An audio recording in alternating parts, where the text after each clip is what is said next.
The feeling of having no power over people and events is generally unbearable to us. When we feel helpless, we feel miserable. No one wants less power. Everyone wants more. In the world today, however, it is dangerous to seem too power-hungry, to be overt with your power moves.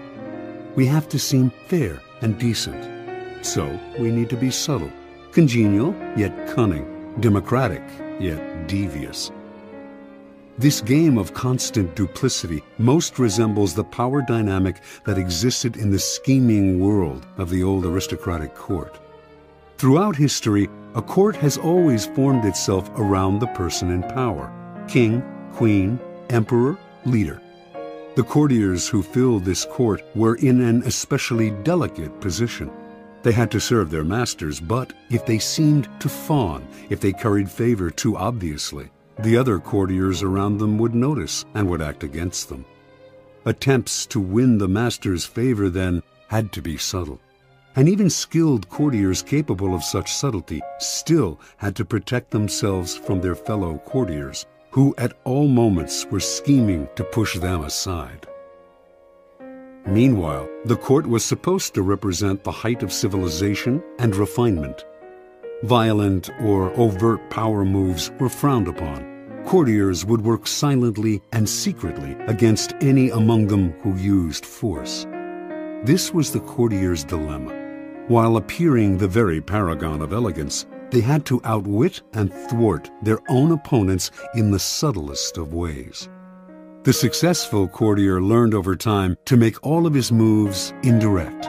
If he stabbed an opponent in the back, it was with a velvet glove on his hand and the sweetest of smiles on his face. Instead of using coercion or outright treachery, the perfect courtier got his way through seduction, charm, deception, and subtle strategy, always planning several moves ahead. Life in the court was a never-ending game that required constant vigilance and tactical thinking. It was civilized war. Today, we face a peculiarly similar paradox to that of the courtier. Everything must appear civilized, decent, democratic, and fair. But if we play by those rules too strictly, if we take them too literally, we are crushed by those around us who are not so foolish. As the great Renaissance diplomat and courtier Niccolò Machiavelli wrote, "Any man who tries to be good all the time is bound to come to ruin among the great number who are not good." The court imagined itself the pinnacle of refinement, but underneath its glittering surface, a cauldron of dark emotions, greed, envy, lust, hatred, boiled and simmered. Our world today similarly imagines itself the pinnacle of fairness, yet the same ugly emotions still stir within us, as they have forever. The game is the same. Outwardly, you must seem to respect the niceties, but inwardly, unless you are a fool, you learn quickly to be prudent and to do as Napoleon advised: place your iron hand inside a velvet glove. If, like the courtier of times gone by, you can master the arts of indirection, learning to seduce, charm, deceive, and subtly outmaneuver your opponents, you will attain the heights of power. You will be able to make people bend to your will without their realizing what you have done. And if they do not realize what you have done, they will neither resent nor resist you. To some people, the notion of consciously playing power games, no matter how indirect, seems evil, asocial, a relic of the past. They believe they can opt out of the game by behaving in ways that have nothing to do with power. You must beware of such people. They are often among the most adept players at power. They utilize strategies that cleverly disguise the nature of the manipulation involved. These types, for example, will often display their weakness and lack of power as a kind of moral virtue. But true powerlessness, without any motive of self-interest, would not publicize its weakness to gain sympathy or respect.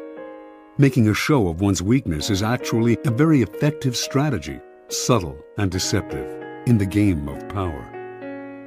Another strategy of the supposed non-player is to demand equality in every area of life. Everyone must be treated alike, whatever their status and strength. But if, to avoid the taint of power, you attempt to treat everyone equally and fairly, you will confront the problem that some people do certain things better than others. Treating everyone equally means ignoring their differences, elevating the less skillful, and suppressing those who excel. Again, many of those who behave this way are actually deploying another power strategy, redistributing people's rewards in a way that they determine. Yet another way of avoiding the game would be perfect honesty and straightforwardness, since one of the main techniques of those who seek power is deceit and secrecy.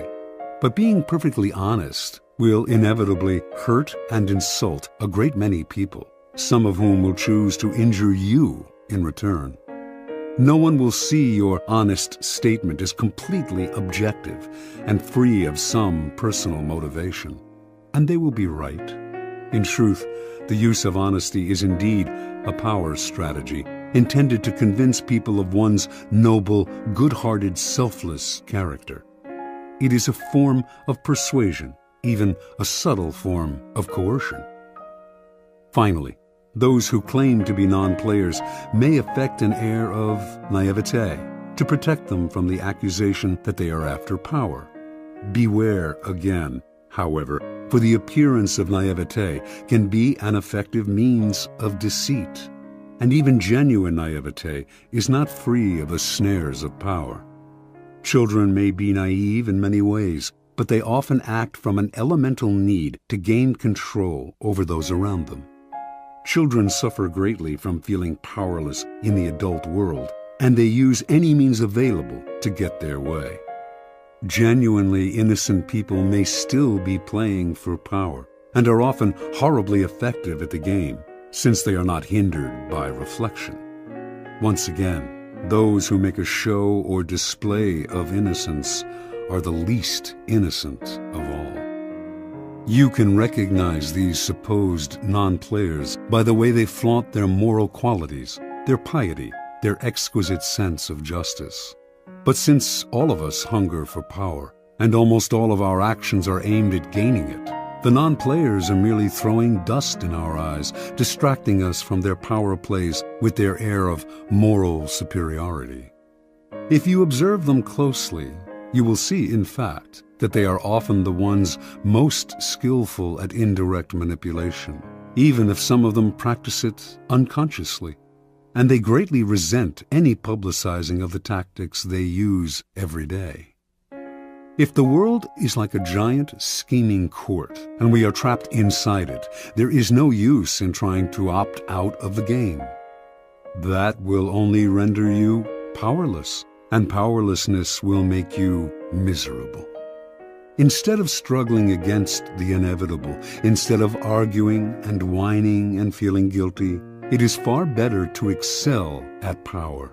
In fact, the better you are at dealing with power, the better friend, lover, husband, wife, and person you become. By following the route of the perfect courtier, you learn to make others feel better about themselves, becoming a source of pleasure to them. They will grow dependent on your abilities and desirous of your presence. By mastering the 48 laws in this book, you spare others the pain that comes from bungling with power, by playing with fire without knowing its properties. If the game of power is inescapable, better to be an artist than a denier or a bungler. Learning the game of power requires a certain way of looking at the world, a shifting of perspective. It takes effort and years of practice, for much of the game may not come naturally. Certain basic skills are required, and once you master these skills, you will be able to apply the laws of power more easily. The most important of these skills, and power's crucial foundation, is the ability to master your emotions. An emotional response to a situation is the single greatest barrier to power, a mistake that will cost you a lot more than any temporary satisfaction you might gain. by expressing your feelings. Emotions cloud reason, and if you cannot see the situation clearly, you cannot prepare for and respond to it with any degree of control. Anger is the most destructive of emotional responses, for it clouds your vision the most. It also has a ripple effect that invariably makes situations less controllable and heightens your enemy's resolve. If you are trying to destroy an enemy who has hurt you, far better to keep him off guard by feigning friendliness than showing your anger. Love and affection are also potentially destructive in that they blind you to the often self-serving interests of those whom you least suspect of playing a power game. You cannot repress anger or love or avoid feeling them, and you should not try, but you should be careful about how you express them. And most important, they should never influence your plans and strategies in any way. Related to mastering your emotions is the ability to distance yourself from the present moment and think objectively about the past and future. Like the double-faced Roman deity and guardian of all gates and doorways, you must be able to look in both directions at once, the better to handle danger from wherever it comes. Such is the face you must create for yourself, one face looking continuously to the future and the other to the past. For the future, the motto is, no days unalert. Nothing should catch you by surprise because you are constantly imagining problems before they arise. Instead of spending your time dreaming of your plan's happy ending, you must work on calculating every possible permutation and pitfall that might emerge in it. The further you see, the more steps ahead you plan, the more powerful you become. The other face of Janus looks constantly to the past, though not to remember past hurts or bear grudges. That would only curb your power. Half of the game is learning how to forget those events in the past that eat away at you and cloud your reason. The real purpose of the backward glancing eye is to educate yourself constantly. You look at the past to learn from those who came before you. The many historical examples in this book will greatly help that process. Then, having looked to the past, you look closer at hand, to your own actions and those of your friends. This is the most vital school you can learn from because it comes from personal experience. You begin by examining the mistakes you have made in the past, the ones that have most grievously held you back. You analyze them in terms of the 48 laws of power, and you extract from them a lesson and an oath. I shall never repeat such a mistake. I shall never fall into such a trap again. If you can evaluate and observe yourself in this way, you can learn to break the patterns of the past, an immensely valuable skill. Power requires the ability to play with appearances. To this end, you must learn to wear many masks and keep a bag full of deceptive tricks. Deception and masquerade should not be seen as ugly or immoral.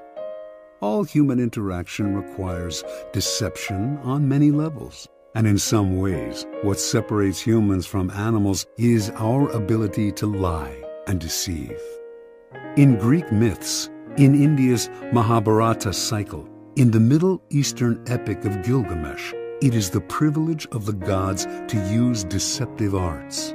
A great man, Odysseus, for instance, was judged by his ability to rival the craftiness of the gods, stealing some of their divine power by matching them in wits and deception. Deception is a developed art of civilization and the most potent weapon in the game of power. You cannot succeed at deception unless you take a somewhat distanced approach to yourself, unless you can be many different people wearing the mask that the day and the moment require. With such a flexible approach to all appearances, including your own, you lose a lot of the inward heaviness that holds people down. Make your face as malleable as the actors. Work to conceal your intentions from the others. Practice luring people into traps. Playing with appearances and mastering arts of deception are among the aesthetic pleasures of life. They are also key components in the acquisition of power. If deception is the most potent weapon in your arsenal, then patience in all things is your crucial shield. Patience will protect you from making moronic blunders. Like mastering your emotions, patience is a skill. It does not come naturally, but nothing about power is natural. Power is more godlike than anything in the natural world. And patience is the supreme virtue of the gods who have nothing but time. Everything good will happen. The grass will grow again if you give it time and see several steps into the future. Impatience, on the other hand, only makes you look weak. It is a principal impediment to power. Power is essentially amoral, and one of the most important skills to acquire is the ability to see circumstances rather than good or evil. Power is a game. This cannot be repeated too often. And in games, you do not judge your opponents by their intentions, but by the effect of their actions. You measure their strategy and their power by what you can see and feel. How often are someone's intentions made the issue only to cloud and deceive? What does it matter if another player, your friend or rival, intended good things and had only your interests at heart if the effects of his action lead to so much ruin and confusion?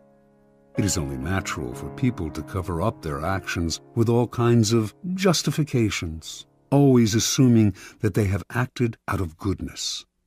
You must learn to inwardly laugh each time you hear this and never get caught up in gauging someone's intentions and actions through a set of moral judgments that are really an excuse for the accumulation of power. It is a game. Your opponent sits opposite you. Both of you behave as gentlemen or ladies, observing the rules of the game and taking nothing personally. You play with a strategy, and you observe your opponent's moves with as much calmness as you can muster. In the end, you will appreciate the politeness of those you are playing with more than their good and sweet intentions. Train your eye to follow the results of their moves, the outward circumstances, and do not be distracted by anything else. Half of your mastery of power comes from what you do not do, what you do not allow yourself to get dragged into. For this skill, you must learn to judge all things by what they cost you.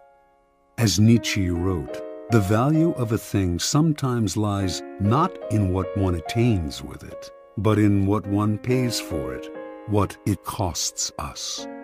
Perhaps you will attain your goal, and a worthy goal at that, but at what price?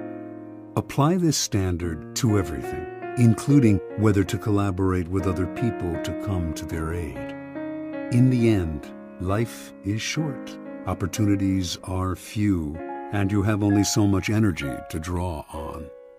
And in this sense, time is as important a consideration as any other. Never waste valuable time or mental peace of mind on the affairs of others. That is too high a price to pay. Power is a social game. To learn and master it, you must develop the ability to study and understand people. As the great 17th century thinker and courtier Balthazar Gracian wrote, many people spend time studying the properties of animals or herbs. How much more important it would be to study those of people with whom we must live or die. To be a master player, you must also be a master psychologist. you must recognize motivations and see through the cloud of dust with which people surround their actions. An understanding of people's hidden motives is the single greatest piece of knowledge you can have in acquiring power. It opens up endless possibilities of deception, seduction, and manipulation.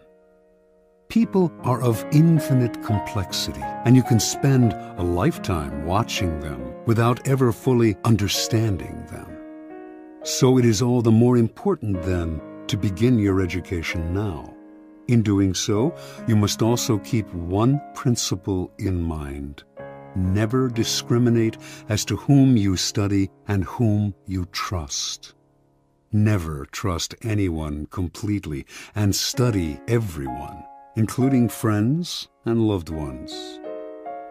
Finally, you must learn always to take the indirect route to power. Disguise your cunning like a billiard ball that caroms several times before it hits its target. Your moves must be planned and developed in the least obvious way. By training yourself to be indirect, you can thrive in the modern court, appearing the paragon of decency while being the consummate manipulator. Consider the 48 Laws of Power, a kind of handbook on the arts of indirection. The laws are based on the writings of men and women who have studied and mastered the game of power. These writings span a period of more than 3,000 years and were created in civilizations as disparate as ancient China and Renaissance Italy. Yet they share common threads and themes, together hinting at an essence of power that has yet to be fully articulated.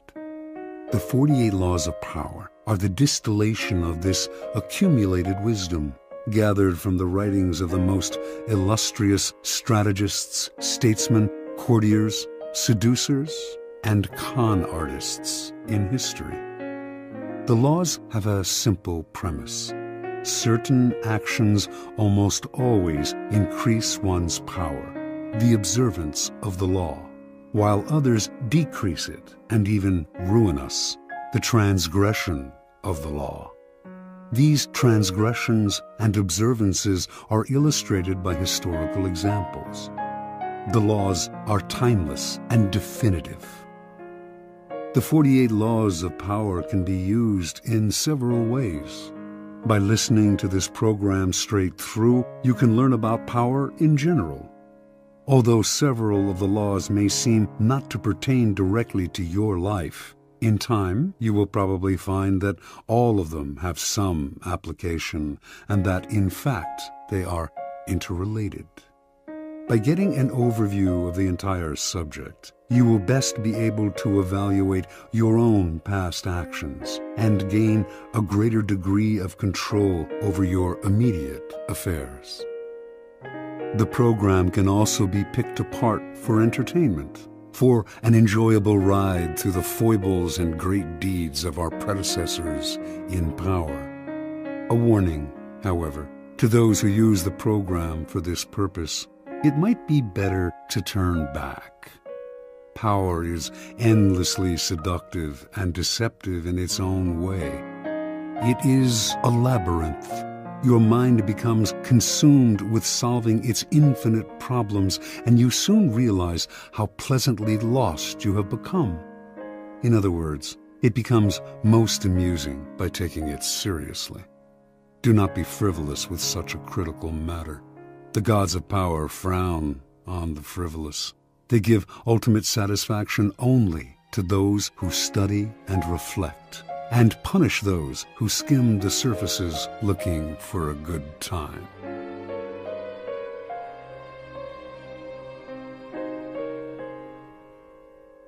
Law 1. Never outshine the master. Judgment. Always make those above you feel comfortably superior. In your desire to please and impress them, do not go too far in displaying your talents, or you might accomplish the opposite, inspire fear and insecurity. Make your masters appear more brilliant than they are, and you will attain the heights of power. Transgression of the law. Nicolas Fouquet, Louis XIV's finance minister in the first years of his reign, was a generous man who loved lavish parties, pretty women, and poetry. He also loved money, for he led an extravagant lifestyle. Fouquet was clever and very much indispensable to the king. So, when the prime minister, Jules Mazarin, died in 1661, the finance minister expected to be named the successor. Instead, the king decided to abolish the position. This and other signs made Fouquet suspect that he was falling out of favor, and so he decided to ingratiate himself with the king by staging the most spectacular party the world had ever seen. The party's ostensible purpose would be to commemorate the completion of Fouquet's chateau, Vaux-le-Vicomte, but its real function was to pay tribute to the king, the guest of honor. The most brilliant nobility of Europe and some of the greatest minds of the time, La Fontaine, La Rochefoucauld, Madame de Sévigné, attended the party. Molière wrote a play for the occasion in which he himself was to perform at the evening's conclusion. The party began with a lavish 7-course dinner featuring foods from the Orient never before tasted in France, as well as new dishes created especially for the night. The meal was accompanied with music commissioned by Fouquet to honor the king. After dinner, there was a promenade through the chateau's gardens. The grounds and fountains of Vaux-le-Vicomte were to be the inspiration for Versailles. Fouquet personally accompanied the young king through the geometrically aligned arrangements of shrubbery and flower beds. Arriving at the garden's canals, they witnessed a fireworks display which was followed by the performance of Molière's play. The party ran well into the night, and everyone agreed it was the most amazing affair they had ever attended. The next day, Fouquet was arrested by the king's head musketeer, D'Artagnan. 3 months later, he went on trial for stealing from the country's treasury.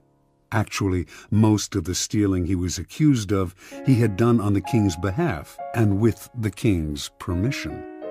Fouquet was found guilty and sent to the most isolated prison in France, high in the Pyrenees Mountains, where he spent the last 20 years of his life in solitary confinement.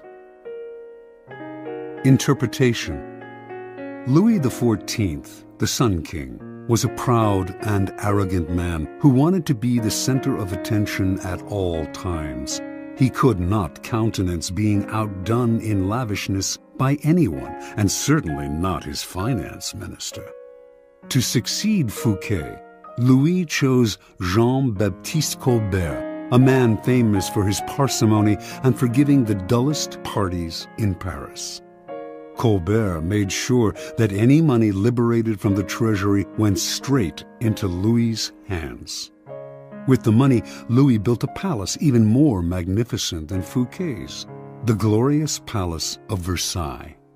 He used the same architects, decorators, and garden designer. And at Versailles, Louis hosted parties even more extravagant than the one that cost Fouquet his freedom. Let us examine the situation. The evening of the party, as Fouquet presented spectacle on spectacle to Louis, each more magnificent than the one before, he imagined the affair as demonstrating his loyalty and devotion to the king. Not only did he think the party would put him back in the king's favor, he thought it would show his good taste, his connections, and his popularity, making him indispensable to the king and demonstrating that he would make an excellent prime minister. Instead, however, each new spectacle, each appreciative smile bestowed by the guests on Fouquet made it seem to Louis that his own friends and subjects were more charmed by the finance minister than by the king himself, and that Fouquet was actually flaunting his wealth and power. Rather than flattering Louis XIV, Fouquet's elaborate party offended the king's vanity.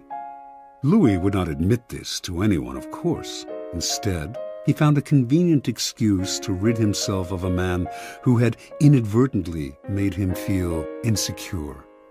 Such is the fate, in some form or other, of all those who unbalance the master's sense of self, poke holes in his vanity, or make him doubt his preeminence. Observance of the law. In the early 1600s, the Italian astronomer and mathematician Galileo found himself in a precarious position. He depended on the generosity of great rulers to support his research, and so, like all Renaissance scientists, he would sometimes make gifts of his inventions and discoveries to the leading patrons of the time. Once, for instance, he presented a military compass he had invented to the Duke of Gonzaga. Then, he dedicated a book explaining the use of the compass to the Medicis. Both rulers were grateful, and through them, Galileo was able to find more students to teach. No matter how great the discovery, however, his patrons usually paid him with gifts, not cash. This made for a life of constant insecurity and dependence. There must be an easier way, he thought.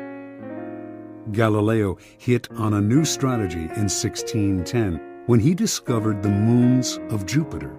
Instead of dividing the discovery among his patrons, giving one the telescope he had used, dedicating a book to another, and so on, as he had done in the past, he decided to focus exclusively on the Medicis. He chose the Medicis for one reason. Shortly after Cosimo I had established the Medici dynasty in 1540, he had made Jupiter, the mightiest of the gods, the Medici symbol, a symbol of a power that went beyond politics and banking, one linked to ancient Rome and its divinities.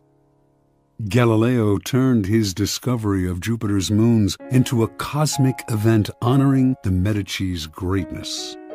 Shortly after the discovery, he announced that the bright stars, the moons of Jupiter, offered themselves in the heavens to his telescope at the same time as Cosimo II's enthronement. He said that the number of the moons, 4, harmonized with the number of the Medicis. Cosimo II had 3 brothers, and that the moons orbited Jupiter as these 4 suns revolved around Cosimo I, the dynasty's founder. More than coincidence, this showed that the heavens themselves reflected the ascendancy of the Medici family.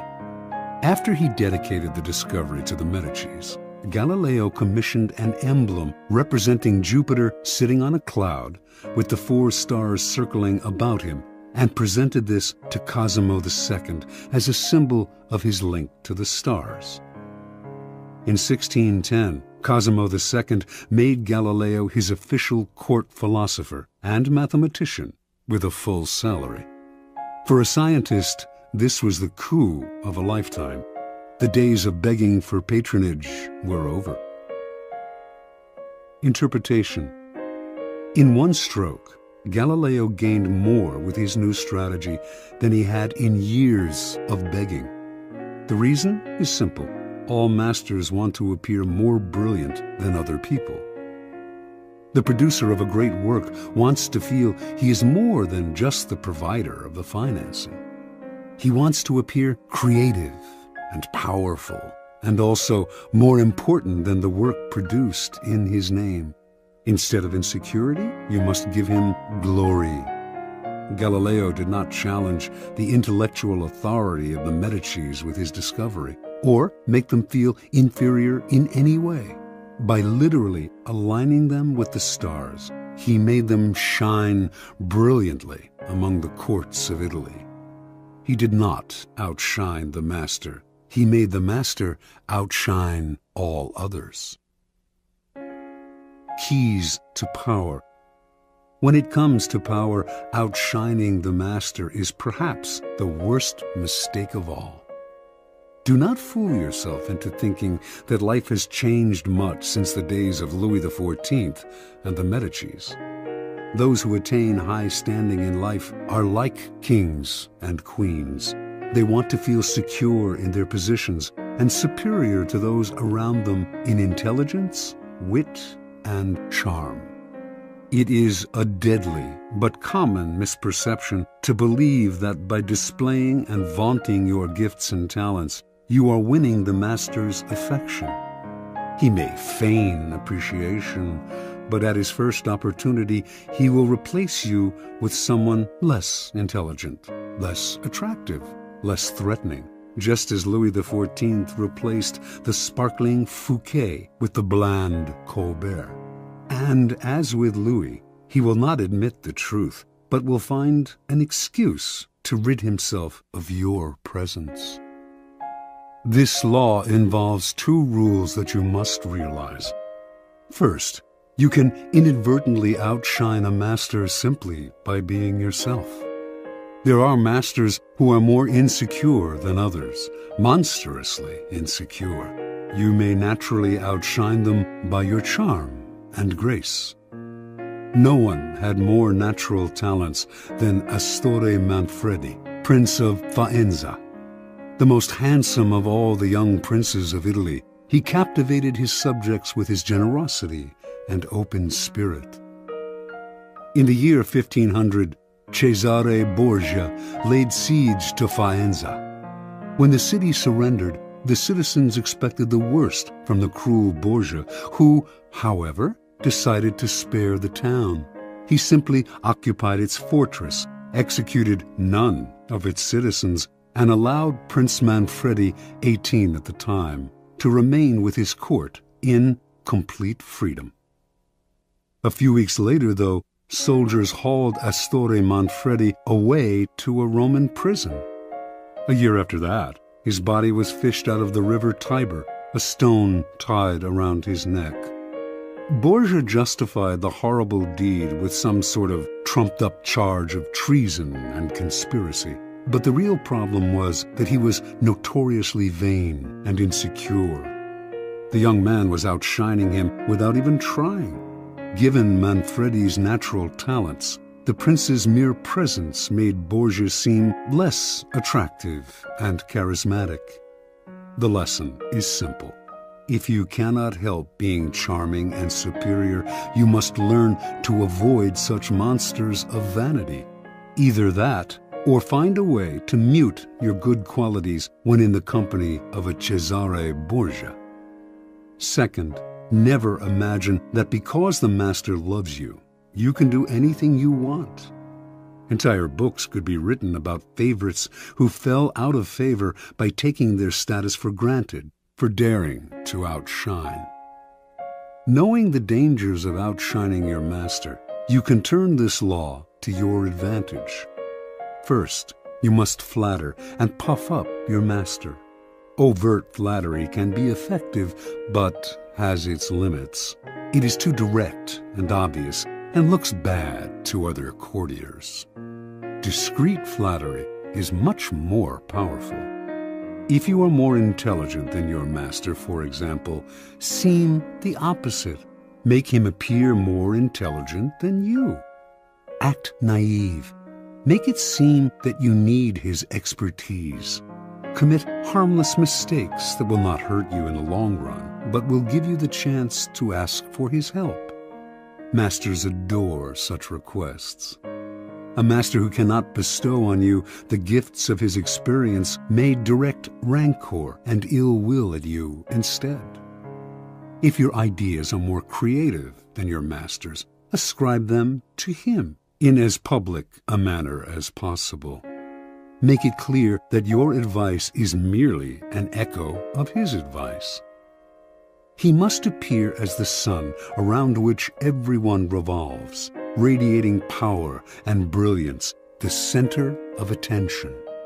If you are thrust into the position of entertaining him, a display of your limited means may win you his sympathy. Any attempt to impress him with your grace and generosity can prove fatal. Learn from Fouquet. or pay the price. In all of these cases, it is not a weakness to disguise your strengths if, in the end, they lead to power. By letting others outshine you, you remain in control instead of being a victim of their insecurity. This will all come in handy the day you decide to rise above your inferior status. If, like Galileo, you can make your master shine even more in the eyes of others, then you are a godsend, and you will be instantly promoted. Law 2. Never put too much trust in friends. Learn how to use enemies. Judgment. Be wary of friends. They will betray you more quickly, for they are easily aroused to envy. They also become spoiled and tyrannical. But hire a former enemy, and he will be more loyal than a friend, because he has more to prove. In fact, you have more to fear from friends than from enemies. If you have no enemies, find a way to make them. Transgression of the law. In the mid-9th century A.D., a young man named Michael III assumed the throne of the Byzantine Empire. His mother, the Empress Theodora, had been banished to a nunnery, and her lover, Theoctistus, had been murdered. At the head of the conspiracy to depose Theodora and enthrone Michael had been Michael's uncle, Bardas, a man of intelligence and ambition. Michael was now a young, inexperienced ruler, surrounded by intriguers, murderers, and profligates. In this time of peril, he needed someone he could trust as his counselor, and his thoughts turned to Basilius, his best friend. Basilius had no experience whatsoever in government and politics. In fact, he was the head of the royal stables, but he had proven his love and gratitude time and again. They had met a few years before, when Michael had been visiting the stables just as a wild horse got loose. Basilius, a young groom from peasant Macedonian stock, had saved Michael's life. The groom's strength and courage had impressed Michael, who immediately raised Basilius from the obscurity of being a horse trainer to the position of head of the stables. He loaded his friend with gifts and favors, and they became inseparable. Basilius was sent to the finest school in Byzantium, and the crude peasant became a cultured and sophisticated courtier. Now Michael was emperor and in need of someone loyal. Who could he better trust with the post of chamberlain and chief counselor than a young man who owed him everything? Basilius could be trained for the job, and Michael loved him like a brother. Ignoring the advice of those who recommended the much more qualified Bardas, Michael chose his friend. Basilius learned well and was soon advising the emperor on all matters of state. The only problem seemed to be money. Basilius never had enough. Exposure to the splendor of Byzantine court life made him avaricious for the perks of power. Michael doubled, then tripled his salary, ennobled him, and married him off to his own mistress, Eudoxia Ingerina. Keeping such a trusted friend and advisor satisfied was worth any price. But more trouble was to come. Bardas was now head of the army, and Basilius convinced Michael that the man was hopelessly ambitious.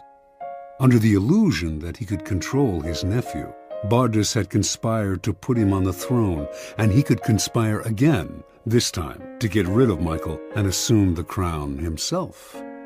Basilius poured poison into Michael's ear until the emperor agreed to have his uncle murdered. During a great horse race, Basilius closed in on Bardas in the crowd and stabbed him to death. Soon after, Basilius asked that he replace Bardas as head of the army, where he could keep control of the realm and quell rebellion. This was granted.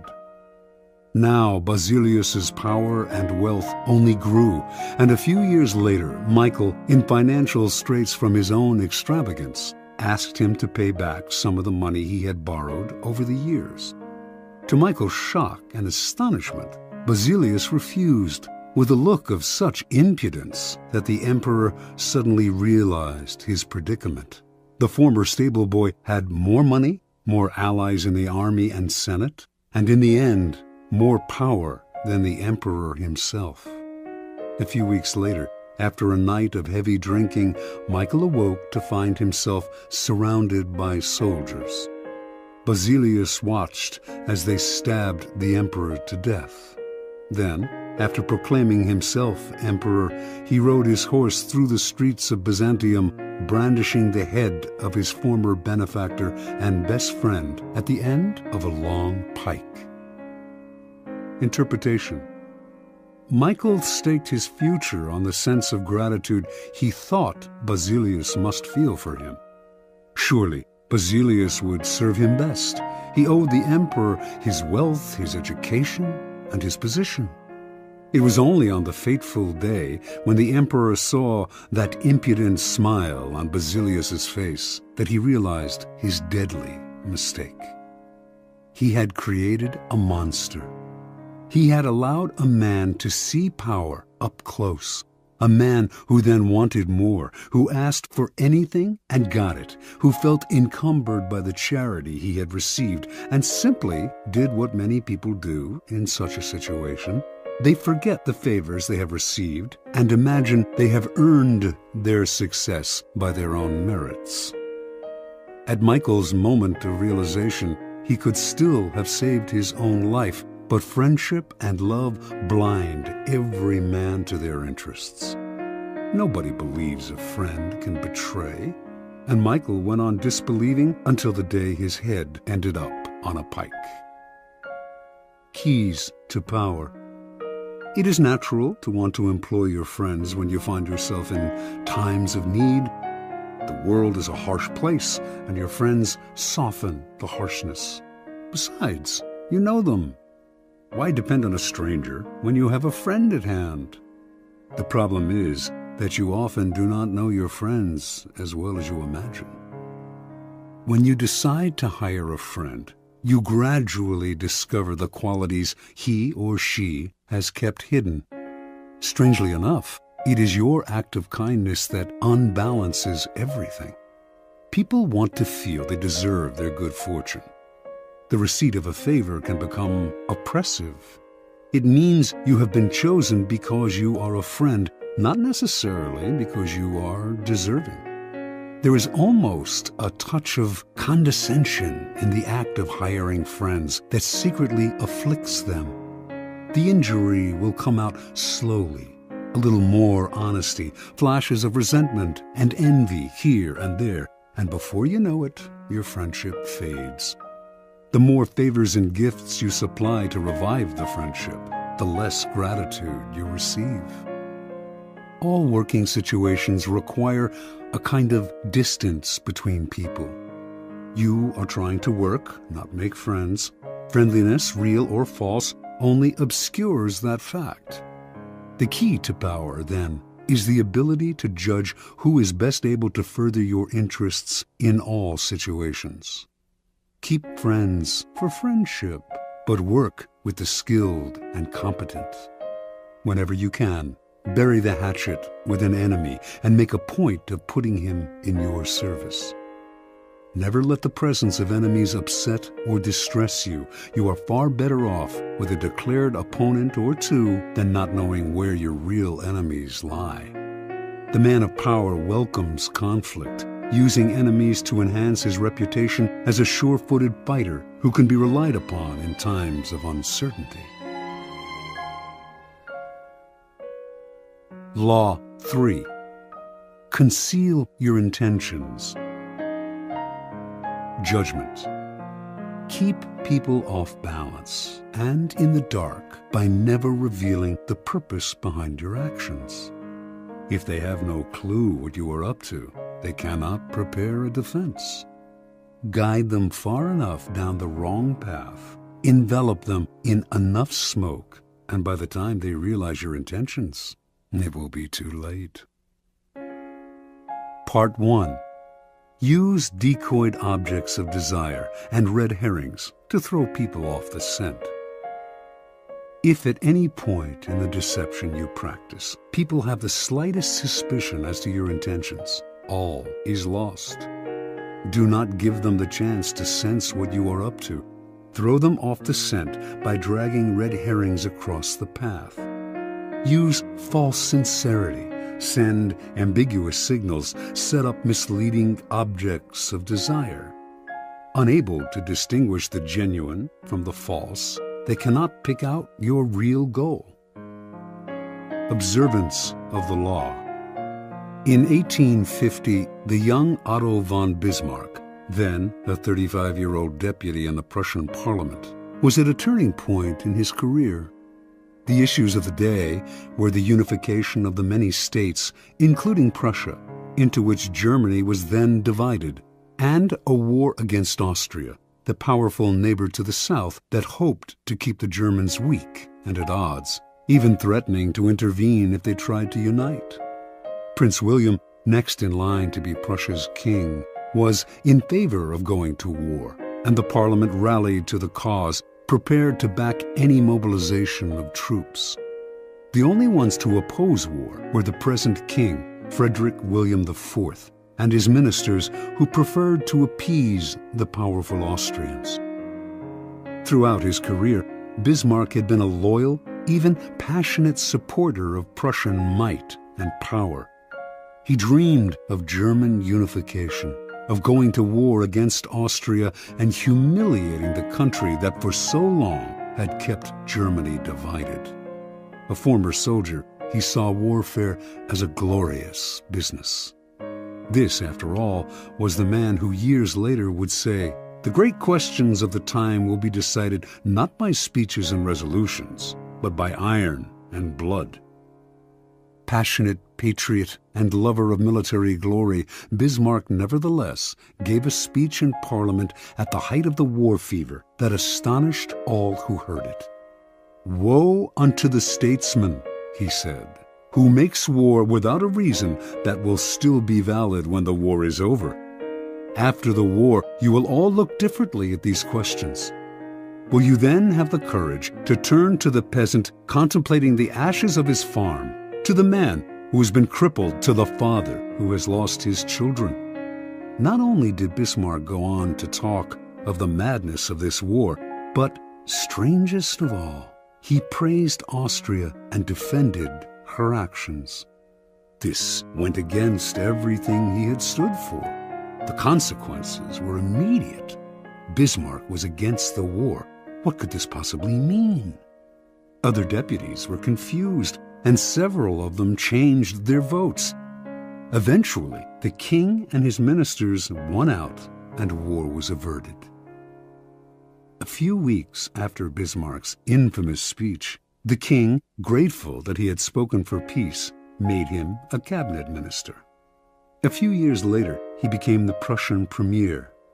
In this role, he eventually led his country and the peace-loving king into a war against Austria, crushing the former empire and establishing a mighty German state, with Prussia at its head.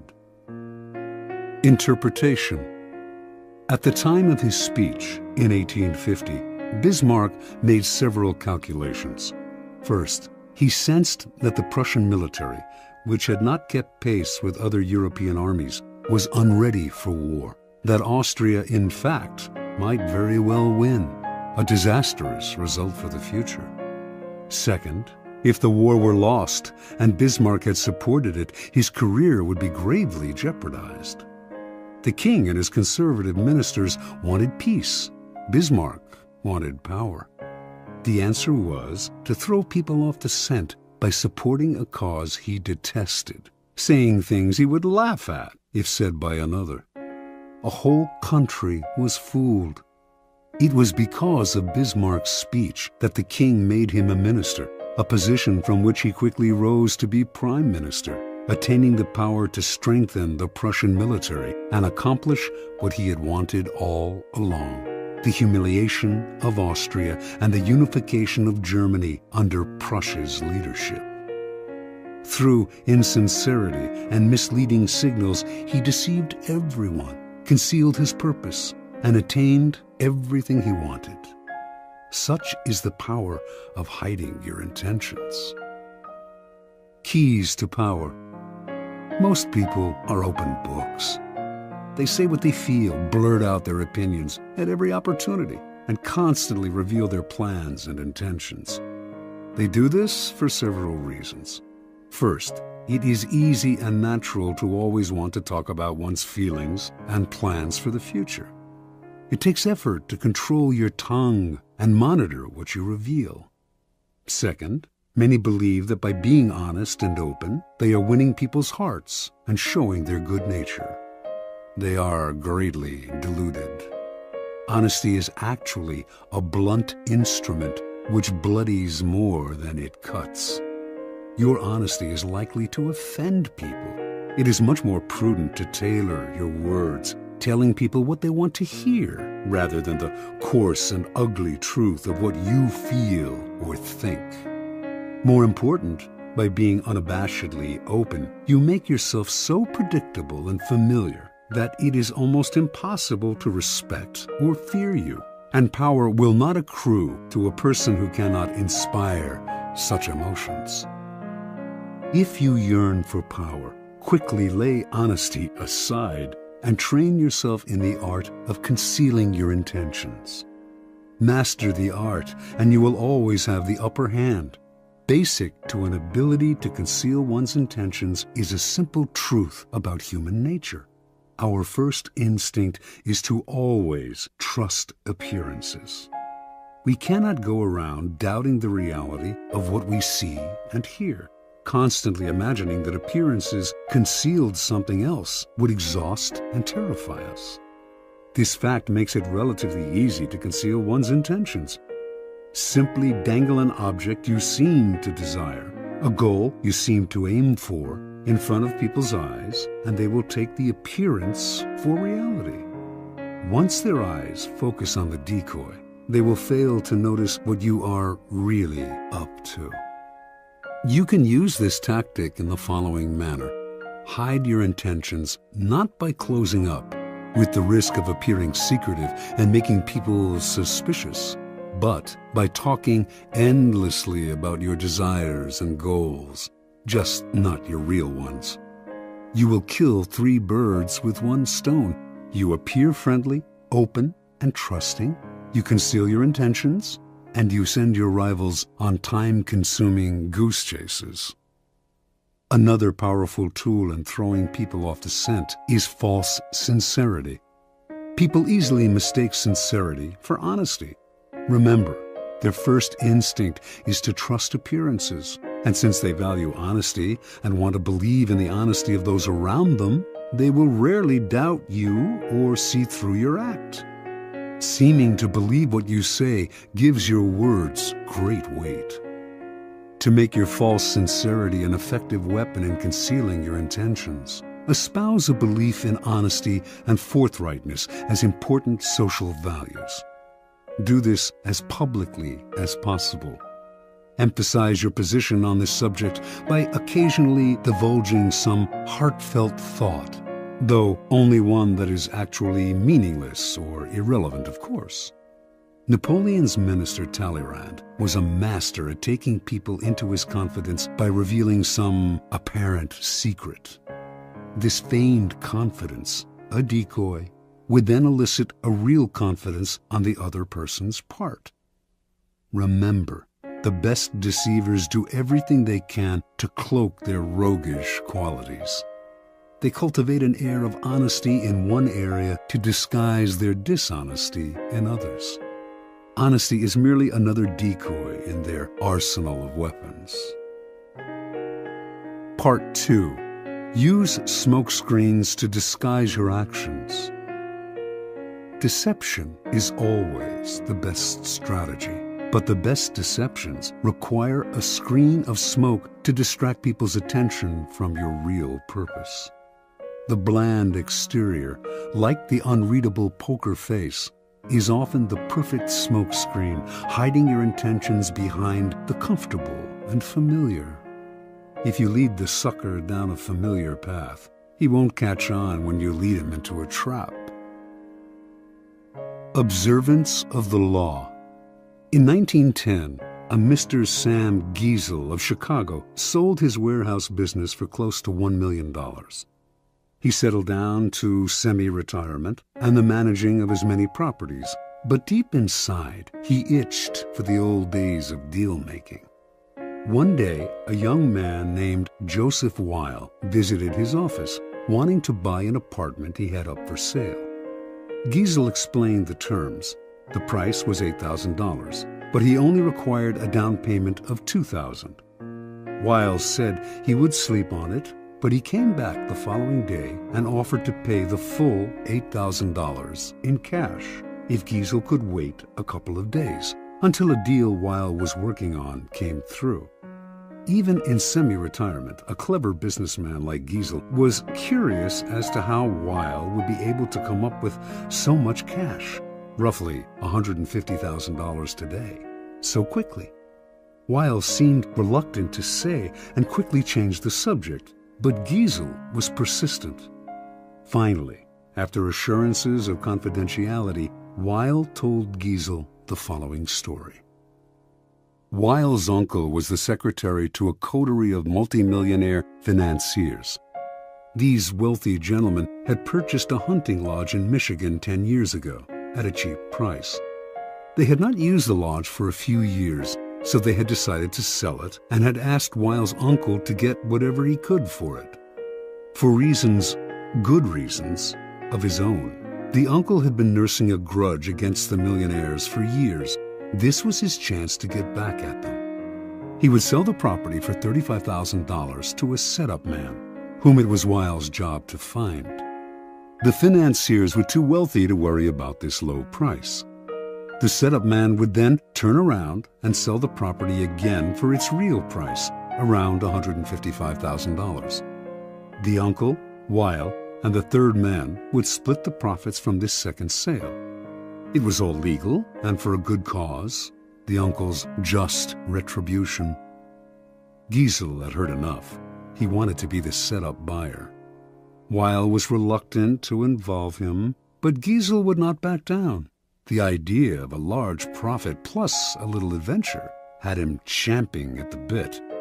Weil explained that Giesel would have to put up the $35,000 in cash to bring the deal off. Giesel, a millionaire, said he could get the money with a snap of his fingers. Weil finally relented and agreed to arrange a meeting between the uncle, Giesel, and the financiers in the town of Galesburg, Illinois. On the train ride to Galesburg, Giesel met the uncle, an impressive man with whom he avidly discussed business. Weil also brought along a companion, a somewhat paunchy man named George Gross. Weil explained to Giesel that he himself was a boxing trainer, that Gross was one of the promising prize fighters he trained, and that he had asked Gross to come along to make sure the fighter stayed in shape. For a promising fighter, Gross was unimpressive looking. He had gray hair and a beer belly, but Giesel was so excited about the deal that he didn't really think about the man's flabby appearance. Once in Galesburg, Weil and his uncle went to fetch the financiers, while Giesel waited in a hotel room with Gross, who promptly put on his boxing trunks. As Giesel half-watched, Gross began to shadowbox. Distracted as he was, Giesel ignored how badly the boxer wheezed after a few minutes of exercise, although his style seemed real enough. An hour later, Weil and his uncle reappeared with the financiers, an impressive, intimidating group of men, all wearing fancy suits. The meeting went well, and the financiers agreed to sell the lodge to Giesel, who had already had the $35,000 wired to a local bank. This minor business now settled, the financiers sat back in their chairs and began to banter about high finance, throwing out the name J.P. Morgan as if they knew the man. Finally, one of them noticed the boxer in the corner of the room. Weil explained what he was doing there. The financier countered that he too had a boxer in his entourage, whom he named. Weil laughed brazenly and exclaimed that his man could easily knock out their man. Conversation escalated into argument. In the heat of passion, Weil challenged the men to a bet. The financiers eagerly agreed and left to get their man ready for a fight the next day. As soon as they had left, the uncle yelled at Weil right in front of Giesel. They did not have enough money to bet with, and once the financiers discovered this, the uncle would be fired. Weil apologized for getting him in this mess, but he had a plan. He knew the other boxer well, and with a little bribe, they could fix the fight. But where would the money come from for the bet? The uncle replied. Without it, they were as good as dead. Finally, Giesel had heard enough. Unwilling to jeopardize his deal with any ill will, he offered his own $35,000 cash for part of the bet. Even if he lost that, he would wire for more money and still make a profit on the sale of the lodge. The uncle and nephew thanked him. With their own $15,000 and Giesel's $35,000, they would manage to have enough for the bet. That evening, as Giesel watched the two boxers rehearse the fix in the hotel room, his mind reeled at the killing he was going to make from both the boxing match and the sale of the lodge. The fight took place in a gym the next day. Weil handled the cash, which was placed for security in a locked box. Everything was proceeding as planned in the hotel room.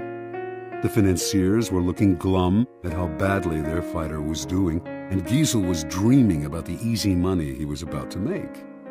Then, suddenly, a wild swing by the financier's fighter hit Gross hard on the face, knocking him down.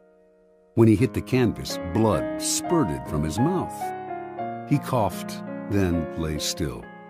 One of the financiers, a former doctor, checked his pulse. He was dead. The millionaires panicked.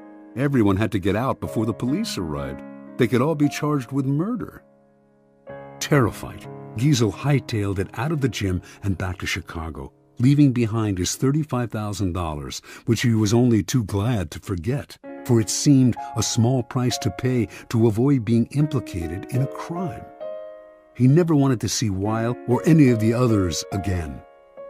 After Giesel scurried out, Gross stood up under his own steam. The blood that had spurted from his mouth came from a ball filled with chicken blood and hot water that he had hidden in his cheek. The whole affair had been masterminded by Weil, better known as the Yellow Kid, one of the most creative con artists in history. Weil split the $35,000 with the financiers and the boxers, all fellow con artists, a nice little profit for a few days' work. Interpretation. The Yellow Kid had staked out Giesel as the perfect sucker long before he set up the con. He knew the boxing match scam would be the perfect ruse to separate Giesel from his money quickly and definitively. But he also knew that if he had begun by trying to interest Giesel in the boxing match, he would have failed miserably. He had to conceal his intentions and switch attention, create a smokescreen, in this case, the sale of the lodge. On the train ride and in the hotel room, Giesel's mind had been completely occupied with the pending deal, the easy money, the chance to hobnob with wealthy men. He had failed to notice that Gross was out of shape and middle-aged at best. Such is the distracting power of a smokescreen. Engrossed in the business deal, Giesel's attention was easily diverted to the boxing match, but only at a point when it was already too late for him to notice the details that would have given Gross away. The match, after all, now depended on a bribe rather than on the boxer's physical condition. And Giesel was so distracted at the end by the illusion of the boxer's death that he completely forgot about his money. Learn from the Yellow Kid. The familiar, inconspicuous front is the perfect smokescreen. Approach your mark with an idea that seems ordinary enough. A business deal, financial intrigue. The sucker's mind is distracted, his suspicions allayed. That is when you gently guide him onto the second path, the slippery slope down which he slides helplessly into your trap. Keys to power. If you believe that the deceivers are colorful folk who mislead with elaborate lies and tall tales, you are greatly mistaken. The best deceivers utilize a bland and inconspicuous front that calls no attention to themselves. They know that extravagant words and gestures immediately raise suspicion. Instead, they envelop their mark in the familiar, the banal, the harmless. The simplest form of smokescreen is facial expression. Behind a bland, unreadable exterior, all sorts of mayhem can be planned without detection. This is a weapon that the most powerful men in history have learned to perfect. It was said that no one could read Franklin D. Roosevelt's face. Baron James Rothschild made a lifelong practice of disguising his real thoughts behind bland smiles and nondescript looks. Stendhal wrote of Talleyrand, "Never was a face less of a barometer." As one poker manual explains it, while playing his hand, the good player is seldom an actor. Instead, he practices a bland behavior that minimizes readable patterns, frustrates and confuses opponents, permits greater concentration. An adaptable concept, the smokescreen can be practiced on a number of levels, all playing on the psychological principles of distraction and misdirection. One of the most effective smokescreens is the noble gesture. People want to believe apparently noble gestures are genuine, for the belief is pleasant. They rarely notice how deceptive these gestures can be. Another effective smokescreen is the pattern, the establishment of a series of actions that seduce the victim into believing you will continue in the same way. The pattern plays on the psychology of anticipation. Our behavior conforms to patterns, or so we like to think. In 1878, the American robber baron Jay Gould created a company that began to threaten the monopoly of the telegraph company Western Union. The directors of Western Union decided to buy Gould's company up. They had to spend a hefty sum, but they figured they had managed to rid themselves of an irritating competitor. A few months later, though, Gould was at it again, complaining he had been treated unfairly. He started up a second company to compete with Western Union and its new acquisition. The same thing happened again. Western Union bought him out to shut him up. Soon the pattern began for the third time. But now Gould went for the jugular. He suddenly staged a bloody takeover struggle and managed to gain complete control of Western Union. He had established a pattern that had tricked the company's directors into thinking his goal was to be bought out at a handsome rate. Once they paid him off, they relaxed and failed to notice that he was actually playing for higher stakes. The pattern is powerful in that it deceives the other person into expecting the opposite of what you are really doing. Remember, it takes patience and humility to dull your brilliant colors, to put on the mask of the inconspicuous. Do not despair at having to wear such a bland mask. It is often your unreadability that draws people to you and makes you appear a person of power.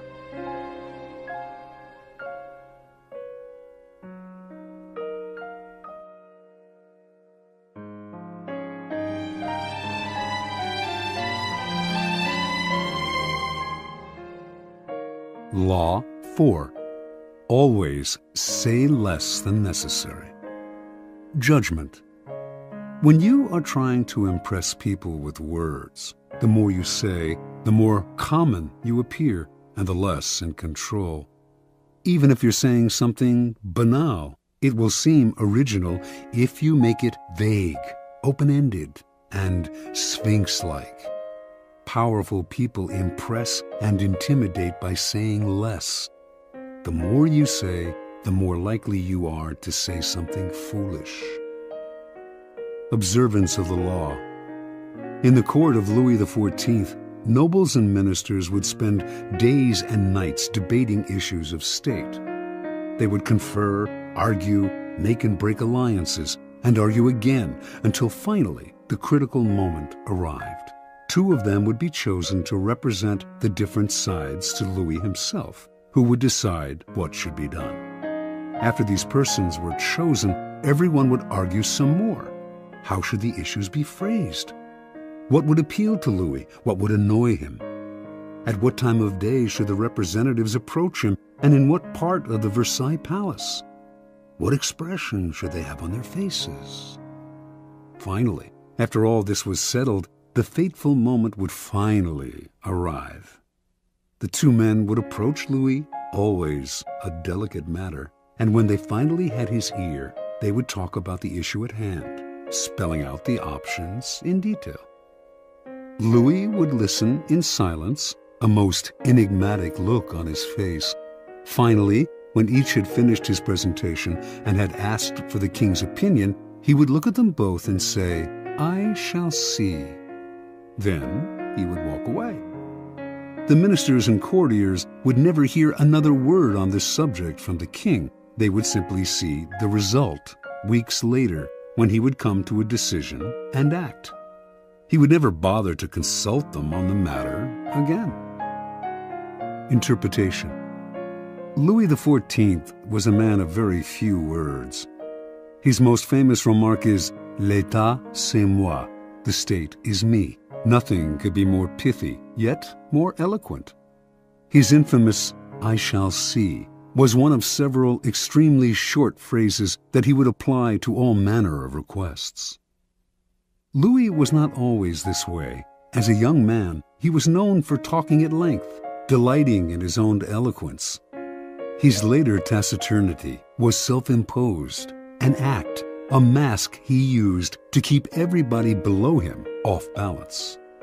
No one knew exactly where he stood or could predict his reactions. No one could try to deceive him by saying what they thought he wanted to hear, because no one knew what he wanted to hear. As they talked on and on to the silent Louis, they revealed more and more about themselves, information he would later use against them to great effect. In the end, Louis's silence kept those around him terrified and under his thumb. It was one of the foundations of his power. As Saint-Simon wrote, no one knew as well as he how to sell his words, his smile, even his glances. Everything in him was valuable because he created differences, and his majesty was enhanced by the sparseness of his words. Keys to power. Power is, in many ways, a game of appearances, and when you say less than necessary, you inevitably appear greater and more powerful than you are. Your silence will make other people uncomfortable. Humans are machines of interpretation and explanation.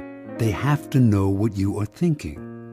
When you carefully control what you reveal, they cannot pierce your intentions or your meaning. Your short answers and silences will put them on the defensive, and they will jump in, nervously filling the silence with all kinds of comments that will reveal valuable information about them and their weaknesses. They will leave a meeting with you feeling as if they had been robbed, and they will go home and ponder your every word.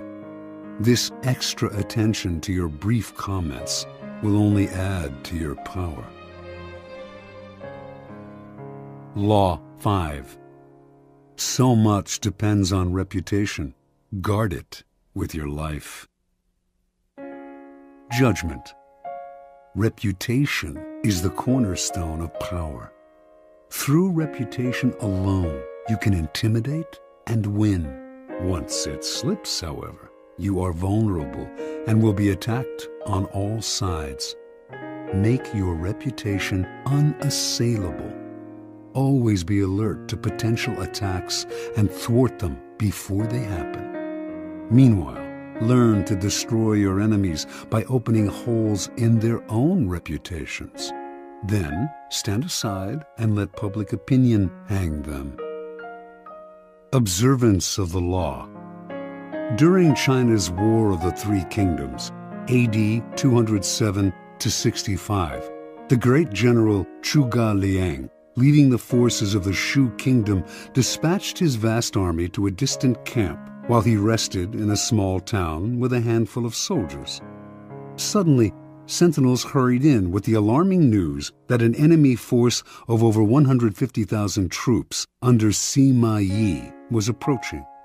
With only 100 men to defend him, Zhuge Liang's situation was hopeless. The enemy would finally capture this renowned leader. Without lamenting his fate or wasting time trying to figure out how he had been caught, Liang ordered his troops to take down their flags, throw open the city gates, and hide. He himself then took a seat on the most visible part of the city's wall, wearing a Taoist robe. He lit some incense, strummed his lute, and began to chant.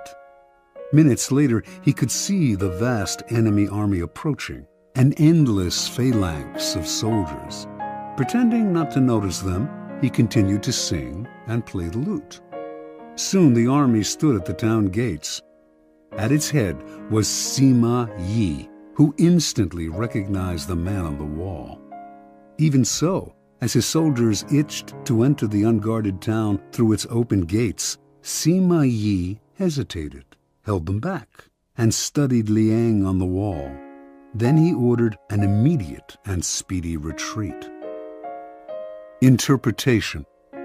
Zhuge Liang was commonly known as the Sleeping Dragon. His exploits in the War of the Three Kingdoms were legendary. Once a man claiming to be a disaffected enemy lieutenant came to his camp offering help and information. Liang instantly recognized the situation as a setup. This man was a false deserter and should be beheaded. At the last minute, though, as the axe was about to fall, Liang stopped the execution and offered to spare the man's life if he agreed to become a double agent. Grateful and terrified, the man agreed and began supplying false information to the enemy. Liang won battle after battle. The Sleeping Dragon carefully cultivated his reputation of being the cleverest man in China, one who always had a trick up his sleeve. As powerful as any weapon, this reputation struck fear into his enemy. Sima Yi had fought against Zhuge Liang dozens of times and knew him well. When he came on the empty city, with Liang praying on the wall, he was stunned. The Taoist robes, the chanting, the incense, this had to be a game of intimidation. The man was obviously taunting him, daring him to walk into a trap. The game was so obvious that for one moment it crossed Yi's mind that Liang actually was alone and desperate. But so great was his fear of Liang that he dared not risk finding out. Such is the power of reputation. It can put a vast army on the defensive, even force them into retreat without a single arrow being fired. Keys to power. The people around us, even our closest friends, will always, to some extent, remain mysterious and unfathomable. Their characters have secret recesses that they never reveal. The unknowableness of other people could prove disturbing if we thought about it long enough, since it would make it impossible for us really to judge other people. So, we prefer to ignore this fact and to judge people on their appearances, on what is most visible to our eyes: clothes, gestures, words, actions. In the social realm, appearances are the barometer of almost all of our judgments, and you must never be misled into believing otherwise. One false slip, one awkward or sudden change in your appearance can prove disastrous. This is the reason for the supreme importance of making and maintaining a reputation that is of your own creation. That reputation will protect you in the dangerous game of appearances, distracting the probing eyes of others from knowing what you are really like, and giving you a degree of control over how the world judges you, a powerful position to be in. Reputation has a power like magic. With one stroke of its wand, it can double your strength. It can also send people scurrying away from you. Whether the exact same deeds appear brilliant or dreadful can depend entirely on the reputation of the doer. In the beginning, you must work to establish a reputation for one outstanding quality, whether generosity or honesty or cunning. This quality sets you apart and gets other people to talk about you. You then make your reputation known to as many people as possible. Subtly, though, take care to build slowly and with a firm foundation, and watch as it spreads like wildfire. Reputation is a treasure to be carefully collected and hoarded. Especially when you are first establishing it, you must protect it strictly, anticipating all attacks on it. Once it is solid, do not let yourself get angry or defensive at the slanderous comments of your enemies. That reveals insecurity, not confidence in your reputation. Take the high road instead and never appear desperate in your self-defense. On the other hand, an attack on another man's reputation is a potent weapon, particularly when you have less power than he does. He has much more to lose in such a battle, and your own thus far small reputation gives him a small target when he tries to return your fire. But this tactic must be practiced with skill. You must not seem to engage in petty vengeance. If you do not break your enemy's reputation cleverly, you will inadvertently ruin your own. Law 6. Court attention at all cost. Judgment. Everything is judged by its appearance. What is unseen counts for nothing. Never let yourself get lost in the crowd then, or buried in oblivion. Stand out. Be conspicuous at all cost. Make yourself a magnet of attention by appearing larger, more colorful, more mysterious than the bland and timid masses. Part 1. Surround your name with the sensational and scandalous. Draw attention to yourself by creating an unforgettable, even controversial image. Court scandal. Do anything to make yourself seem larger than life and shine more brightly than those around you. Make no distinction between kinds of attention. Notoriety of any sort will bring you power. Better to be slandered and attacked than ignored. Observance of the law. P.T. Barnum started his career as an assistant to the owner of a circus, Aaron Turner. In 1836, the circus stopped in Annapolis, Maryland, for a series of performances. On the morning of opening day, Barnum took a stroll through town, wearing a new black suit. People started to follow him. Someone in the gathering crowd shouted out that he was the Reverend Ephraim K. Avery, infamous as a man acquitted of the charge of murder, but still believed guilty by most Americans. The angry mob tore off Barnum's suit and was ready to lynch him. After desperate appeals, Barnum finally convinced them to follow him to the circus where he could verify his identity. Once there, old Turner confirmed that this was all a practical joke. He himself had spread the rumor that Barnum was Avery. The crowd dispersed, but Barnum, who had nearly been killed, was not amused. He wanted to know what could have induced his boss to play such a trick. "My dear Mr. Barnum," Turner replied, "it was all for our good. Remember, all we need to ensure success is notoriety." And indeed, everyone in town was talking about the joke, and the circus was packed that night, and every night it stayed in Annapolis. Barnum had learned a lesson he would never forget. Barnum's first big venture of his own was for the American Museum, a collection of curiosities located in New York. One day, a beggar approached Barnum in the street. Instead of giving him money, Barnum decided to employ him. Taking him back to the museum, he gave the man 5 bricks and told him to make a slow circuit of several blocks. At certain points, he was to lay down a brick on the sidewalk, always keeping 1 brick in hand. On the return journey, he was to replace each brick on the street with the one he held. Meanwhile, he was to remain serious of countenance and to answer no questions.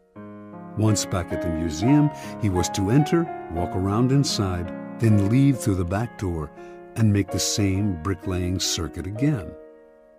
On the man's first walk through the streets, several hundred people watched his mysterious movements.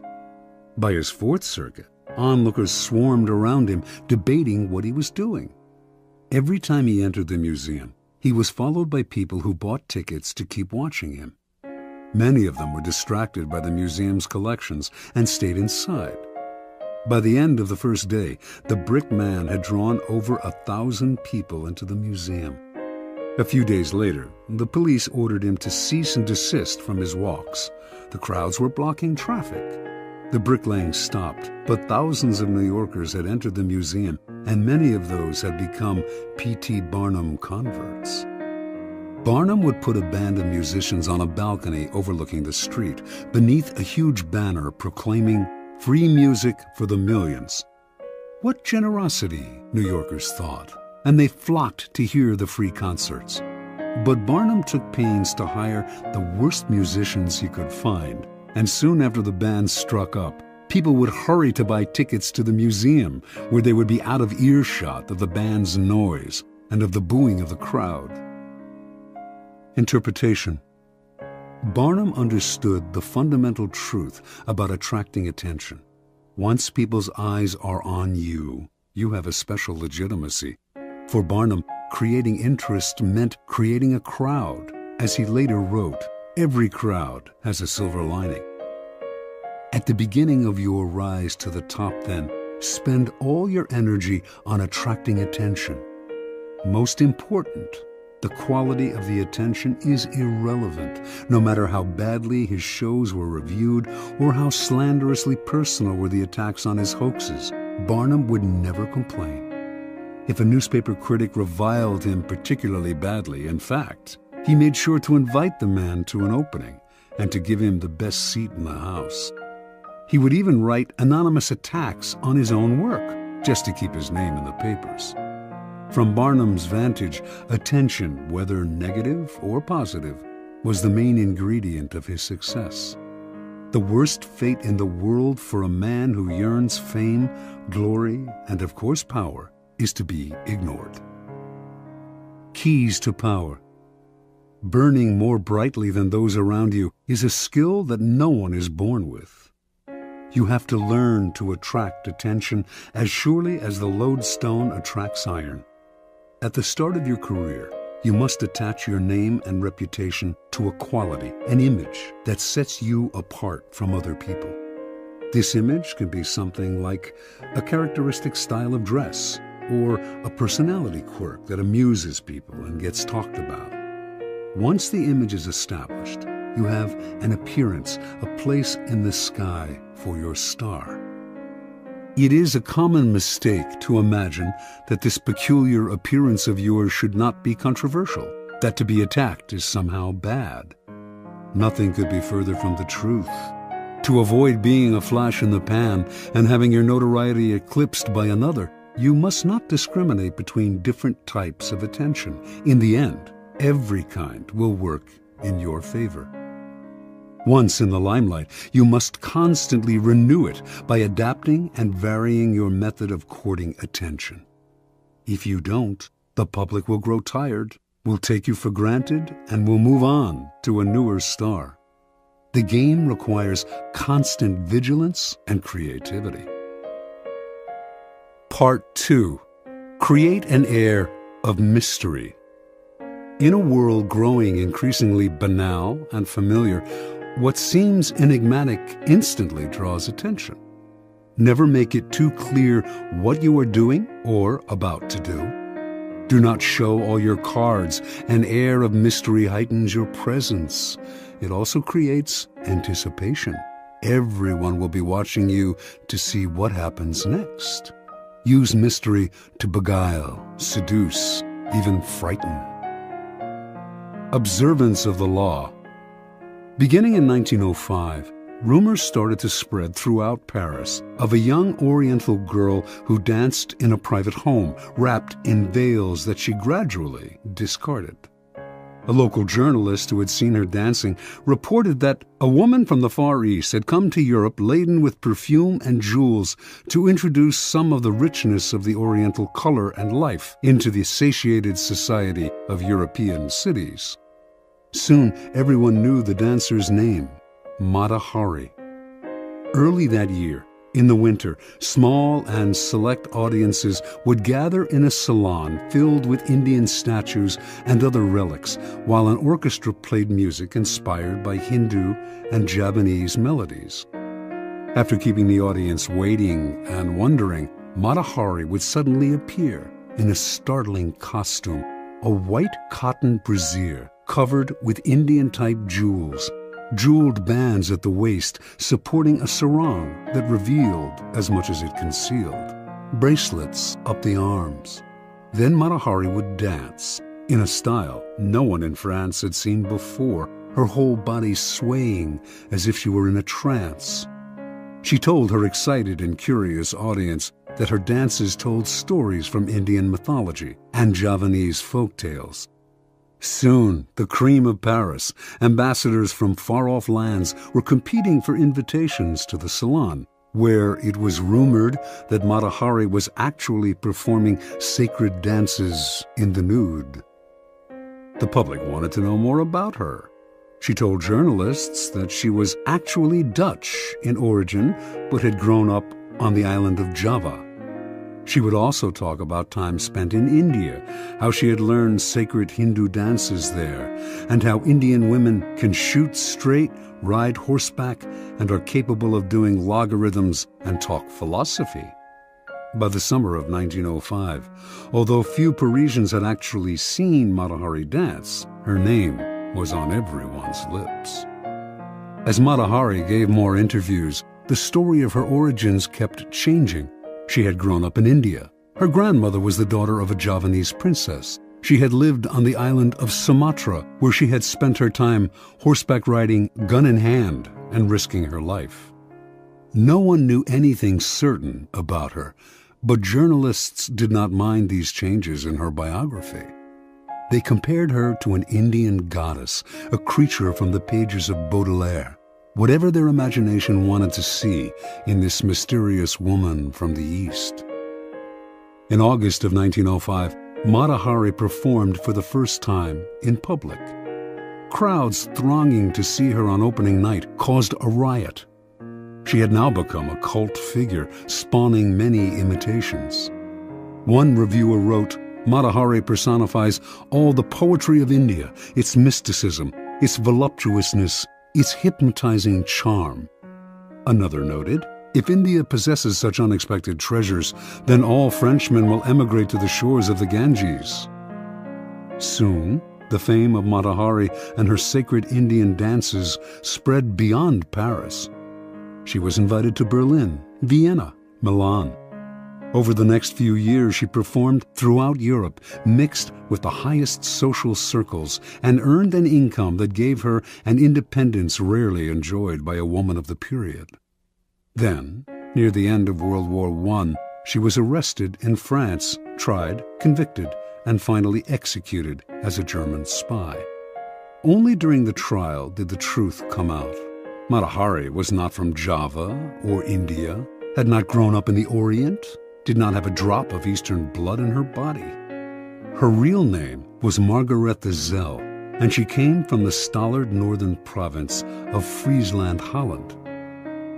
Interpretation. When Margarethe Zell arrived in Paris in 1904, she had half a franc in her pocket. She was one of the thousands of beautiful young girls who flocked to Paris every year, taking work as artists' models, nightclub dancers, or vaudeville performers at the Folies Bergère. After a few years, they would inevitably be replaced by younger girls and would often end up on the streets, turning to prostitution or else returning to the town they came from, older and chastened. Zell had higher ambitions. She had no dance experience and had never performed in the theater, but as a young girl, she had traveled with her family and had witnessed local dances in Java and Sumatra. Zell clearly understood that what was important in her act was not the dance itself, or even her face or figure, but her ability to create an air of mystery about herself. The mystery she created lay not just in her dancing, or her costumes, or the stories she would tell, or her endless lies about her origins. It lay in an atmosphere enveloping everything she did. There was nothing you could say for sure about her.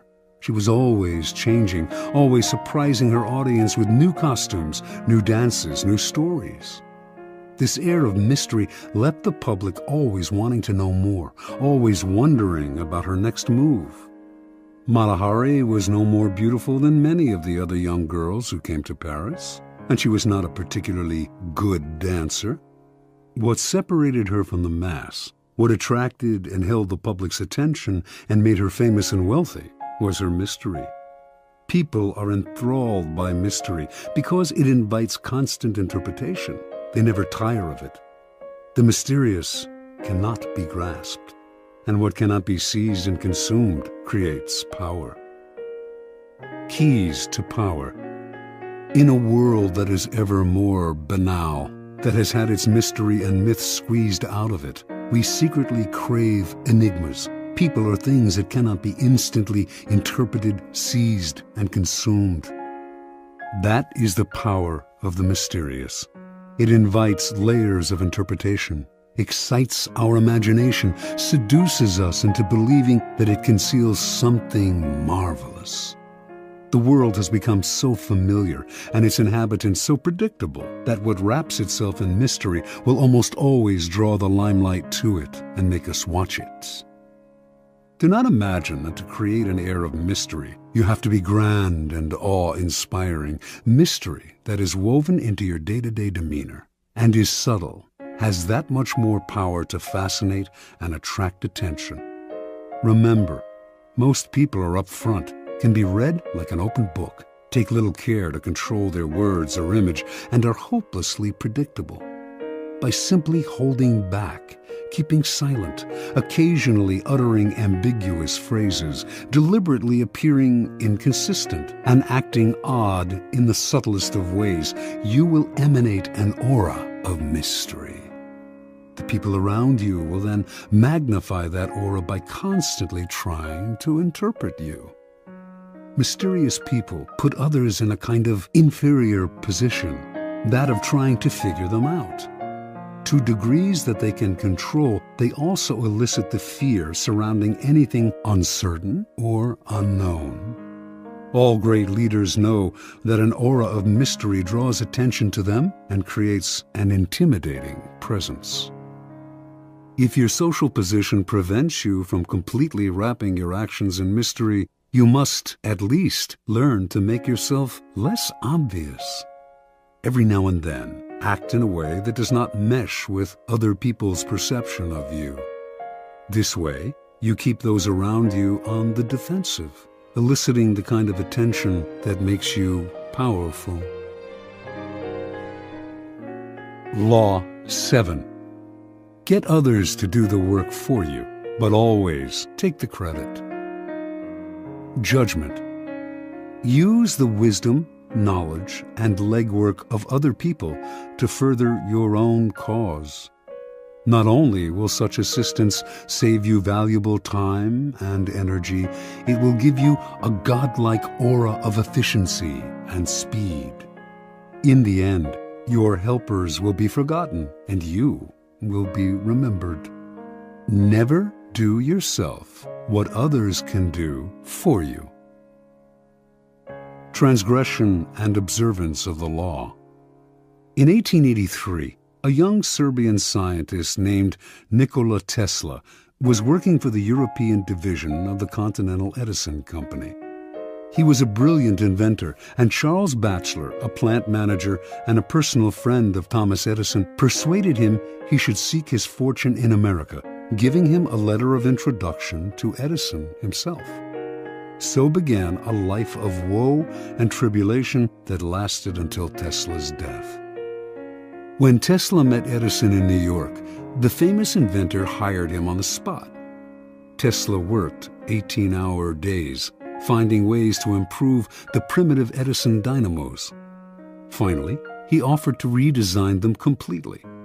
To Edison, this seemed a monumental task that could last years without paying off. But he told Tesla, "There's $50,000 in it for you, if you can do it." Tesla labored day and night on the project, and after only a year, he produced a greatly improved version of the dynamo, complete with automatic controls. He went to Edison to break the good news and receive his $50,000. Edison was pleased with the improvement, for which he and his company would take credit.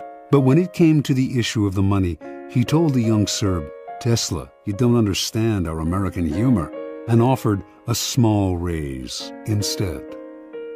Tesla's obsession was to create an alternating current system, AC, of electricity.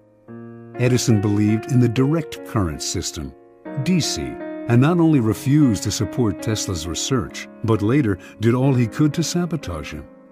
Tesla turned to the great Pittsburgh magnate George Westinghouse, who had started his own electricity company. Westinghouse completely funded Tesla's research and offered him a generous royalty agreement on future profits. The AC system Tesla developed is still the standard today, but after patents were filed in his name, other scientists came forward to take credit for the invention, claiming that they had laid the groundwork for him. His name was lost in the shuffle, and the public came to associate the invention with Westinghouse himself. A year later, Westinghouse was caught in a takeover bid from J. Pierpont Morgan, who made him rescind the generous royalty contract he had signed with Tesla. Westinghouse explained to the scientist that his company would not survive if it had to pay him his full royalties. He persuaded Tesla to accept the buyout of his patents for $216,000. A large sum, no doubt, but far less than the $12 million they were worth at the time. The financiers had divested Tesla of the riches, the patents, and essentially the credit for the greatest invention of his career. The name of Guglielmo Marconi is forever linked with the invention of radio. But few know that in producing his invention, he broadcast a signal across the English Channel in 1899. Marconi made use of a patent Tesla had filed in 1897, and that his work depended on Tesla's research. Once again, Tesla received no money and no credit. Tesla invented an induction motor as well as the AC power system, and he is the real father of radio. Yet, none of these discoveries bear his name. As an old man, he lived in poverty. In 1917, during his later impoverished years, Tesla was told he was to receive the Edison Medal of the American Institute of Electrical Engineers. He turned the medal down. "You propose," he said, "to honor me with a medal which I could pin upon my coat and strut for a vain hour before the members of your institute. You would decorate my body and continue to let starve for failure to supply recognition my mind and its creative products, which have supplied the foundation upon which the major portion of your institute exists." Interpretation.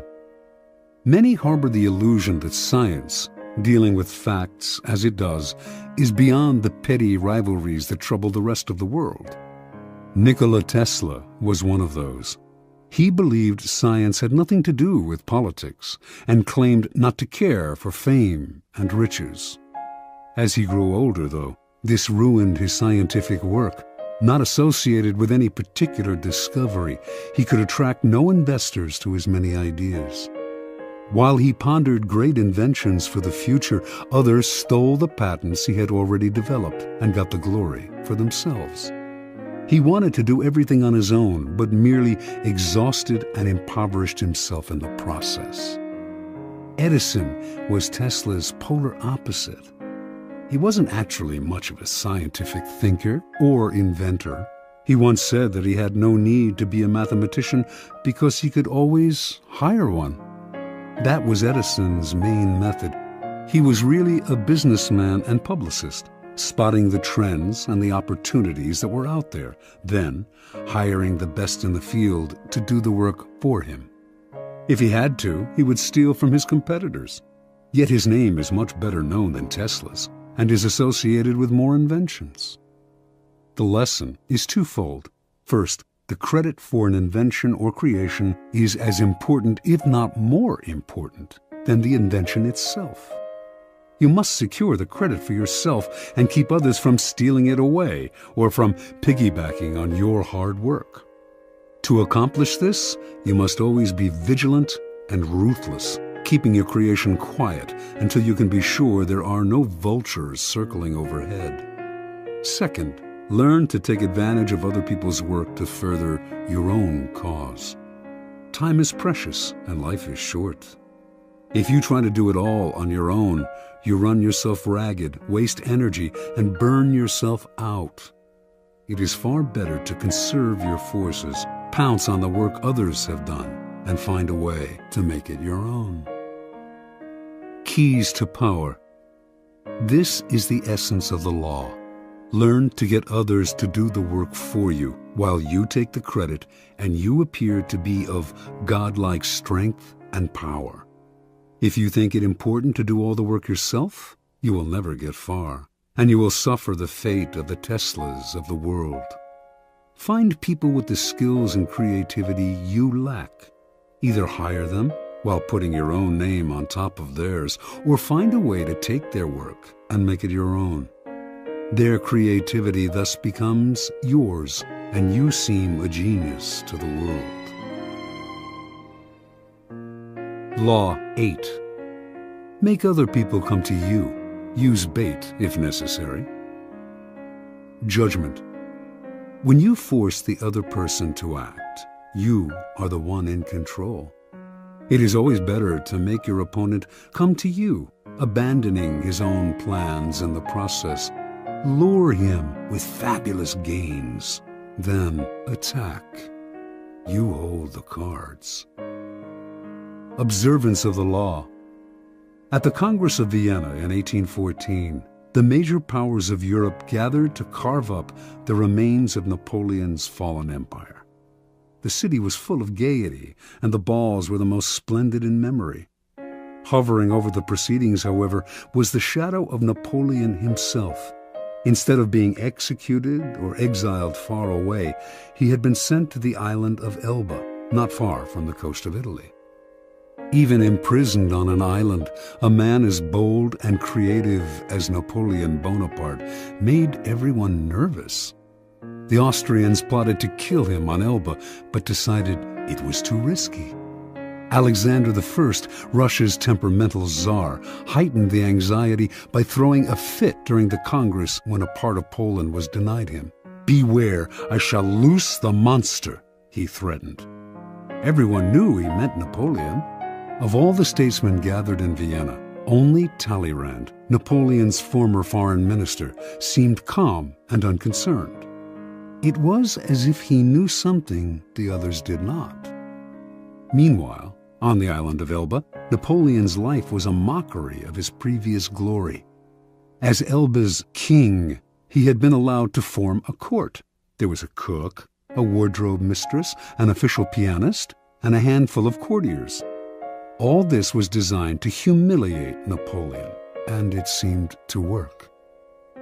That winter, however, there occurred a series of events so strange and dramatic they might have been scripted in a play. Elba was surrounded by British ships, their cannons covering all possible exit points.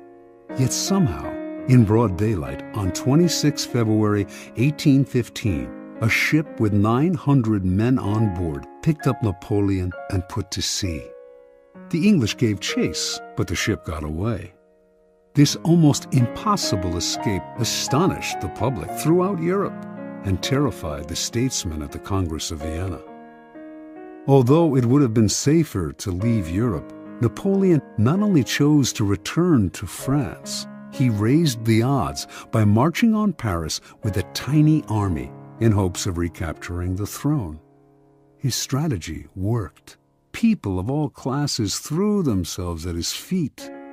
An army under Marshal Ney sped from Paris to arrest him, but when the soldiers saw their beloved former leader, they changed sides.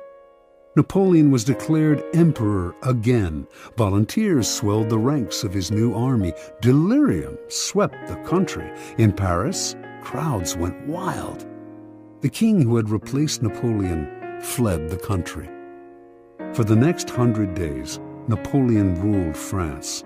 Soon, however, the giddiness subsided. France was bankrupt, its resources nearly exhausted, and there was little Napoleon could do about this.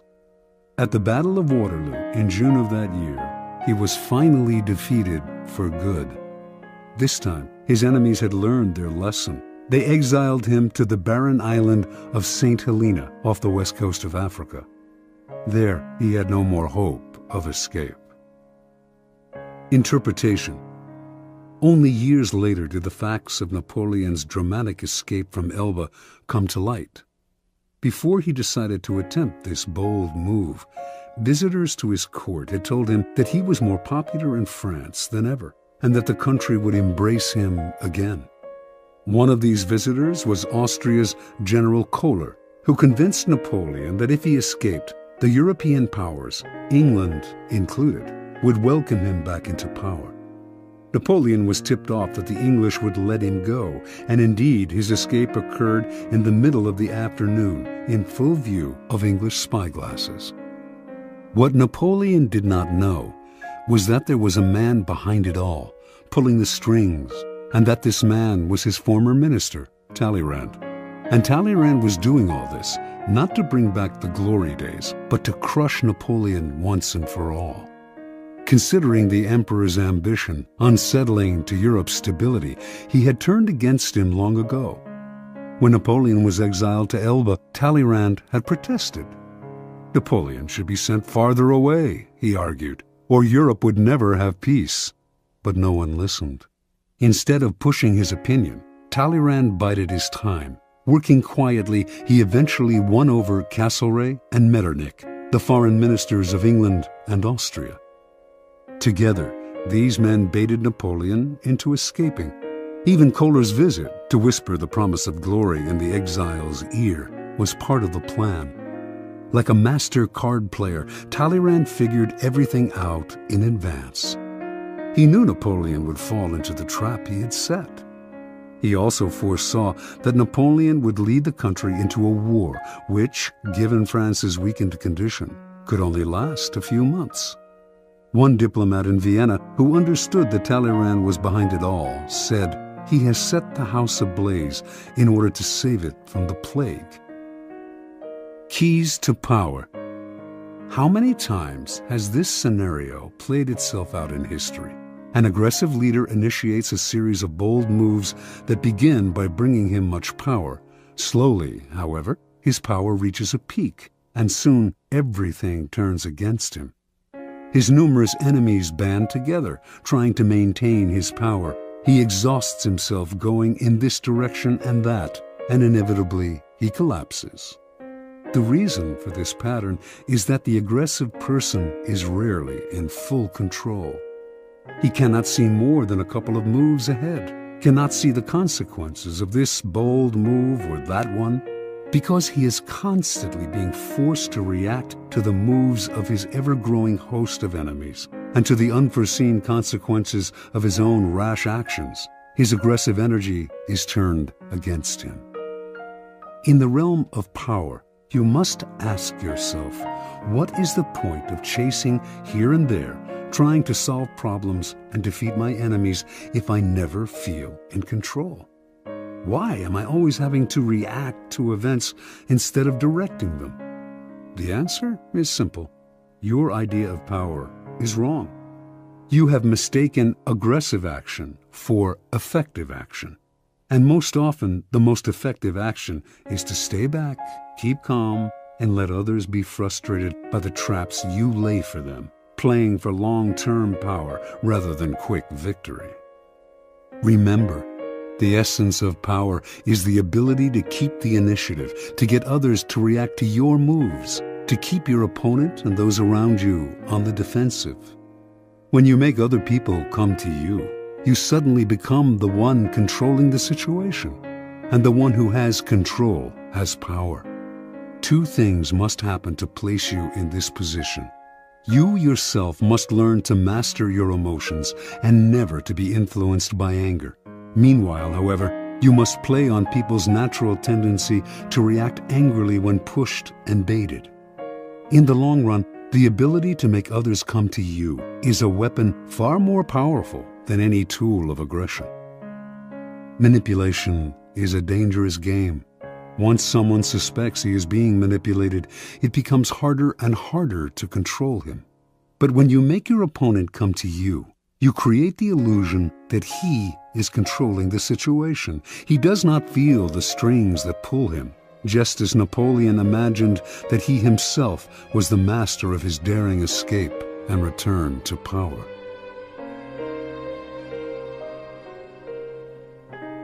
Law 9. Win through your actions, never through argument. Judgment.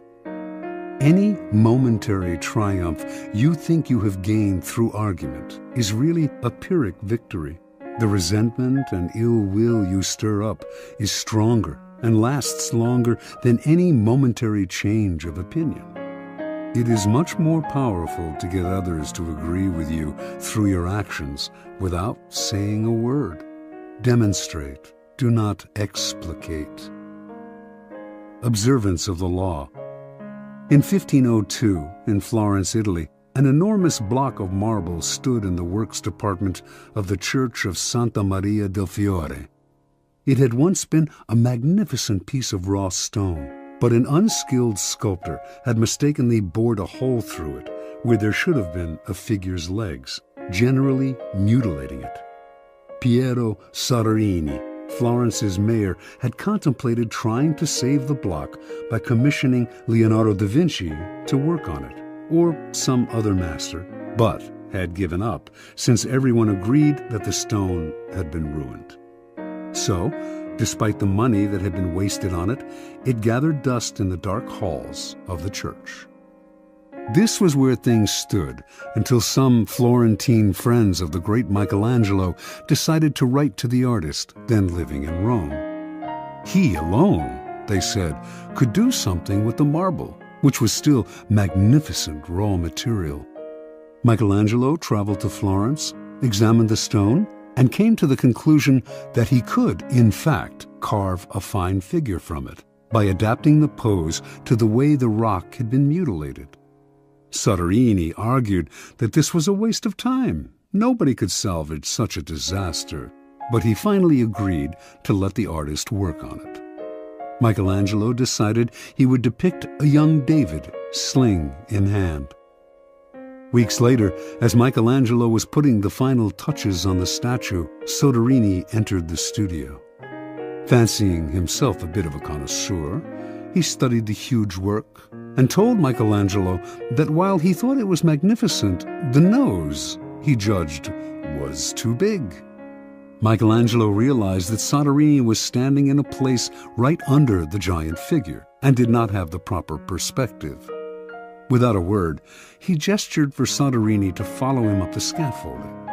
Reaching the nose, he picked up his chisel, as well as a bit of marble dust that lay on the planks. With Soderini just a few feet below him on the scaffolding, Michelangelo started to tap lightly with the chisel, letting the bits of dust he had gathered in his hand to fall little by little. He actually did nothing to change the nose, but gave every appearance of working on it. After a few minutes of the charade, he stood aside. "Look at it now." "I like it better," replied Soderini.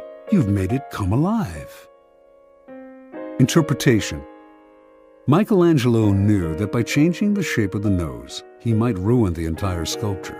Yet Soderini was a patron who prided himself on his aesthetic judgment. To offend such a man by arguing would not only gain Michelangelo nothing, it would put future commissions in jeopardy. Michelangelo was too clever to argue. His solution was to change Soderini's perspective, literally bringing him closer to the nose, without making him realize that this was the cause of his misperception. Fortunately for posterity, Michelangelo found a way to keep the perfection of the statue intact, while at the same time making Soderini believe he had improved it. Such is the double power of winning through actions rather than argument. No one is offended, and your point is proven. Keys to power. In the realm of power, you must learn to judge your moves by their long-term effects on other people. The problem in trying to prove a point or gain a victory through argument is that in the end, you can never be certain how it affects the people you're arguing with. They may appear to agree with you politely, but inside they may resent you. Or perhaps something you said inadvertently even offended them. Words have that insidious ability to be interpreted according to the other person's mood and insecurities. Even the best argument has no solid foundation, for we have all come to distrust the slippery nature of words. And days after agreeing with someone, we often revert to our old opinion out of sheer habit. Understand this: words are a dime a dozen. Everyone knows that in the heat of an argument, we will all say anything to support our cause. We will quote the Bible, refer to unverifiable statistics. Who can be persuaded by bags of air like that? Action and demonstration are much more powerful and meaningful. They are there before our eyes for us to see. Yes, now the statue's nose does look just right. There are no offensive words, no possibility of misinterpretation. No one can argue with a demonstrated proof. As Balthazar Gracian remarks, the truth is generally seen, rarely heard. Law 10. Infection. Avoid the unhappy and unlucky. Judgment. You can die from someone else's misery. Emotional states are as infectious as diseases. You may feel you are helping the drowning man, but you are only precipitating your own disaster. The unfortunate sometimes draw misfortune on themselves. They will also draw it on you. Associate with the happy and fortunate instead. Transgression of the law. Born in Limerick, Ireland in 1818, Marie Gilbert came to Paris in the 1840s to make her fortune as a dancer and performer. Taking the name Lola Montez, her mother was of distant Spanish descent. She claimed to be a flamenco dancer from Spain. By 1845, her career was languishing, and to survive, she became a courtesan, quickly one of the more successful in Paris. Only one man could salvage Lola's dancing career: Alexandre Dujarier, owner of the newspaper with the largest circulation in France, and also the newspaper's drama critic. She decided to woo and conquer him. Investigating his habits, she discovered that he went riding every morning. An excellent horsewoman herself, she rode out one morning and accidentally ran into him. Soon they were riding together every day. A few weeks later, Lola moved into his apartment. For a while, the two were happy together. With Dujarrier's help, Lola began to revive her dancing career. Despite the risk to his social standing, Dujarrier told friends he would marry her in the spring. Lola had never told him that she had eloped at age 19 with an Englishman and was still legally married. Although Dujarrier was deeply in love, his life started to slide downhill. His fortunes in business changed, and influential friends began to avoid him. One night, Dujarrier was invited to a party, attended by some of the wealthiest young men in Paris. Lola wanted to go too, but he would not allow it. They had their first quarrel, and Dujarrier attended the party by himself. There, hopelessly drunk, he insulted an influential drama critic, Jean-Baptiste Rosemont de Beauvalon, perhaps because of something the critic had said about Lola. The following morning, Beauvalon challenged him to a duel. Beauvalon was one of the best pistol shots in France. Dujarrier tried to apologize, but the duel took place, and he was shot and killed. Thus ended the life of one of the most promising young men of Paris society. Devastated, Lola left Paris. In 1846, Lola Montez found herself in Munich, where she decided to woo and conquer King Ludwig of Bavaria. The best way to Ludwig, she discovered, was through his aide-de-camp, Count Otto von Rechberg, a man with a fondness for pretty girls.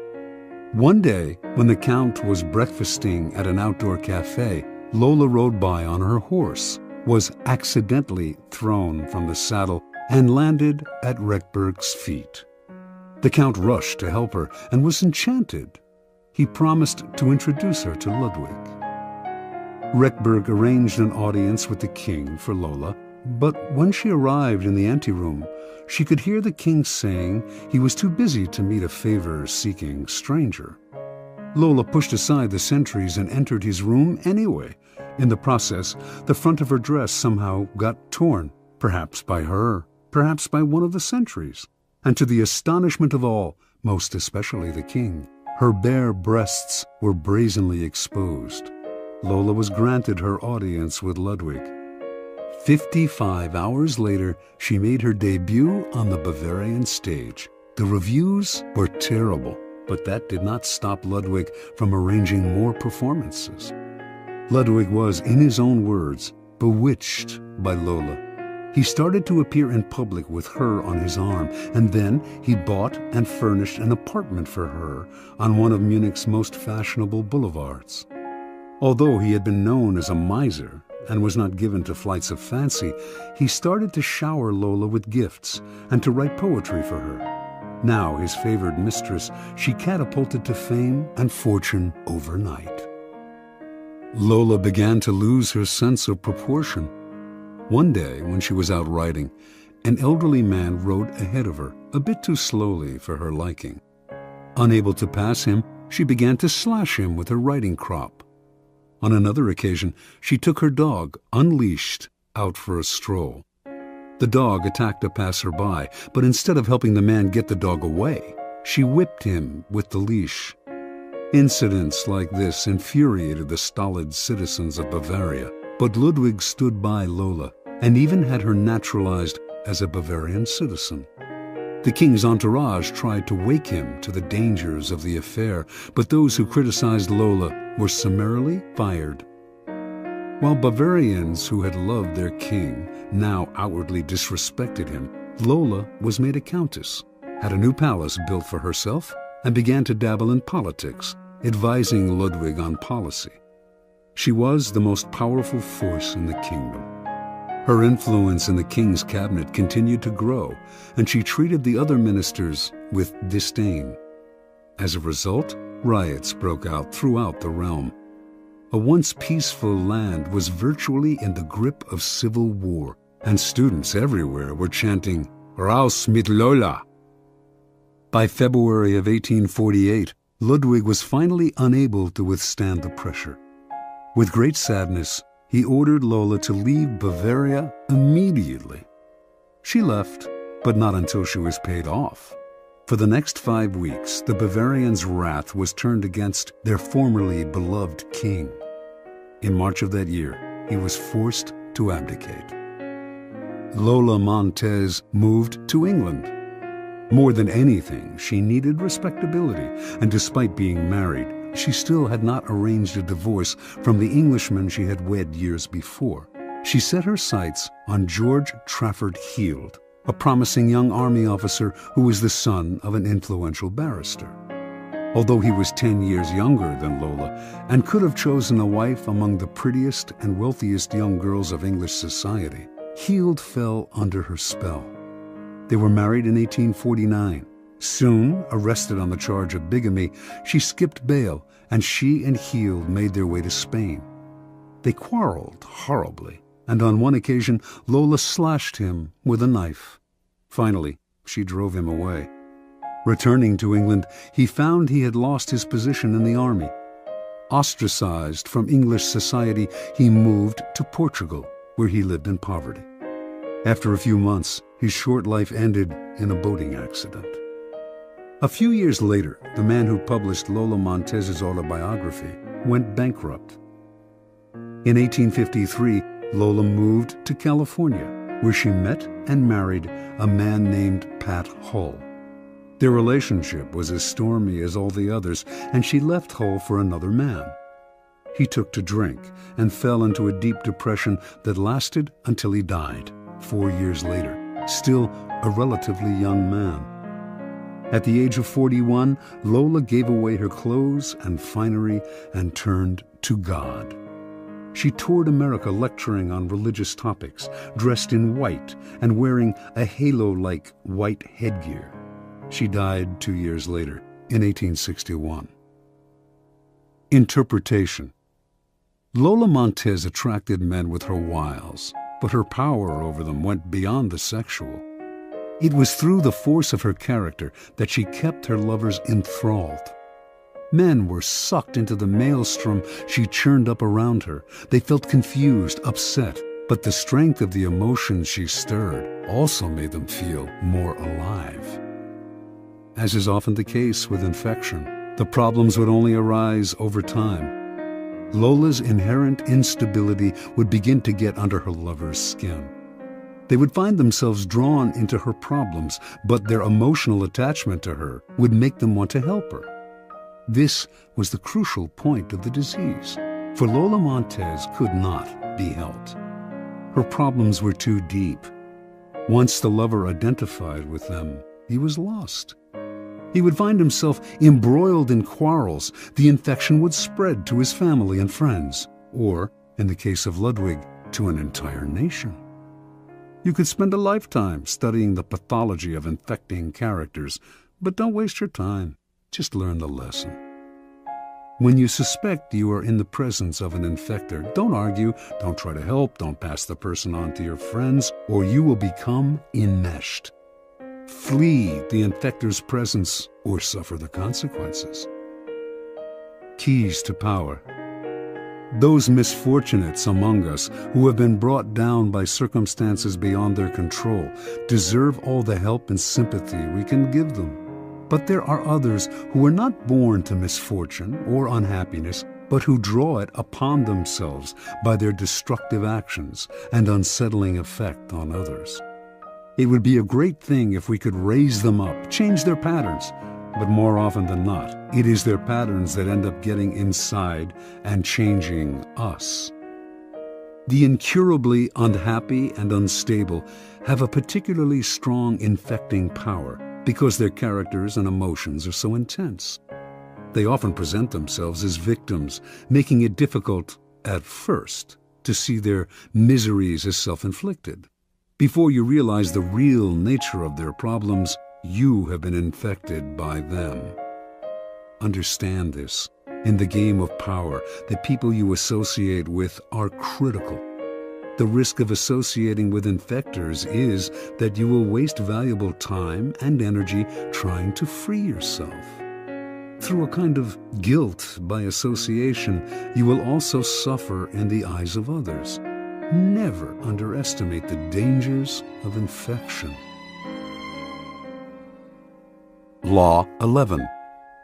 Learn to keep people dependent on you. Judgment. To maintain your independence, you must always be needed and wanted. The more you are relied on, the more freedom you have. Make people depend on you for their happiness and prosperity, and you have nothing to fear. Never teach them enough so that they can do without you. Observance of the law. When Otto von Bismarck became a deputy in the Prussian Parliament in 1847, he was 32 years old and without an ally or friend. Looking around him, he decided that the side to ally himself with was not the Parliament's liberals or conservatives, not any particular minister, and certainly not the people. It was with the king, Frederick William IV. This was an odd choice, to say the least, for Frederick was at a low point of his power. A weak, indecisive man, he consistently gave in to the liberals in Parliament. In fact, he was spineless and stood for much that Bismarck disliked personally and politically. Yet, Bismarck courted Frederick night and day. When other deputies attacked the king for his many inept moves, only Bismarck stood by him. Finally, it all paid off. In 1851, Bismarck was made a minister in the king's cabinet. Now he went to work. Time and again, he forced the king's hand, getting him to build up the military, to stand up to the liberals, to do exactly as Bismarck wished. He worked on Frederick's insecurity about his manliness, challenging him to be firm and to rule with pride. And he slowly restored the king's powers until the monarchy was once again the most powerful force in Prussia. When Frederick died in 1861, his brother William assumed the throne. William disliked Bismarck intensely and had no intention of keeping him around. But he also inherited the same situation his brother had: enemies galore who wanted to nibble his power away. He actually considered abdicating, feeling he lacked the strength to deal with this dangerous and precarious position. But Bismarck insinuated himself once again.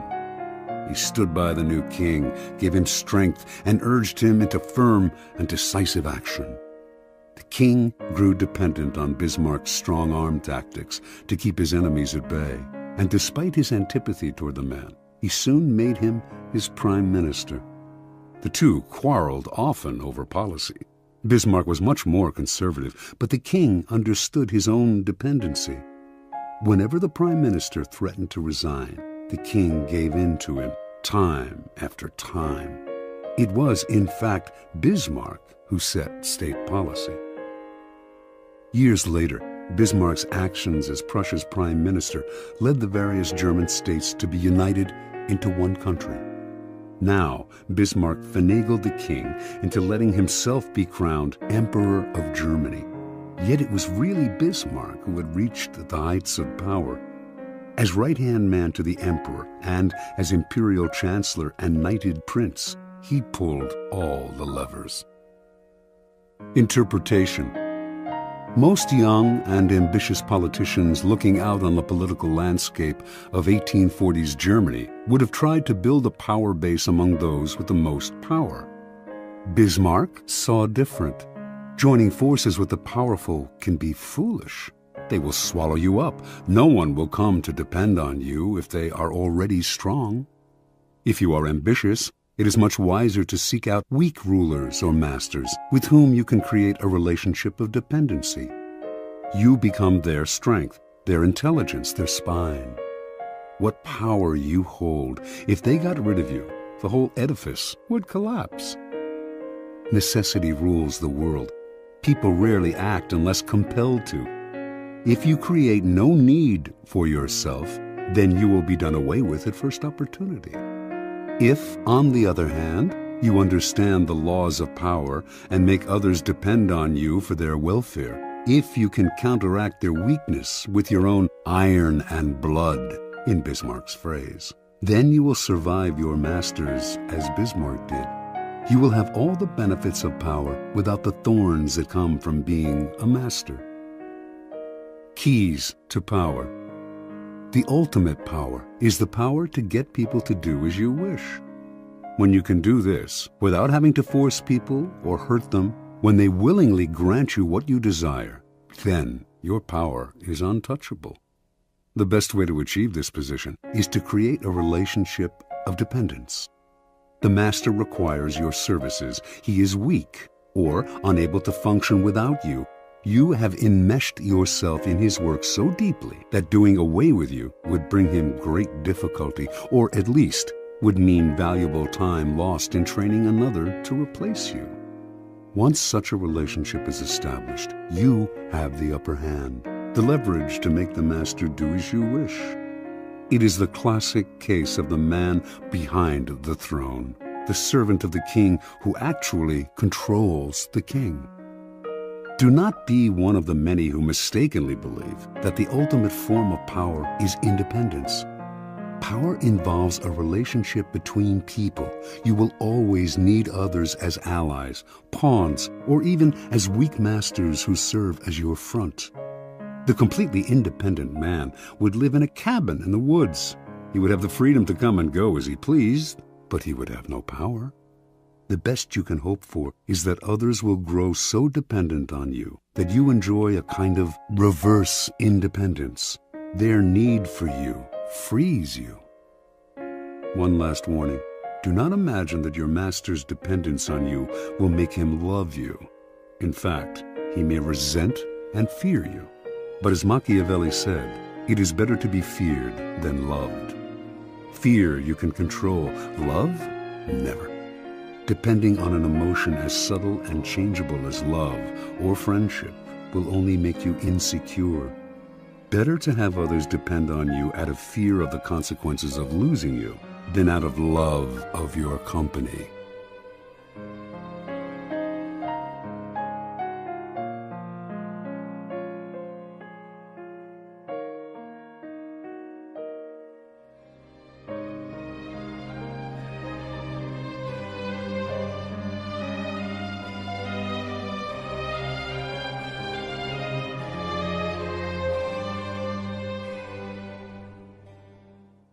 Law 12.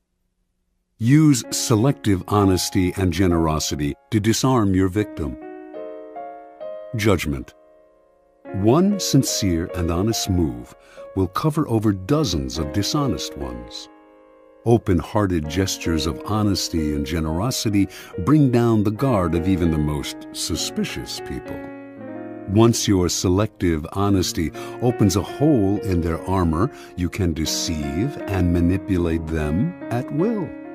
A timely gift, a Trojan horse, will serve the same purpose. Observance of the law. Sometime in 1926, a tall, dapperly dressed man paid a visit to Al Capone, the most feared gangster of his time. Speaking with an elegant continental accent, the man introduced himself as Count Victor Lustig. He promised that if Capone gave him $50,000, he could double it. Capone had more than enough funds to cover the investment, but he wasn't in the habit of entrusting large sums to total strangers. He looked the Count over. Something about the man was different, his classy style, his manner, and so Capone decided to play along. He counted out the bills personally and handed them to Lustig. "Okay, Count," said Capone. "Double it in 60 days like you said." Lustig left with the money, put it in a safe deposit box in Chicago, then headed to New York, where he had several other money-making schemes in progress. The $50,000 remained in the bank box untouched. Lustig made no effort to double it. 2 months later, he returned to Chicago, took the money from the box, and paid Capone another visit. He looked at the gangster's stony-faced bodyguards, smiled apologetically, and said, "Please accept my profound regrets, Mr. Capone. I'm sorry to report that the plan failed. I failed."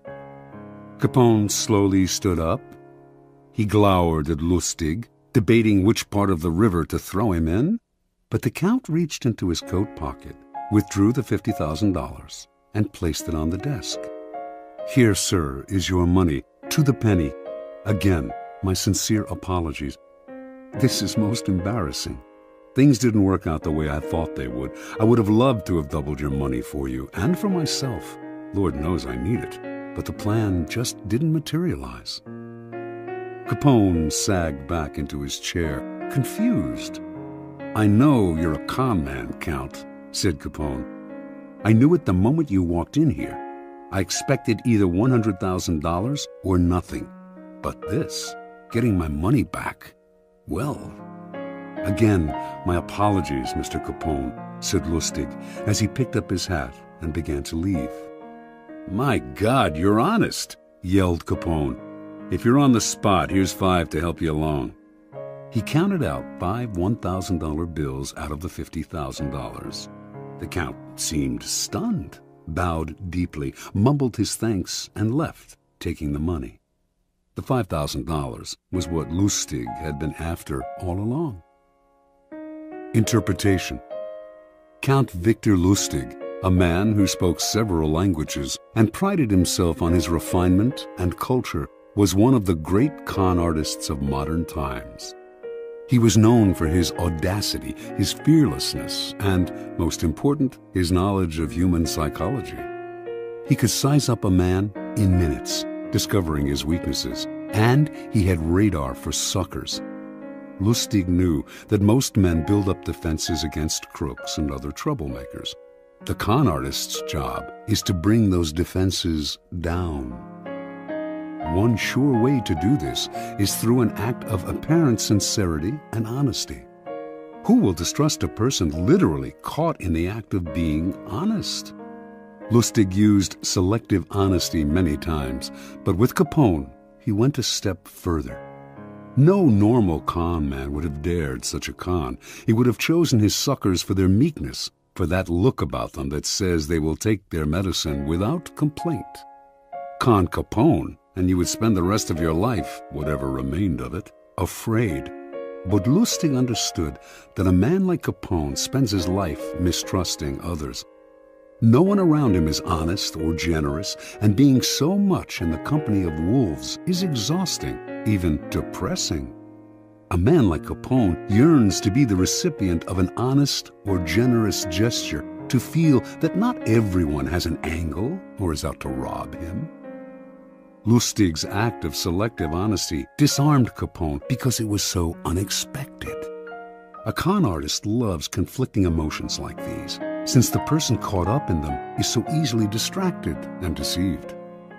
Do not shy away from practicing this law on the Capones of the world. With a well-timed gesture of honesty or generosity, you will have the most brutal and cynical beast in the kingdom eating out of your hand. Keys to power. The essence of deception is distraction. Distracting the people you want to deceive gives you the time and space to do something they won't notice.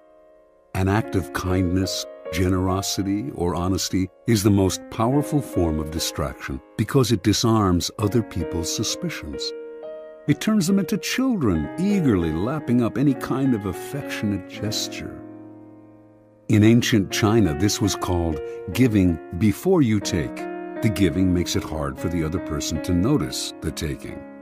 It is a device with infinite practical uses. Brazenly taking something from someone is dangerous, even for the powerful. The victim will plot revenge.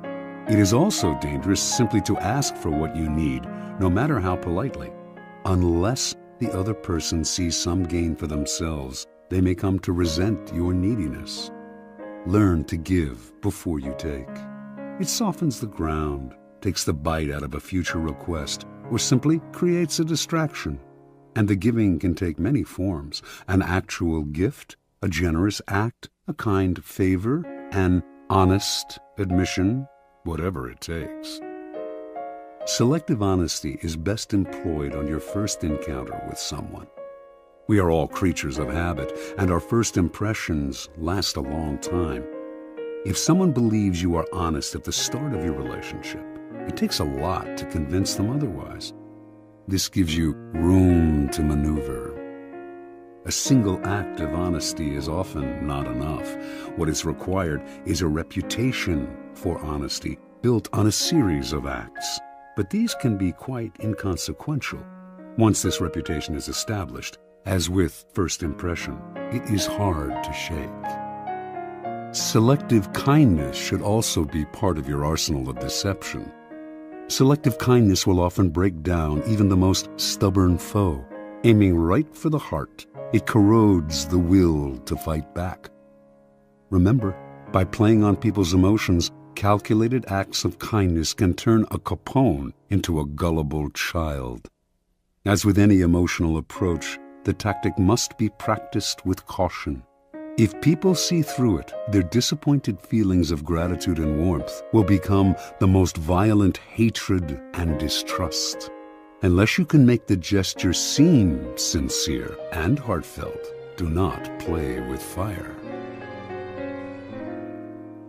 Law 13. When asking for help, appeal to people's self-interest, never to their mercy or gratitude. Judgment. If you need to turn to an ally for help, do not bother to remind him of your past assistance and good deeds. He will find a way to ignore you. Instead, uncover something in your request or in your alliance with him. that will benefit him and emphasize it out of all proportion. He will respond enthusiastically when he sees something to be gained for himself. Observance of the law. In 433 BC, just before the Peloponnesian War, the island of Corcyra, later called Corfu, and the Greek city-state of Corinth stood on the brink of conflict. Both sides sent ambassadors to Athens to try to win over the Athenians to their side. The stakes were high, since whoever had Athens on his side was sure to win, and whoever won the war would certainly give the defeated side no mercy. Corcyra spoke first.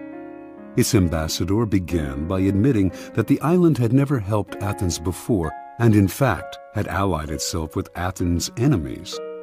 There were no ties of friendship or gratitude between Corcyra and Athens. Yes, the ambassador admitted, he had come to Athens now out of fear and concern for Corcyra's safety. The only thing he could offer was an alliance of mutual interests. Corcyra had a navy only surpassed in size and strength by Athens' own. An alliance between the two states would create a formidable force, one that could intimidate the rival state of Sparta.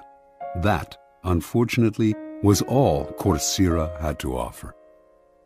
The representative from Corinth then gave a brilliant, passionate speech in sharp contrast to the dry, colorless approach of the Corcyran. He talked of everything Corinth had done for Athens in the past. He asked how it would look to Athens' other allies if the city put an agreement with a former enemy over one with a present friend, one that had served Athens' interest loyally.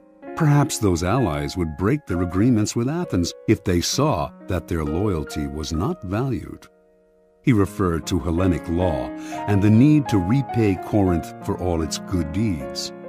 He finally went on to list the many services Corinth had performed for Athens and the importance of showing gratitude to one's friends. After the speech, the Athenians debated the issue in an assembly. On the second round, they voted overwhelmingly to ally with Corcyra and drop Corinth. Interpretation. History has remembered the Athenians nobly, but they were the preeminent realists of classical Greece. With them, all the rhetoric, all the emotional appeals in the world could not match a good, pragmatic argument, especially one that added to their power. What the Corinthian ambassador did not realize was that his references to Corinth's past generosity to Athens only irritated the Athenians, subtly asking them to feel guilty and putting them under obligation. The Athenians could care less about past favors and friendly feelings. At the same time, they knew that if their other allies thought them ungrateful for abandoning Corinth, these city-states would still be unlikely to break their ties to Athens, the preeminent power in Greece. Athens ruled its empire by force and would simply compel any rebellious ally to return to the fold.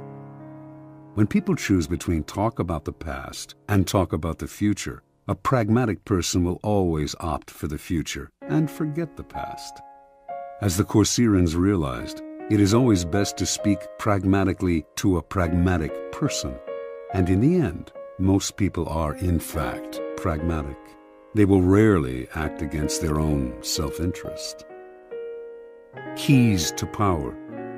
In your quest for power, you will constantly find yourself in the position of asking for help from those more powerful than you. There is an art to asking for help, an art that depends on your ability to understand the person you are dealing with and to not confuse your needs with theirs. Most people never succeed at this because they are completely trapped in their own wants and desires. They start from the assumption that the people they are appealing to have a selfless interest in helping them. They talk as if their needs mattered to these people, who probably couldn't care less. Sometimes they refer to larger issues, a great cause, or grand emotions such as love and gratitude. They go for the big picture when simple, everyday realities would have much more appeal. What they do not realize is that even the most powerful person is locked inside needs of his own, and that if you make no appeal to his self-interest, he merely sees you as desperate or, at best, a waste of time. A key step in the process is to understand the other person's psychology. Is he vain? Is he concerned about his reputation or his social standing? Does he have enemies you could help him vanquish? Is he simply motivated by money and power? When the Mongols invaded China in the 12th century, they threatened to obliterate a culture that had thrived for over 2,000 years. Their leader, Genghis Khan, saw nothing in China but a country that lacked pasturing for his horses, and he decided to destroy the place, leveling all its cities, for it would be better to exterminate the Chinese and let the grass grow. It was not a soldier, a general, or a king who saved the Chinese from devastation, but a man named Yelu Chucai. A foreigner himself, Chucai had come to appreciate the superiority of Chinese culture. He managed to make himself a trusted advisor to Genghis Khan and persuaded him that he would reap riches out of the place if, instead of destroying it, he simply taxed everyone who lived there. Khan saw the wisdom in this and did as Chucai advised. When Khan took the city of Kaifeng after a long siege and decided to massacre its inhabitants, as he had in other cities that had resisted him, Chucai told him that the finest craftsmen and engineers in China had fled to Kaifeng, and it would be better to put them to use. Kaifeng was spared. Never before had Genghis Khan shown such mercy, but then it really wasn't mercy that saved Kaifeng. Chucai knew Khan well. He was a barbaric peasant who cared nothing for culture, or indeed for anything other than warfare and practical results. Chucai chose to appeal to the only emotion that would work on such a man: greed. Self-interest is the lever that will move people. Once you make them see how you can in some way meet their needs or advance their cause, their resistance to your requests for help will magically fall away. At each step on the way to acquiring power, you must train yourself to think your way inside the other person's mind, to see their needs and interests, to get rid of the screen of your own feelings that obscure the truth. Master this art, and there will be no limits to what you can accomplish. Law 14. Pose as a friend, work as a spy. Judgment. Knowing about your rival is critical. Use spies to gather valuable information that will keep you a step ahead. Better still, play the spy yourself. In polite social encounters, learn to probe.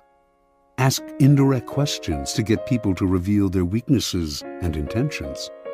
There is no occasion that is not an opportunity for artful spying. Observance of the law. Joseph Duveen was undoubtedly the greatest art dealer of his time. From 1904 to 1940, he almost single-handedly monopolized America's millionaire art collecting market. But one prize plum eluded him: the industrialist Andrew Mellon. Before he died, Duveen was determined to make Mellon a client. Duveen's friends said this was an impossible dream. Mellon was a stiff, taciturn man. The stories he had heard about the congenial, talkative Duveen rubbed him the wrong way. He had made it clear he had no desire to meet the man. Yet Duveen told his doubting friends, "Not only will Mellon buy from me, but he will buy only from me." For several years, he tracked his prey, learning the man's habits, tastes, phobias. To do this, he secretly put several of Mellon's staff on his own payroll, worming valuable information out of them. By the time he moved into action, he knew Mellon about as well as Mellon's wife did. In 1921, Mellon was visiting London and staying in a palatial suite on the 3rd floor of Claridge's Hotel. Duveen booked himself into the suite just below Mellon's on the 2nd floor. He had arranged for his valet to befriend Mellon's valet, and on the fateful day he had chosen to make his move, Mellon's valet told Duveen's valet, who told Duveen that he had just helped Mellon on with his overcoat and that the industrialist was making his way down the corridor to ring for the lift. Duveen's valet hurriedly helped Duveen with his own overcoat. Seconds later, Duveen entered the lift, and lo and behold, there was Mellon. "How do you do, Mr. Mellon?" said Duveen, introducing himself. "I am on my way to the National Gallery to look at some pictures." How uncanny! That was precisely where Mellon was headed. And so Duveen was able to accompany his prey to the one location that would ensure his success. He knew Mellon's taste, inside and out, and while the two men wandered through the museum, he dazzled the magnate with his knowledge. Once again, quite uncannily, they seemed to have remarkably similar tastes. Mellon was pleasantly surprised. This wasn't the Duveen he had expected. The man was charming and agreeable, and clearly had exquisite taste. When they returned to New York, Mellon visited Duveen's exclusive gallery and fell in love with the collection. Everything, surprisingly enough, seemed to be precisely the kind of work he wanted to collect. For the rest of his life, he was Duveen's best and most generous client. Interpretation. A man as ambitious and competitive as Joseph Duveen left nothing to chance. What's the point of winging it, or just hoping you may be able to charm this or that client? It's like shooting ducks blindfolded. Arm yourself with a little knowledge and your aim improves. Mellon was the most spectacular of Duveen's catches, but he spied on many a millionaire. By secretly putting members of his clients' household staffs on his own payroll, he would gain constant access to valuable information about their master's comings and goings, changes in taste, and other such tidbits of information that would put him a step ahead. A rival of Duveen's, who wanted to make Henry Frick a client, noticed that whenever he visited this wealthy New Yorker, Duveen was there before him, as if he had a sixth sense. To other dealers, Duveen seemed to be everywhere and to know everything before they did. His powers discouraged and disheartened them until many simply gave up going after the wealthy clients who could make a dealer rich. Such is the power of artful spying. It makes you seem all-powerful, clairvoyant. Your knowledge of your mark can also make you seem charming. So well can you anticipate their desires. No one sees the source of your power, and what they cannot see, they cannot fight. Keys to power. In the realm of power, your goal is a degree of control over future events. Part of the problem you face, then, is that people won't tell you all their thoughts, emotions, and plans. Carefully controlling what they say, they keep the most critical parts of their character hidden, their weaknesses, ulterior motives, obsessions. The result is that you cannot predict their moves and are constantly in the dark. The trick is to find a way to probe them, to find out their secrets and hidden intentions without letting them know what you are up to. This is not as difficult as you might think. A friendly front will let you secretly gather information on friends and enemies alike. Let others consult the horoscope or read tarot cards. You have more concrete means of seeing into the future. The most common way of spying is to use other people, as Duveen did. The method is simple, powerful, but risky. You will certainly gather information, but you have little control over the people who are doing the work. Perhaps they will ineptly reveal your spying or even secretly turn against you. It is far better to be the spy yourself, to pose as a friend while secretly gathering information. During social gatherings and innocuous encounters, pay attention. This is when people's guards are down. By suppressing your own personality, you can make them reveal things. The brilliance of the maneuver is that they will mistake your interest in them for friendship, so that you not only learn, you make allies. Nevertheless, You should practice this tactic with caution and care. If people begin to suspect you are worming secrets out of them under the cover of conversation, they will strictly avoid you. Emphasize friendly chatter, not valuable information. Your search for gems of information cannot be too obvious, or your probing questions will reveal more about yourself and your intentions than about the information you hope to find. A trick to try in spying comes from La Rochefoucauld, who wrote, "Sincerity is found in very few men, and is often the cleverest of ruses. One is sincere in order to draw out the confidence and secrets of the other." By pretending to bare your heart to another person, in other words, you make them more likely to reveal their own secrets. Give them a false confession, and they will give you a real one. Another trick was identified by the philosopher Arthur Schopenhauer, who suggested vehemently contradicting people you're in conversation with as a way of irritating them, stirring them up so that they lose some of the control over their words. In their emotional reaction, they will reveal all kinds of truths about themselves, truths you can later use against them. Another method of indirect spying is to test people, to lay little traps that make them reveal things about themselves. Khosroes II, a notoriously clever 7th century king of the Persians, had many ways of seeing through his subjects without raising suspicion. If he noticed, for instance, that 2 of his courtiers had become particularly friendly, he would call one of them aside and say he had information that the other was a traitor and would soon be killed. The king would tell the courtier he trusted him more than anyone and that he must keep this information secret. Then he would watch the 2 men carefully.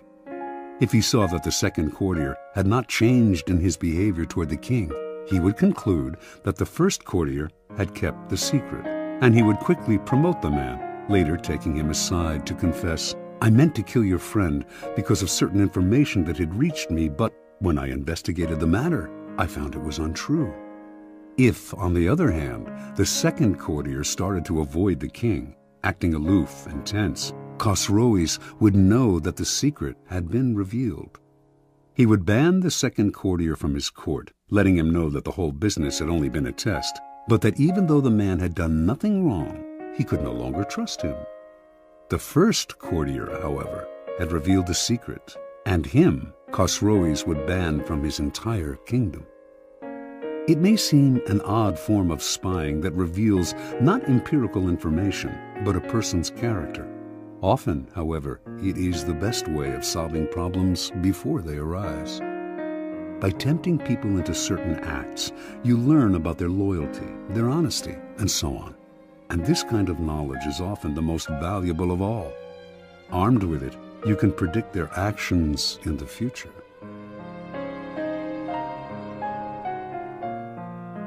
Law 15. Crush your enemy totally. Judgment.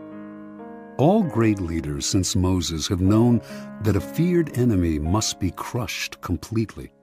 Sometimes they have learned this the hard way. If one ember is left alight, no matter how dimly it smolders, a fire will eventually break out. More is lost through stopping halfway than through total annihilation. The enemy will recover and will seek revenge. Crush him, not only in body, but in spirit. Transgression of the law. No rivalry between leaders is more celebrated in Chinese history than the struggle between Xiang Yu and Liu Bang. These 2 generals began their careers as friends, fighting on the same side.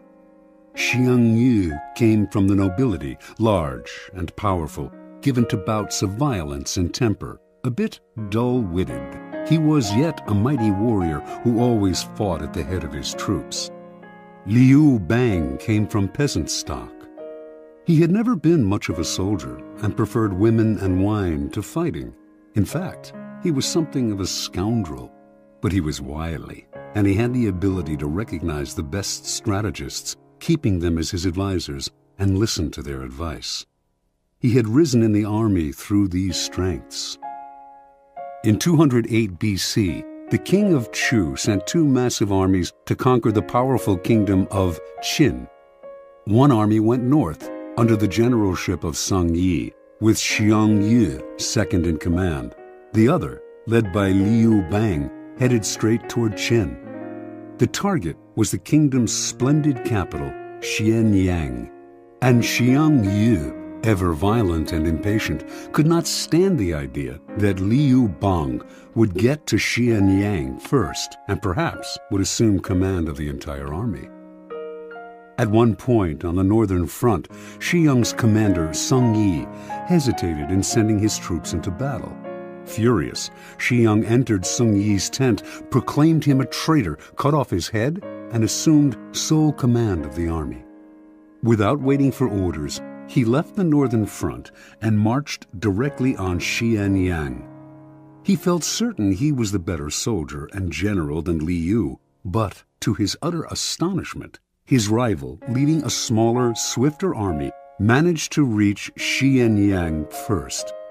Xiang had an advisor, Fan Tsang, who warned him this village headman, Liu Bang, used to be greedy only for riches and women, but since entering the capital, he has not been led astray by wealth, wine, or sex. That shows he is aiming high. Fan Tsang urged Xiang to kill his rival before it was too late. He told the general to invite the wily peasant to a banquet at their camp outside Xianyang and, in the midst of a celebratory sword dance, to have his head cut off. The invitation was sent. Liu fell for the trap and came to the banquet. But Xiang hesitated in ordering the sword dance, and by the time he gave the signal, Liu had sensed a trap and managed to escape. "Bah!" cried Fan Tsang in disgust, seeing that Xiang had botched the plot. "One cannot plan with a simpleton. Liu Bang will steal your empire yet and make us all his prisoners." Realizing his mistake, Xiang hurriedly marched on Xianyang, this time determined to hack off his rival's head. Liu was never one to fight when the odds were against him, and he abandoned the city. Xiang captured Xianyang, murdered the young prince of Qin, and burned the city to the ground. Liu was now Xiang's bitter enemy, and he pursued him for many months, finally cornering him in a walled city. Lacking food, his army in disarray, Liu sued for peace. Again, Fan Tsang warned Xiang, "Crush him now. If you let him go again, you will be sorry later." But Xiang decided to be merciful. He wanted to bring Liu back to Chu alive and to force his former friend to acknowledge him as master. But Fan proved right. Liu managed to use the negotiations for surrender as a distraction, and he escaped with a small army. Xiang, amazed that he had yet again let his rival slip away, once more set out after Liu, this time with such ferocity that he seemed to have lost his mind. A few weeks later, in the thick of the hunt, Xiang scattered his forces unwisely, and in a surprise attack, Liu was able to surround his main garrison. For the first time, the tables were turned. Now, it was Xiang who sued for peace. Liu's top advisor urged him to destroy Xiang, crush his army, show no mercy. Making a false treaty, he lured Xiang into relaxing his defense, then slaughtered almost all of his army. Xiang managed to escape. Alone and on foot, knowing that Liu had put a bounty on his head, he came upon a small group of his own retreating soldiers and cried out, "I hear Liu Bang has offered 1,000 pieces of gold and a fief of 10,000 families for my head. Let me do you a favor." Then he slit his own throat and died. Interpretation. This is the fate that faces all of us when we sympathize with our enemies, when pity or the hope of reconciliation makes us pull back from doing away with them. We only strengthen their fear and hatred of us. We have beaten them and they are humiliated, yet we nurture these resentful vipers who will one day kill us. Power cannot be dealt with this way. It must be exterminated, crushed, and denied the chance to return to haunt us. This is all the truer with a former friend who has become an enemy. The law governing fatal antagonisms reads, reconciliation is out of the question. Only one side can win, and it must win totally. Liu Bang learned this lesson well. After defeating Xiang Yu, this son of a farmer went on to become supreme commander of the armies of Chu.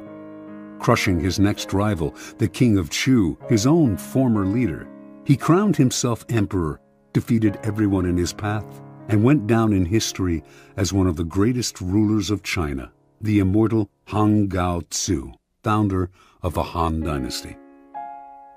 Keys to power. It is no accident that the story illustrating this law comes from China. Chinese history abounds with examples of enemies who were left alive and returned to haunt the lenient. Crush the enemy is a key strategic tenet of Sun Tzu, the 4th century BC author of The Art of War. The idea is simple. Your enemies wish you ill. There is nothing they want more than to eliminate you.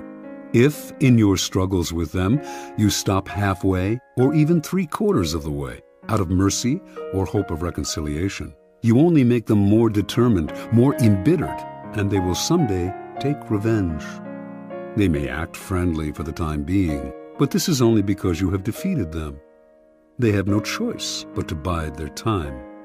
The solution? Have no mercy. Crush your enemies as totally as they would crush you. Ultimately, the only peace and security you can hope for from your enemies is their disappearance. Law 16. Use absence to increase respect and honor. Judgment. Too much circulation makes the price go down. The more you are seen and heard from, the more common you appear. If you are already established in a group, temporary withdrawal from it will make you more talked about, even more admired. You must learn when to leave, create value through scarcity. Observance of the law. For many centuries, the Assyrians ruled Upper Asia with an iron fist. In the 8th century BC, however, the people of Media, now northwestern Iran, revolted against them and finally broke free. Now the Medes had to establish a new government. Determined to avoid any form of despotism, they refused to give ultimate power to any one man or to establish a monarchy. Without a leader, however, the country soon fell into chaos and fractured into small kingdoms with village fighting against village. In one such village lived a man named Deioces, who began to make a name for himself for fair dealing and the ability to settle disputes. He did this so successfully, in fact, that soon any legal conflict in the area was brought to him, and his power increased. Throughout the land, the law had fallen into disrepute. The judges were corrupt, and no one entrusted their cases to the courts anymore, resorting to violence instead. When news spread of Deioces' wisdom, incorruptibility, and unshakable impartiality, Median villages far and wide turned to him to settle all manner of cases. Soon he became the sole arbiter of justice in the land. At the height of his power, Deioces suddenly decided he had had enough. He would no longer sit in the chair of judgment, would hear no more suits, settle no more disputes between brother and brother, village and village. Complaining that he was spending so much time dealing with other people's problems that he had neglected his own affairs, he retired. The country once again descended into chaos. With the sudden withdrawal of a powerful arbiter like Deioces, crime increased and contempt for the law was never greater. The Medes held a meeting of all the villages to decide how to get out of their predicament. "We cannot continue to live in this country under these conditions," said one tribal leader. "Let us appoint one of our number to rule so that we can live under orderly government rather than losing our homes altogether in the present chaos." And so, despite all that the Medes had suffered under the Assyrian despotism, they decided to set up a monarchy and name a king. And the man they most wanted to rule, of course, was the fair-minded Deoces. He was hard to convince, for he wanted nothing more to do with the village's infighting and bickering. But the Medes begged and pleaded. Without him, the country had descended into a state of lawlessness. Deoces finally agreed. Yet he also imposed conditions. An enormous palace was to be constructed for him. He was to be provided with bodyguards, and a capital city was to be built from which he could rule. All of this was done, and Deoces settled into his palace. In the center of the capital, the palace was surrounded by walls and completely inaccessible to ordinary people. Deoces then established the terms of his rule. Admission to his presence was forbidden. Communication with the king was only possible through messengers. No one in the royal court could see him more than once a week, and then only by permission. Deoces ruled for 53 years, extended the Median Empire, and established the foundation for what would later be the Persian Empire, under his great-great-grandson Cyrus. During Deoces' reign, the people's respect for him gradually turned into a form of worship. He was not a mere mortal, they believed, but the son of a god. Interpretation. Deoces was a man of great ambition. He determined early on that the country needed a strong ruler and that he was the man for the job. In a land plagued with anarchy, the most powerful man is the judge and arbiter, so Deoces began his career by making his reputation as a man of impeccable fairness. At the height of his power as a judge, however, Deoces realized the truth of the law of absence and presence. By serving so many clients, he had become too noticeable, too available, and had lost the respect he had earlier enjoyed. People were taking his services for granted. The only way to regain the veneration and power he wanted was to withdraw completely and let the Medes taste what life was like without him. As he expected, they came begging for him to rule. Once Deoces had discovered the truth of this law, he carried it to its ultimate realization. In the palace his people had built for him, none could see him except a few courtiers, and those only rarely. As Herodotus wrote, there was a risk that if they saw him habitually, it might lead to jealousy and resentment, and plots would follow. But if nobody saw him, the legend would grow that he was a being of a different order from mere men. Keys to power. Everything in the world depends on absence and presence. A strong presence will draw power and attention to you. You shine more brightly than those around you. But a point is inevitably reached where too much presence creates the opposite effect. The more you are seen and heard from, the more your value degrades. You become a habit. No matter how hard you try to be different, subtly, without your knowing why, people respect you less and less. At the right moment, you must learn to withdraw yourself before they unconsciously push you away. It is a game of hide and seek. Another, more everyday side of this law, but one that demonstrates its truth even further, is the law of scarcity in the science of economics. By withdrawing something from the market, you create instant value.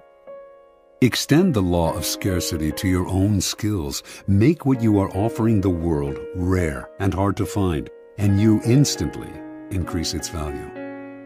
There always comes a point when those in power overstay their welcome. We have grown tired of them, lost respect for them. We see them as no different from the rest of mankind, which is to say that we see them as rather worse, since we inevitably compare their current status in our eyes to their former one. There is an art to knowing when to retire. If it is done right, you regain the respect you had lost and retain a part of your power. Make yourself too available, and the aura of power you have created around yourself will wear away. Turn the game around. Make yourself less accessible, and you increase the value of your presence. Law 17. Keep others in suspense. Cultivate an air of unpredictability. Judgment.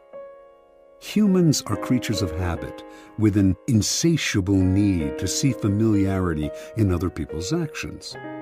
Your predictability gives them a sense of control. Turn the tables. Be deliberately unpredictable. Behavior that seems to have no consistency or purpose will keep them off balance, and they will wear themselves out trying to explain your moves. Taken to an extreme, this strategy can intimidate and terrorize. Observance of the law. In May of 1972, chess champion Boris Spassky anxiously awaited his rival Bobby Fischer in Reykjavik, Iceland. The two men had been scheduled to meet for the World Championship of Chess, but Fischer had not arrived on time, and the match was on hold. Fischer had problems with the size of the prize money, problems with the way the money was to be distributed, problems with the logistics of holding the match in Iceland. He might back out at any moment. Spassky tried to be patient. His Russian bosses felt that Fischer was humiliating him and told him to walk away, but Spassky wanted this match. He knew he could destroy Fischer, and nothing was going to spoil the greatest victory of his career. So it seems that all our work may come to nothing, Spassky told a comrade. But what can we do? It is Bobby's move. If he comes, we play. If he does not come, we do not play. A man who was willing to commit suicide has the initiative. Fischer finally arrived in Reykjavik, but the problems and the threat of cancellation continued. He disliked the hall where the match was to be fought. He criticized the lighting. He complained about the noise of the cameras. He even hated the chairs in which he and Spassky were to sit. Now the Soviet Union took the initiative and threatened to withdraw their man. The bluff apparently worked. After all the weeks of waiting, the endless and infuriating negotiations, Fischer agreed to play. Everyone was relieved. No one more than Spassky, but on the day of the official introductions, Fischer arrived very late, and on the day when the match of the century was to begin, he was late again. This time, however, the consequences would be dire.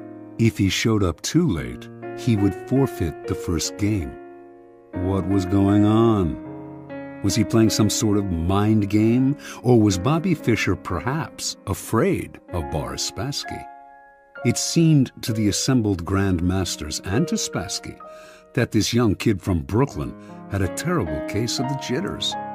At 5:09, Fischer showed up exactly 1 minute before the match was to be canceled. The first game of a chess tournament is critical, since it sets the tone for the months to come.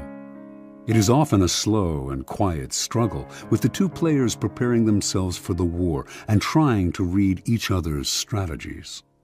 This game was different.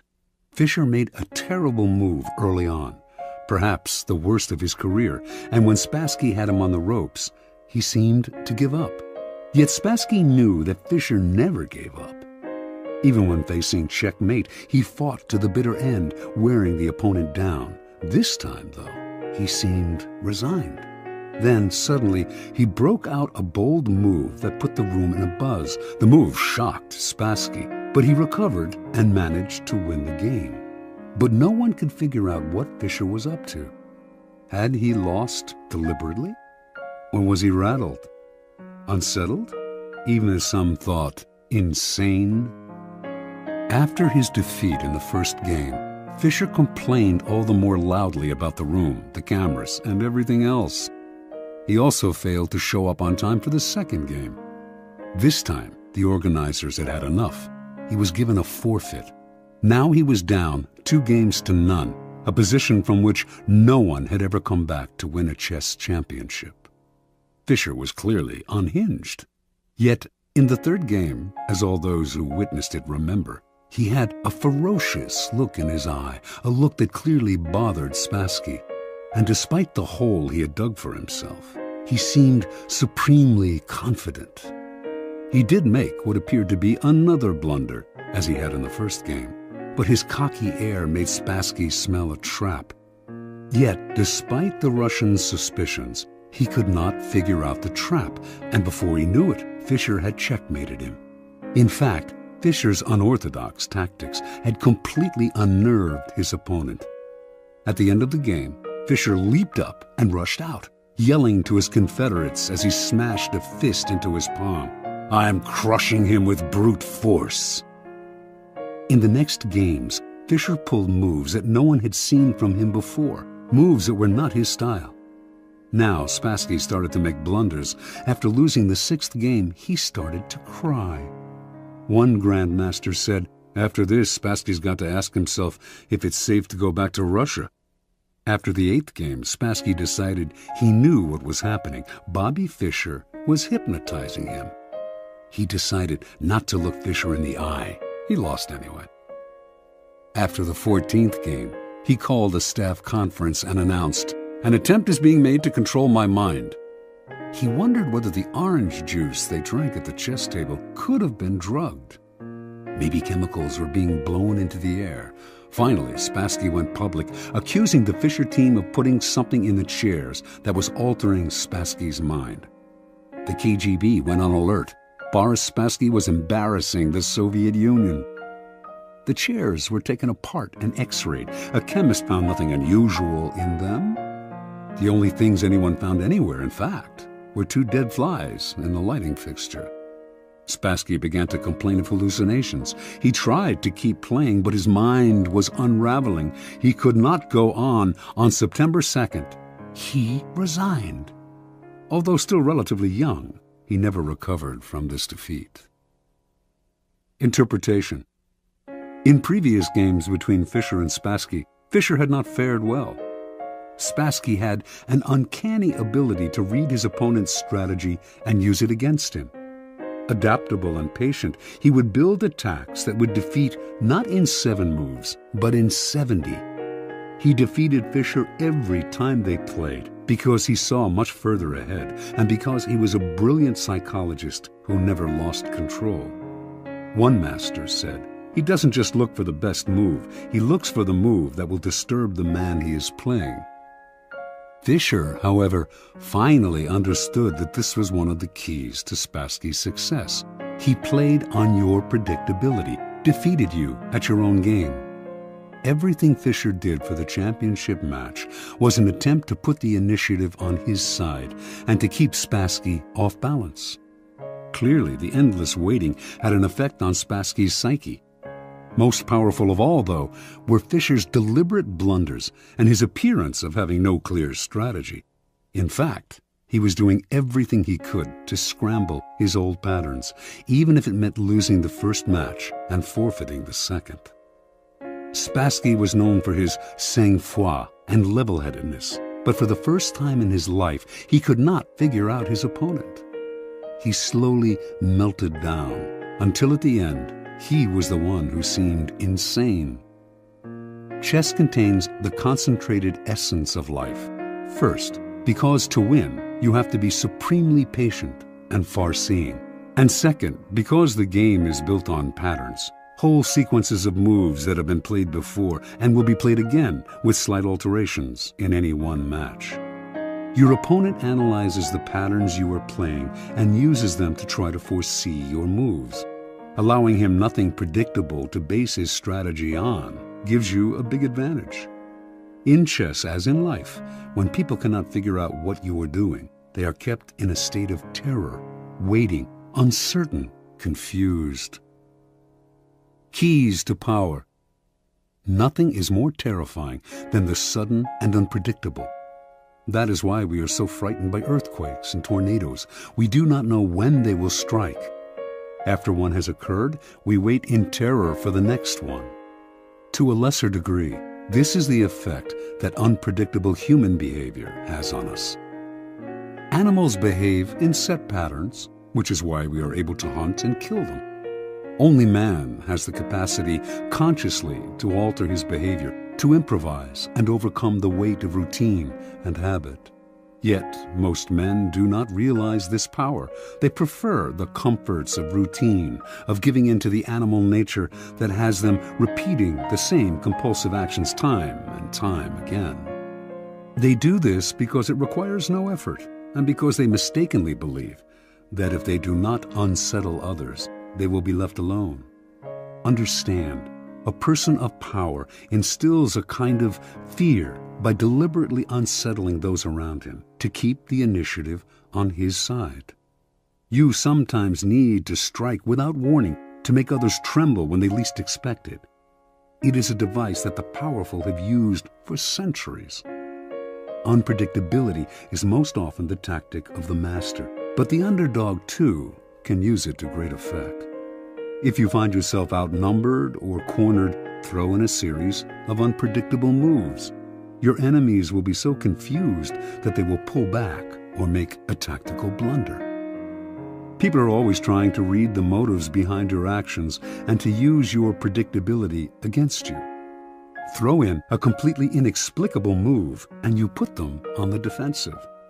Because they do not understand you, they are unnerved, and in such a state, you can easily intimidate them. Unpredictability is not only a weapon of terror. Scrambling your patterns on a day-to-day basis will cause a stir around you and stimulate interest. People will talk about you, ascribe motives and explanations that have nothing to do with the truth, but that keep you constantly in their minds. In the end, the more capricious you appear, the more respect you will garner. Only the terminally subordinate act in a predictable manner. Law 18. Do not build fortresses to protect yourself. Isolation is dangerous. Judgment. The world is dangerous and enemies are everywhere. Everyone has to protect themselves. A fortress seems the safest, but isolation exposes you to more dangers than it protects you from. It cuts you off from valuable information. It makes you conspicuous and an easy target. Better to circulate among people, find allies, mingle. You are shielded from your enemies by the crowd. Transgression of the law. Qin Shi Huangdi, the first emperor of China in 221 to 210 BC, was the mightiest man of his day. His empire was vaster and more powerful than that of Alexander the Great. He had conquered all of the kingdoms surrounding his own kingdom of Qin and unified them into one massive realm called China. But in the last years of his life, few, if anyone, saw him. The emperor lived in the most magnificent palace built to that date, in the capital of Xianyang. The palace had 270 pavilions. All of these were connected by secret underground passageways, allowing the emperor to move through the palace without anyone seeing him. He slept in a different room every night, and anyone who inadvertently laid eyes on him was instantly beheaded.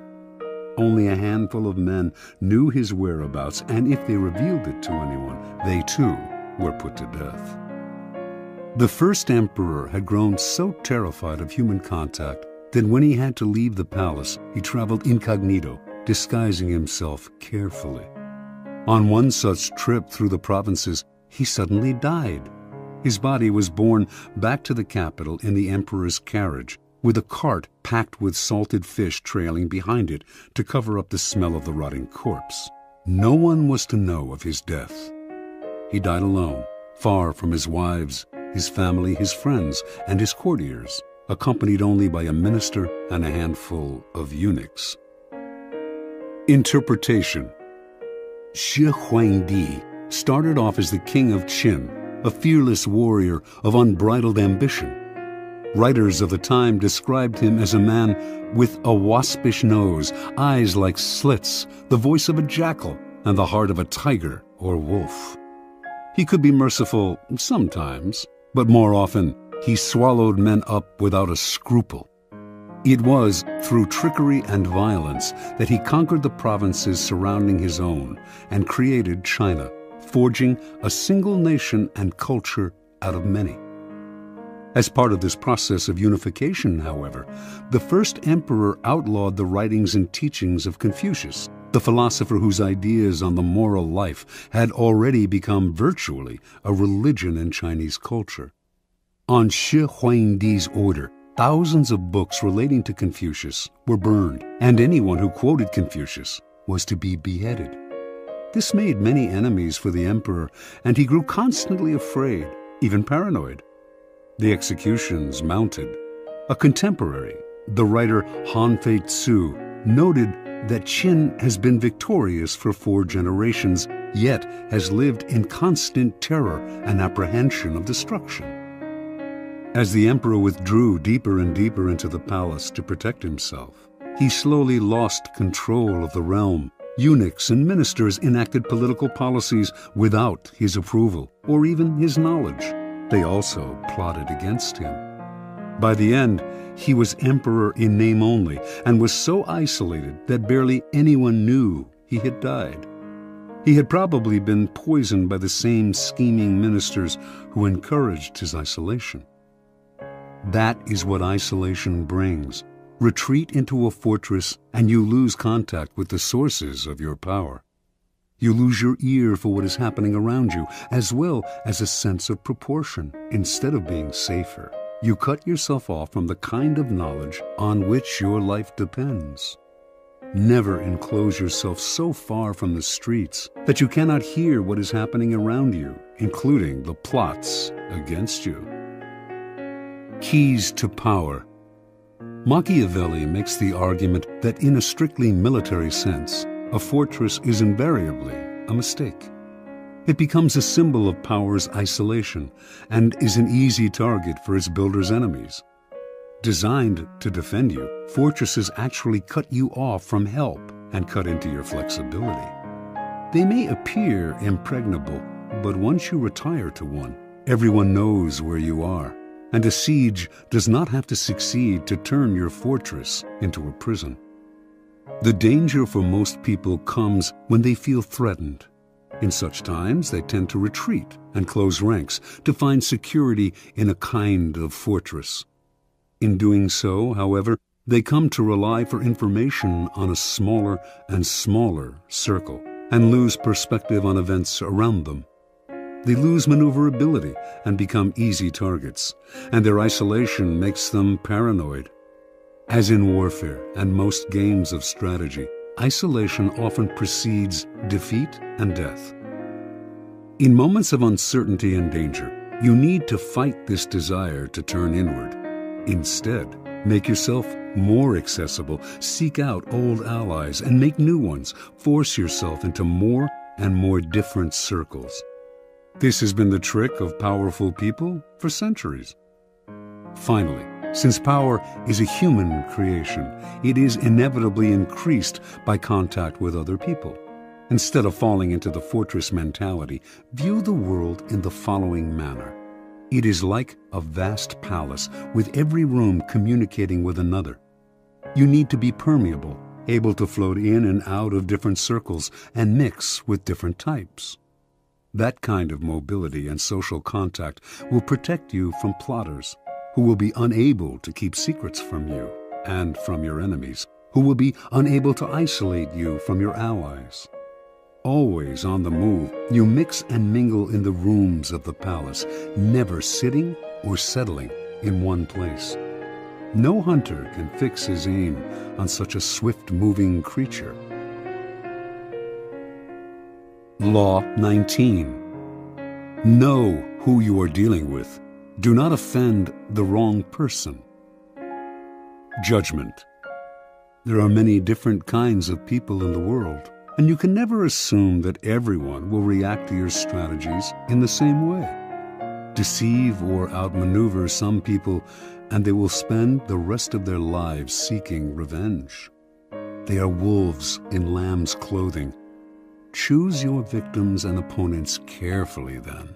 Never offend or deceive the wrong person. Opponents, suckers, and victims. Preliminary topology. In your rise to power, you will come across many breeds of opponent, sucker, and victim. The highest form of the art of power is the ability to distinguish the wolves from the lambs, the foxes from the hares, the hawks from the vultures. If you make this distinction well, you will succeed without needing to coerce anyone too much. But if you deal blindly with whomever crosses your path, you will have a life of constant sorrow, if you even live that long. Being able to recognize types of people and to act accordingly is critical. The following are the 5 most dangerous and difficult types of mark in the jungle as identified by artists, con and otherwise, of the past. The arrogant and proud man. Although he may initially disguise it, this man's touchy pride makes him very dangerous. Any perceived slight will lead to a vengeance of overwhelming violence. You may say to yourself, "But I only said such and such at a party where everyone was drunk." It does not matter. There is no sanity behind his overreaction, so do not waste time trying to figure him out. If, at any point in your dealings with a person, you sense an oversensitive and overactive pride, flee. Whatever you are hoping for from him isn't worth it. The hopelessly insecure man. This man is related to the proud and arrogant type, but is less violent and harder to spot. His ego is fragile, his sense of self insecure, and if he feels himself deceived or attacked, the hurt will simmer. He will attack you in bites that will take forever to get big enough for you to notice. If you find you have deceived or harmed such a man, disappear for a long time. Do not stay around him, or he will nibble you to death. Mr. Suspicion. Another variant on the breeds above. This is a future Joe Stalin. He sees what he wants to see, usually the worst, in other people, and imagines that everyone is after him. Mr. Suspicion is, in fact, the least dangerous of the 3. Genuinely unbalanced, he is easy to deceive, just as Stalin himself was constantly deceived. Play on his suspicious nature to get him to turn against other people. But if you do become the target of his suspicions, watch out. The serpent with a long memory. If hurt or deceived, this man will show no anger on the surface. He will calculate and wait. Then, when he is in a position to turn the tables, he will exact a revenge marked by a cold-blooded shrewdness. Recognize this man by his calculation and cunning in the different areas of his life. He is usually cold and unaffectionate. Be doubly careful of this snake, and if you have somehow injured him, either crush him completely or get him out of your sight. The plain, unassuming, and often unintelligent man. Ah, your ears prick up when you find such a tempting victim. But this man is a lot harder to deceive than you imagine. Falling for a ruse often takes intelligence and imagination, a sense of the possible rewards. The blunt man will not take the bait because he does not recognize it. He is that unaware. The danger with this man is not that he will harm you or seek revenge, but merely that he will waste your time, energy, resources, and even your sanity in trying to deceive him. Have a test ready for a mark, a joke, a story. If his reaction is utterly literal, this is the type you are dealing with. Continue at your own risk. Transgression of the law. In the early part of the 13th century, Muhammad, the Shah of Khwarezm, managed after many wars to forge a huge empire, extending west to present-day Turkey and south to Afghanistan. The empire's center was the great Asian capital of Samarkand. The Shah had a powerful, well-trained army and could mobilize 200,000 warriors within days. In 1219, Muhammad received an embassy from a new tribal leader to the east, Genghis Khan. The embassy included all sorts of gifts to the great Muhammad, representing the finest goods from Khan's small but growing Mongol empire. Genghis Khan wanted to reopen the Silk Route to Europe and offered to share it with Muhammad, while promising peace between the two empires. Muhammad did not know this upstart from the east, who, it seemed to him, was extremely arrogant to try to talk as an equal to one so clearly his superior. He ignored Khan's offer. Khan tried again. This time, he sent a caravan of 100 camels filled with the rarest articles he had plundered from China. Before the caravan reached Muhammad, however, Inalchik, the governor of a region bordering on Samarkand, seized it for himself and executed its leaders. Genghis Khan was sure that this was a mistake, that Inalchik had acted without Muhammad's approval. He sent yet another mission to Muhammad, reiterating his offer and asking that the governor be punished. This time, Muhammad himself had one of the ambassadors beheaded and sent the other two back with shaved heads, a horrifying insult in the Mongol code of honor. Khan sent a message to the Shah: "You have chosen war. What will happen, and what is to be, we know not. Only God knows." Mobilizing his forces, in 1220 he attacked Inalchik's province, where he seized the capital, captured the governor, and ordered him executed by having molten silver poured into his eyes and ears. Over the next year, Khan led a series of guerrilla-like campaigns against the Shah's much larger army. His method was totally novel for the time. His soldiers could move very fast on horseback and had mastered the art of firing with bow and arrow while mounted. The speed and flexibility of his forces allowed him to deceive Muhammad as to his intentions and the directions of his movements. Eventually, he managed first to surround Samarkand, then to seize it. Muhammad fled, and a year later died, his vast empire broken and destroyed. Genghis Khan was sole master of Samarkand, the Silk Route, and most of northern Asia. Interpretation: never assume that the person you are dealing with is weaker or less important than you are. Some men are slow to take offense, which may make you misjudge the thickness of their skin and fail to worry about insulting them. But should you offend their honor and their pride, they will overwhelm you with a violence that seems sudden and extreme given their slowness to anger. If you want to turn people down, it is best to do so politely and respectfully, even if you feel their request is impudent or their offer ridiculous. Never reject them with an insult until you know them better. You may be dealing with a Genghis Khan. Keys to power. The ability to measure people and to know who you are dealing with is the most important skill of all in gathering and conserving power. Without it, you are blind. Not only will you offend the wrong people, you will choose the wrong people to work on, and will think you are flattering people when you are actually insulting them. Before embarking on any move, take the measure of your mark or potential opponent. Otherwise, you will waste time and make mistakes. Study people's weaknesses, the chinks in their armor, their areas of both pride and insecurity. Know their ins and outs before you even decide whether or not to deal with them. Two final words of caution. First, in judging and measuring your opponent, never rely on your instincts. You will make the greatest mistakes of all if you rely on such inexact indicators. Nothing can substitute for gathering concrete knowledge. Study and spy on your opponent for however long it takes. This will pay off in the long run. Second, never trust appearances. Anyone with a serpent's heart can use a show of kindness to cloak it. A person who is blustery on the outside is often really a coward.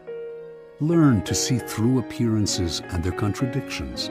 Never trust the version that people give of themselves. It is utterly unreliable.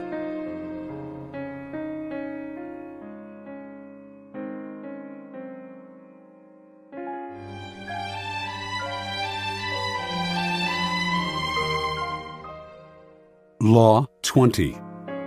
Do not commit to anyone. Judgment. It is the fool who always rushes to take sides. Do not commit to any side or cause but yourself. By maintaining your independence, you become the master of others, playing people against one another, making them pursue you. Part 1. Do not commit to anyone, but be courted by all.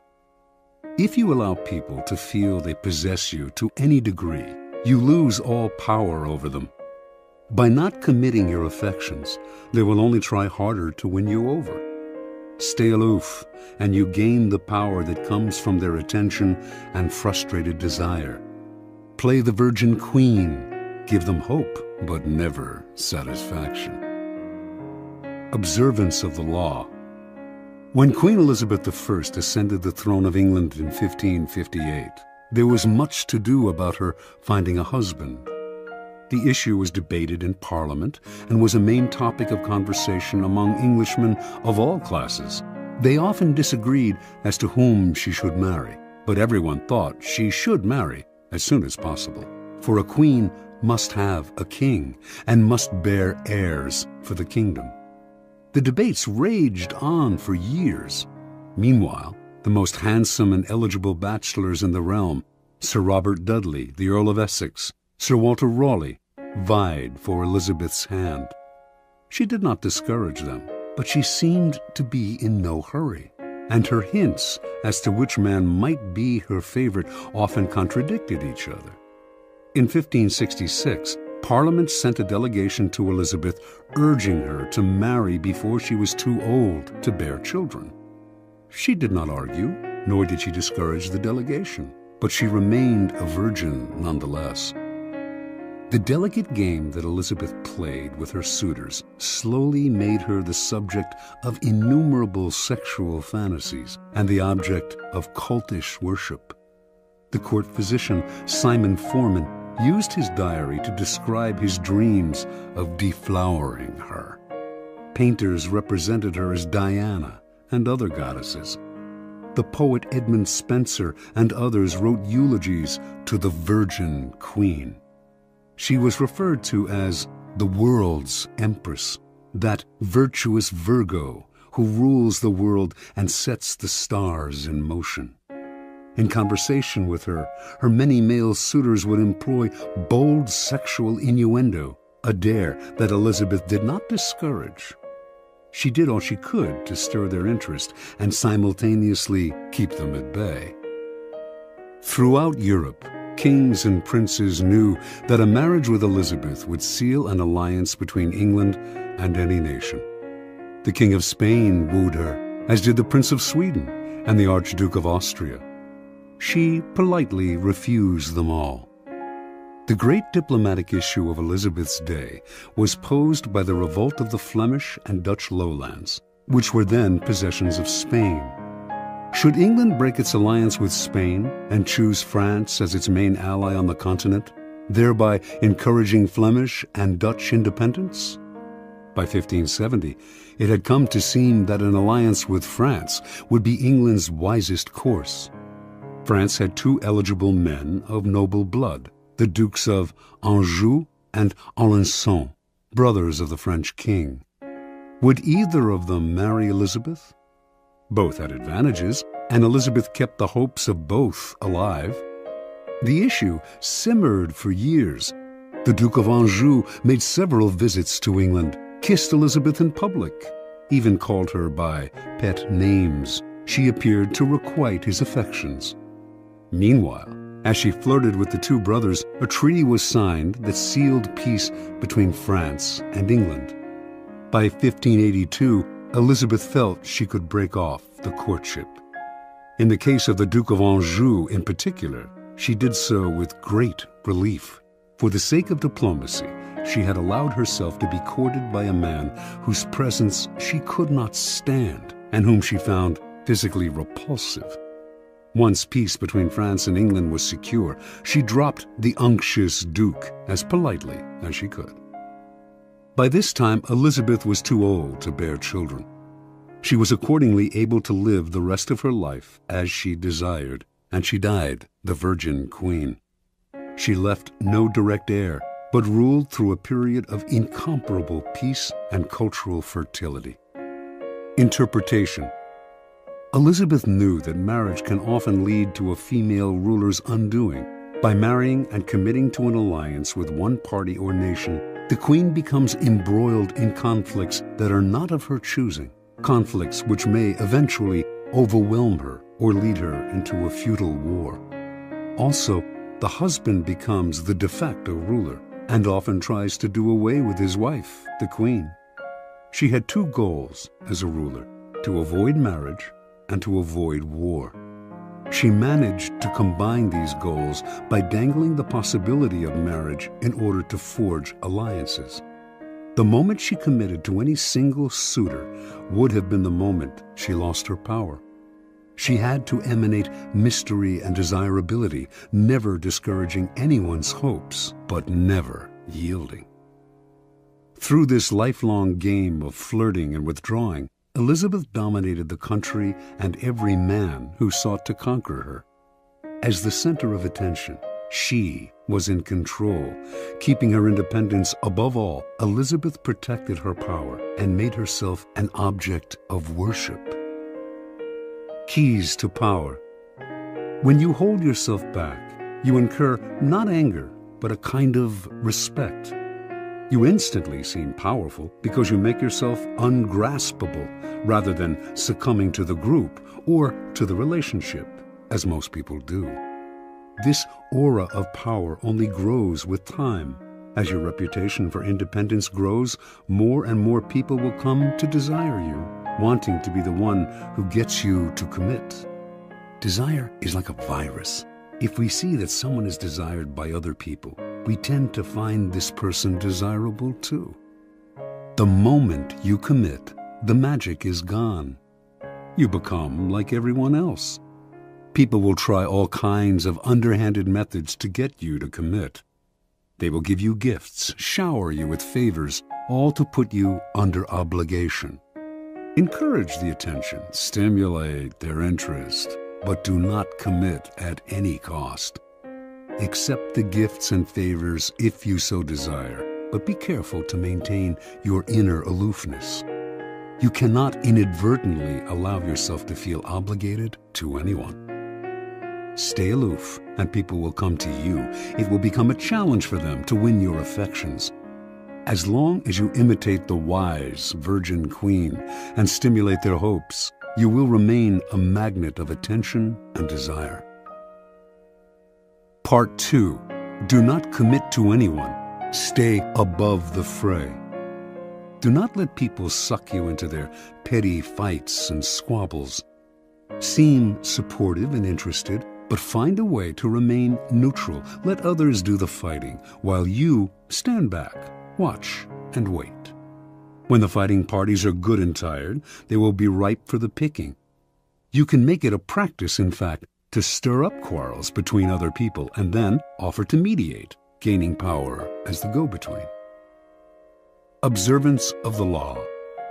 In the late 15th century, the strongest city-states in Italy, Venice, Florence, Rome, and Milan, found themselves constantly squabbling. Hovering above their struggles were the nations of France and Spain, ready to grab whatever they could from the weakened Italian powers. And trapped in the middle was the small state of Mantua, ruled by the young Duke Gianfrancesco Gonzaga.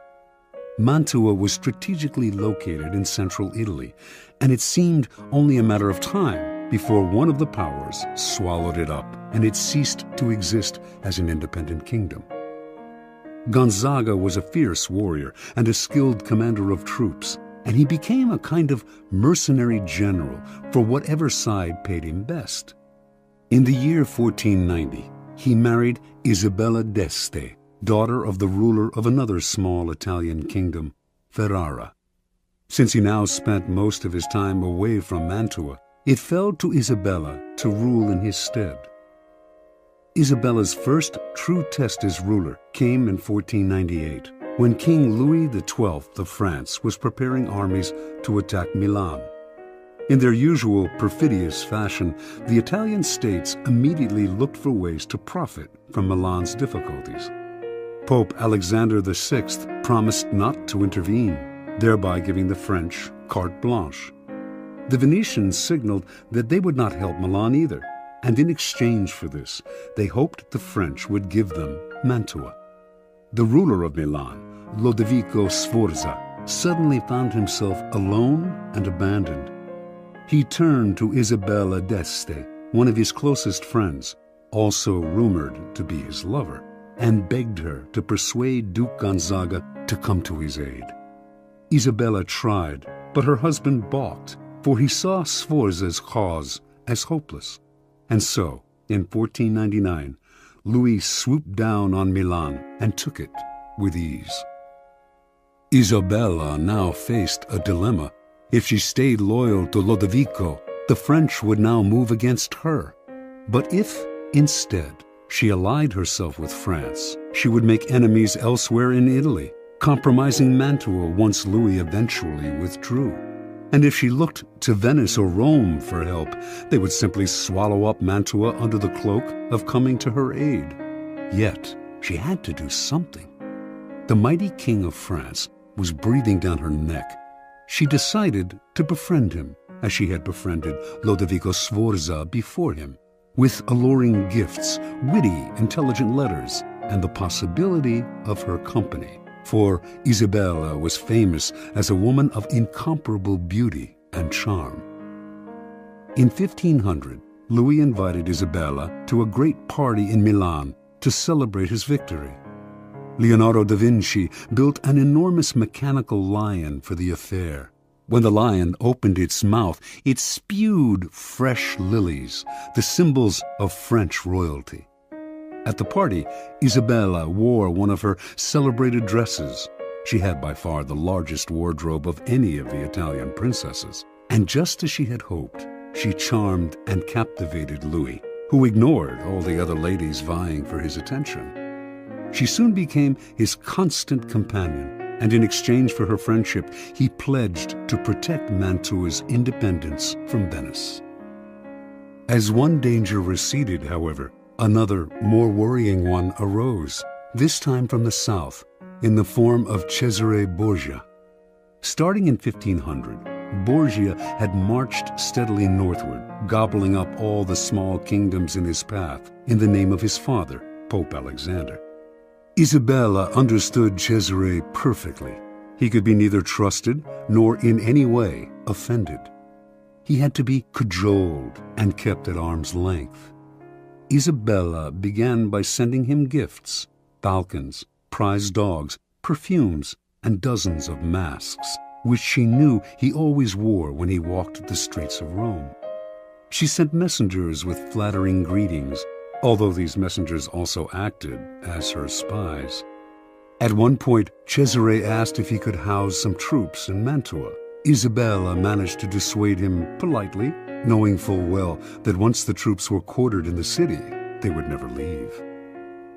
Even when Isabella was charming Cesare, she convinced everyone around her to take care never to utter a harsh word about him, since he had spies everywhere and would use the slightest pretext for invasion. When Isabella had a child, she asked Cesare to be the godfather. She even dangled in front of him the possibility of a marriage between her family and his. Somehow it all worked, for although elsewhere he seized everything in his path, he spared Mantua. In 1503, Cesare's father Alexander died, and a few years later, the new pope, Julius II, went to war to drive the French troops from Italy. When the ruler of Ferrara, Alfonso, Isabella's brother, sided with the French, Julius decided to attack and humble him. Once again, Isabella found herself in the middle, the Pope on one side, the French and her brother on the other. She dared not ally herself with either, but to offend either would be equally disastrous. Again, she played the double game at which she had become so expert. On the one hand, she got her husband Gonzaga to fight for the Pope, knowing he would not fight very hard. On the other, she let French troops pass through Mantua to come to Ferrara's aid. While she publicly complained that the French had invaded her territory, she privately supplied them with valuable information. To make the invasion plausible to Julius, she even had the French pretend to plunder Mantua. It worked once again. The Pope left Mantua alone. In 1513, after a lengthy siege, Julius defeated Ferrara, and the French troops withdrew. Worn out by the effort, the Pope died a few months later. With his death, the nightmarish cycle of battles and petty squabbles began to repeat itself. A great deal changed in Italy during Isabella's reign. Popes came and went. Cesare Borgia rose and then fell. Venice lost its empire. Milan was invaded. Florence fell into decline. And Rome was sacked by the Habsburg Emperor Charles V. Through all this, tiny Mantua not only survived, but thrived. Its court, the envy of Italy. Its wealth and sovereignty would remain intact for a century after Isabella's death in 1539. Interpretation. Learn to control yourself, to restrain your natural tendency to take sides and join the fight. Be friendly and charming to each of the combatants, then step back as they collide. With every battle, they grow weaker, while you grow stronger with every battle you avoid. Keys to power. To succeed in the game of power, you have to master your emotions. But even if you succeed in gaining such self-control, you can never control the temperamental dispositions of those around you. And this presents a great danger. Most people operate in a whirlpool of emotions, constantly reacting, churning up squabbles and conflicts. Your self-control and autonomy will only bother and infuriate them. They will try to draw you into the whirlpool, begging you to take sides in their endless battles or to make peace for them. If you succumb to their emotional entreaties, little by little, you will find your mind and time occupied by their problems. Do not allow whatever compassion and pity you possess to suck you in. You can never win in this game. The conflicts can only multiply. On the other hand, you cannot completely stand aside, for that would cause needless offense. To play the game properly, you must seem interested in other people's problems, even sometimes appear to take their side. But while you make outward gestures of support, you must maintain your inner energy and sanity by keeping your emotions disengaged. No matter how hard people try to pull you in, never let your interest in their affairs and petty squabbles go beyond the surface. Give them gifts. Listen with a sympathetic look. Even occasionally, play the charmer. But inwardly, keep both the friendly kings and the perfidious Borgias at arm's length. By refusing to commit and thus maintaining your autonomy, you retain the initiative. Your moves stay matters of your own choosing, not defensive reactions to the push and pull of those around you. Play a waiting game, and you cannot lose. Law 21. Play a sucker to catch a sucker. Seem dumber than your mark. Judgment. No one likes feeling stupider than the next person. The trick, then, is to make your victims feel smart, and not just smart, but smarter than you are. Once convinced of this, they will never suspect that you may have ulterior motives. Observance of the law. In the winter of 1872, the U.S. financier Asbury Harpending was visiting London when he received a cable. A diamond mine had been discovered in the American West. The cable came from a reliable source, William Ralston, owner of the Bank of California, but Harpending nevertheless took it as a practical joke, probably inspired by the recent discovery of huge diamond mines in South Africa. True, when reports had first come in of gold being discovered in the western United States, everyone had been skeptical, and those had turned out to be true. But a diamond mine in the West? Harpending showed the cable to his fellow financier, Baron Rothschild, one of the richest men in the world, saying it must be a joke. The Baron, however, replied, "Don't be too sure about that. America is a very large country. It has furnished the world with many surprises already. Perhaps it has others in store." Harpending promptly took the first ship back to the States. When Harpending reached San Francisco, There was an excitement in the air, recalling the gold rush days of the late 1840s. Two crusty prospectors named Philip Arnold and John Slack had been the ones to find the diamond mine. They had not divulged its location in Wyoming, but had led a highly respected mining expert to it several weeks back, taking a circular route so he could not guess his whereabouts.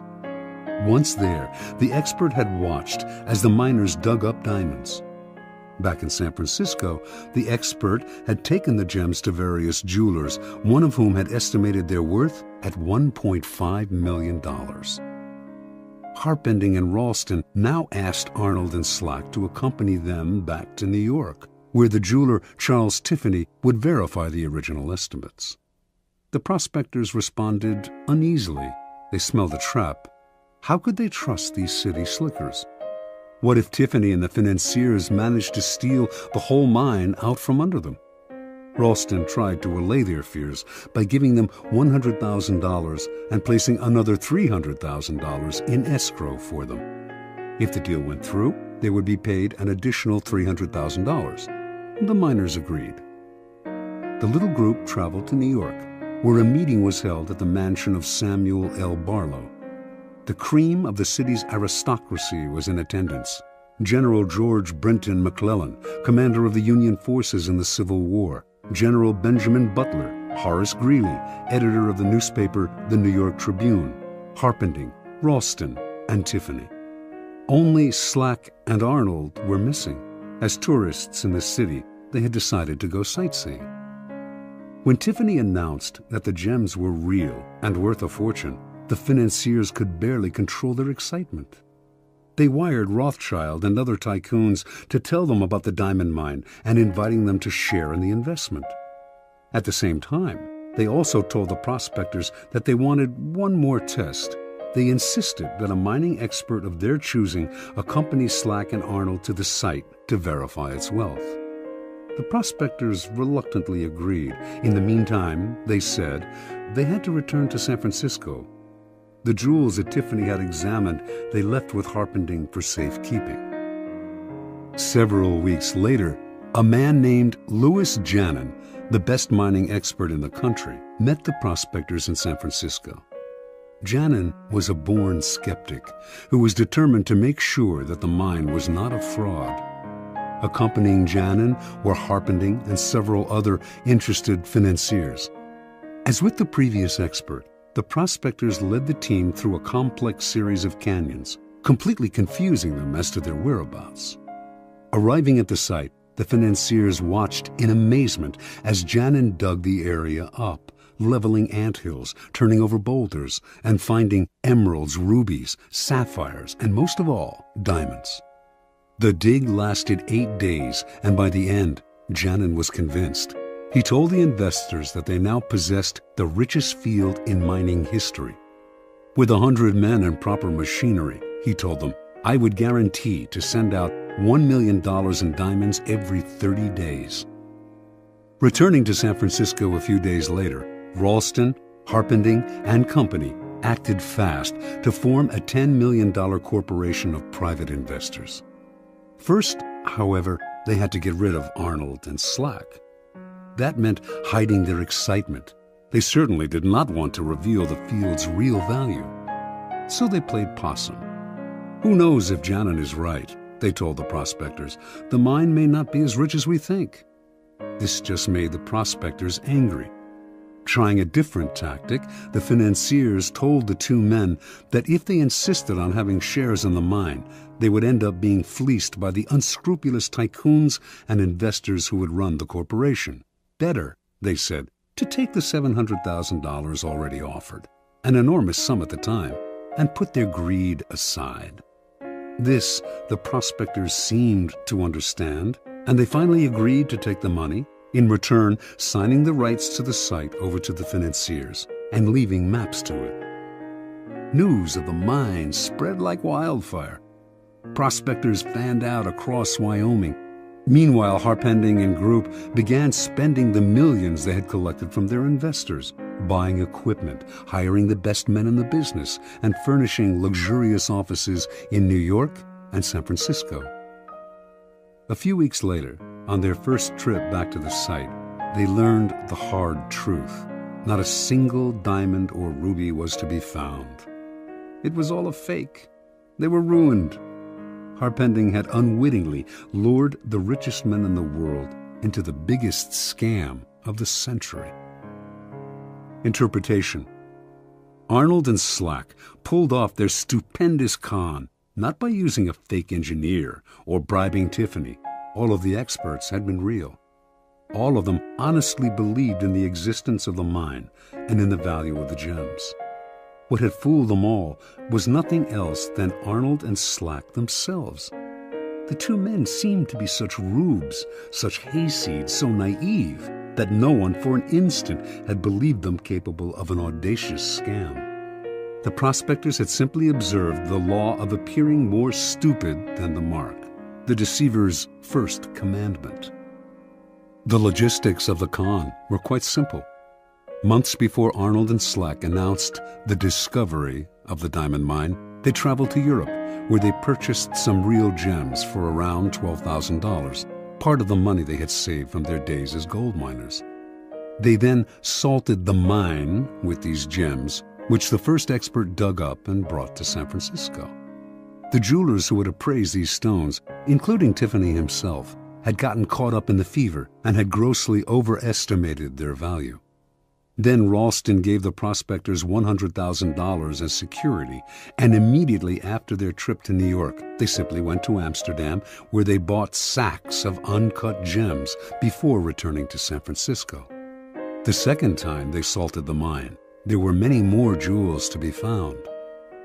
The effectiveness of the scheme, however, rested not on tricks like these, but on the fact that Arnold and Slack played their parts to perfection. On their trip to New York, where they mingled with millionaires and tycoons, they played up their clodhopper image, wearing pants and coats a size or two too small and acting incredulous at everything they saw in the big city.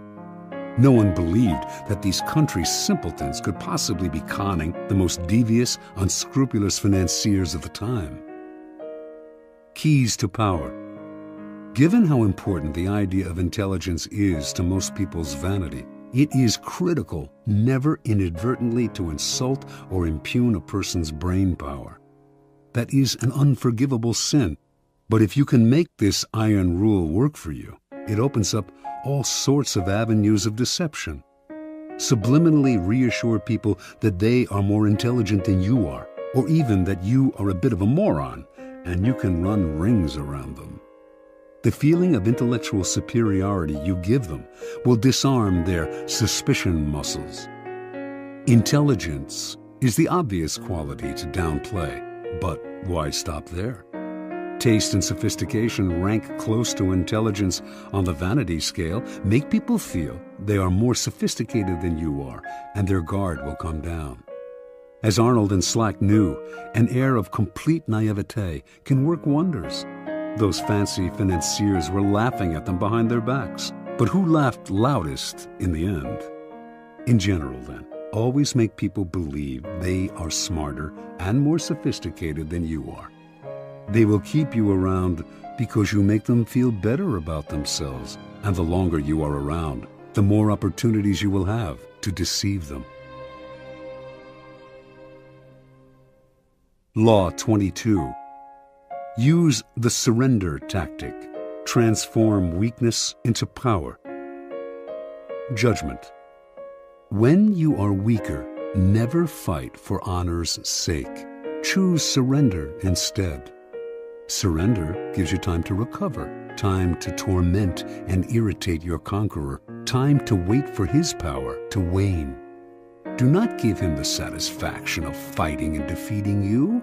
Surrender first. By turning the other cheek, you infuriate and unsettle him. Make surrender a tool of power. Observance of the law. Sometime in the 1920s, the German writer Bertolt Brecht became a convert to the cause of communism. From then on, his plays, essays, and poems reflected his revolutionary fervor, and he generally tried to make his ideological statements as clear as possible. When Hitler came to power in Germany, Brecht and his communist colleagues became marked men. He had many friends in the United States, Americans who sympathized with his beliefs, as well as fellow German intellectuals who had fled Hitler. In 1941, accordingly, Brecht emigrated to the United States and chose to settle in Los Angeles, where he hoped to make a living in the film business. Over the next few years, Brecht wrote screenplays with a pointedly anti-capitalist slant. He had little success in Hollywood, so in 1947, the war having ended, he decided to return to Europe. That same year, however, the U.S. Congress's House Un-American Activities Committee began its investigation into supposed communist infiltration in Hollywood. It began to gather information on Brecht, who had so openly espoused Marxism, and on September 19, 1947, only a month before he had planned to leave the United States, he received a subpoena to appear before the committee. In addition to Brecht, a number of other writers, producers, and directors were summoned to appear as well, and this group came to be known as the Hollywood 19. Before going to Washington, the Hollywood 19 met to decide on a plan of action. Their approach would be confrontational. Instead of answering questions about their membership, or lack of it, in the Communist Party, they would read prepared statements that would challenge the authority of the committee and argue that its activities were unconstitutional. Even if this strategy meant imprisonment, it would gain publicity for their cause. Brecht disagreed. What good was it, he asked, to play the martyr and gain a little public sympathy if in the process they lost the ability to stage their plays and sell their scripts for years to come? He felt certain they were all more intelligent than the members of the committee. Why lower themselves to the level of their opponents by arguing with them? Why not outfox the committee by appearing to surrender to it while subtly mocking it? The Hollywood 19 listened to Brecht politely, but decided to stick to their plan, leaving Brecht to go his own way. The committee finally summoned Brecht on October 30th.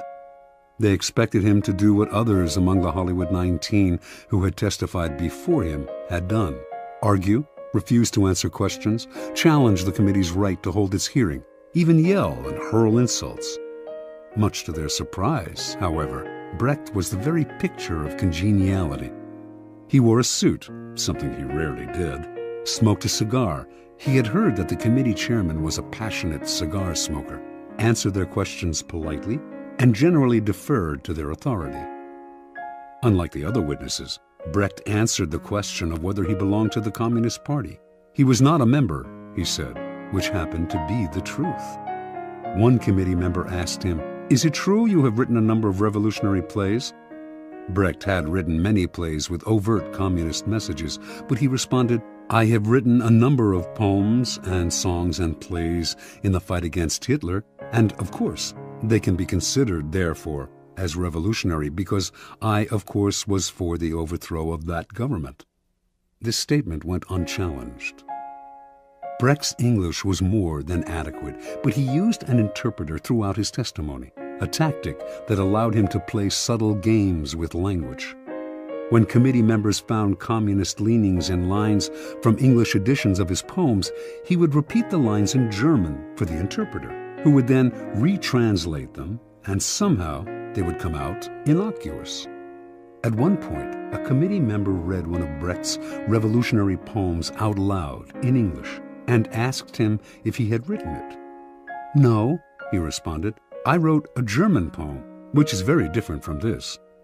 The author's elusive answers baffled the committee members, but his politeness and the way he yielded to their authority made it impossible for them to get angry with him. After only an hour of questioning, the committee members had had enough. "Thank you very much," said the chairman. "You are a good example to the other witnesses." Not only did they free him, they offered to help him if he had any trouble with immigration officials who might detain him for their own reasons. The following day, Brecht left the U.S., never to return. Interpretation. The Hollywood 19's confrontational approach won them a lot of sympathy, and years later they gained a kind of vindication in public opinion. But they were also blacklisted and lost valuable years of profitable working time. Brecht, on the other hand, expressed his disgust at the committee more indirectly. It was not that he changed his beliefs or compromised his values. Instead, during his short testimony, he kept the upper hand by appearing to yield, while all the time running circles around the committee with vague responses, outright lies that went unchallenged because they were wrapped in enigmas and word games. In the end, he kept the freedom to continue his revolutionary writing, as opposed to suffering imprisonment or detainment in the United States, even while subtly mocking the committee and its authority with his pseudo-obedience. Keep in mind the following. People trying to make a show of their authority are easily deceived by the surrender tactic. Your outward sign of submission makes them feel important, satisfied that you respect them. They become easier targets for a later counterattack or for the kind of indirect ridicule used by Brecht. Measuring your power over time, never sacrifice long-term maneuverability for the short-lived glories of martyrdom. Keys to power. What gets us into trouble in the realm of power is often our own overreaction to the moves of our enemies and rivals. That overreaction creates problems we would have avoided had we been more reasonable. It also has an endless rebound effect, for the enemy then overreacts as well. It is always our first instinct to react, to meet aggression with some other kind of aggression. But the next time someone pushes you and you find yourself starting to react, try this. Do not resist or fight back, but yield, turn the other cheek, bend. You will find that this often neutralizes their behavior. They expected, even wanted you to react with force, and so they are caught off guard and confounded by your lack of resistance. By yielding, you in fact control the situation, because your surrender is part of a larger plan to lull them into believing they have defeated you. This is the essence of the surrender tactic. Inwardly, you stay firm, but outwardly, you bend. Deprived of a reason to get angry, your opponents will often be bewildered instead, and they are unlikely to react with more violence, which would demand a reaction from you. Instead, you are allowed the time and space to plot the counter moves that will bring them down. In the battle of the intelligent against the brutal and the aggressive, the surrender tactic is the supreme weapon. It does require self-control. Those who genuinely surrender give up their freedom and may be crushed by the humiliation of their defeat. You have to remember that you only appear to surrender, like the animal that plays dead to save its hide. Power is always in flux. Since the game is, by nature, fluid and an arena of struggle, those with power almost always find themselves eventually on the downward swing. If you find yourself temporarily weakened, the surrender tactic is perfect for raising yourself up again. It disguises your ambition. It teaches you patience and self-control, key skills in the game, and it puts you in the best possible position for taking advantage of your oppressor's sudden slide. If you run away or fight back, in the long run, you cannot win. If you surrender, you will almost always emerge victorious. Law 23. Concentrate your forces. Judgment. Conserve your forces and energies by keeping them concentrated at their strongest point. You gain more by finding a rich mine and mining it deeper than by flitting from one shallow mine to another. Intensity defeats extensity every time. When looking for sources of power to elevate you, find the one key patron, the fat cow, who will give you milk for a long time to come. Transgression of the law. In China, in the early 6th century BC, the kingdom of Wu began a war with the neighboring northern provinces of the Middle Kingdom. Wu was a growing power, but it lacked the great history and civilization of the Middle Kingdom, for centuries the center of Chinese culture. By defeating the Middle Kingdom, the king of Wu would instantly raise his status. The war began with great fanfare and several victories, but it soon bogged down. A victory on one front would leave the Wu armies vulnerable on another. The king's chief minister and advisor, Wu Zishu, warned him that the barbarous state of Yue to the south was beginning to notice the kingdom of Wu's problems and had designs to invade. The king only laughed at such worries. One more big victory and the great Middle Kingdom would be his. In the year 490, Wu Zishu sent his son away to safety in the kingdom of Qi. In doing so, he sent the king a signal that he disapproved of the war and that he believed the king's selfish ambition was leading Wu to ruin. The king, sensing betrayal, lashed out at his minister, accusing him of a lack of loyalty and, in a fit of anger, ordered him to kill himself. Wu Zishu obeyed his king, but before he plunged the knife into his chest, he cried, "Tear out my eyes, O king, and fix them on the gate of Wu, so that I may see the triumphant entry of Yue." As Wu Zishu had predicted, within a few years, a Yue army passed beneath the gate of Wu. As the barbarians surrounded the palace, the king remembered his minister's last words and felt the dead man's disembodied eyes watching his disgrace. Unable to bear his shame, the king killed himself, covering his face so that he would not have to meet the reproachful gaze of his minister in the next world. Interpretation. The story of Wu is a paradigm of all the empires that have come to ruin by overreaching. Drunk with success and sick with ambition, such empires expand to grotesque proportions and meet a ruin that is total. For the Chinese, the fate of the kingdom of Wu serves as an elemental lesson on what happens when you dissipate your forces on several fronts, losing sight of distant dangers for the sake of present gain. If you are not in danger, says Sun Tzu, do not fight. It is almost a physical law. What is bloated beyond its proportions inevitably collapses.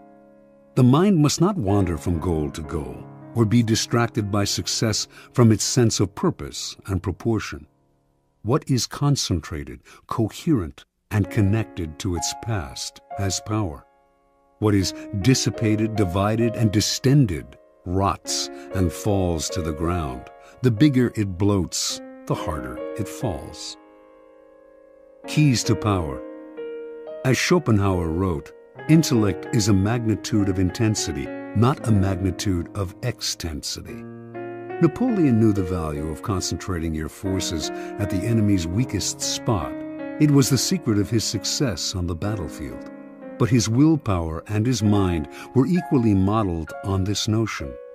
Single-mindedness of purpose, total concentration on the goal, and the use of these qualities against people less focused, people in a state of distraction. Such an arrow will find its mark every time and overwhelm the enemy. Concentrate on a single goal, a single task, and beat it into submission. In the world of power, you will constantly need help from other people, usually those more powerful than you. The fool flits from one person to another, believing that he will survive by spreading himself out. It is a corollary of the law of concentration, however, that much energy is saved and more power is attained by affixing yourself to a single, appropriate source of power. Throughout his life, the 16th century writer Pietro Aretino suffered the indignities of having to please this prince and that. At last, he had had enough and decided to woo Charles V, promising the emperor the services of his powerful pen. He finally discovered the freedom that came from attachment to a single source of power. Michelangelo found this freedom with Pope Julius II, Galileo with the Medicis. In the end, the single patron appreciates your loyalty and becomes dependent on your services. In the long run, the master serves the slave. Power always exists in concentrated forms. In any organization, it is inevitable for a small group to hold the strings. And often, it is not those with the titles. In the game of power, only the fool flails about without fixing his target. You must find out who controls the operations, who is the real director behind the scenes. As Richelieu discovered at the beginning of his rise to the top of the French political scene during the early 17th century, it was not King Louis XIII who decided things. It was the king's mother. And so he attached himself to her and catapulted through the ranks of the courtiers all the way to the top. It is enough to strike oil once. Your wealth and power are assured for a lifetime. Law 24. Play the perfect courtier. Judgment. The perfect courtier thrives in a world where everything revolves around power and political dexterity. He has mastered the art of indirection. He flatters, yields to superiors, and asserts power over others in the most oblique and graceful manner. Learn and apply the laws of courtiership, and there will be no limit to how far you can rise in the court. Court society. It is a fact of human nature that the structure of a court society forms itself around power. In the past, the court gathered around the ruler and had many functions. Besides keeping the ruler amused, it was a way to solidify the hierarchy of royalty, nobility, and the upper classes, and to keep the nobility both subordinate and close to the ruler, so that he could keep an eye on them. The court serves power in many ways, but most of all, it glorifies the ruler, providing him with a microcosmic world that must struggle to please him. To be a courtier was a dangerous game. A 19th century Arab traveler to the court of Darfur, in what is now Sudan, reported that courtiers there had to do whatever the Sultan did. If he were injured, they had to suffer the same injury. If he fell off his horse during a hunt, they fell too. Mimicry like this appeared in courts all over the world. More troublesome was the danger of displeasing the ruler. One wrong move spelled death or exile. The successful courtier had to walk a tightrope, pleasing but not pleasing too much, obeying but somehow distinguishing himself from the other courtiers, while also never distinguishing himself so far as to make the ruler insecure. Great courtiers throughout history have mastered the science of manipulating people. They make the king feel more kingly. They make everyone else fear their power. They are magicians of appearance, knowing that most things at court are judged by how they seem. Great courtiers are gracious and polite. Their aggression is veiled and indirect. Masters of the word, they never say more than necessary, getting the most out of a compliment or hidden insult. They are magnets of pleasure. People want to be around them because they know how to please. Yet they neither fawn nor humiliate themselves. Great courtiers become the king's favorites, enjoying the benefits of that position. They often end up more powerful than the ruler, for they are wizards in the accumulation of influence. Many today dismiss court life as a relic of the past, a historical curiosity. They reason, according to Machiavelli, as though heaven, the sun, the elements, and men had changed the order of their motions and power and were different from what they were in ancient times. There may be no more sun kings, but there are still plenty of people who believe the sun revolves around them. The royal court may have more or less disappeared, or at least lost its power, but courts and courtiers still exist because power still exists. A courtier is rarely asked to fall off a horse anymore, but the laws that govern court politics are as timeless as the laws of power. There is much to be learned, then, from great courtiers past and present. The laws of court politics. Avoid ostentation. It is never prudent to prattle on about yourself or call too much attention to your actions. The more you talk about your deeds, the more suspicion you cause.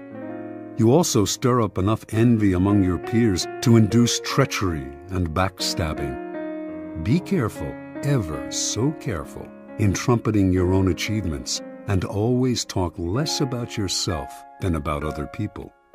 Modesty is generally preferable. Practice nonchalance. Never seem to be working too hard. Your talent must appear to flow naturally with an ease that makes people take you for a genius rather than a workaholic. Be frugal with flattery.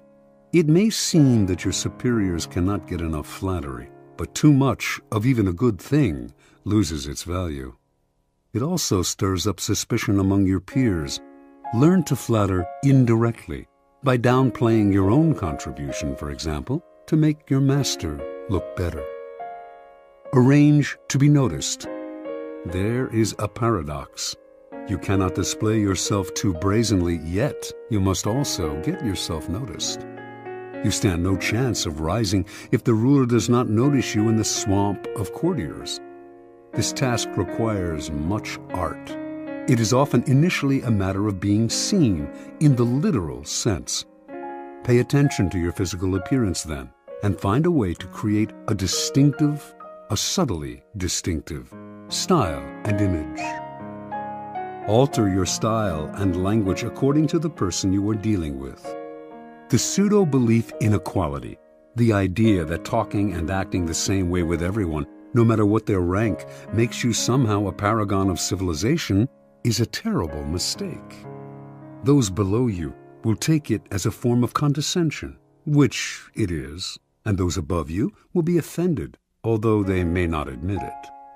You must change your style and your way of speaking to suit each person. This is not lying, it is acting, and acting is an art, not a gift from God. Learn the art. Never be the bearer of bad news. The king kills the messenger who brings bad news. This is a cliché, but there is truth to it.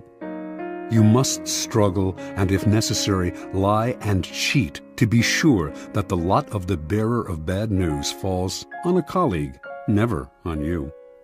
Bring only good news, and your approach will gladden your master. Never affect friendliness and intimacy with your master. He does not want a friend for a subordinate. He wants a subordinate. Never approach him in an easy, friendly way, or act as if you are on the best of terms. That is his prerogative. If he chooses to deal with you on this level, assume a wary chumminess. Otherwise, err in the opposite direction and make the distance between you clear. Never criticize those above you directly. This may seem obvious, but there are often times when some sort of criticism is necessary. To say nothing or to give no advice would open you to risks of another sort. You must learn, however, to couch your advice and criticism as indirectly and as politely as possible. Think twice or 3 times before deciding you have made them sufficiently circuitous. Err on the side of subtlety and gentleness. Be frugal in asking those above you for favors. Nothing irritates a master more than having to reject someone's request. It stirs up guilt and resentment. Ask for favors as rarely as possible and know when to stop. Never joke about appearances or taste. A lively wit and a humorous disposition are essential qualities for a good courtier, and there are times when vulgarity is appropriate and engaging.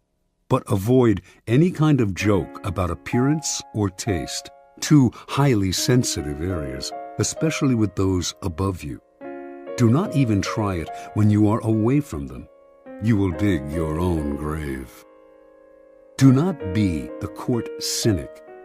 If you constantly criticize your equals or subordinates, some of that criticism will rub off on you, hovering over you like a gray cloud wherever you go. People will groan at each new cynical comment, and you will irritate them. By expressing modest admiration for other people's achievements, you paradoxically call attention to your own.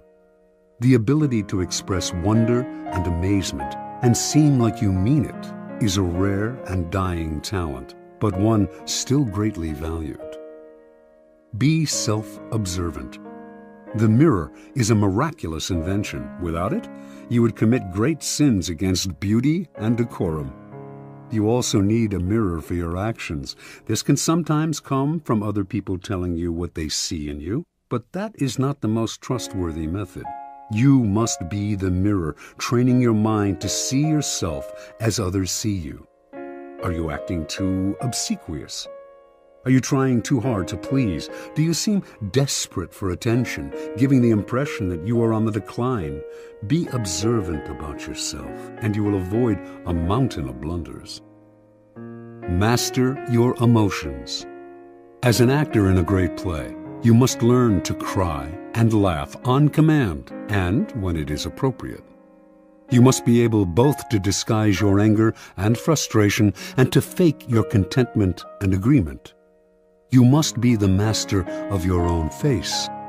Call it lying if you like, but if you prefer to not play the game and to always be honest and upfront, do not complain when others call you obnoxious and arrogant. Fit the spirit of the times. A slight affectation of a past era can be charming as long as you choose a period at least 20 years back. Wearing the fashions of 10 years ago is ludicrous unless you enjoy the role of court jester. Your spirit and way of thinking must keep up with the times, even if the times offend your sensibilities. Be too forward-thinking, however, and no one will understand you. It is never a good idea to stand out too much in this area. You are best off at least being able to mimic the spirit of the times. Be a source of pleasure. This is critical. It is an obvious law of human nature that we will flee what is unpleasant and distasteful, while charm and the promise of delight will draw us like moths to a flame. Make yourself the flame, and you will rise to the top. Since life is otherwise so full of unpleasantness, and pleasure so scarce, you will be as indispensable as food and drink. This may seem obvious, but what is obvious is often ignored or unappreciated. There are degrees to this. Not everyone can play the role of favorite, for not everyone is blessed with charm and wit. But we can all control our unpleasant qualities and obscure them when necessary. Law 25. Recreate yourself.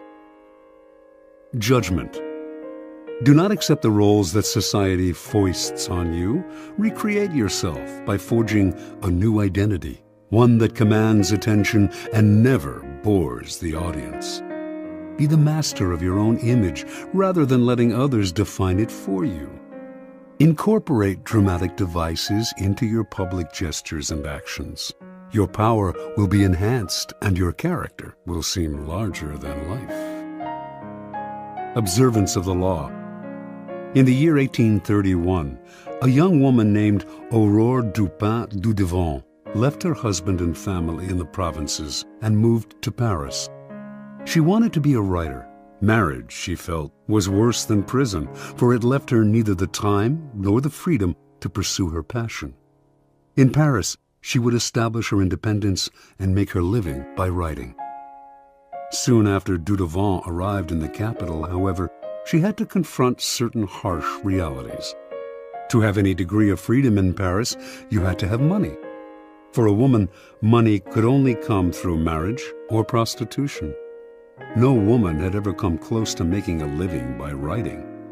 Women wrote as a hobby, supported by their husbands or by an inheritance. In fact, when Dudevant first showed her writing to an editor, he told her, "You should make babies, madam, not literature." Clearly, Dudevant had come to Paris to attempt the impossible. In the end, though, she came up with a strategy to do what no woman had ever done. A strategy to recreate herself completely forging a public image of her own making. Women writers before her had been forced into a ready-made role, that of the second-rate artist who wrote mostly for other women. Dudevant decided that if she had to play a role, she would turn the game around. She would play the part of a man. In 1832, a publisher accepted Dudevant's first major novel, Indiana. She had chosen to publish it under a pseudonym, George Sand, and all of Paris assumed this impressive new writer was male. Dudevant had sometimes worn men's clothing before creating George Sand. She had always found men's shirts and riding breeches more comfortable. Now, as a public figure, she exaggerated the image. She added long men's coats, gray hats, heavy boots, and dandyish cravats to her wardrobe. She smoked cigars and in conversation expressed herself like a man, unafraid to dominate the conversation or to use a saucy word. This strange male-female writer fascinated the public, and unlike other women writers, Sand found herself accepted into the clique of male artists. She drank and smoked with them, even carried on affairs with the most famous artists of Europe, Musset, Liszt, Chopin.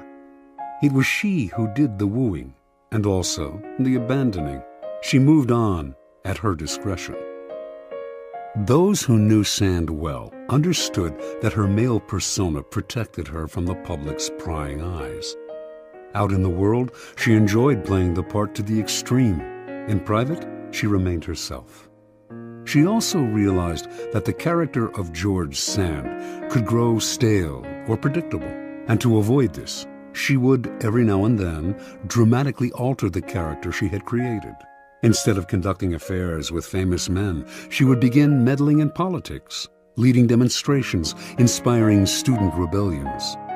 No one would dictate to her the limits of the character she had created. Long after she died, and after most people had stopped reading her novels, the larger-than-life theatricality of that character has continued to fascinate and inspire. Interpretation. The world wants to assign you a role in life, and once you accept that role, you are doomed. Your power is limited to the tiny amount allotted to the role you have selected or have been forced to assume. An actor, on the other hand, plays many roles. Enjoy that protean power, and if it is beyond you, at least forge a new identity, one of your own making, one that has had no boundaries assigned to it by an envious and resentful world. This act of defiance is Promethean. It makes you responsible for your own creation. Your new identity will protect you from the world precisely because it is not you. It is a costume you put on and take off. You need not take it personally, and your new identity sets you apart, gives you theatrical presence. Those in the back rows can see you and hear you. Those in the front rows marvel at your audacity. Keys to power. The character you seem to have been born with is not necessarily who you are. Beyond the characteristics you have inherited, your parents, your friends, and your peers have helped to shape your personality.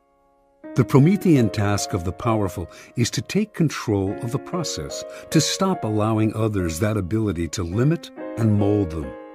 Remake yourself into a character of power. Working on yourself like clay should be one of your greatest and most pleasurable life tasks. It makes you, in essence, an artist creating yourself. The first step in the process of self-creation is self-consciousness, being aware of yourself as an actor and taking control of your appearance and emotions. The bad actor is the one who is always sincere. People who wear their hearts on their sleeves out in society are tiresome and embarrassing. Their sincerity notwithstanding, it is hard to take them seriously. Good actors control themselves better. They can play sincere and heartfelt, can affect a tear and a compassionate look at will, but they don't have to feel it. They externalize emotion in a form that others can understand. Method acting is fatal in the real world. No ruler or leader could possibly play the part if all the emotions he showed had to be real. So learn self-control. Adopt the plasticity of the actor who can mold his or her face to the emotion required. The second step in the process of self-creation is a variation on the George Sand strategy. The creation of a memorable character, one that compels attention, that stands out above the other players on the stage. This was the game Abraham Lincoln played. The homespun, common countryman he knew was a kind of president that America had never had but would delight in electing. Although many of these qualities came naturally to him, he played them up: the hat and clothes, the beard. No president before him had worn a beard. Lincoln was also the first president to use photographs to spread his image, helping to create the icon of the homespun president. You must appreciate the importance of stage entrances and exits. When Cleopatra first met Caesar in Egypt, she arrived rolled up in a carpet, which she arranged to have unfurled at his feet. Your own entrances and exits should be crafted and planned as carefully. Remember that overacting can be counterproductive. It is another way of spending too much effort trying to attract attention. The actor Richard Burton discovered early in his career that by standing totally still on stage, he drew attention to himself and away from the other actors. It is less what you do that matters clearly than how you do it. Your gracefulness and imposing stillness on the social stage count for more than overdoing your part and moving around too much. Finally, learn to play many roles, to be whatever the moment requires. Adapt your mask to the situation. Be protean in the faces you wear. Bismarck played this game to perfection. To a liberal, he was a liberal. To a hawk, he was a hawk. He could not be grasped, and what cannot be grasped cannot be consumed. Law 26. Keep your hands clean. Judgment. You must seem a paragon of civility and efficiency. Your hands are never soiled by mistakes and nasty deeds. Maintain such a spotless appearance by using others as unwitting pawns and screens to disguise your involvement. Part 1. Conceal your mistakes. Have a scapegoat around to take the blame. Our good name and reputation depend more on what we conceal than on what we reveal. Everyone makes mistakes, but those who are truly clever manage to hide them and to make sure someone else is blamed. A convenient scapegoat should always be kept around for such moments. Observance of the law. Near the end of the 2nd century A.D., as China's mighty Han Empire slowly collapsed, the great general and imperial minister Cao Cao emerged as the most powerful man in the country. Seeking to extend his power base and to rid himself of the last of his rivals, Cao Cao began a campaign to take control of the strategically vital Central Plain. During the siege of a key city, he slightly miscalculated the timing for supplies of grain to arrive from the capital. As he waited for the shipment to come in, the army ran low on food, and Cao Cao was forced to order the chief of commissariat to reduce its rations. Cao Cao kept a tight rein on the army and ran a network of informers. His spies soon reported that the men were complaining, grumbling that he was living well while they themselves had barely enough to eat. Perhaps Cao Cao was keeping the food for himself, they murmured. If the grumbling spread, Cao Cao could have a mutiny on his hands. He summoned the chief of commissariat to his tent. "I want to ask you to lend me something, and you must not refuse," Cao Cao told the chief. "What is it?" the chief replied. "I want the loan of your head to show to the troops," said Cao Cao. "But I've done nothing wrong," cried the chief. "I know," said Cao Cao with a sigh, "but if I do not put you to death, there will be a mutiny. Do not grieve. After you're gone, I'll look after your family." Put this way, the request left the chief no choice. So he resigned himself to his fate and was beheaded that very day. Seeing his head on public display, the soldiers stopped grumbling. Some saw through Cao Cao's gesture, but kept quiet, stunned and intimidated by his violence. And most accepted his version of who was to blame, preferring to believe in his wisdom and fairness than in his incompetence and cruelty. Interpretation. Occasional mistakes are inevitable. The world is just too unpredictable. People of power, however, are undone not by the mistakes they make, but by the way they deal with them. Like surgeons, they must cut away the tumor with speed and finality. Excuses satisfy no one, and apologies make everyone uncomfortable. The mistake does not vanish with an apology. It deepens and festers. Better to cut it off instantly, distract attention from yourself, and focus attention on a convenient scapegoat before people have time to ponder your responsibility or your possible incompetence. Keys to power. The use of scapegoats is as old as civilization itself, and examples of it can be found in cultures around the world.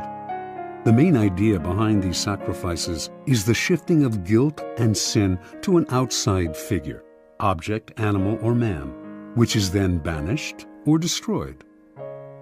The bloody sacrifice of the scapegoat seems a barbaric relic of the past, but the practice lives on to this day, if indirectly and symbolically.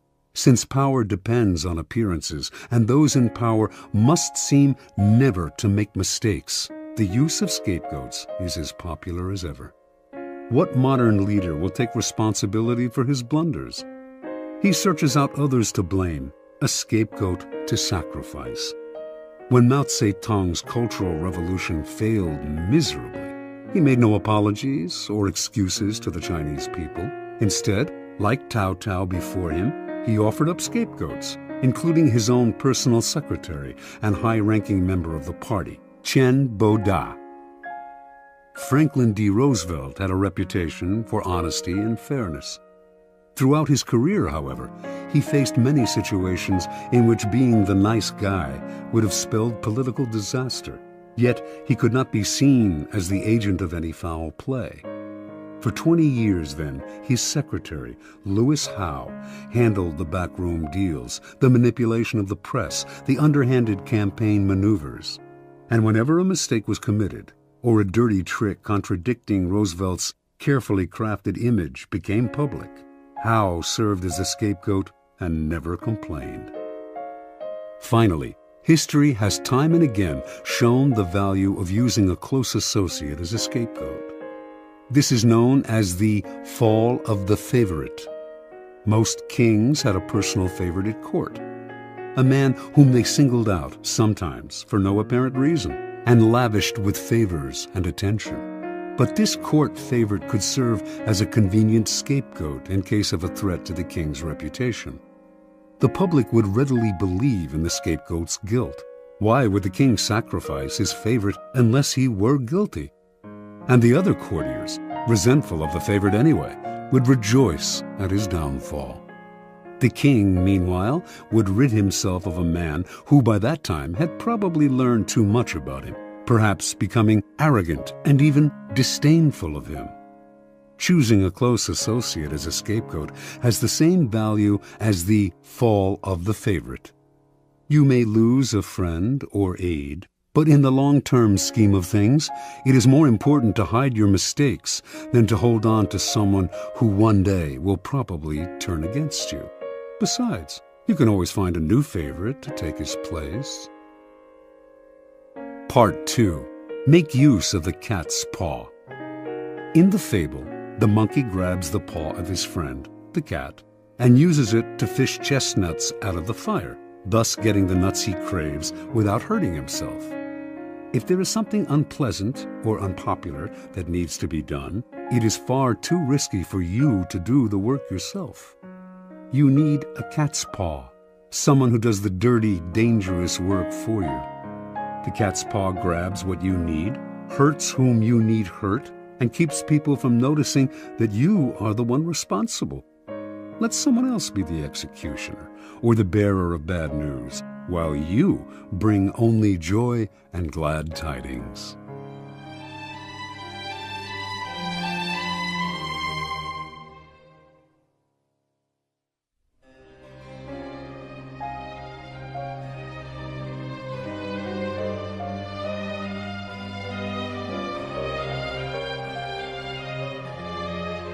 Observance of the law.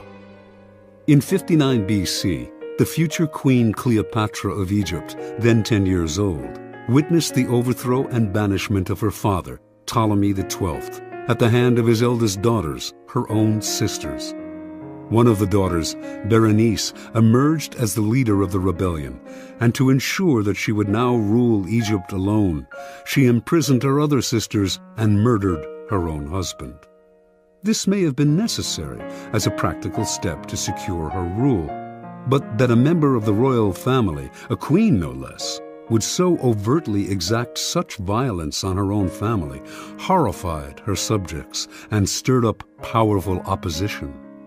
4 years later, this opposition was able to return Ptolemy to power, and he promptly had Berenice and the other elder sisters beheaded. In 51 BC, Ptolemy died, leaving 4 remaining children as heirs. As was the tradition in Egypt, the eldest son, Ptolemy XIII, only 10 at the time, married the elder sister, Cleopatra, now 18, and the couple took the throne together as king and queen. None of the 4 children felt satisfied with this. Everyone, including Cleopatra, wanted more power. A struggle emerged between Cleopatra and Ptolemy, each trying to push the other to the side. In 48 BC, with the help of a government faction that feared Cleopatra's ambitions, Ptolemy was able to force his sister to flee the country, leaving himself as sole ruler. In exile, Cleopatra schemed. She wanted to rule alone and to restore Egypt to its past glory, a goal she felt none of her other siblings could achieve, yet as long as they were alive, she could not realize her dream. And the example of Berenice had made it clear that no one would serve a queen who was seen murdering her own kind. Even Ptolemy XIII had not dared murder Cleopatra, although he knew she would plot against him from abroad. Within a year after Cleopatra's banishment, the Roman dictator Julius Caesar arrived in Egypt, determined to make the country a Roman colony. Cleopatra saw her chance. Re-entering Egypt in disguise, she traveled hundreds of miles to reach Caesar in Alexandria. Legend has it that she had herself smuggled into his presence, rolled up inside a carpet, which was gracefully unfurled at his feet, revealing the young queen. Cleopatra immediately went to work on the Roman. She appealed to his love of spectacle and his interest in Egyptian history and poured on her feminine charms. Caesar soon succumbed and restored Cleopatra to the throne. Cleopatra's siblings seethed. She had outmaneuvered them. Ptolemy XIII would not wait to see what happened next. From his palace in Alexandria, he summoned a great army to march on the city and attack Caesar. In response, Caesar immediately put Ptolemy and the rest of the family under house arrest. But Cleopatra's younger sister, Arsinoe, escaped from the palace and placed herself at the head of the approaching Egyptian troops, proclaiming herself Queen of Egypt. Now, Cleopatra finally saw her chance. She convinced Caesar to release Ptolemy from house arrest, under the agreement that he would broker a truce. Of course, she knew he would do the opposite, that he would fight Arsinoe for control of the Egyptian army. But this was to Cleopatra's benefit, for it would divide the royal family. Better still, it would give Caesar the chance to defeat and kill her siblings in battle. Reinforced by troops from Rome, Caesar swiftly defeated the rebels. In the Egyptians' retreat, Ptolemy drowned in the Nile. Caesar captured Arsinoe and had her sent to Rome as a prisoner.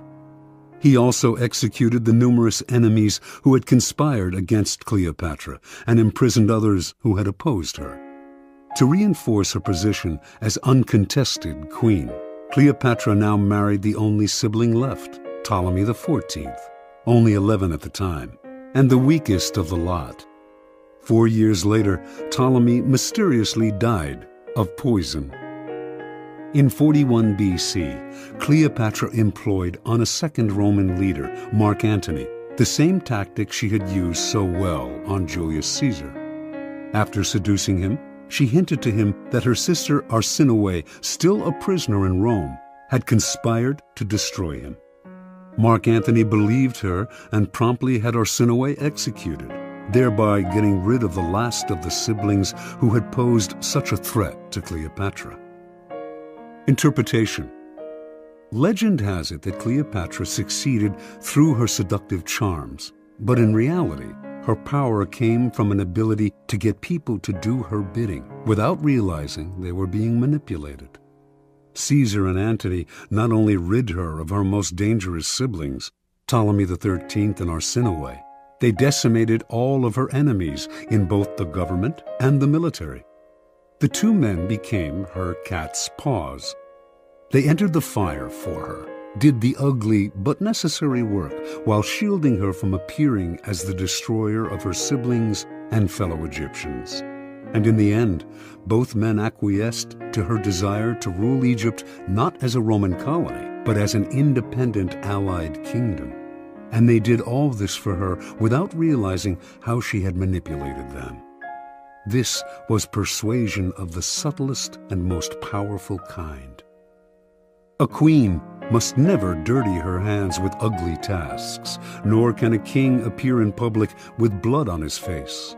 Yet power cannot survive without the constant squashing of enemies. There will always be dirty little tasks that have to be done to keep you on the throne. Like Cleopatra, you need a cat's paw. This will usually be a person from outside your immediate circle, who will therefore be unlikely to realize how he or she is being used. You will find these dupes everywhere, people who enjoy doing you favors, especially if you throw them a minimal bone or two in exchange. But as they accomplish tasks that may seem to them innocent enough, or at least completely justified, they are actually clearing the field for you, spreading the information you feed them, undermining people they do not realize are your rivals, inadvertently furthering your cause, dirtying their hands while yours remain spotless. Keys to power. As a leader, you may imagine that constant diligence and the appearance of working harder than anyone else signify power.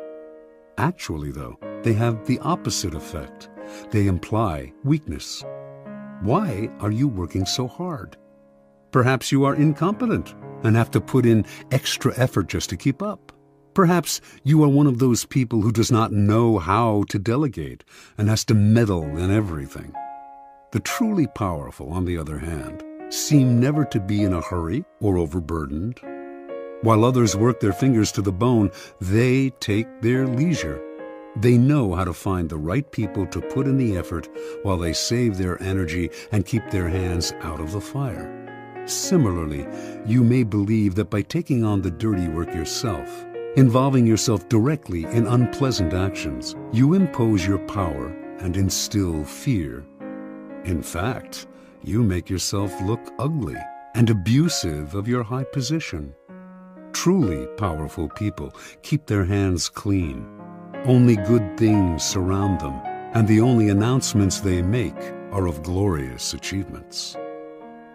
You will often find it necessary, of course, to expend energy or to effect an evil but necessary action. But you must never appear to be this action's agent. Find a cat's paw. Develop the arts of finding, using, and, in time, getting rid of these people when their cat's paw role has been fulfilled. The easiest and most effective way to use a cat's paw is often to plant information with him that he will then spread to your primary target. False or planted information is a powerful tool, especially if spread by a dupe whom no one suspects. You will find it very easy to play innocent and disguise yourself as the source. Law 27. Play on people's need to believe to create a cult-like following. Judgment. People have an overwhelming desire to believe in something. Become the focal point of such desire by offering them a cause, a new faith to follow. Keep your words vague but full of promise. Emphasize enthusiasm over rationality and clear thinking. Give your new disciples rituals to perform. Ask them to make sacrifices on your behalf. In the absence of organized religion and grand causes, your new belief system will bring you untold power. The Science of Charlatanism, or How to Create a Cult in 5 Easy Steps. In searching, as you must, for the methods that will gain you the most power for the least effort, you will find the creation of a cult-like following one of the most effective. Having a large following opens up all sorts of possibilities for deception. Not only will your followers worship you, they will defend you from your enemies and will voluntarily take on the work of enticing others to join your fledgling cult. This kind of power will lift you to another realm. You will no longer have to struggle or use subterfuge to enforce your will. You are adored and can do no wrong. You might think it's a gargantuan task to create such a following, but in fact, it is fairly simple. As humans, we have a desperate need to believe in something, anything. This makes us eminently gullible. We simply cannot endure long periods of doubt or of the emptiness that comes from a lack of something to believe in. Dangle in front of us some new cause, elixir, get-rich-quick scheme, or the latest technological trend or art movement, and we leap from the water as one to take the bait. Look at history. The chronicles of the new trends in cults that have made a mass following for themselves could fill a library. After a few centuries, a few decades, a few years, a few months, they generally look ridiculous. But at the time, they seem so attractive, so transcendental, so divine. Always in a rush to believe in something, we will manufacture saints and faiths out of nothing. Do not let this gullibility go to waste. Make yourself the object of worship. Make people form a cult around you. The great European charlatans of the 16th and 17th centuries mastered the art of cult-making. They lived, as we do now, in a time of transformation. Organized religion was on the wane, science on the rise. People were desperate to rally around a new cause or faith. The charlatans had begun by peddling health elixirs and alchemic shortcuts to wealth.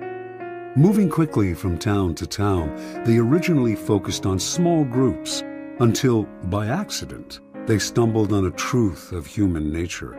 The larger the group they gathered around themselves, the easier it was to deceive. The charlatan would station himself on a high wooden platform, hence the term mountebank, and crowds would swarm around him. In a group setting, people were more emotional, less able to reason. Had the charlatan spoken to them individually, they might have found him ridiculous. But lost in a crowd, they got caught up in a communal mood of rapt attention. It became impossible for them to find the distance, to be skeptical. Any deficiencies in the charlatan's ideas were hidden by the zeal of the mass. Passion and enthusiasm swept through the crowd like a contagion, and they reacted violently to anyone who dared to spread a seed of doubt. Both consciously studying this dynamic over decades of experiment and spontaneously adapting to these situations as they happened, the charlatans perfected the science of attracting and holding a crowd, molding the crowd into followers and the followers into a cult. The gimmicks of the charlatans may seem quaint today, but there are thousands of charlatans among us still, using the same tried and true methods their predecessors refined centuries ago. only changing the names of their elixirs and modernizing the look of their cults.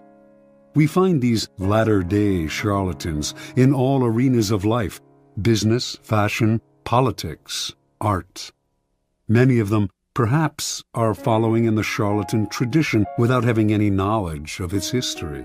But you can be more systematic and deliberate. Simply follow the 5 steps of cult making that our charlatan ancestors perfected over the years. Step 1. Keep it vague. Keep it simple. To create a cult, you must first attract attention. This you should do not through actions, which are too clear and readable, but through words, which are hazy and deceptive.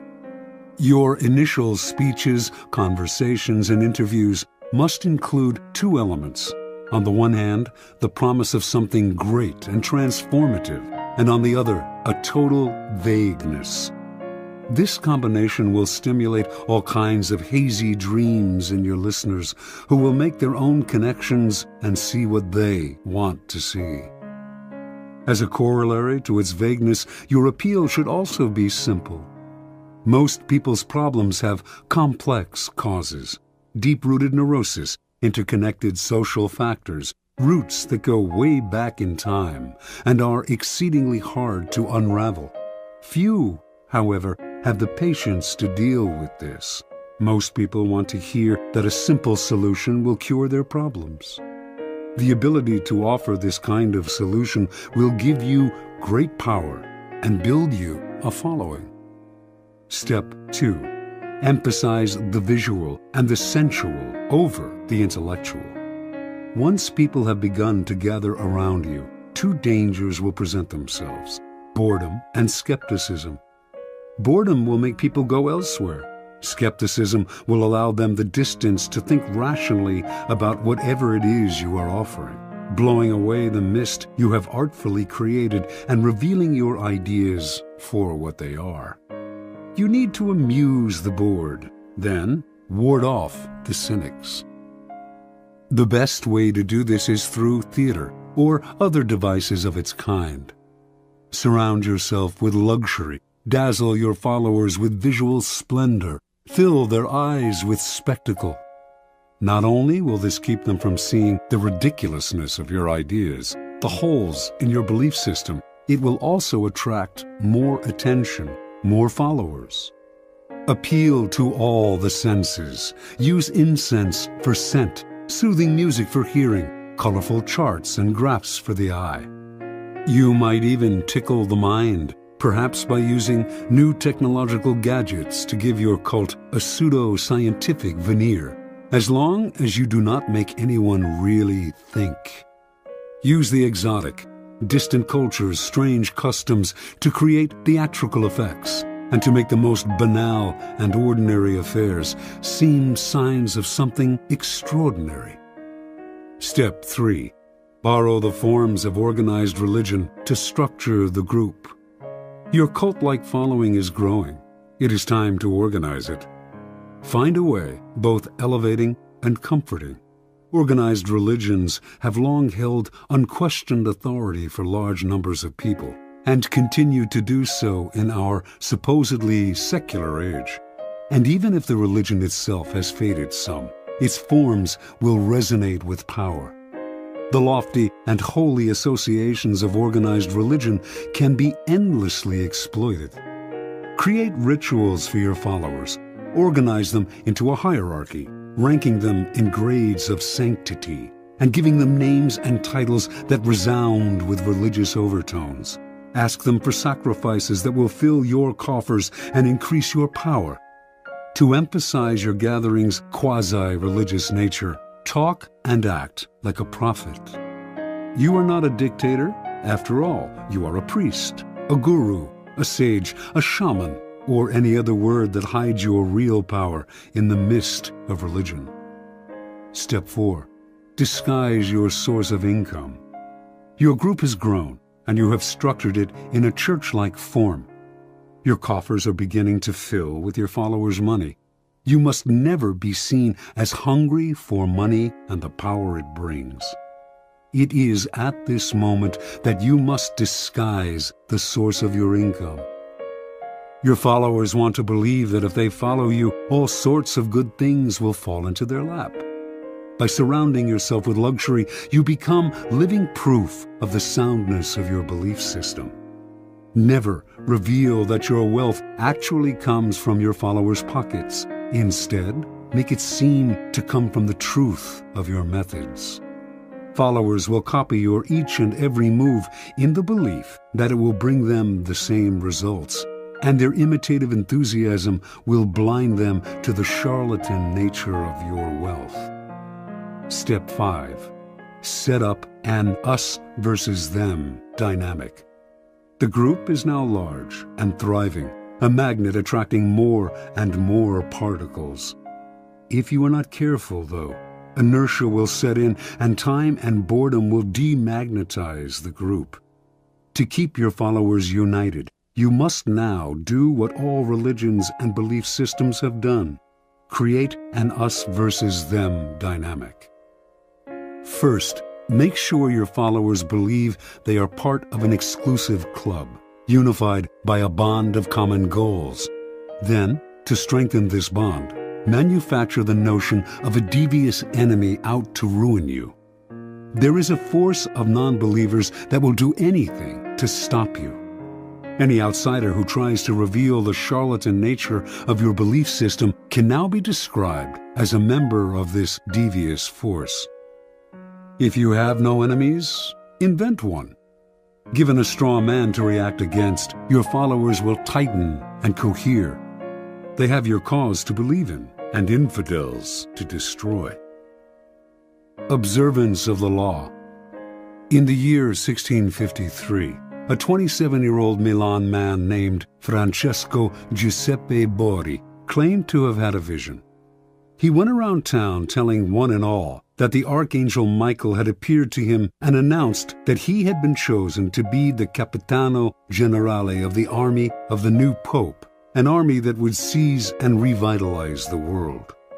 The Archangel had further revealed that Borri now had the power to see people's souls, and that he would soon discover the Philosopher's Stone, a long sought-after substance that could change base metals into gold. Friends and acquaintances who heard Borri explain the vision and who witnessed the change that had come over him were impressed, for Borri had previously devoted himself to a life of wine, women, and gambling. Now he gave all that up, plunging himself into the study of alchemy and talking only of mysticism and the occult. The transformation was so sudden and miraculous, and Borri's words were so filled with enthusiasm, that he began to create a following. Unfortunately, the Italian Inquisition began to notice him as well. They prosecuted anyone who delved into the occult, so he left Italy and began to wander Europe, from Austria to Holland, telling one and all that, "To those who follow me, all joy shall be granted." Wherever Borri stayed, he attracted followers. His method was simple. He spoke of his vision, which had grown more and more elaborate, and offered to look into the soul of anyone who believed him, and they were many.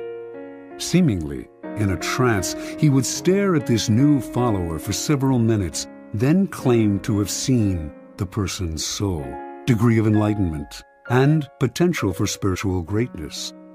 If what he saw showed promise, he would add the person to his growing order of disciples, an honor indeed. The cult had 6 degrees, into which the disciples were assigned according to what Borri had glimpsed in their souls. With work and total devotion to the cult, they could graduate to a higher degree. Borri, whom they called His Excellency and Universal Doctor, demanded from them the strictest vows of poverty. All the goods and monies they possessed had to be turned over to him, but they did not mind handing over their property, for Borri had told them, "I shall soon bring my chemical studies to a happy conclusion by the discovery of the Philosopher's Stone, and by this means we shall all have as much gold as we desire." Given his growing wealth, Bori began to change his style of living. Renting the most splendid apartment in the city into which he had temporarily settled, he would furnish it with fabulous furniture and accessories which he had begun to collect. He would drive through the city in a coach studded with jewels, with 6 magnificent black horses at its head. He never stayed too long in one place, and when he disappeared, saying he had more souls to gather into his flock, his reputation only grew in his absence. He became famous, although, in fact, he had never done a single concrete thing.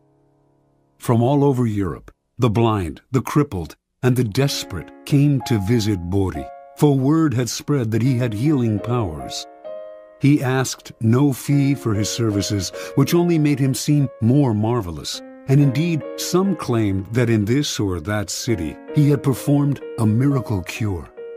By only hinting at his accomplishments, he encouraged people's imaginations to blow them up to fantastic proportions.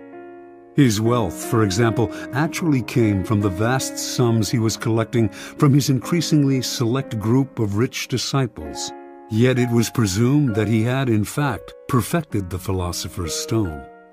The church continued to pursue him, denouncing him for heresy and witchcraft, and Bori's response to these charges was a dignified silence. This only enhanced his reputation and made his followers more passionate. Only the great are persecuted, after all. How many understood Jesus Christ in his own time? Bori did not have to say a word. His followers now called the Pope the Antichrist. And so Bori's power grew and grew, until one day he left the city of Amsterdam, where he had settled for a while, absconding with huge sums of borrowed money and diamonds that had been entrusted to him. He claimed to be able to remove the flaws from diamonds through the power of his gifted mind. Now he was on the run. The Inquisition eventually caught up with him, and for the last 20 years of his life he was imprisoned in Rome. But so great was the belief in his occult powers that to his dying day he was visited by wealthy believers, including Queen Christina of Sweden. Supplying him with money and materials, these visitors allowed him to continue his search for the elusive philosopher's stone. Interpretation. Before he formed his cult, Bori seems to have stumbled on a critical discovery. Tiring of his life of debauchery, he had decided to give it up and to devote himself to the occult, a genuine interest of his. He must have noticed, however, that when he alluded to a mystical experience rather than physical exhaustion as the source of his conversion, people of all classes wanted to hear more. Realizing the power he could gain by ascribing the change to something external and mysterious, he went further with his manufactured visions. The grander the vision, and the more sacrifices he asked for, the more appealing and believable his story seemed to become. Remember, people are not interested in the truth about change. They do not want to hear that it has come from hard work or from anything as banal as exhaustion, boredom, or depression. They are dying to believe in something romantic, otherworldly. They want to hear of angels and out-of-body experiences. Indulge them. Hint at the mystical source of some personal change. Wrap it in ethereal colors. An occult-like following will form around you. Adapt to people's needs. The Messiah must mirror the desires of his followers. And always aim high. The bigger and bolder your illusion, the better. Law 28. Enter action with boldness. Judgment. If you are unsure of a course of action, do not attempt it. Your doubts and hesitations will infect your execution. Timidity is dangerous. Better to enter with boldness. Any mistakes you commit through audacity are easily corrected with more audacity. Everyone admires the bold. No one honors the timid. boldness and hesitation. A brief psychological comparison. Boldness and hesitation elicit very different psychological responses in their targets. Hesitation puts obstacles in your path. Boldness eliminates them. Once you understand this, you will find it essential to overcome your natural timidity and practice the art of audacity. The following are among the most pronounced psychological effects of boldness and timidity. The bolder the lie, the better. We all have weaknesses, and our efforts are never perfect. But entering action with boldness has the magical effect of hiding our deficiencies. Con artists know that the bolder the lie, the more convincing it becomes. The sheer audacity of the story makes it more credible, distracting attention from its inconsistencies.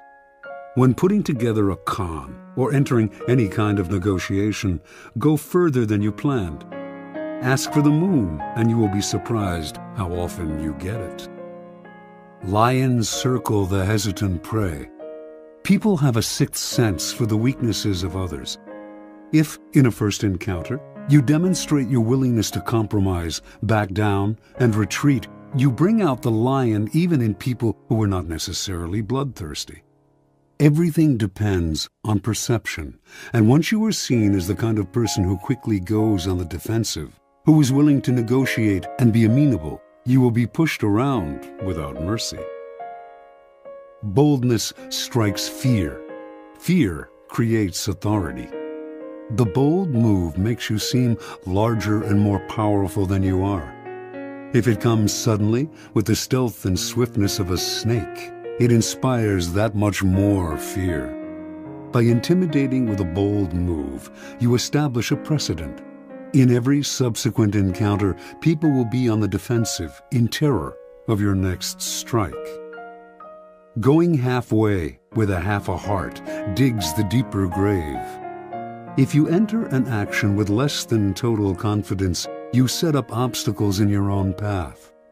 When a problem arises, you will grow confused, seeing options where there are none, and inadvertently creating more problems still. Retreating from the hunter, the timid hare scurries more easily into his snares. Hesitation creates gaps, boldness obliterates them. When you take time to think, to hem and haw, you create a gap that allows others time to think as well. Your timidity infects people with awkward energy, elicits embarrassment. Doubt springs up on all sides. Boldness destroys such gaps. The swiftness of the move and the energy of the action leave others no space to doubt and worry. In seduction, hesitation is fatal. It makes your victim conscious of your intentions. The bold move crowns seduction with triumph. It leaves no time for reflection. Audacity separates you from the herd. Boldness gives you presence and makes you seem larger than life. The timid fade into the wallpaper. The bold draw attention, and what draws attention draws power. We cannot keep our eyes off the audacious. We cannot wait to see their next bold move. Observance of the law. In 1514, the 22-year-old Pietro Aretino was working as a lowly assistant scullion to a wealthy Roman family. He had ambitions of greatness as a writer, to inflame the world with his name. But how could a mere lackey hope to realize such dreams? That year, Pope Leo X received from the King of Portugal an embassy that included many gifts. Most prominent among them, a great elephant, the first in Rome since imperial times. The pontiff adored this elephant and showered it with attention and gifts. But despite his love and care, the elephant, which was called Anno, became deathly ill. The Pope summoned doctors who administered a 500-pound purgative to the elephant, but all to no avail. The animal died, and the Pope went into mourning. To console himself, he summoned the great painter Raphael and ordered him to create a life-sized painting of Anno above the animal's tomb, bearing the inscription, "What nature took away, Raphael has with his art restored." Over the next few days, a pamphlet circulated throughout Rome that caused great merriment and laughter. Entitled, "The Last Will and Testament of the Elephant Anno," it read in part, "To my heir, the Cardinal Santa Croce, I give my knees so that he can imitate my genuflections. To my heir, Cardinal Santi Quattro, I give my jaws so that he can more readily devour all of Christ's revenues. To my heir, Cardinal Medici, I give my ears so that he can hear everyone's doings. To Cardinal Grassi, who had a reputation for lechery, the elephant bequeathed the appropriate, oversized part of his own anatomy." On and on the anonymous pamphlet went, sparing none of the great in Rome, not even the Pope. With each one, it took aim at their best-known weakness. The pamphlet ended with verse, "See to it that Aretino is your friend, for he is a bad enemy to have. His words alone could ruin the High Pope, so God guard everyone from his tongue." Interpretation. With one short pamphlet, Aretino, son of a poor shoemaker and a servant himself, hurled himself to fame. Everyone in Rome rushed to find out who this daring young man was. Even the Pope, amused by his audacity, sought him out and ended up giving him a job in the papal service. Over the years, he came to be known as the Scourge of Princes, and his biting tongue earned him the respect and fear of the great, from the King of France to the Habsburg Emperor. The Aretino strategy is simple. When you are as small and obscure as David was, you must find a Goliath to attack. The larger the target, the more attention you gain. The bolder the attack, the more you stand out from the crowd and the more admiration you earn. Society is full of those who think daring thoughts but lack the guts to print and publicize them. Voice what the public feels. The expression of shared feelings is always powerful. Search out the most prominent target possible and sling your boldest shot. The world will enjoy the spectacle and will honor the underdog. You, that is, with glory and power. Keys to power. Most of us are timid. We want to avoid tension and conflict, and we want to be liked by all. We may contemplate a bold action, but we rarely bring it to life. We are terrified of the consequences, of what others might think of us, of the hostility we will stir up if we dare go beyond our usual place. Although we may disguise our timidity as a concern for others, a desire not to hurt or offend them, in fact, it is the opposite. We are really self-absorbed, worried about ourselves and how others perceive us. Boldness, on the other hand, is outer-directed and often makes people feel more at ease, since it is less self-conscious and less repressed. Few are born bold. Even Napoleon had to cultivate the habit on the battlefield, where he knew it was a matter of life and death. In social settings, he was awkward and timid, but he overcame this and practiced boldness in every part of his life because he saw its tremendous power, how it could literally enlarge a man, even one who, like Napoleon, was in fact conspicuously small. You must practice and develop your boldness. You will often find uses for it. The best place to begin is often the delicate world of negotiation, particularly those discussions in which you are asked to set your own price. How often we put ourselves down by asking for too little. When Christopher Columbus proposed that the Spanish court finance his voyage to the Americas, he also made the insanely bold demand that he be called Grand Admiral of the Ocean. The court agreed, The price he set was the price he received. He demanded to be treated with respect, and so he was. Understand, if boldness is not natural, neither is timidity. It is an acquired habit, picked up out of a desire to avoid conflict. If timidity has taken hold of you, then root it out. Your fears of the consequences of a bold action are way out of proportion to reality. And in fact, the consequences of timidity are worse. Your value is lowered, and you create a self-fulfilling cycle of doubt and disaster. Remember, the problems created by an audacious move can be disguised, even remedied, by more and greater audacity. Law 29. Plan all the way to the end. Judgment. The ending is everything. Plan all the way to it, taking into account all the possible consequences, obstacles, and twists of fortune that might reverse your hard work and give the glory to others. By planning to the end, you will not be overwhelmed by circumstances, and you will know when to stop. Gently guide fortune and help determine the future by thinking far ahead. Transgression of the law.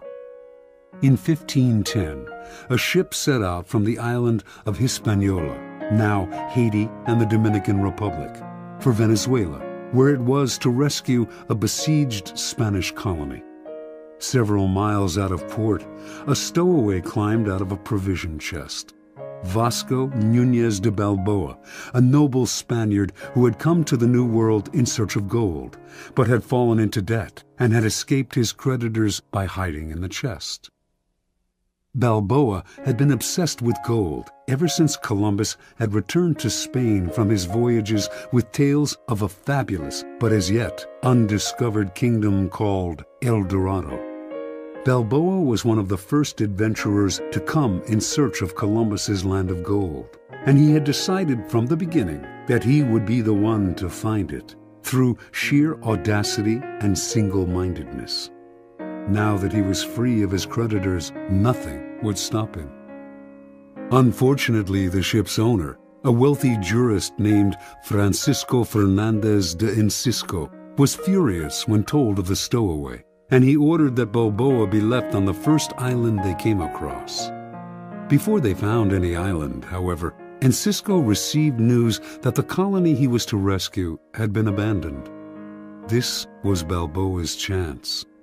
He told the sailors of his previous voyages to Panama and of the rumors he had heard of gold in the area. The excited sailors convinced Incisco to spare Balboa's life and to establish a colony in Panama. Weeks later, they named their new settlement Darien. Darien's first governor was Incisco, but Balboa was not a man to let others steal the initiative. He campaigned against Incisco among the sailors, who eventually made it clear that they preferred him as governor. Incisco fled to Spain, fearing for his life. Months later, when a representative of the Spanish crown arrived to establish himself as the new official governor of Darien, he was turned away. On his return voyage to Spain, this man drowned. The drowning was accidental, but under Spanish law, Balboa had murdered the governor and usurped his position. Balboa's bravado had got him out of scrapes before, but now his hopes of wealth and glory seemed doomed. To lay claim to El Dorado, should he discover it, he would need the approval of the Spanish king, which, as an outlaw, he would never receive. There was only one solution. Panamanian Indians had told Balboa of a vast ocean on the other side of the Central American Isthmus, and had said that by traveling south upon this western coast, he would reach a fabulous land of gold, called by a name that to his ears sounded like Biru. Balboa decided he would cross the treacherous jungles of Panama and become the first European to bathe his feet in this new ocean. From there, he would march on El Dorado. If he did this on Spain's behalf, he would obtain the eternal gratitude of the king and would secure his own reprieve. Only he had to act before Spanish authorities came to arrest him. In 1513, then, Balboa set out with 190 soldiers. Halfway across the isthmus, some 90 miles wide at that point, only 60 soldiers remained, many having succumbed to the harsh conditions, the blood-sucking insects, the torrential rainfall, fever. Finally, from a mountaintop, Balboa became the first European to lay eyes on the Pacific Ocean. Days later, he marched in his armor into its waters, bearing the banner of Castile and claiming all its seas, lands, and islands in the name of the Spanish throne. Indians from the area greeted Balboa with gold, jewels, and precious pearls, the like of which he had never seen.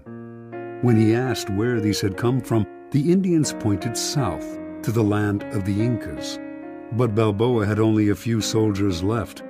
For the moment, he decided he should return to Darien, send the jewels and gold to Spain as a token of goodwill, and ask for a large army to aid him in the conquest of El Dorado. When news reached Spain of Balboa's bold crossing of the isthmus, his discovery of the Western Ocean, and his planned conquest of El Dorado, the former criminal became a hero. He was instantly proclaimed governor of the new land. But before the king and queen received word of his discovery, they had already sent a dozen ships under the command of a man named Pedro Arias Davila, Pedrerius, with orders to arrest Balboa for murder and to take command of the colony. By the time Pedrerius arrived in Panama, he had learned that Balboa had been pardoned and that he was to share the governorship with the former outlaw. All the same, Balboa felt uneasy. Gold was his dream, El Dorado his only desire. In pursuit of this goal, he had nearly died many times over, and to share the wealth and glory with a newcomer would be intolerable. He also soon discovered that Pedrerius was a jealous, bitter man, and equally unhappy with the situation. Once again, the only solution for Balboa was to seize the initiative by proposing to cross the jungle with a larger army, carrying shipbuilding materials and tools. Once on the Pacific coast, he would create an armada with which to conquer the Incas. Surprisingly enough, Pedrerius agreed to the plan, perhaps sensing it would never work. Hundreds died in this second march through the jungle, and the timber they carried rotted in the torrential rains. Balboa, as usual, was undaunted. No power in the world could thwart his plan. And on arriving at the Pacific, he began to cut down trees for new lumber. But the men remaining to him were too few and too weak to mount an invasion. And once again, Balboa had to return to Darien. Pedrerius had, in any case, invited Balboa back to discuss a new plan. And on the outskirts of the settlement, the explorer was met by Francisco Pizarro, an old friend who had accompanied him on his first crossing of the isthmus. But this was a trap. Leading 100 soldiers, Pizarro surrounded his former friend, arrested him, and returned him to Pedrerius, who tried him on charges of rebellion. A few days later, Balboa's head fell into a basket, along with those of his most trusted followers. Years later, Pizarro himself reached Peru, and Balboa's deeds were forgotten. Interpretation. Most men are ruled by the heart, not the head. Their plans are vague, and when they meet obstacles, they improvise. But improvisation will only bring you as far as the next crisis and is never a substitute for thinking several steps ahead and planning to the end. Balboa had a dream of glory and wealth and a vague plan to reach it. Yet his bold deeds and his discovery of the Pacific are largely forgotten, for he committed what in the world of power is the ultimate sin. He went part way, leaving the door open for others to take over. A real man of power would have had the prudence to see the dangers in the distance, the rivals who would want to share in the conquests, the vultures that would hover once they heard the word gold. Balboa should have kept his knowledge of the Incas secret until after he had conquered Peru. Only then would his wealth and his head have been secure. Once Pedrarius arrived on the scene, a man of power and prudence would have schemed to kill or imprison him and to take over the army he had brought for the conquest of Peru. But Balboa was locked in the moment, always reacting emotionally, never thinking ahead. What good is it to have the greatest dream in the world if others reap the benefits and the glory? Never lose your head over a vague, open-ended dream. Plan to the end. Keys to power. Most people believe that they are, in fact, aware of the future, that they are planning and thinking ahead. They are usually deluded. What they are really doing is succumbing to their desires, to what they want the future to be. Their plans are vague, based on their imaginations rather than their reality. They may believe they are thinking all the way to the end, but they are really only focusing on the happy ending and deluding themselves by the strength of their desire. The ending is everything. It is the end of the action that determines who gets the glory, the money, the prize. Your conclusion must be crystal clear, and you must keep it constantly in mind. You must also figure out how to ward off the vultures circling overhead, trying to live off the carcass of your creation. And you must anticipate the many possible crises that will tempt you to improvise. When you see several steps ahead and plan your moves all the way to the end, you will no longer be tempted by emotion or by the desire to improvise. Your clarity will rid you of the anxiety and vagueness that are the primary reasons why so many fail to conclude their actions successfully. You see the ending and you tolerate no deviation. Law 30. Make your accomplishments seem effortless. Judgment. Your actions must seem natural and executed with ease. All the toil and practice that go into them, and also all the clever tricks, must be concealed. When you act effortlessly, as if you could do much more. Avoid the temptation of revealing how hard you work. It only raises questions. Teach no one your tricks, or they will be used against you. Observance of the law. The great escape artist Harry Houdini once advertised his act as the impossible possible, and indeed those who witnessed his dramatic escapes felt that what he did on stage contradicted common sense ideas of human capacity. Over the years, Houdini escaped from the chained carcass of an embalmed sea monster, a half-octopus, half-whale-like beast that had beached near Boston. He had himself sealed inside an enormous envelope from which he emerged without breaking the paper. He passed through brick walls. He wriggled free from straitjackets while dangling high in the air. He leaped from bridges into icy waters, his hands manacled and his legs in chains. He had himself submerged in glass cases full of water, hands padlocked, while the audience watched in amazement as he worked himself free, struggling for close to an hour, apparently without breathing. Each time he seemed to court certain death, yet survived with superhuman aplomb. Meanwhile, he said nothing about his methods, gave no clues as to how he accomplished any of his tricks. He left his audiences and critics speculating, his power and reputation enhanced by their struggles with the inexplicable. Perhaps the most baffling trick of all was making a 10,000-pound elephant disappear before an audience's eyes, a feat he repeated on stage for over 19 weeks. No one has ever really explained how he did this, for in the auditorium where he performed the trick, there was simply nowhere for an elephant to hide. The effortlessness of Houdini's escapes led some to think he used occult forces, his superior psychic abilities giving him special control over his body. But a German escape artist named Clopini claimed to know Houdini's secret. He simply used elaborate gadgets. Clopini also claimed to have defeated Houdini in a handcuff challenge in Holland. Houdini did not mind all kinds of speculation floating around about his methods, but he would not tolerate an outright lie. And in 1902, he challenged Clopini to a handcuff duel. Clopini accepted. Through a spy, he found out the secret word to unlock a pair of French combination lock cuffs that Houdini liked to use. His plan was to choose these cuffs to escape from on stage.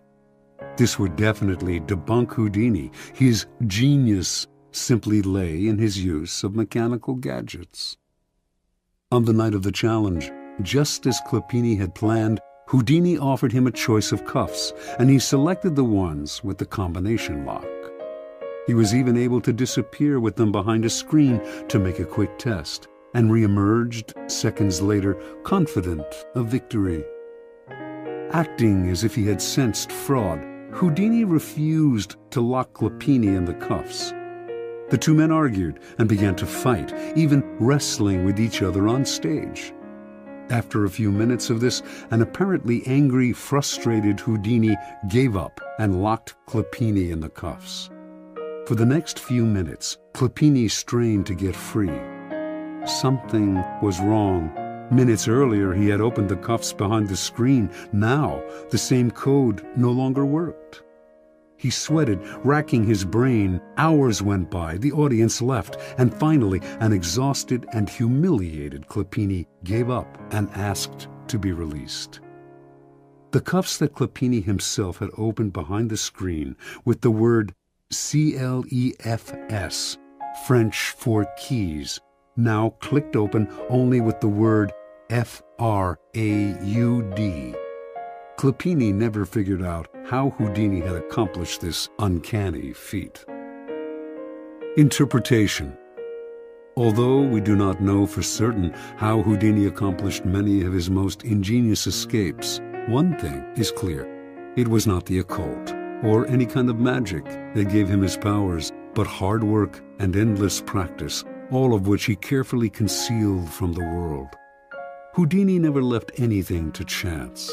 Day and night, he studied the workings of locks, researched centuries-old sleight-of-hand tricks, pored over books on mechanics, whatever he could use.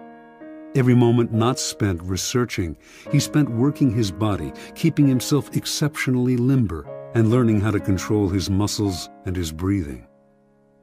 Early on in Houdini's career, an old Japanese performer whom he toured with taught him an ancient trick: how to swallow an ivory ball, then bring it back up.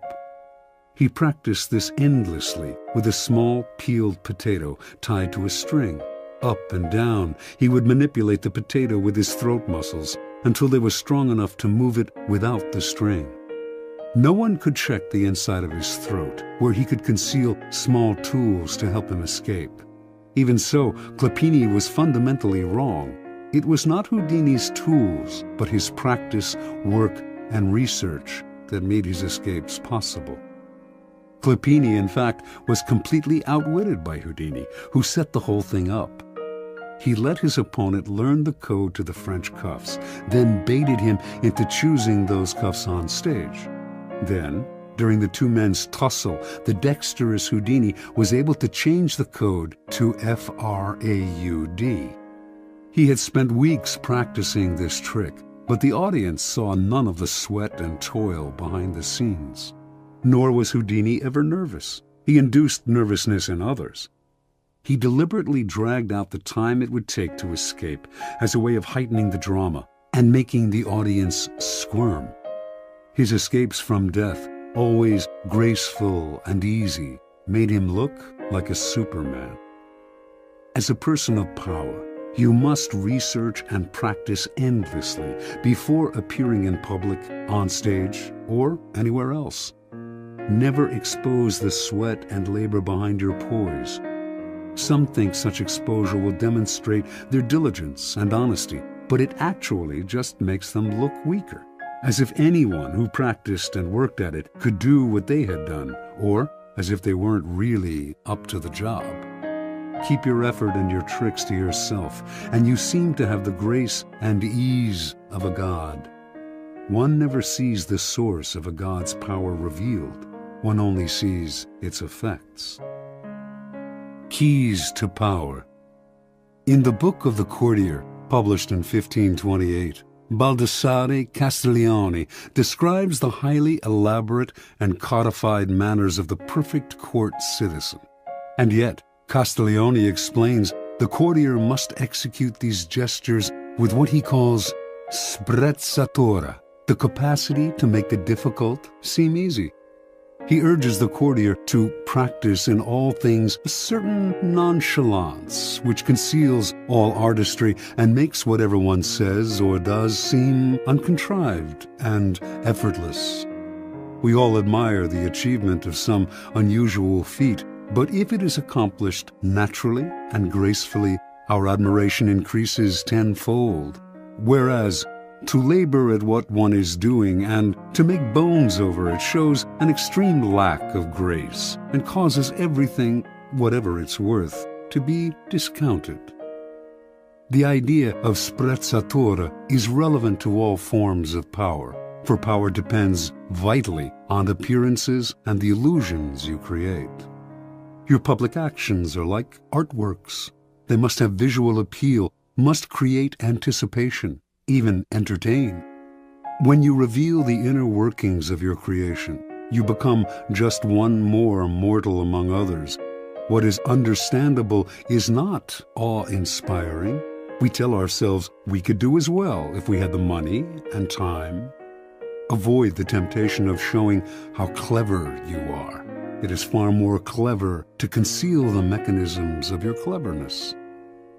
There is another reason for concealing your shortcuts and tricks. When you let this information out, you give people ideas they can use against you. You lose the advantages of keeping silent. We tend to want the world to know what we have done. We want our vanity gratified by having our hard work and cleverness applauded. And we may even want sympathy for the hours it has taken to reach our point of artistry. Learn to control this propensity to blab, for its effect is often the opposite of what you expected. Remember, the more mystery surrounds your actions, the more awesome your power seems. You appear to be the only one who can do what you do, and the appearance of having an exclusive gift is immensely powerful. Finally, because you achieve your accomplishments with grace and ease, people believe that you could always do more if you tried harder. This elicits not only admiration, but a touch of fear. Your powers are untapped. No one can fathom their limits. Law 31. Control the options. Get others to play with the cards you deal. Judgment. The best deceptions are the ones that seem to give the other person a choice. Your victims feel they are in control, but are actually your puppets. Give people options that come out in your favor, whichever one they choose. Force them to make choices between the lesser of two evils, both of which serve your purpose. Put them on the horns of a dilemma. They are gored wherever they turn. Observance of the law. From early in his reign, Ivan IV, later known as Ivan the Terrible, had to confront an unpleasant reality. The country desperately needed reform, but he lacked the power to push it through. The greatest limit to his authority came from the boyars, the Russian princely class that dominated the country and terrorized the peasantry. In 1553, at the age of 23, Ivan fell ill. Lying in bed, nearing death, he asked the boyars to swear allegiance to his son as the new Tsar. Some hesitated, some even refused. Then and there, Ivan saw he had no power over the boyars. He recovered from his illness, but he never forgot the lesson. The boyars were out to destroy him. And indeed, in the years to come, many of the most powerful of them defected to Russia's main enemies, Poland and Lithuania, where they plotted their return and the overthrow of the Tsar.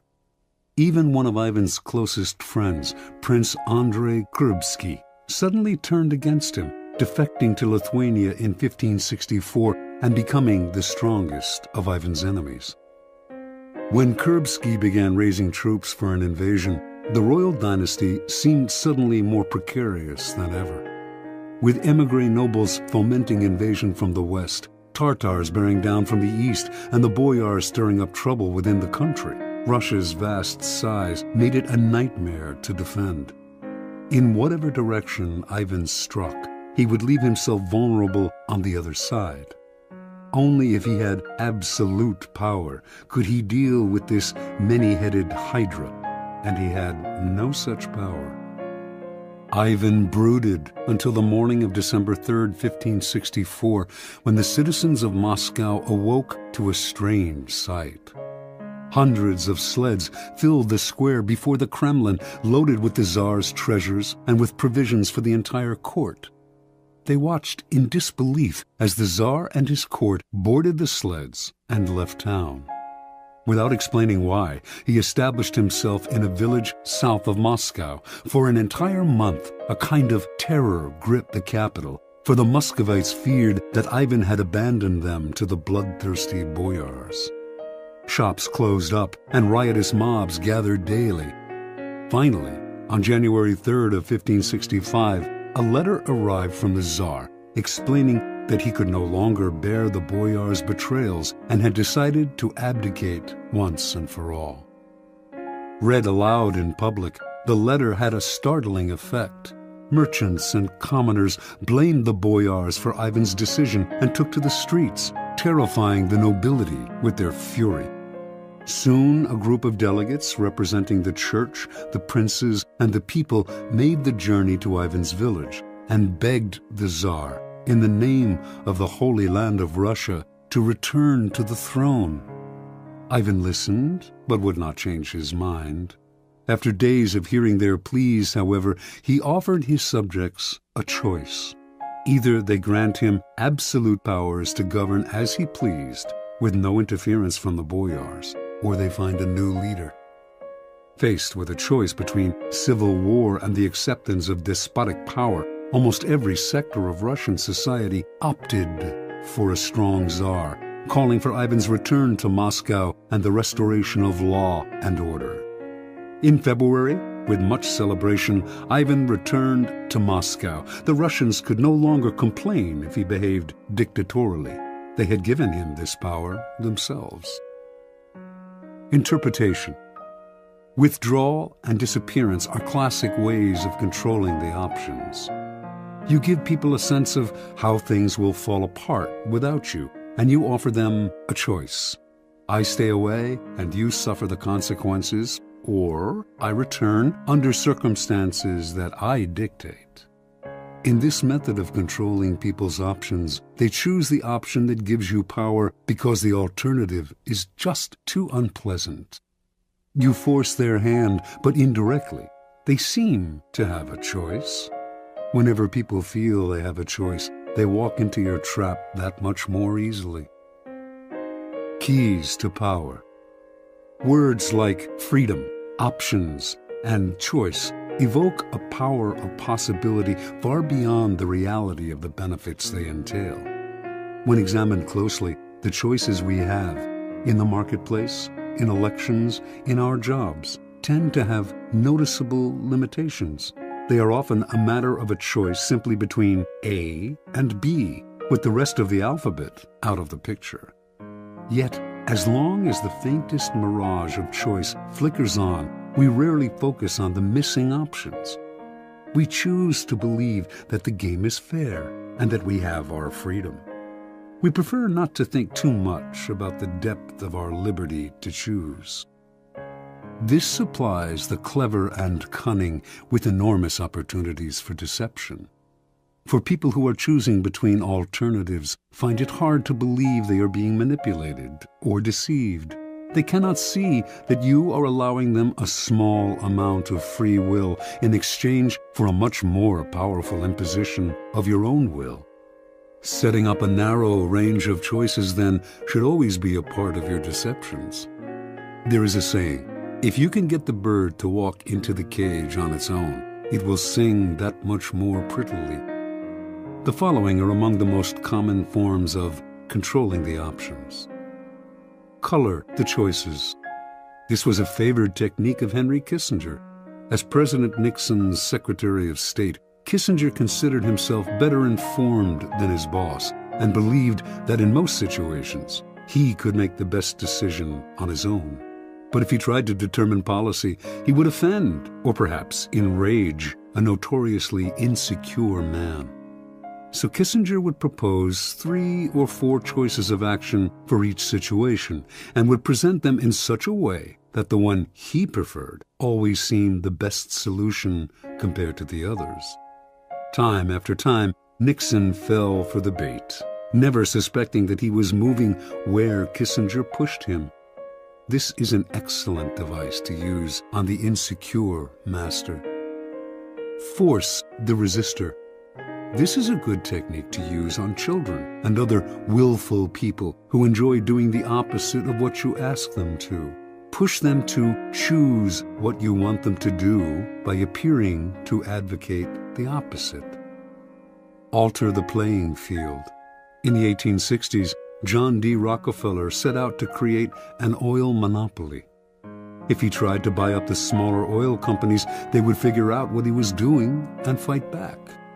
Instead, he began secretly buying up the railway companies that transported the oil. When he then attempted to take over a particular company and met with resistance, he reminded them of their dependence on the rails. Refusing them shipping or simply raising their fees could ruin their business. Rockefeller altered the playing field so that the only options the small oil producers had were the ones he gave them. In this tactic, your opponents know their hand is being forced, but it doesn't matter. The technique is effective against those who resist at all costs. The shrinking options. The late 19th century art dealer Ambrose Vollard perfected this technique. Customers would come to Vollard's shop to see some Cézannes.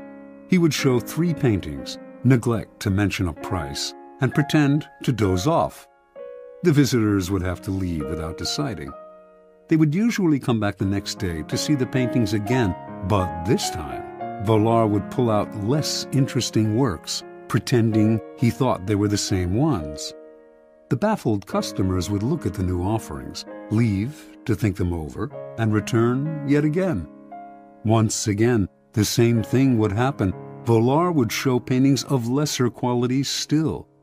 Finally, the buyers would realize they had better grab what he was showing them because tomorrow they would have to settle for something worse, perhaps at even higher prices.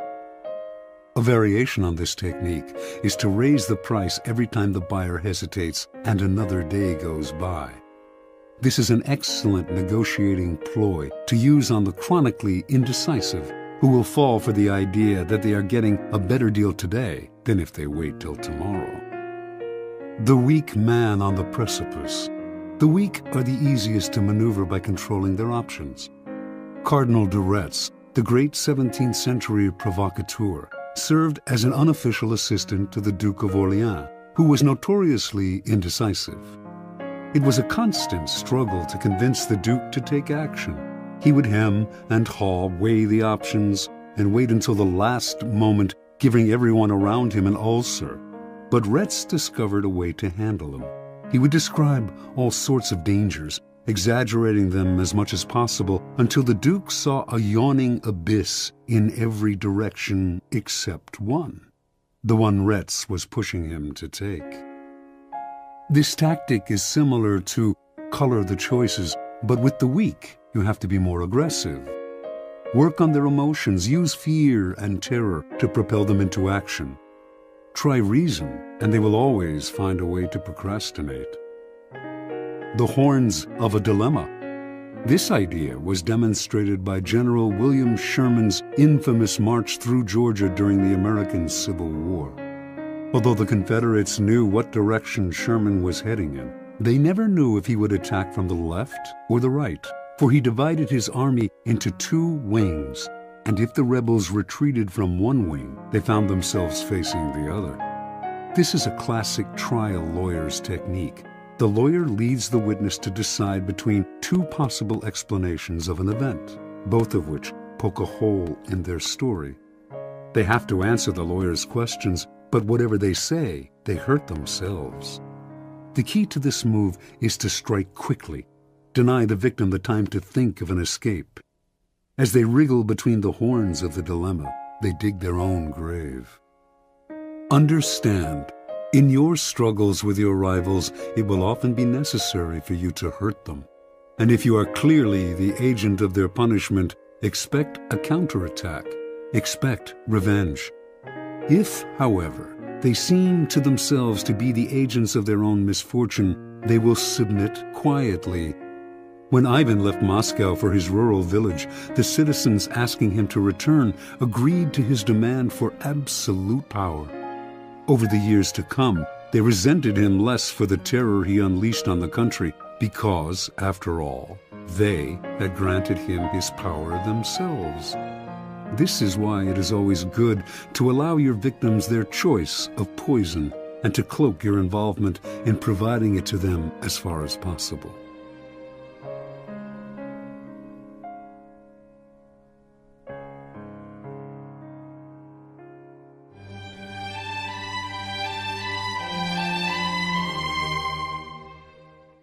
Law 32. Play to people's fantasies. Judgment. The truth is often avoided because it is ugly and unpleasant. Never appeal to truth and reality unless you are prepared for the anger that comes from disenchantment. Life is so harsh and distressing that people who can manufacture romance or conjure up fantasy are like oases in the desert. Everyone flocks to them. There is great power in tapping into the fantasies of the masses. Observance of the law. The city-state of Venice was prosperous for so long that its citizens felt their small republic had destiny on its side. In the Middle Ages and High Renaissance, its virtual monopoly on trade to the East made it the wealthiest city in Europe. Under a beneficent republican government, Venetians enjoyed liberties that few other Italians had ever known. Yet, in the 16th century, their fortunes suddenly changed. The opening of the New World transferred power to the Atlantic side of Europe, to the Spanish and Portuguese, and later the Dutch and English. Venice could not compete economically, and its empire gradually dwindled. The final blow was the devastating loss of a prized Mediterranean possession, the island of Cyprus, captured from Venice by the Turks in 1570.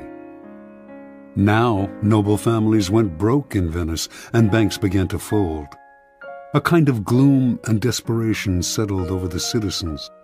They had known a glittering past, had either lived through it or heard stories about it from their elders. The closeness of the glory years was humiliating. The Venetians half believed that the goddess Fortune was only playing a joke on them, and that the old days would soon return. For the time being, though, what could they do?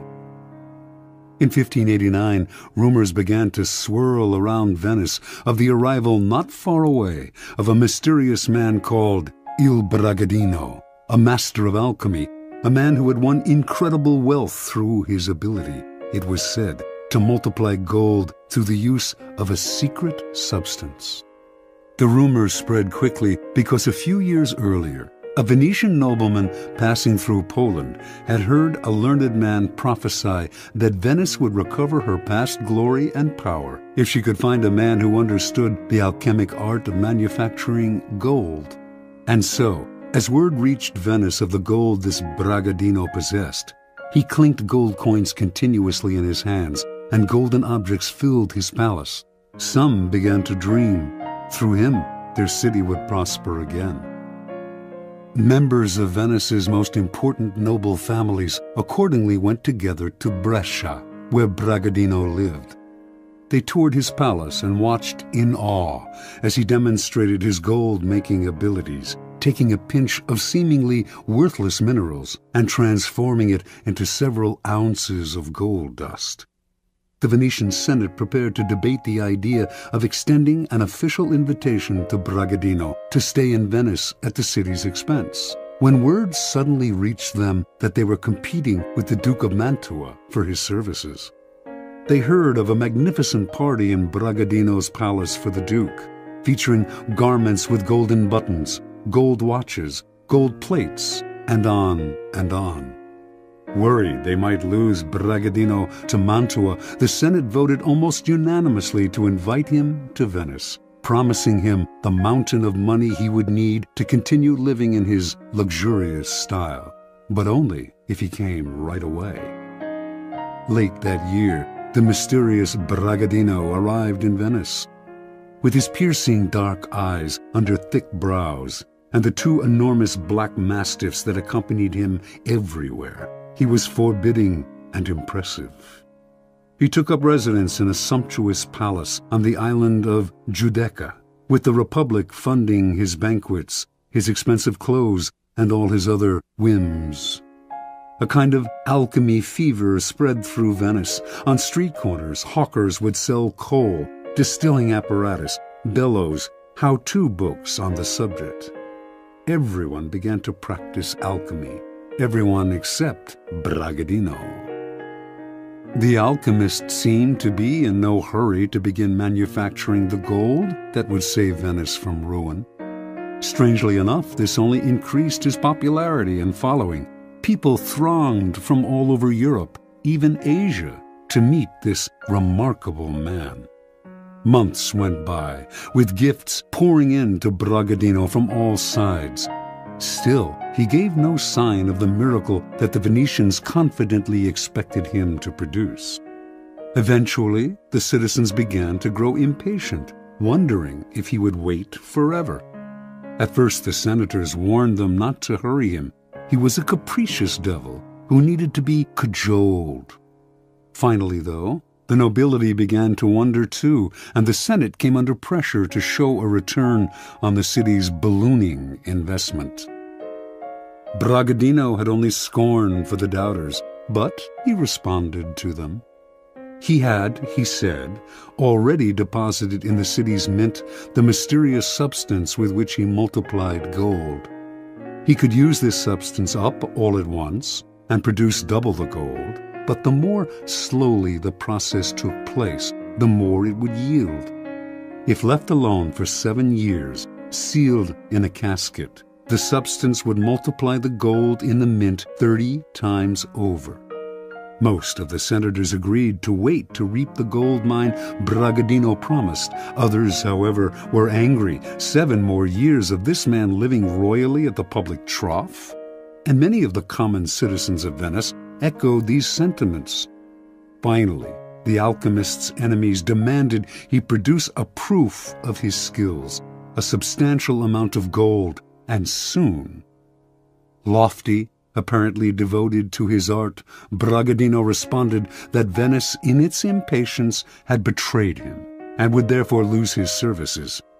He left town, going first to nearby Padua, then, in 1590, to Munich, at the invitation of the Duke of Bavaria, who, like the entire city of Venice, had known great wealth but had fallen into bankruptcy through his own profligacy, and hoped to regain his fortune through the famous alchemist's services. And so Bragadino resumed the comfortable arrangement he had known in Venice, and the same pattern repeated itself. Interpretation. The young Cypriot Mamounia had lived in Venice for several years before reincarnating himself as the alchemist Bragadino. He saw how gloom had settled on the city, how everyone was hoping for a redemption from some indefinite source. At first, Mamounia did not use vulgar demonstrations to convince people of his alchemic skill. his sumptuous palace, his opulent garments, the clink of gold in his hands, all these provided a superior argument to anything rational. And these established the cycle that kept him going. His obvious wealth confirmed his reputation as an alchemist, so that patrons like the Duke of Mantua gave him money, which allowed him to live in wealth, which reinforced his reputation as an alchemist, and so on. Only once this reputation was established, and dukes and senators were fighting over him, did he resort to the trifling necessity of a demonstration. By then, however, people were easy to deceive. They wanted to believe.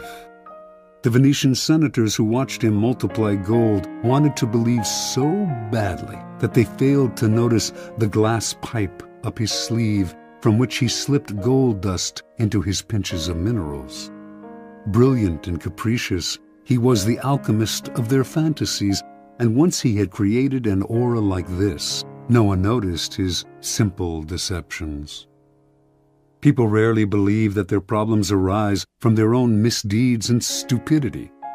Someone or something out there is to blame, the other, the world, the gods, and so salvation comes from the outside as well. Had Bragadino arrived in Venice armed with a detailed analysis of the reasons behind the city's economic decline, and of the hard-nosed steps that it could take to turn things around, he would have been scorned. The reality was too ugly, and the solution too painful. Mostly the kind of hard work that the citizens' ancestors had mustered to create an empire. Fantasy, on the other hand, in this case the romance of alchemy, was easy to understand and infinitely more palatable. To gain power, you must be a source of pleasure for those around you, and pleasure comes from playing to people's fantasies. Never promise a gradual improvement through hard work. Rather, promise the moon, the great and sudden transformation, the pot of gold. Keys to power. Fantasy can never operate alone. It requires the backdrop of the humdrum and the mundane. It is the oppressiveness of reality that allows fantasy to take root and bloom. In 16th century Venice, the reality was one of decline and loss of prestige. The corresponding fantasy described a sudden recovery of past glories through the miracle of alchemy. While the reality only got worse, the Venetians inhabited a happy dream world in which their city restored its fabulous wealth and power overnight, turning dust into gold. The person who can spin a fantasy out of an oppressive reality has access to untold power. As you search for the fantasy that will take hold of the masses, then, keep your eye on the banal truths that weigh heavily on us all. Never be distracted by people's glamorous portraits of themselves and their lives. Search and dig for what really imprisons them. Once you find that, you have the magical key that will put great power in your hands.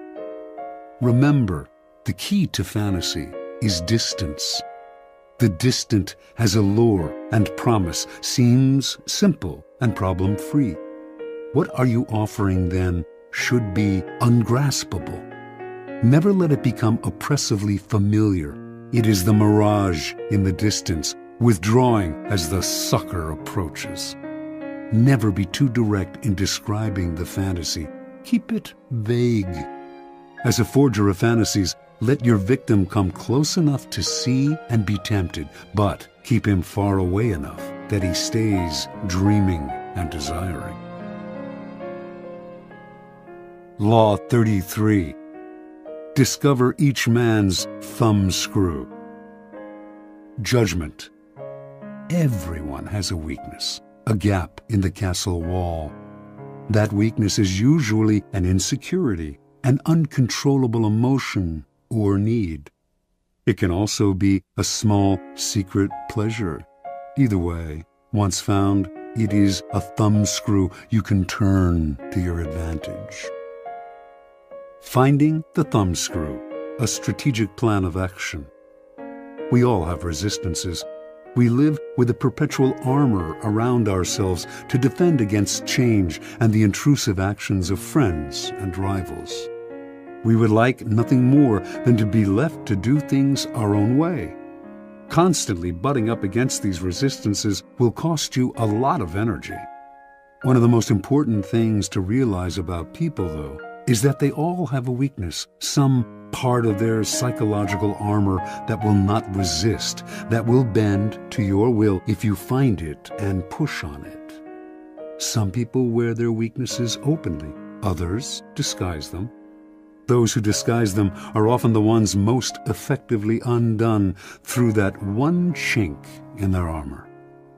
In planning your assault, keep these principles in mind.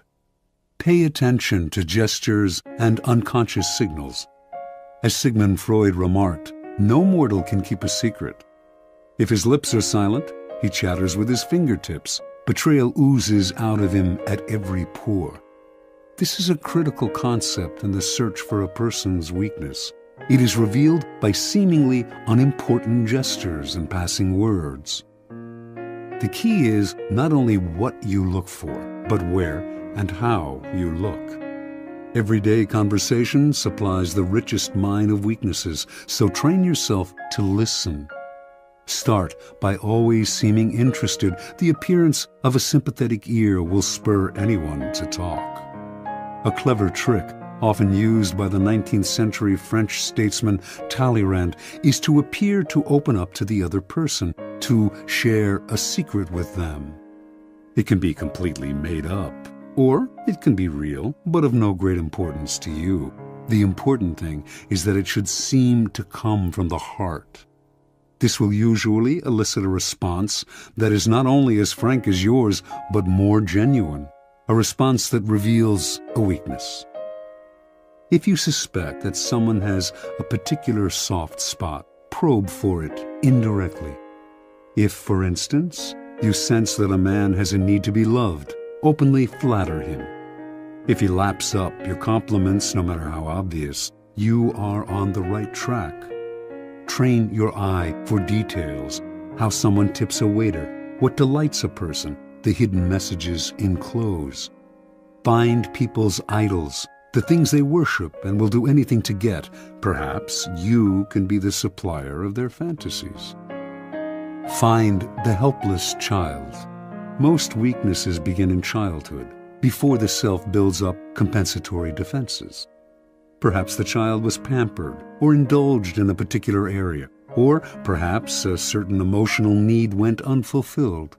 As he or she grows older, the indulgence or the deficiency may be buried, but never disappears. Knowing about a childhood need gives you a powerful key to a person's weakness. One sign of this weakness is that when you touch on it, the person will often act like a child. Be on the lookout, then, for any behavior that should have been outgrown. If your victims or rivals went without something important, such as parental support when they were children, supply it, or its facsimile. If they reveal a secret taste, a hidden indulgence, indulge it. In either case, they will be unable to resist you. Look for contrasts. An overt trait often conceals its opposite. People who thump their chests are often big cowards. A prudish exterior may hide a lascivious soul. The uptight are often screaming for adventure. The shy are dying for attention. By probing beyond appearances, you will often find people's weaknesses in the opposite of the qualities they reveal to you. Find the weak link. Sometimes in your search for weaknesses, it is not what, but who that matters. In today's versions of the court, there is often someone behind the scenes who has a great deal of power, a tremendous influence over the person superficially on top. These behind-the-scenes power brokers are the group's weak link. Win their favor, and you indirectly influence the king. Alternatively, even in a group of people acting with the appearance of one will, as when a group under attack closes ranks to resist an outsider, There is always a weak link in the chain. Find the one person who will bend under pressure. Fill the void. The two main emotional voids to fill are insecurity and unhappiness. The insecure are suckers for any kind of social validation. As for the chronically unhappy, look for the roots of their unhappiness. The insecure and the unhappy are the people least able to disguise their weaknesses. The ability to fill their emotional voids is a great source of power and an indefinitely prolongable one. Feed on uncontrollable emotions. The uncontrollable emotion can be a paranoid fear, a fear disproportionate to the situation, or any base motive such as lust, greed, vanity, or hatred. People in the grip of these emotions often cannot control themselves, and you can do the controlling for them. Observance of the law. Arabella Huntington, wife of the great late 19th century railroad magnate Collis P. Huntington, came from humble origins and always struggled for social recognition among her wealthy peers. When she gave a party in her San Francisco mansion, few of the social elite would show up. Most of them took her for a gold digger, not their kind. Because of her husband's fabulous wealth, art dealers courted her, but with such condescension, they obviously saw her as an upstart. Only one man of consequence treated her differently, the dealer Joseph Duveen. For the first few years of Duveen's relationship with Arabella, he made no effort to sell expensive art to her. Instead, he accompanied her to fine stores, chatted endlessly about queens and princesses he knew, on and on. At last, she thought a man who treated her as an equal, even a superior, in high society. Meanwhile, if Duveen did not try to sell art to her, he did subtly educate her in his aesthetic ideas, namely, that the best art was the most expensive art. And after Arabella had soaked up his way of seeing things, Duveen would act as if she always had exquisite taste, even though before she met him, her aesthetics had been abysmal. When Collis Huntington died in 1900, Arabella came into a fortune. She suddenly started to buy expensive paintings, by Rembrandt and Velázquez, for example, and only from Duveen. Years later, Duveen sold her Gainsborough's Blue Boy for the highest price ever paid for a work of art at the time, an astounding purchase for a family that previously had shown little interest in collecting. Interpretation. Joseph Duveen instantly understood Arabella Huntington and what made her tick. She wanted to feel important, at home in society. Intensely insecure about her lower-class background, she needed confirmation of her new social status. Duveen waited. Instead of rushing into trying to persuade her to collect art, he subtly went to work on her weaknesses. He made her feel that she deserved his attention not because she was the wife of one of the wealthiest men in the world, but because of her own special character, and this completely melted her. Duveen never condescended to Arabella. Rather than lecturing to her, he instilled his ideas in her indirectly. The result was one of his best and most devoted clients, and also the sale of the Blue Boy. People's need for validation and recognition, their need to feel important, is the best kind of weakness to exploit. First, it is almost universal. Second, exploiting it is so very easy. All you have to do is find ways to make people feel better about their taste, their social standing, their intelligence. Once the fish are hooked, you can reel them in again and again for years. You are filling a positive role, giving them what they cannot get on their own. They may never suspect that you are turning them like a thumbscrew, and if they do, they may not care, because you are making them feel better about themselves, and that is worth any price. Law 34. Be royal in your own fashion. Act like a king to be treated like one. Judgment. The way you carry yourself will often determine how you are treated. In the long run, appearing vulgar or common will make people disrespect you. For a king respects himself and inspires the same sentiment in others. By acting regally and confident of your powers, you make yourself seem destined to wear a crown. Observance of the law. When Christopher Columbus was trying to find funding for his legendary voyages, many around him believed he came from the Italian aristocracy. This view was passed into history through a biography written after the explorer's death by his son, which describes him as a descendant of a Count Colombo of the castle of Cuccaro in Montferrat.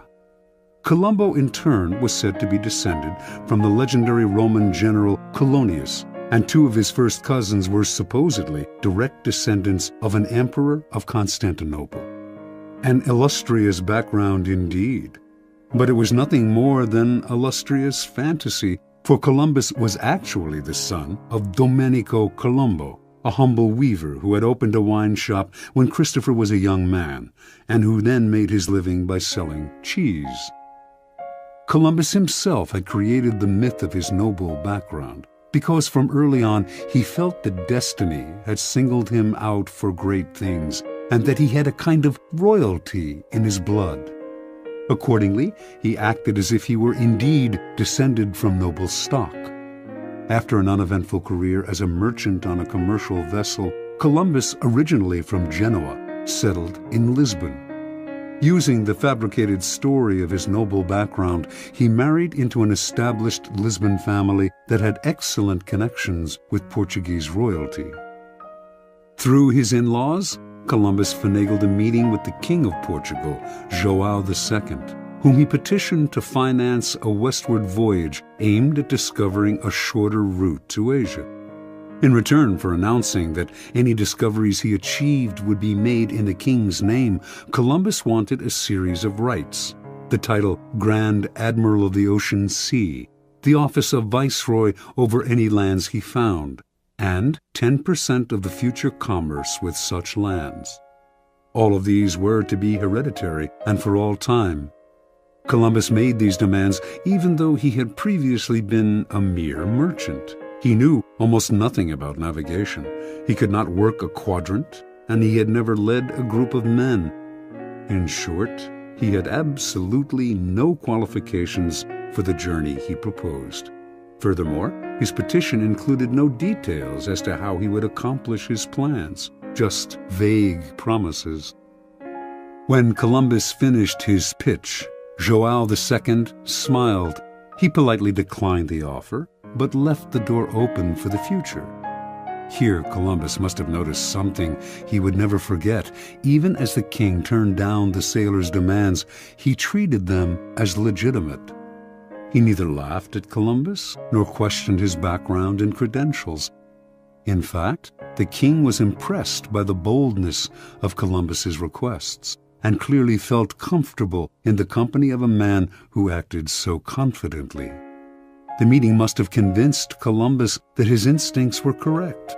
By asking for the moon, he had instantly raised his own status, for the king assumed that unless a man who set such a high price on himself were mad, which Columbus did not appear to be, he must somehow be worth it. A few years later, Columbus moved to Spain. Using his Portuguese connections, he moved in elevated circles at the Spanish court, receiving subsidies from illustrious financiers and sharing tables with dukes and princes. To all these men, he repeated his request for financing for a voyage to the west, and also for the rights he had demanded from João II. Some, such as the powerful Duke of Medina, wanted to help, but could not, since they lacked the power to grant him the titles and rights he wanted. But Columbus would not back down. He soon realized that only one person could meet his demands: Queen Isabella. In 1487, he finally managed a meeting with the Queen, and although he could not convince her to finance the voyage, he completely charmed her and became a frequent guest in the palace. In 1492, the Spanish finally expelled the Moorish invaders who centuries earlier had seized parts of the country. With the wartime burden on her treasury lifted, Isabella felt she could finally respond to the demands of her explorer friend, and she decided to pay for 3 ships, equipment, the salaries of the crews, and a modest stipend for Columbus. More important, she had a contract drawn up that granted Columbus the titles and rights on which he had insisted. The only one she denied, and only in the contract's fine print, was the 10% of all revenues from any lands discovered, an absurd demand, since he wanted no time limit on it. Had the clause been left in, it would eventually have made Columbus and his heirs the wealthiest family on the planet. Columbus never read the fine print. Satisfied that his demands had been met, Columbus set sail that same year in search of the passage to Asia. Before he left, he was careful to hire the best navigator he could find to help get him there. The mission failed to find such a passage, yet when Columbus petitioned the Queen to finance an even more ambitious voyage the following year, she agreed. By then, she had come to see Columbus as destined for great things. Interpretation. Columbus had an amazing power to charm the nobility, and it all came from the way he carried himself. He projected a sense of confidence that was completely out of proportion to his means. Nor was his confidence the aggressive, ugly self-promotion of an upstart. It was a quiet and calm self-assurance. In fact, it was the same confidence usually shown by the nobility themselves. The powerful in the old-style aristocracies felt no need to prove or assert themselves. Being noble, they knew they always deserved more and asked for it. With Columbus, then, they felt an instant affinity, for he carried himself just the way they did, elevated above the crowd, destined for greatness. Understand, it is within your power to set your own price. How you carry yourself reflects what you think of yourself. If you ask for little, shuffle your feet, and lower your head, people will assume this reflects your character. But this behavior is not you. It is only how you have chosen to present yourself to other people. You can just as easily present the Columbus front, buoyancy, confidence, and the feeling that you were born to wear a crown. Keys to power. As children, we start our lives with great exuberance, expecting and demanding everything from the world. This generally carries over into our first forays into society as we begin our careers. But as we grow older, the rebuffs and failures we experience set up boundaries that only get firmer with time. Coming to expect less from the world, we accept limitations that are really self-imposed. We start to bow and scrape and apologize for even the simplest of requests.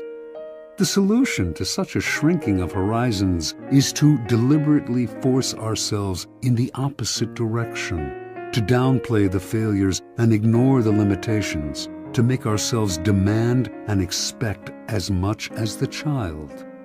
To accomplish this, we must use a particular strategy upon ourselves. Call it the strategy of the crown.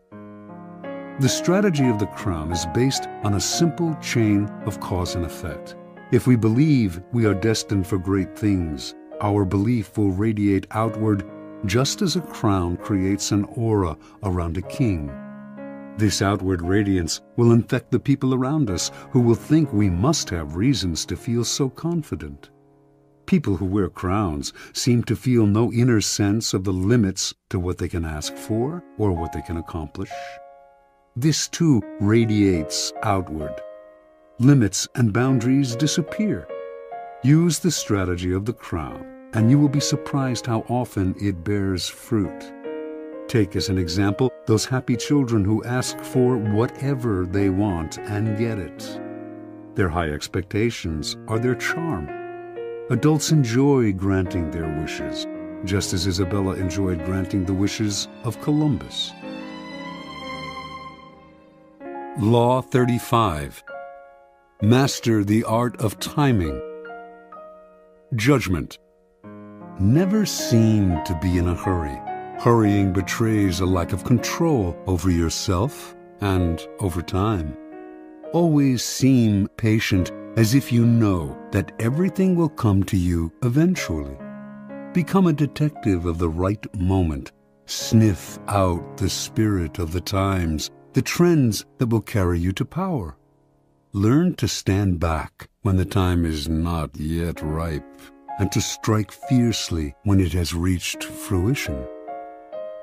Observance of the law. Starting out in life as a nondescript French seminary school teacher, Joseph Fouché wandered from town to town for most of the decade of the 1780s, teaching mathematics to young boys. Yet, he never completely committed himself to the church, never took his vows as a priest. He had bigger plans.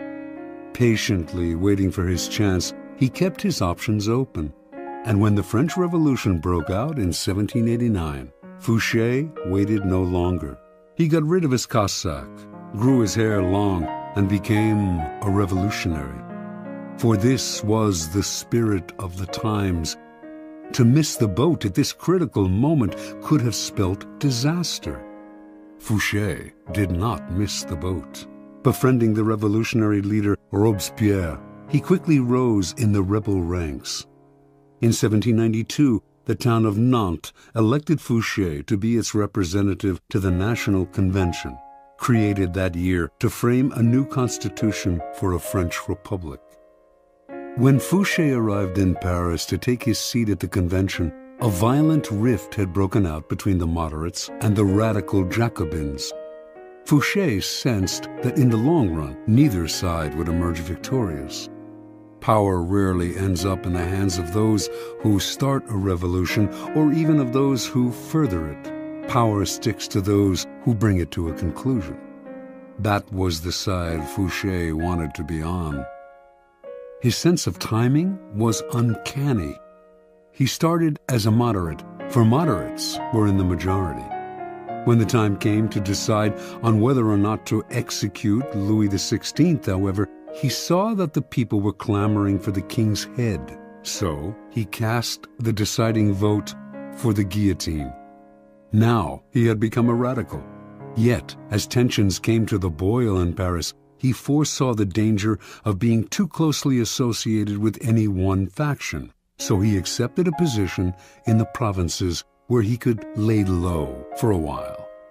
A few months later, he was assigned to the post of proconsul in Lyon, where he oversaw the execution of dozens of aristocrats. At a certain moment, however, he called a halt to the killings, sensing that the mood of the country was turning, and despite the blood already on his hands, the citizens of Lyon hailed him as a savior from what had become known as the Terror. So far, Fouché had played his cards brilliantly. But in 1794, his old friend Robespierre recalled him to Paris to account for his actions in Lyon. Robespierre had been the driving force behind the Terror. He had sent heads on both the right and the left rolling, and Fouché, whom he no longer trusted, seemed destined to provide the next head. Over the next few weeks, a tense struggle ensued, while Robespierre railed openly against Fouché, accusing him of dangerous ambitions and calling for his arrest. The crafty Fouché worked more indirectly, quietly gaining support among those who were beginning to tire of Robespierre's dictatorial control. Fouché was playing for time. He knew that the longer he survived, the more disaffected citizens he could rally against Robespierre. He had to have broad support before he moved against the powerful leader. He rallied support among both the moderates and the Jacobins, playing on the widespread fear of Robespierre. Everyone was afraid of being the next to go to the guillotine. It all came to fruition on July 27th. The convention turned against Robespierre, shouting down his usual lengthy speech. He was quickly arrested, and a few days later it was Robespierre's head, not Fouché's, that fell into the basket. When Fouché returned to the convention after Robespierre's death, he played his most unexpected move. Having led the conspiracy against Robespierre, he was expected to sit with the moderates. But, lo and behold, he once again changed sides, joining the radical Jacobins. For perhaps the first time in his life, he aligned himself with the minority. Clearly, he sensed a reaction stirring. He knew that the moderate faction that had executed Robespierre and was now about to take power would initiate a new round of the terror, this time against the radicals. In siding with the Jacobins, then, Fouché was sitting with the martyrs of the days to come, the people who would be considered blameless in the troubles that were on their way.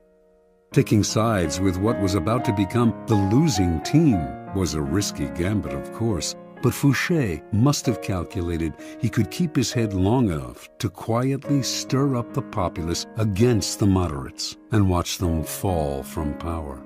And indeed, although the moderates did call for his arrest in December of 1795 and would have sent him to the guillotine, too much time had passed. The executions had become unpopular with the people, and Fouché survived the swing of the pendulum one more time. A new government took over, the Directoire. It was not, however, a Jacobin government, but a moderate one, more moderate than the government that had reimposed the terror.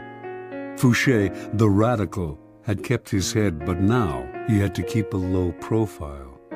He waited patiently on the sidelines for several years, allowing time to soften any bitter feelings against him. Then he approached the Directoire and convinced them he had a new passion, intelligence gathering. He became a paid spy for the government, excelled at the job, and in 1799 was rewarded by being made Minister of Police.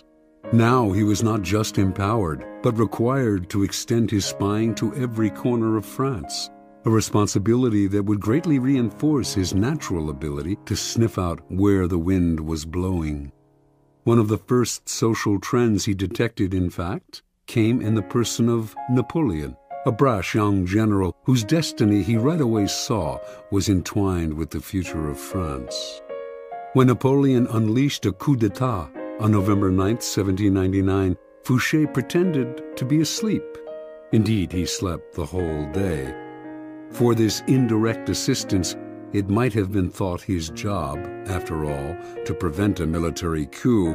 Napoleon kept him on as Minister of Police in the new regime. Over the next few years, Napoleon came to rely on Fouché more and more. He even gave this former revolutionary a title, Duke of Otranto, and rewarded him with great wealth. By 1808, however, Fouché, always attuned to the times, sensed that Napoleon was on the downswing. His feudal war with Spain, a country that posed no threat to France, was a sign that he was losing a sense of proportion. Never one to be caught on a sinking ship, Fouché conspired with Talleyrand to bring about Napoleon's downfall. Although the conspiracy failed, Talleyrand was fired. Fouché stayed, but was kept on a tight leash. It publicized a growing discontent with the emperor, who seemed to be losing control. By 1814, Napoleon's power had crumbled, and Allied forces finally conquered him. The next government was a restoration of the monarchy in the form of King Louis XVIII, brother of Louis XVI. Fouché, his nose always sniffing the air for the next social shift, knew Louis would not last long. He had none of Napoleon's flair. Fouché once again played his waiting game, laying low, staying away from the spotlight. Sure enough, in February of 1815, Napoleon escaped from the island of Elba, where he had been imprisoned. Louis XVIII panicked. His policies had alienated the citizenry, who were clamoring for Napoleon's return. So Louis turned to the one man who could maybe have saved his hide, Fouché, the former radical who had sent his brother Louis XVI to the guillotine, but was now one of the most popular and widely admired politicians in France. Fouché, however, would not side with a loser. He refused Louis's request for help by pretending that his help was unnecessary, by swearing that Napoleon would never return to power, although he knew otherwise. A short time later, of course, Napoleon and his new citizen army were closing in on Paris. Seeing his reign about to collapse, feeling that Fouché had betrayed him, and certain that he did not want this powerful and able man on Napoleon's team, King Louis ordered the minister's arrest and execution. On March 16, 1815, policemen surrounded Fouché's coach on a Paris boulevard. Was this finally his end? Perhaps, but not immediately. Fouché told the police that an ex-member of government could not be arrested on the street. They fell for the story and allowed him to return home. Later that day, though, they came to his house and once again declared him under arrest. Fouché nodded, but would the officers be so kind as allow a gentleman to wash and to change his clothes before leaving his house for the last time? They gave their permission. Fouché left the room, and the minutes went by. Fouché did not return. Finally, the policemen went into the next room, where they saw a ladder against an open window leading down to the garden below. That day and the next, the police combed Paris for Fouché, but by then, Napoleon's cannons were audible in the distance, and the king and all the king's men had to flee the city. As soon as Napoleon entered Paris, Fouché came out of hiding. He had cheated the executioner once again. Napoleon greeted his former minister of police and gladly restored him to his old post. During the 100 days that Napoleon remained in power, until Waterloo, it was essentially Fouché who governed France. After Napoleon fell, Louis XVIII returned to the throne, and like a cat with 9 lives, Fouché stayed on to serve in yet another government. By then, his power and influence had grown so great that not even the king dared challenge him. Interpretation. In a period of unprecedented turmoil, Joseph Fouché thrived through his mastery of the art of timing. He teaches us a number of key lessons. First, it is critical to recognize the spirit of the times. Fouché always looked 2 steps ahead, found the wave that would carry him to power, and rode it. You must always work with the times, anticipate their twists and turns, and never miss the boat. Sometimes the spirit of the times is obscure. Recognize it not by what is loudest and most obvious in it, but by what lies hidden and dormant. Look forward to the Napoleons of the future rather than holding on to the ruins of the past. Second, recognizing the prevailing winds does not necessarily mean running with them. Any potent social movement creates a powerful reaction, and it is wise to anticipate what that reaction will be, as Fouché did after the execution of Robespierre. Rather than ride the cresting wave of the moment, wait for the tide's ebb to carry you back to power. Upon occasion, bet on the reaction that is brewing and place yourself in the vanguard of it. Finally, Fouché had remarkable patience. Without patience as your sword and shield, your timing will fail and you will inevitably find yourself a loser. When the times were against Fouché, he did not struggle, get emotional, or strike out rashly. He kept his cool and maintained a low profile, patiently building support among the citizenry, the bulwark in his next rise to power. Whenever he found himself in the weaker position, he played for time, which he knew would always be his ally if he was patient. Recognize the moment then, to hide in the grass or slither under a rock, as well as the moment to bare your fangs and attack. Keys to power. There are 3 kinds of time for us to deal with. Each presents problems that can be solved with skill and patience. First, there is long time. the drawn-out, years-long kind of time that must be managed with patience and gentle guidance. Our handling of long time should be mostly defensive. This is the art of not reacting impulsively, of waiting for opportunity. Next, there is forced time, the short time that we can manipulate as an offensive weapon, upsetting the timing of our opponent. Finally, there is end time, when a plan must be executed with speed and force. We have waited, found the moment, and must not hesitate. Long time. When you force the pace out of fear and impatience, you create a nest of problems that require fixing, and you end up taking much longer than if you had taken your time.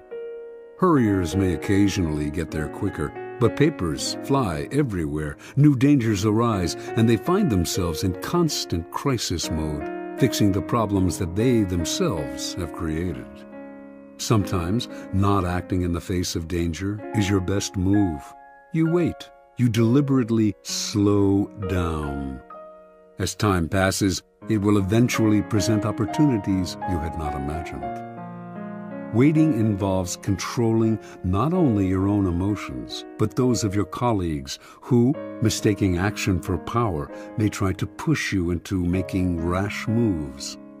In your rivals, on the other hand, you can encourage this same mistake if you let them rush headlong into trouble while you stand back and wait. You will soon find ripe moments to intervene and pick up the pieces. You do not deliberately slow time down to live longer or to take more pleasure in the moment, but the better to play the game of power. First, when your mind is uncluttered by constant emergencies, you will see further into the future. Second, you will be able to resist the baits that people dangle in front of you and will keep yourself from becoming another impatient sucker. Third, you will have more room to be flexible. Opportunities will inevitably arise that you had not expected and would have missed had you forced the pace. Fourth, you will not move from one deal to the next without completing the first one. To build your power's foundation can take years. Make sure that foundation is secure. Do not be a flash in the pan. Success that is built up slowly and surely is the only kind that lasts. Forced time.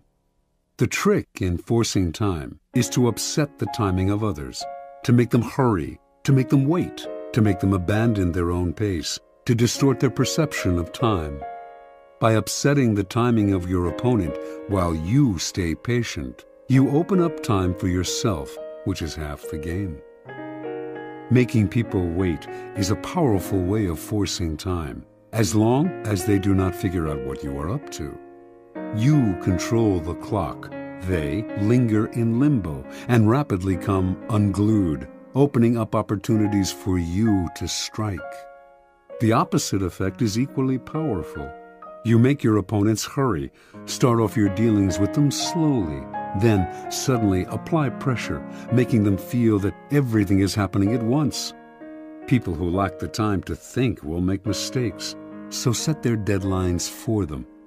This was the technique Machiavelli admired in Cesare Borgia, who, during negotiations, would suddenly press vehemently for a decision, upsetting his opponent's timing and patience. For who would dare make Cesare wait? End time. You can play the game with the utmost artistry, waiting patiently for the right moment to act, putting your competitors off their form by messing with their timing. But it won't mean a thing unless you know how to finish. Do not be one of those people who look like paragons of patience, but are actually just afraid to bring things to a close. Patience is worthless unless combined with a willingness to fall ruthlessly on your opponent at the right moment. You can wait as long as necessary for the conclusion to come, but when it comes, it must come quickly. Use speed to paralyze your opponent, cover up any mistakes you might make, and impress people with your aura of authority and finality. With the patience of a snake charmer, You draw the snake out with calm and steady rhythms. Once the snake is out, though, would you dangle your foot above its deadly head? There is never a good reason to allow the slightest hitch in your endgame. Your mastery of timing can really only be judged by how you work with end time, how you quickly change the pace and bring things to a swift and definitive conclusion. Law 36. Disdain things you cannot have. Ignoring them is the best revenge. Judgment. By acknowledging a petty problem, you give it existence and credibility. The more attention you pay an enemy, the stronger you make him, and a small mistake is often made worse and more visible when you try to fix it. It is sometimes best to leave things alone. If there is something you want but cannot have, show contempt for it.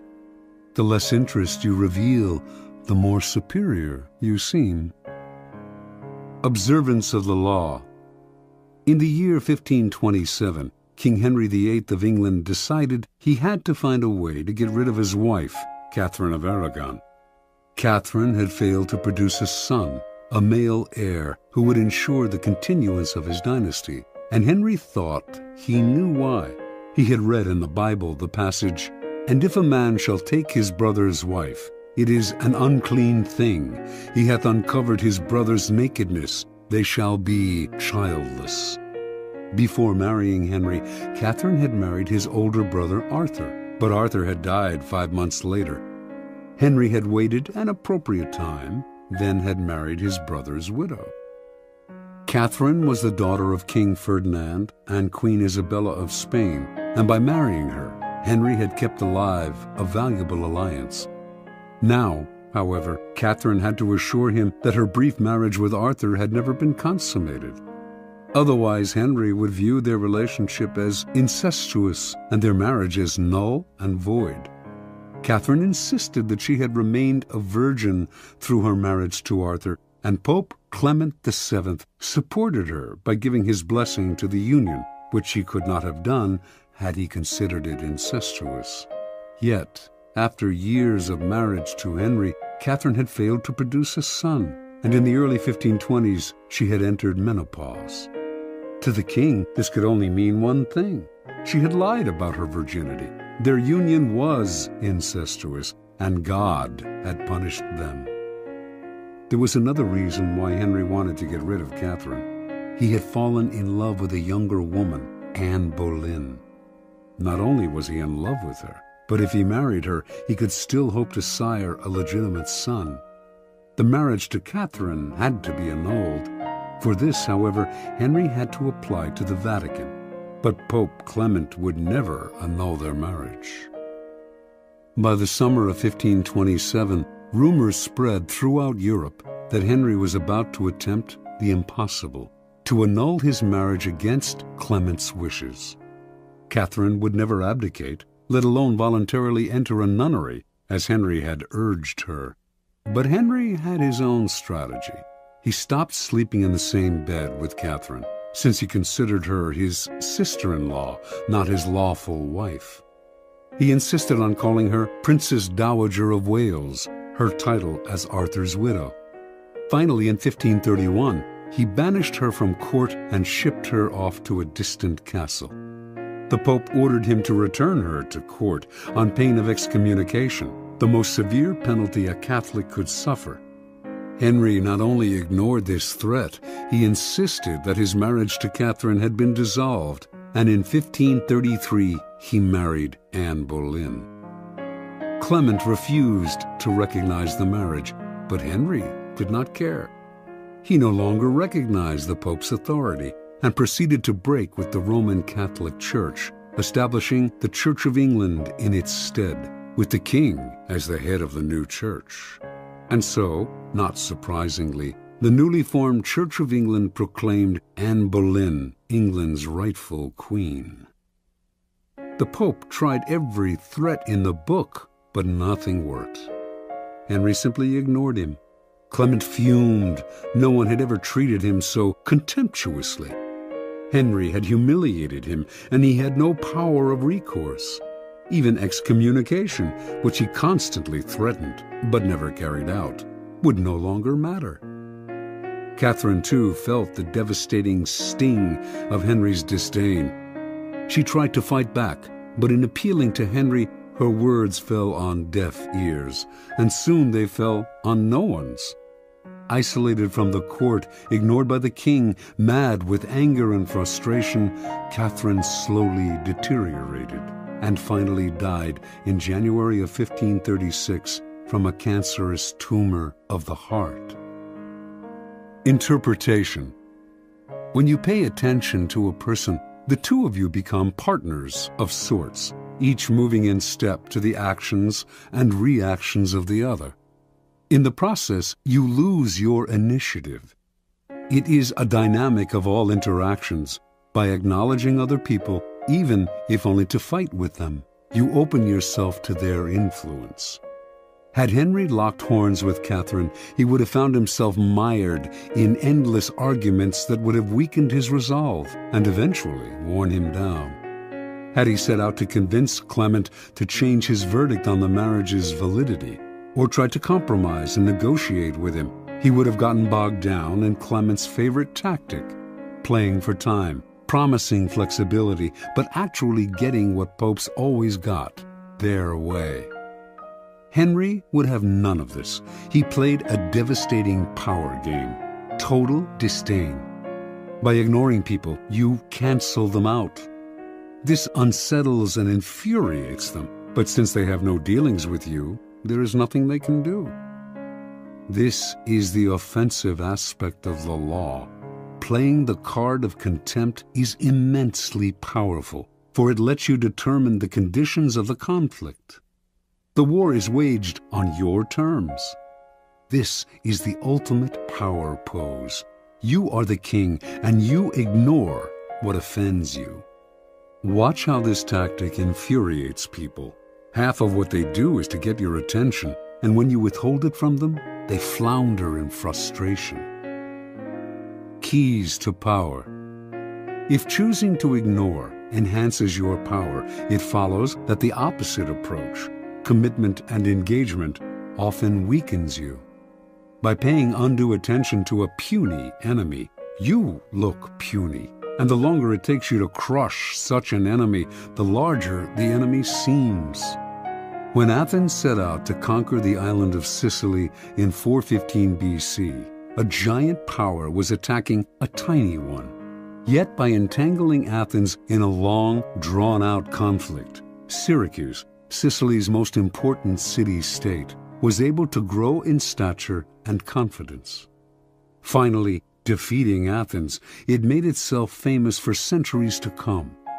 In recent times, President John F. Kennedy made a similar mistake in his attitude to Fidel Castro of Cuba. His failed invasion at the Bay of Pigs in 1961 made Castro an international hero. When you are attacked by an inferior, deflect people's attention by making it clear that the attack has not even registered. Look away, or answer sweetly, showing how little the attack concerns you. Similarly, when you yourself have committed a blunder, the best response is often to make less of your mistake by treating it lightly. Remember, the powerful responses to niggling, petty annoyances, and irritations are contempt and disdain. Never show that something has affected you or that you are offended. That only shows you have acknowledged a problem. Contempt is a dish that is best served cold and without affection. Law 37. Create compelling spectacles. Judgment. Striking imagery and grand symbolic gestures create the aura of power. Everyone responds to them. Stage spectacles for those around you. Then, full of arresting visuals and radiant symbols that heighten your presence. Dazzled by appearances, no one will notice what you are really doing. observance of the law. In 1536, the future king, Henry II of France, took his first mistress, Diane de Poitiers. Diane was 37 at the time and was the widow of the Grand Seneschal of Normandy. Henry, meanwhile, was a sprightly lad of 17 who was just beginning to sow his wild oats. At first, their union seemed merely platonic, with Henry showing an intensely spiritual devotion to Diane. But it soon became clear that he loved her in every way, preferring her bed to that of his young wife, Catherine de' Medici. In 1547, King Francis died, and Henry ascended to the throne. This new situation posed perils for Diane de Poitiers. She had just turned 48, and despite her notorious cold baths and rumored youth potions, she was beginning to show her age. Now that Henry was king, perhaps he would return to the Queen's bed and do as other kings had done, choose mistresses from the bevy of beauties who made the French court the envy of Europe. He was, after all, only 28 and cut a dashing figure. But Diane did not give up so easily. She would continue to enthrall her lover, as she had enthralled him for the past 11 years. Diane's secret weapons were symbols and images to which she had always paid great attention. Early on in her relationship with Henry, she had created a motif by intertwining her initials with his to symbolize their union. The idea worked like a charm. Henry put this insignia everywhere, on his royal robes, on monuments, on churches, on the facade of the Louvre, then the royal palace in Paris.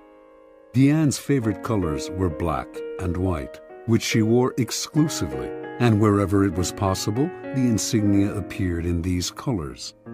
Everyone recognized the symbol and its meaning. Soon after Henry took the throne, however, Diane went still further. She decided to identify herself with the Roman goddess Diana, her namesake. Diana was the goddess of the hunt, the traditional royal pastime, and the particular passion of Henry. Equally important, in Renaissance art, she symbolized chastity and purity. For a woman like Diane to identify herself with this goddess would instantly call up those images in the court, giving her an air of respectability. Symbolizing her chaste relationship with Henry, it would also set her apart from the adulterous liaisons of royal mistresses past. To effect this association, Diane began by completely transforming her castle at Anet. She razed the building's structure and in its place erected a magnificent Doric-columned edifice modeled after a Roman temple. It was made in white Normandy stone, flecked with black silex, reproducing Diane's trademark colors of black and white. The insignia of her and Henry's initials appeared on the columns, the doors, the windows, the carpet. Meanwhile, symbols of Diana, crescent moons, stags, and hounds, adorned the gates and facade. Inside, enormous tapestries depicting episodes in the life of the goddess lay on the floors and hung on the walls. In the garden stood the famous Goujon sculpture Diane Chasseresse, which is now in the Louvre, and which had an uncanny resemblance to Diane de Poitiers. Paintings and other depictions of Diana appeared in every corner of the castle. Anet overwhelmed Henry, who soon was trumpeting the image of Diane de Poitiers as a Roman goddess. In 1548, when the couple appeared together in Lyon for a royal celebration, the townspeople welcomed them with a tableau vivant depicting a scene with Diana the huntress. France's greatest poet of the period, Pierre de Ronsard, began to write verses in honor of Diana. Indeed, a kind of cult of Diana sprang up, all inspired by the king's mistress. It seemed to Henry that Diane had given herself a kind of divine aura, and as if he were destined to worship her for the rest of his life. And until his death in 1559, he did remain faithful to her, making her a duchess, giving her untold wealth, and displaying an almost religious devotion to his first and only mistress. Interpretation. Diane de Poitiers, a woman from a modest bourgeois background, managed to captivate Henry for over 20 years. By the time she died, she was well into her 60s, yet his passion for her only increased with the years. She knew the king well. He was not an intellectual, but a lover of the outdoors. He particularly loved jousting tournaments with their bright pennants, brilliantly caparisoned horses, and beautifully dressed women. Henry's love of visual splendor seemed childlike to Diane, and she played on this weakness of his at every opportunity. Most astute of all was Diane's appropriation of the goddess Diana. Here, she took the game beyond physical imagery into the realm of the psychic symbol. It was quite a feat to transform a king's mistress into an emblem of power and purity, but she managed it.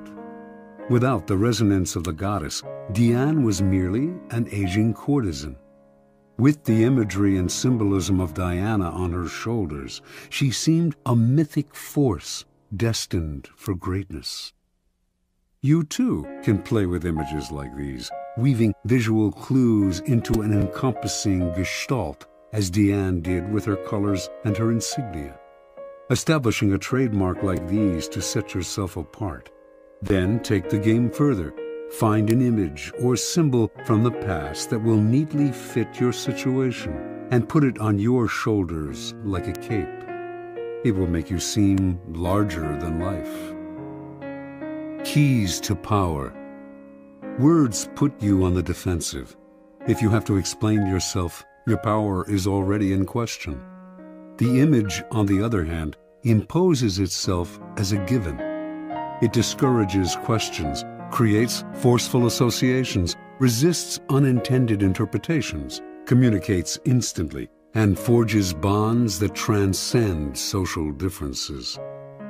Words stir up arguments and divisions. Images bring people together. They are the quintessential instruments of power. The symbol has the same force, whether it is visual or a verbal description of something visual. The symbol of the Sun King, as explained by Louis XIV, who was known by that epithet, can be read on many layers, but the beauty of it is that its associations required no explanation, spoke immediately to his subjects, distinguished him from all other kings, and conjured up a kind of majesty that went far beyond the words themselves. The symbol contains untold power. Things change in the game of symbols. It is probably no longer possible to pose as a Sun King or to wrap the mantle of Diana around you. Yet, you can associate yourself with such symbols more indirectly. And, of course, you can make your own mythology out of figures from more recent history, people who are comfortably dead but still powerfully associative in the public eye. The idea is to give yourself an aura, a stature that your normal banal appearance simply will not create. By herself, Diane de Poitiers had no such radiant powers. She was as human and ordinary as most of us, but the symbol elevated her above the human lot and made her seem divine. Use the power of symbols as a way to rally, animate, and unite your troops or team. Always find a symbol to represent your cause. The more emotional associations, the better. The best way to use images and symbols is to organize them into a grand spectacle that awes people and distracts them from unpleasant realities. This is easy to do. People love what is grand, spectacular, and larger than life. Appeal to their emotions, and they will flock to your spectacle in hordes. The visual is the easiest route to their hearts.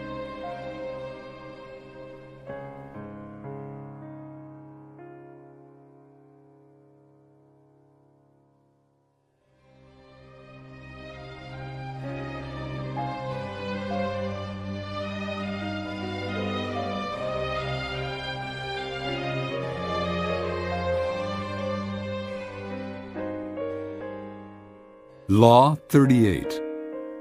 Think as you like, but behave like others. Judgment. If you make a show of going against the times, flaunting your unconventional ideas and unorthodox ways, people will think that you only want attention and that you look down upon them. They will find a way to punish you for making them feel inferior. It is far safer to blend in and nurture the common touch. Share your originality only with tolerant friends and those who are sure to appreciate your uniqueness. Transgression of the law. Around the year 478 BC, the city of Sparta sent an expedition to Persia, led by the young Spartan nobleman Pausanias. The city-states of Greece had recently fought off a mighty invasion from Persia, and now Pausanias, along with allied ships from Athens, had orders to punish the invaders and win back the islands and coastal towns that the Persians had occupied. Both the Athenians and the Spartans had great respect for Pausanias. He had proven himself as a fearless warrior with a flair for the dramatic.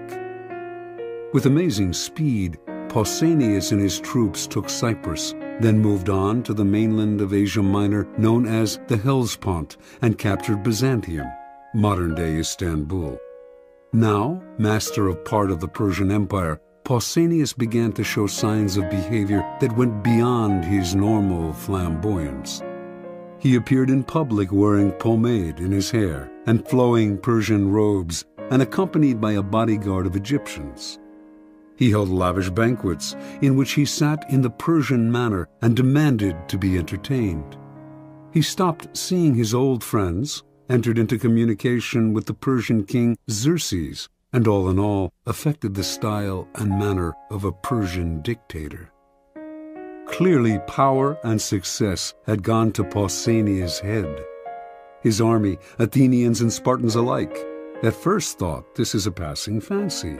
He had always been a bit exaggerated in his gestures, but when he flaunted his disdain for the Greek's simple way of life and insulted the common Greek soldier, they began to feel he had gone too far.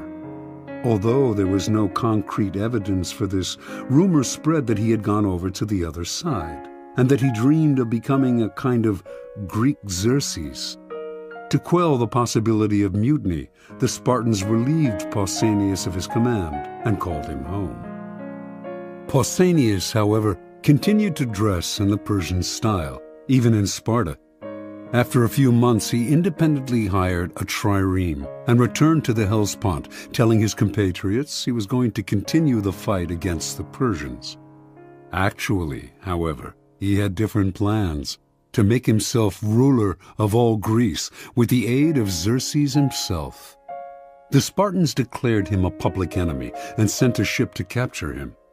Pausanias surrendered, certain that he could clear himself of the charges of treason. It did come out during the trial that during his reign as commander, he had offended his fellow Greeks time and again, erecting monuments, for instance, in his own name, rather than those of the cities whose troops had fought alongside him, as was the custom. Yet Pausanias proved right. Despite the evidence of his numerous contacts with the enemy, the Spartans refused to imprison a man of such noble birth and let him go. Now thinking himself untouchable, Pausanias hired a messenger to take a letter to Xerxes, but the messenger instead took the letter to the Spartan authorities. These men wanted to find out more, so they had the messenger arrange to meet Pausanias in a temple where they could hide and listen behind a partition. What Pausanias said shocked them. They had never heard such contempt for their ways spoken so brazenly by one of their own, and they made arrangements for his immediate arrest. On his way home from the temple, Pausanias got word of what had happened. He ran to another temple to hide, but the authorities followed him there and placed sentries all around. Pausanias refused to surrender. Unwilling to forcibly remove him from the sacred temple, the authorities kept him trapped inside until he eventually died of starvation. Interpretation. At first glance, it might seem that Pausanias simply fell in love with another culture a phenomenon as old as time. Never comfortable with the asceticism of the Spartans, he found himself enthralled by the Persian love of luxury and sensual pleasure. He put on Persian robes and perfumes with a sense of deliverance from Greek discipline and simplicity. This is how it appears when people adopt a culture in which they were not raised. Often, however, there is also something else at play. People who flaunt their infatuation with a different culture are expressing a disdain and contempt for their own. They are using the outward appearance of the exotic to separate themselves from the common folk who unquestioningly follow the local customs and laws, and to express their sense of superiority. Otherwise, they would act with more dignity, showing respect for those who do not share their desires. Indeed, their need to show their difference so dramatically often makes them disliked by the people whose beliefs they challenge, indirectly and subtly, perhaps, but offensively nonetheless. Cultures have norms that reflect centuries of shared beliefs and ideals. Do not expect to scoff at such things with impunity. You will be punished somehow, even if just through isolation, a position of real powerlessness. Many of us, like Pausanias, feel the siren call of the exotic, the foreign. Measure and moderate this desire. Flaunting your pleasure in alien ways of thinking and acting will reveal a different motive to demonstrate your superiority over your fellows. Keys to power. Wise and clever people learn early on that they can display conventional behavior and mouth conventional ideas without having to believe in them. The power these people gain from blending in is that of being left alone to have the thoughts they want to have, and to express them to the people they want to express them to, without suffering isolation or ostracism. Once they have established themselves in a position of power, they can try to convince a wider circle of the correctness of their ideas, perhaps working indirectly. Make a show of blending in, even going so far as to be the most zealous advocate of the prevailing orthodoxy. If you stick to conventional appearances in public, few will believe you think differently in private. Do not be so foolish as to imagine that in our own time the old orthodoxies are gone. Jonas Salk, for instance, thought science had gotten past politics and protocol, and so, in his search for a polio vaccine, he broke all the rules, going public with the discovery before showing it to the scientific community, taking credit for the vaccine without acknowledging the scientists who had paved the way, making himself a star. The public may have loved him, but scientists shunned him. His disrespect for his community's orthodoxies left him isolated, and he wasted years trying to heal the breach and struggling for funding and cooperation. The logical extension of this law is the invaluable ability to be all things to all people. When you go into society, leave behind your own ideas and values and put on the mask that is most appropriate for the group in which you find yourself. People will swallow the bait because it flatters them to believe that you share their ideas. They will not take you as a hypocrite if you are careful, for how can they accuse you of hypocrisy if you do not let them know exactly what you stand for? Nor will they see you as lacking in values. Of course you have values, the values you share with them while in their company. Law 39. Stir up waters to catch fish. Judgment. Anger and emotion are strategically counterproductive. You must always stay calm and objective. But if you can make your enemies angry while staying calm yourself, you gain a decided advantage. Put your enemies off balance. Find the chink in their vanity through which you can rattle them and you hold the strings. Observance of the law.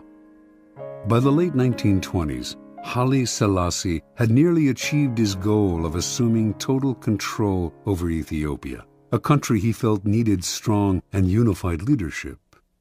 As regent to the Empress Zewditu, stepdaughter of the late queen and heir to the throne, Selassie had spent several years weakening the power of Ethiopia's various warlords.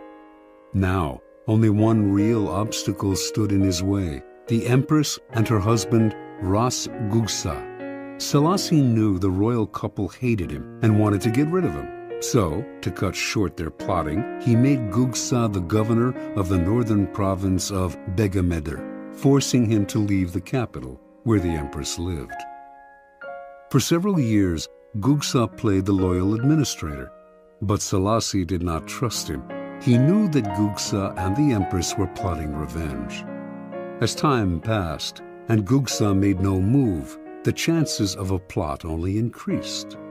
Selassie knew what he had to do: draw Gugsa out, get under his skin, and push him into action before he was ready. For several years, a northern tribe, the Azibu Galas, had been in virtual rebellion against the throne, robbing and pillaging local villages and refusing to pay taxes. Selassie had done nothing to stop them, letting them grow stronger. Finally, in 1929, he ordered Ras Gugsa to lead an army against these disobedient tribesmen. Gugsa agreed, but inwardly he seethed. He had no grudge against the Azibu Galas, and the demand that he fight them hurt his pride. He could not disobey the order, but as he worked to put together an army, he began to spread an ugly rumor that Selassie was in cahoots with the Pope and planned to convert the country to Roman Catholicism and make it a colony of Italy. Gugsa's armies swelled, and some of the tribes from which his soldiers came secretly agreed to fight Selassie. In March of 1930, an enormous force of 35,000 men began to march, not on the Azibu Galas, but south toward the capital of Addis Ababa. Made confident by his growing strength, Gugsa now openly led a holy war to depose Selassie and put the country back in the hands of true Christians. He did not see the trap that had been laid for him. Before Selassie had ordered Gugsa to fight the Azibu Galas, he had secured the support of the Ethiopian Church. And before the revolt got underway, he had bribed several of Gugsa's key allies not to show up for the battle. As the rebel army marched south, airplanes flew overhead dropping leaflets announcing that the highest church officials had recognized Selassie as the true Christian leader of Ethiopia, and that they had excommunicated Gugsa for fomenting a civil war. These leaflets severely blunted the emotions behind the Holy Crusade. And as battle loomed and the support that Gugsa's allies had promised him failed to show up, soldiers began to flee or defect. When the battle came, the rebel army quickly collapsed. Refusing to surrender, Ras Gugsa was killed in the fighting. The empress, distraught over her husband's death, died a few days later. On April 30th, Selassie issued a formal proclamation announcing his new title, Emperor of Ethiopia. Interpretation: Haile Selassie always saw several moves ahead. He knew that if he let Ras Gugsa decide the time and place of the revolt, the danger would be much greater than if he forced Gugsa to act on Selassie's terms. So, he goaded him into rebellion by offending his manly pride, asking him to fight people he had no quarrel with on behalf of a man he hated. Thinking everything out ahead, Selassie made sure that Gugsa's rebellion would come to nothing and that he could use it to do away with his last two enemies. This is the essence of the law. When the waters are still, your opponents have the time and space to plot actions that they will initiate and control.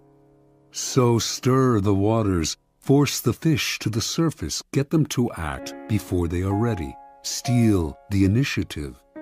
The best way to do this is to play on uncontrollable emotions: pride, vanity, love, hate.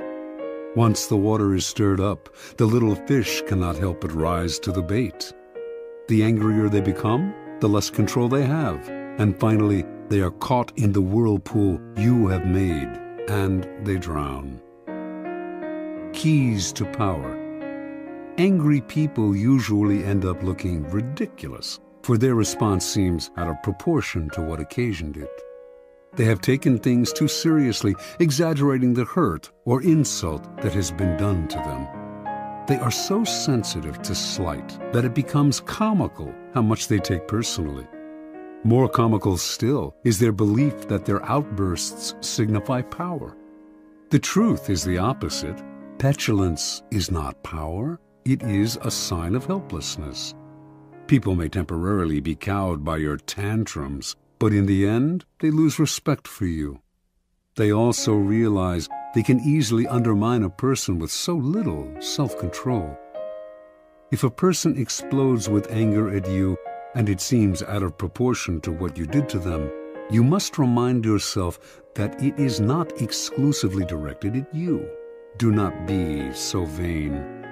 The cause is much larger, goes way back in time, involves dozens of prior hurts, and is actually not worth the bother to understand.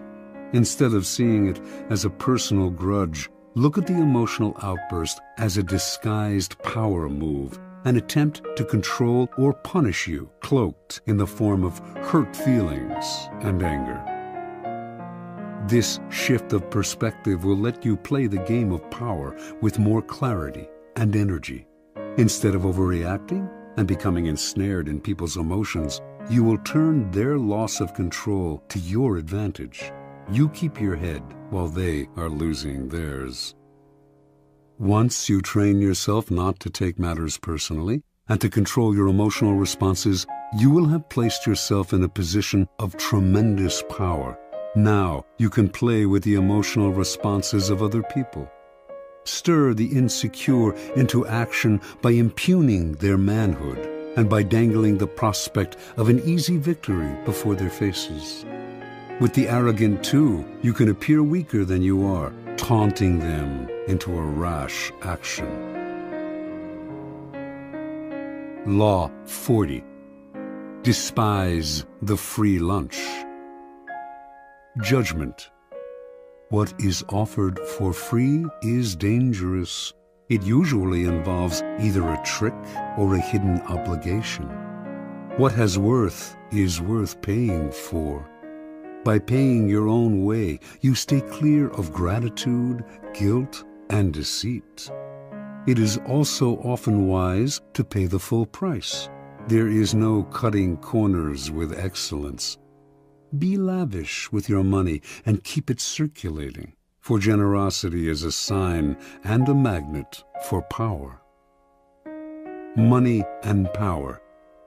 In the realm of power, everything must be judged by its cost, and everything has a price. What is offered for free or at bargain rates often comes with a psychological price tag. Complicated feelings of obligation, compromises with quality, the insecurity those compromises bring, on and on. The powerful learn early to protect their most valuable resources, independence and room to maneuver. By paying the full price, they keep themselves free of dangerous entanglements and worries. Being open and flexible with money also teaches the value of strategic generosity, a variation on the old trick of giving when you are about to take. By giving the appropriate gift, you put the recipient under obligation. Generosity softens people up to be deceived. By gaining a reputation for liberality, you win people's admiration while distracting them from your power plays. By strategically spreading your wealth, you charm the other courtiers, creating pleasure and making valuable allies. Look at the masters of power, the Caesars, the Queen Elizabeths, the Michelangelos, the Medicis. Not a miser among them. Even the great con artists spend freely to swindle. Tight purse strings are unattractive. When engaged in seduction, Casanova would give completely, not only of himself, but of his wallet. The powerful understand that money is psychologically charged, and that it is also a vessel of politeness and sociability. They make the human side of money a weapon in their armory. For everyone able to play with money, thousands more are locked in a self-destructive refusal to use money creatively and strategically. These types represent the opposite pole to the powerful, and you must learn to recognize them, either to avoid their poisonous natures or to turn their inflexibility to your advantage. The greedy fish. The greedy fish take the human side out of money. Cold and ruthless, they see only the lifeless balance sheet, viewing others solely as either pawns or obstructions in their pursuit of wealth. They trample on people's sentiments and alienate valuable allies. No one wants to work with the greedy fish, and over the years they end up isolated, which often proves their undoing. The bargain demon. Powerful people judge everything by what it costs, not just in money, but in time, dignity, and peace of mind. And this is exactly what bargain demons cannot do. Wasting valuable time digging for bargains, they worry endlessly about what they could have gotten elsewhere for a little less. On top of that, the bargain item they do buy is often shabby. Perhaps it needs costly repairs, or will have to be replaced twice as fast as a high-quality item. The costs of these pursuits, not always in money, though the price of a bargain is often deceptive, but in time and peace of mind, discourage normal people from undertaking them. But for the bargain demon, the bargain is an end in itself. These types might seem to harm only themselves, but their attitudes are contagious. Unless you resist them, they will infect you with the insecure feeling that you should have looked harder to find a cheaper price. Don't argue with them or try to change them. Just mentally add up the cost in time and inner peace, if not in hidden financial expense, of the irrational pursuit of a bargain. The sadist. Financial sadists play vicious power games with money as a way of asserting their power. They might, for example, make you wait for money that is owed you, promising that the check is in the mail. Or, if they hire you to work for them, they meddle in every aspect of the job, haggling and giving you ulcers. Sadists seem to think that paying for something gives them the right to torture and abuse the seller. They have no sense of the courtier element in money. If you are unlucky enough to get involved with this type, accepting a financial loss may be better in the long run than getting entangled in their destructive power games. The indiscriminate giver. Generosity has a definite function in power. It attracts people, softens them up, makes allies out of them. But it has to be used strategically with a definite end in mind. Indiscriminate givers, on the other hand, are generous because they want to be loved and admired by all. And their generosity is so indiscriminate and needy that it may not have the desired effect. If they give to one and all, why should the recipient feel special? Attractive as it may seem to make an indiscriminate giver your mark, in any involvement with this type, you will often feel burdened by their insatiable emotional needs. Transgression of the law.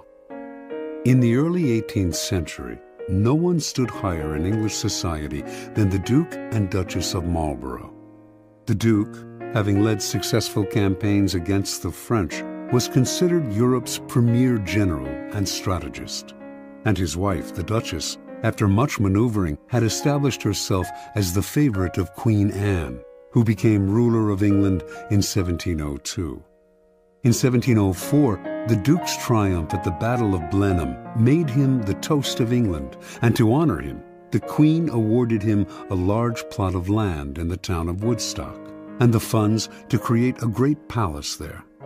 Calling his planned home the Palace of Blenheim, the Duke chose as his architect the young John Vanbrugh, a kind of Renaissance man who wrote plays as well as designed buildings. And so construction began in the summer of 1705, with much fanfare and great hopes. Vanbrugh had a dramatist's sense of architecture.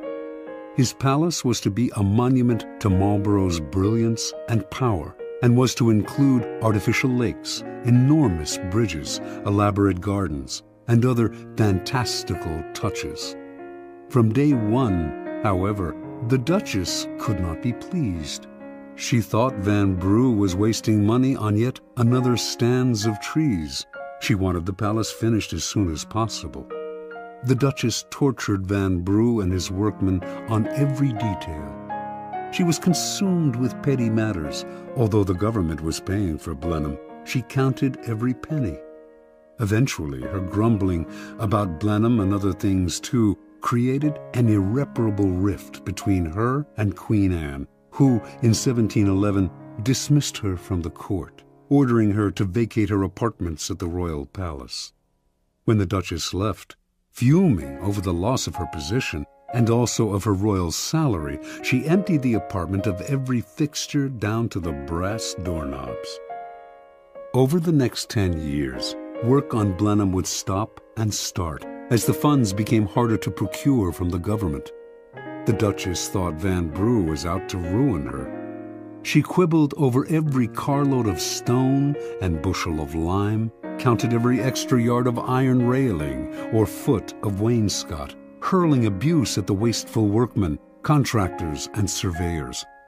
Marlborough, old and weary, wanted nothing more than to settle into the palace in his last years. But the project became bogged down in a swamp of litigation. The workmen suing the Duchess for wages, the Duchess suing the architect right back. In the midst of this interminable wrangling, the Duke died. He had never spent a night in his beloved Blenheim.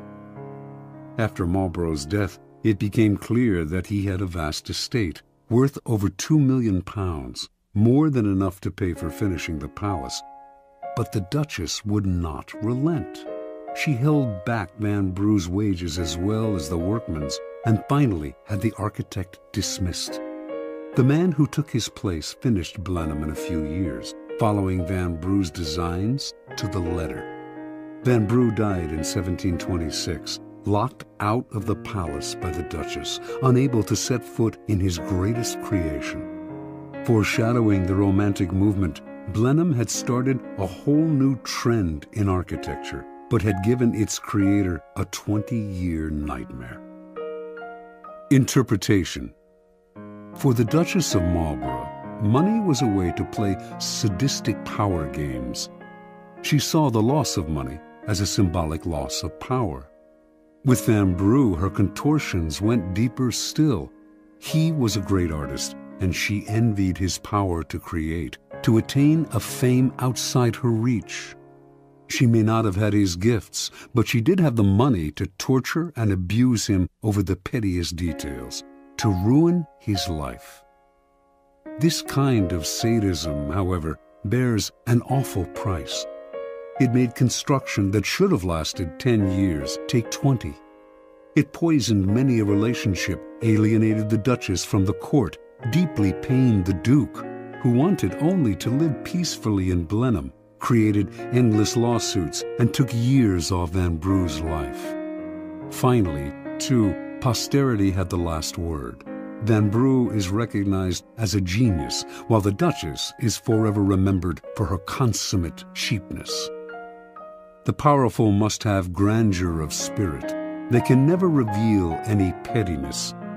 And money is the most visible arena in which to display either grandeur or pettiness. Best spend freely then, and create a reputation for generosity, which in the end will pay great dividends. Never let financial details blind you to the bigger picture of how people perceive you. Their resentment will cost you in the long run, and if you want to meddle in the work of creative people under your hire, at least pay them well. Your money will buy their submission better than your displays of power. Law 41. Avoid stepping into a great man's shoes. Judgment. What happens first always appears better and more original than what comes after.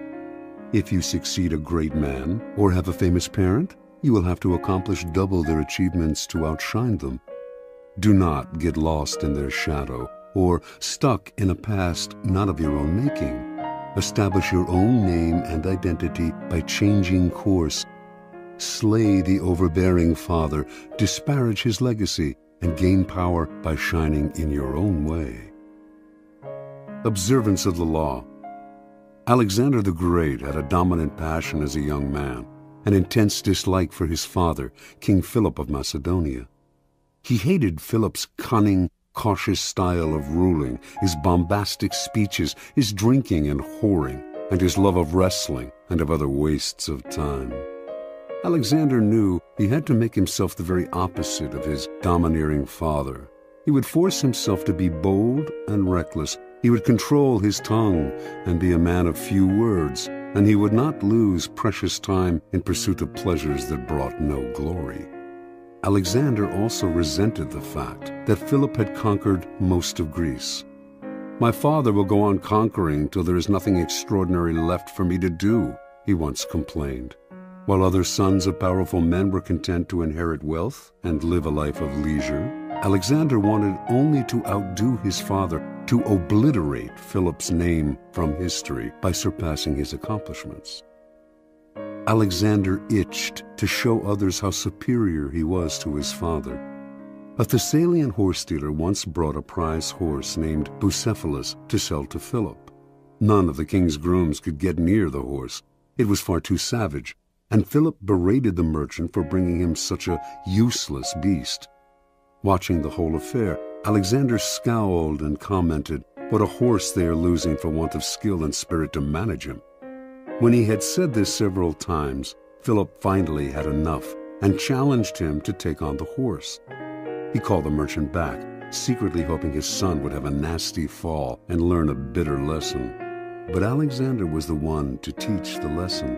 Not only did he mount Bucephalus, he managed to ride him at full gallop, taming the horse that would later carry him all the way to India. The courtiers applauded wildly, but Philip seethed inside, seeing not a son but a rival to his power. Alexander's defiance of his father grew bolder. One day the two men had a heated argument before the entire court, and Philip drew his sword as if to strike his son. Having drunk too much wine, however, the king stumbled. Alexander pointed at his father and jeered, "Men of Macedonia, see there the man who is preparing to pass from Europe to Asia? He cannot pass from one table to another without falling." When Alexander was 18, a disgruntled courtier murdered Philip. As word of the regicide spread through Greece, city after city rose up in rebellion against their Macedonian rulers. Philip's advisors counseled Alexander, now the king, to proceed cautiously, to do as Philip had done and conquer through cunning. But Alexander would do things his way. He marched to the furthest reaches of the kingdom, suppressed the rebellious towns, and reunited the empire with brutal efficiency. As a young rebel grows older, his struggle against the father often wanes, and he gradually comes to resemble the very man he wanted to defy. But Alexander's loathing of his father did not end with Philip's death. Once he had consolidated Greece, he set his eyes on Persia, the prize that had eluded his father, who had dreamed of conquering Asia. If he defeated the Persians, Alexander would finally surpass Philip in glory and fame. Alexander crossed into Asia with an army of 35,000 to face a Persian force numbering over 1 million. Before engaging the Persians in battle, he passed through the town of Gordium. Here, in the town's main temple, there stood an ancient chariot tied with cords made of the rind of the cornel tree. Legend had it that any man who could undo these cords, the Gordian knot, would rule the world. Many had tried to untie the enormous and intricate knot, but none had succeeded. Alexander, seeing he could not possibly untie the knot with his bare hands, took out his sword and with one slash cut it in half. This symbolic gesture showed the world that he would not do as others, but would blaze his own path. Against astounding odds, Alexander conquered the Persians. Most expected him to stop there. It was a great triumph, enough to secure his fame for eternity. But Alexander had the same relationship to his own deeds as he had to his father. His conquest of Persia represented the past, and he wanted never to rest on past triumphs, or to allow the past to outshine the present. He moved on to India, extending his empire beyond all known limits. Only his disgruntled and weary soldiers prevented him from going further. Interpretation. Alexander represents an extremely uncommon type in history, the son of a famous and successful man who manages to surpass the father in glory and power. The reason this type is uncommon is simple. The father most often manages to amass his fortune, his kingdom, because he begins with little or nothing. A desperate urge impels him to succeed. He has nothing to lose by cunning and impetuousness, and has no famous father of his own to compete against.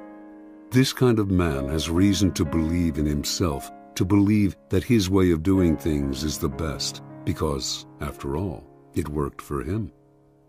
When a man like this has a son, he becomes domineering and oppressive, imposing his lessons on the son who is starting off life in circumstances totally different from those in which the father himself began.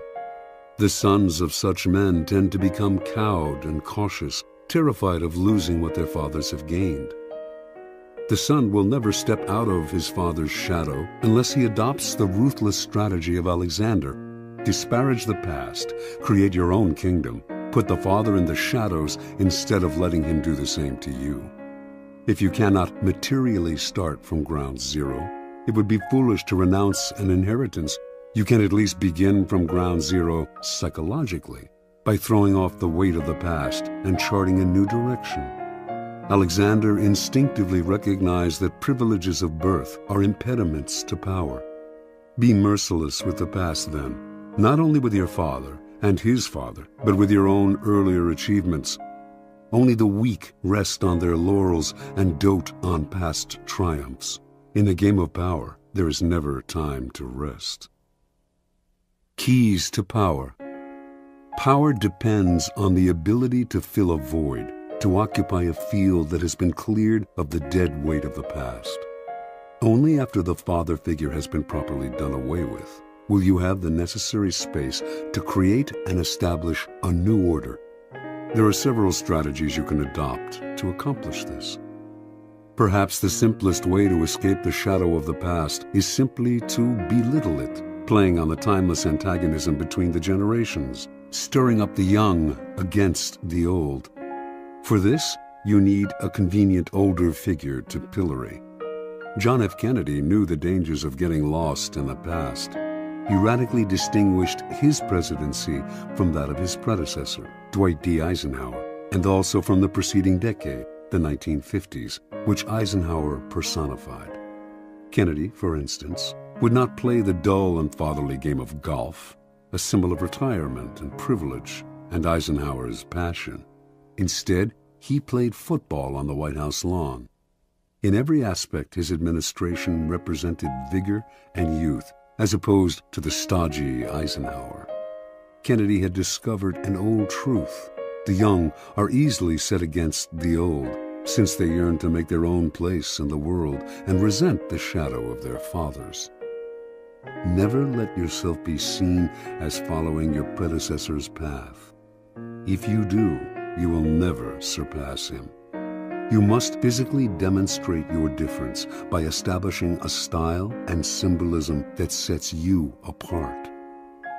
When General Douglas MacArthur assumed command of American forces in the Philippines during World War II, an assistant handed him a book containing the various precedents established by the commanders before him, the methods that had been successful for them.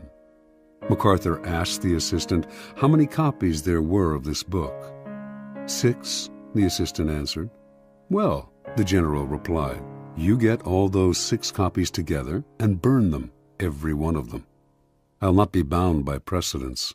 Anytime a problem comes up, I'll make the decision at once, immediately.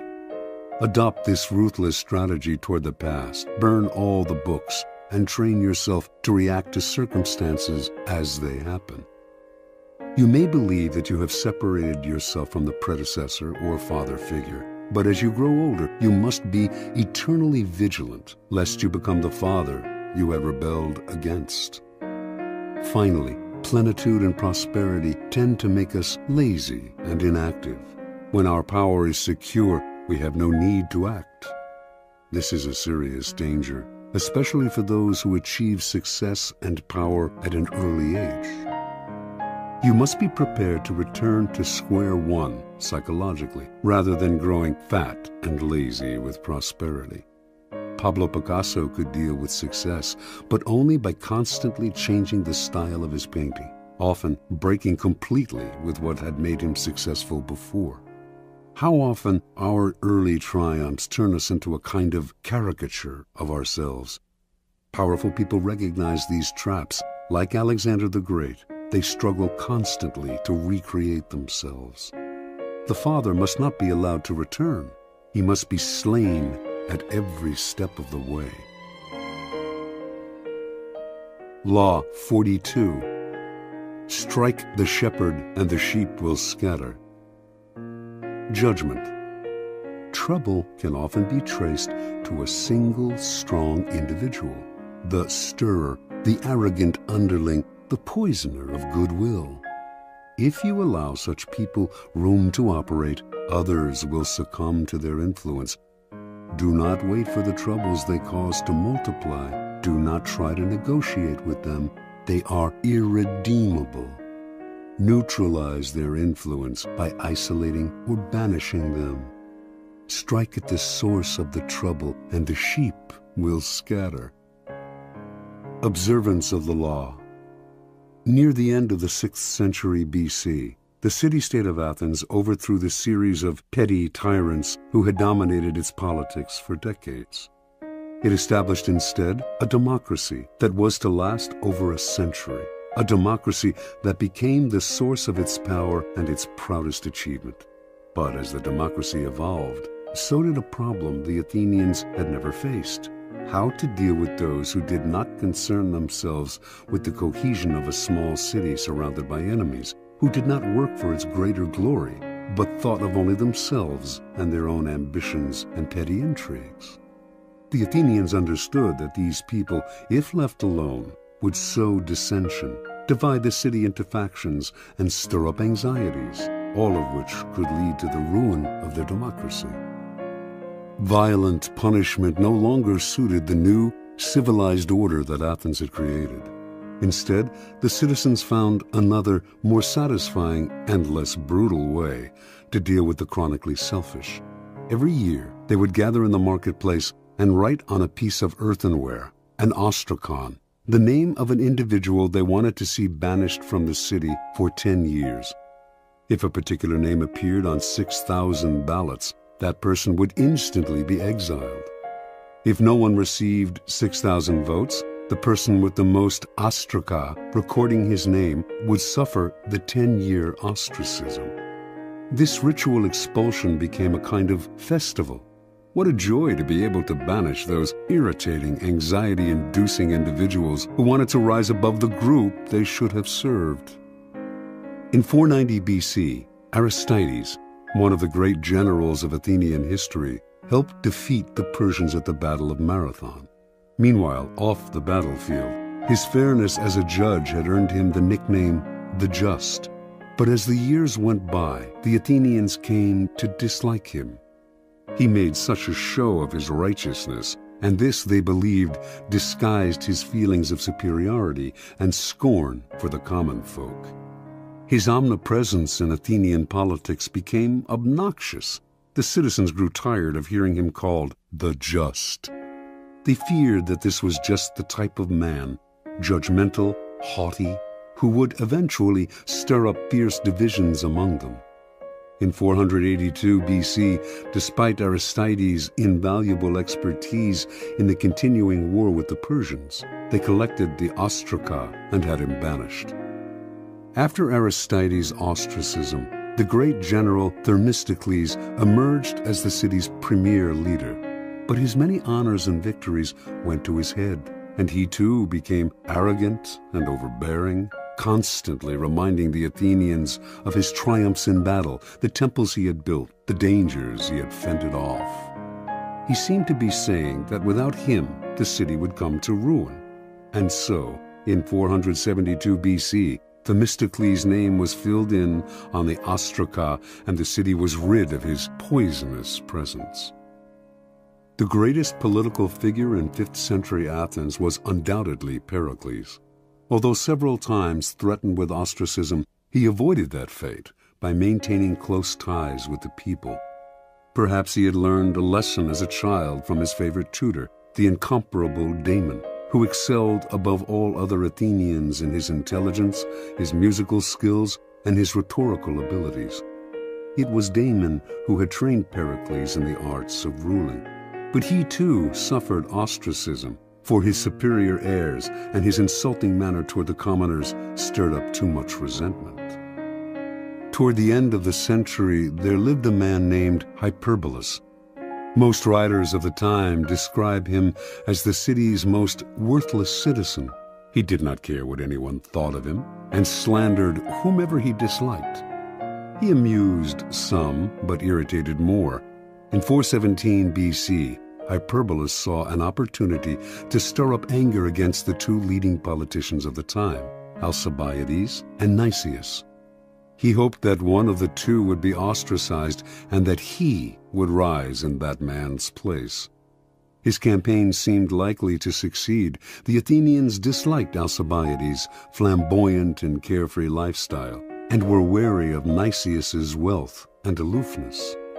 They seemed certain to ostracize one or the other, but Alcibiades and Nicias, although they were otherwise enemies, pooled their resources and managed to turn the ostracism on Hyperbolus instead.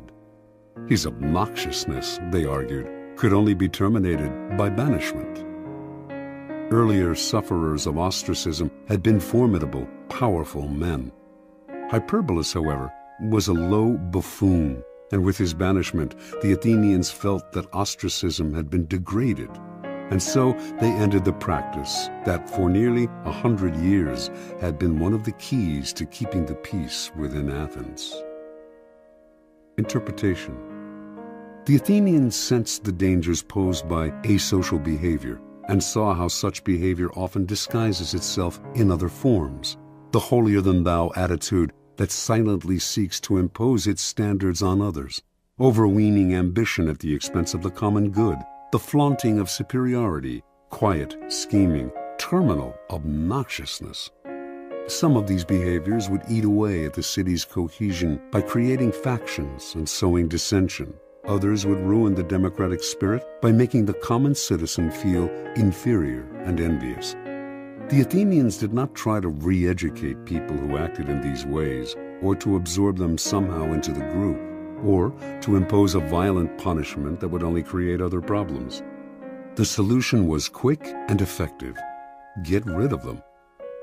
Within any group, trouble can most often be traced to a single source, the unhappy, chronically dissatisfied one who will always stir up dissension and infect the group with his or her ill ease. Before you know what hit you, the dissatisfaction spreads. Act before it becomes impossible to disentangle one strand of misery from another, or to see how the whole thing started. First, recognize troublemakers by their overbearing presence or by their complaining nature. Once you spot them, do not try to reform them or appease them. That will only make things worse. Do not attack them, whether directly or indirectly, for they are poisonous in nature and will work underground to destroy you. Do as the Athenians did. Banish them before it is too late. Separate them from the group before they become the eye of a whirlpool. Do not give them time to stir up anxieties and sow discontent. Do not give them room to move. Let one person suffer so that the rest can live in peace. Keys to power. In the past, an entire nation would be ruled by a king and his handful of ministers. Only the elite had any power to play with. Over the centuries, power has gradually become more and more diffused and democratized. This has created, however, a common misperception that groups no longer have centers of power, that power is spread out and scattered among many people. Actually, however, power has changed in its numbers, but not in its essence. There may be fewer mighty tyrants commanding the power of life and death over millions, but there remain thousands of petty tyrants ruling smaller realms and enforcing their will through indirect power games, charisma, and so on. In every group, power is concentrated in the hands of one or two people, for this is one area in which human nature will never change. People will congregate around a single, strong personality like stars orbiting a sun. To labor under the illusion that this kind of power center no longer exists is to make endless mistakes, waste energy and time, and never hit the target. Powerful people never waste time. Outwardly, they may play along with the game, pretending that power is shared among many, but inwardly, they keep their eyes on the inevitable few in the group who hold the cards. These are the ones they work on. When troubles arise, they look for the underlying cause, the single, strong character who started the stirring and whose isolation or banishment will settle the waters again. In his family therapy practice, Dr. Milton H. Erickson found that if the family dynamic was unsettled and dysfunctional, there was inevitably one person who was the stirrer, the troublemaker. In his sessions, he would symbolically isolate this rotten apple by seating him or her apart from the others, if only by a few feet. Slowly, the other family members would see the physically separate person as the source of their difficulty. Once you recognize who the stirrer is, pointing it out to other people will accomplish a great deal. Understanding who controls the group dynamic is a critical realization. Remember, stirrers thrive by hiding in the group, disguising their actions among the reactions of others. Render their actions visible and they lose their power to upset. Finally, the reason you strike at the shepherd is because such an action will dishearten the sheep beyond any rational measure. When Hernando Cortés and Francisco Pizarro led their tiny forces against the Aztec and Incan empires, they did not make the mistake of fighting on several fronts, nor were they intimidated by the numbers arrayed against them. They captured the kings, Moctezuma and Atahualpa. Vast empires fell into their hands. With the leader gone, the center of gravity is gone. There is nothing to revolve around, and everything falls apart. Aim at the leaders, bring them down, and look for the endless opportunities in the confusion that will ensue. Law 43. Work on the hearts and minds of others. Judgment. Coercion creates a reaction that will eventually work against you. You must seduce others into wanting to move in your direction. A person you have seduced becomes your loyal pawn, and the way to seduce others is to operate on their individual psychologies and weaknesses. Soften up the resistant by working on their emotions, playing on what they hold dear and what they fear. Ignore the hearts and minds of others, and they will grow to hate you. Transgression of the law.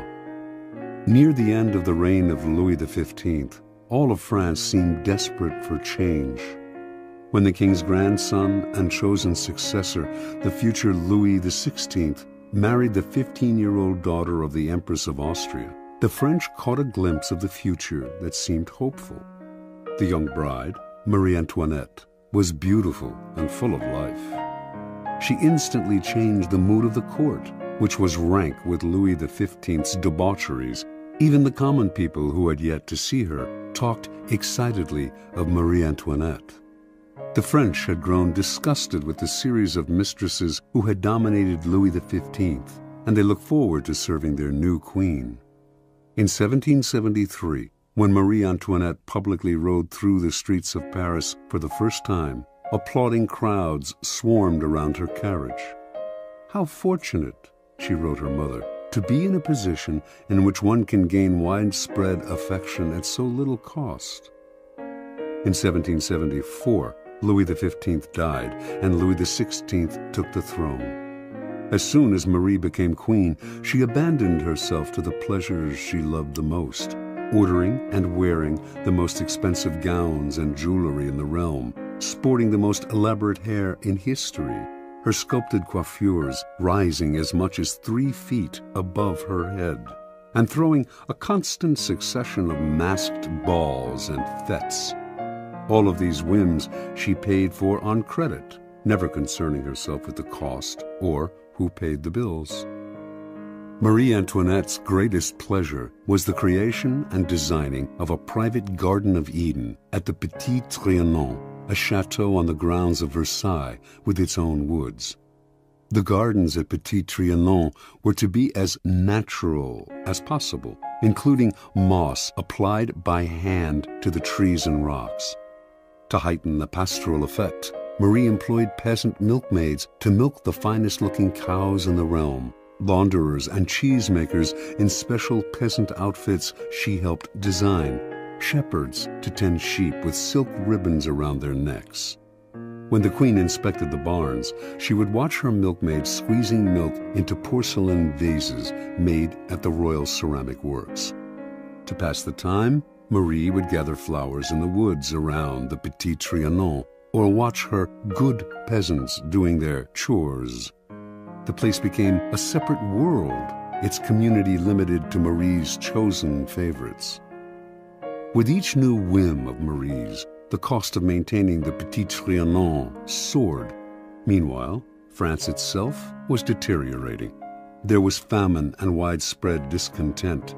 Even socially insulated courtiers seethed with resentment. The queen treated them like children. Only her favorites mattered, and these were becoming fewer and fewer. But Marie did not concern herself with this. Not once throughout her reign did she read a minister's report. Not once did she tour the provinces and rally the people to her side. Not once did she mingle among the Parisians or receive a delegation from them. She did none of these things because, as queen, she felt the people owed her their affection, and she was not required to love them in return. In 1784, the queen became embroiled in a scandal.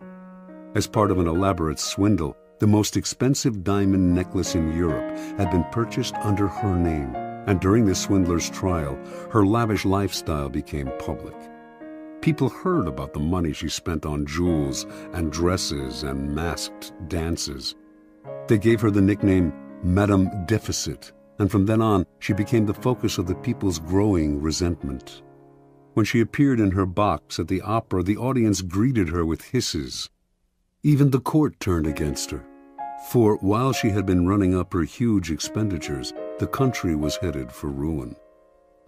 5 years later, in 1789, an unprecedented event took place, the beginning of the French Revolution.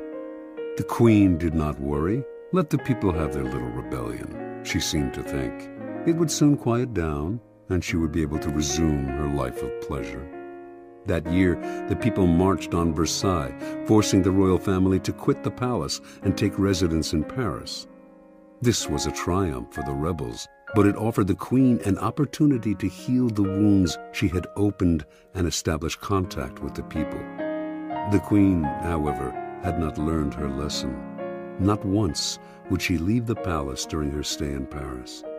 Her subjects could rot in hell for all she cared. In 1792, the royal couple was moved from the palace to a prison as the revolution officially declared the end of the monarchy. The following year, Louis XVI was tried, found guilty, and guillotined. As Marie Antoinette awaited the same fate, hardly a soul came to her defense. Not one of her former friends in the court, not one of Europe's other monarchs, who, as members of their own country's royal families, had all the reason in the world to show that revolution did not pay. Not even her own family in Austria, including her brother, who now sat on the throne. She had become the world's pariah. In October of 1793, she finally knelt at the guillotine, unrepentant and defiant to the bitter end. Interpretation. From early on, Marie Antoinette acquired the most dangerous of attitudes. As a young princess in Austria, she was endlessly flattered and cajoled. As the future queen of the French court, she was the center of everyone's attention. She never learned to charm or please other people, to become attuned to their individual psychologies. She never had to work to get her way, to use calculation or cunning or the arts of persuasion. And like everyone who was indulged from an early age, she evolved into a monster of insensitivity. Marie became the focus of an entire country's dissatisfaction because it is so infuriating to meet with a person who makes no effort to seduce you or attempt to persuade you, even if only for the purpose of deception. And do not imagine that she represents a bygone era, or that she is even rare. Her type is today more common than ever.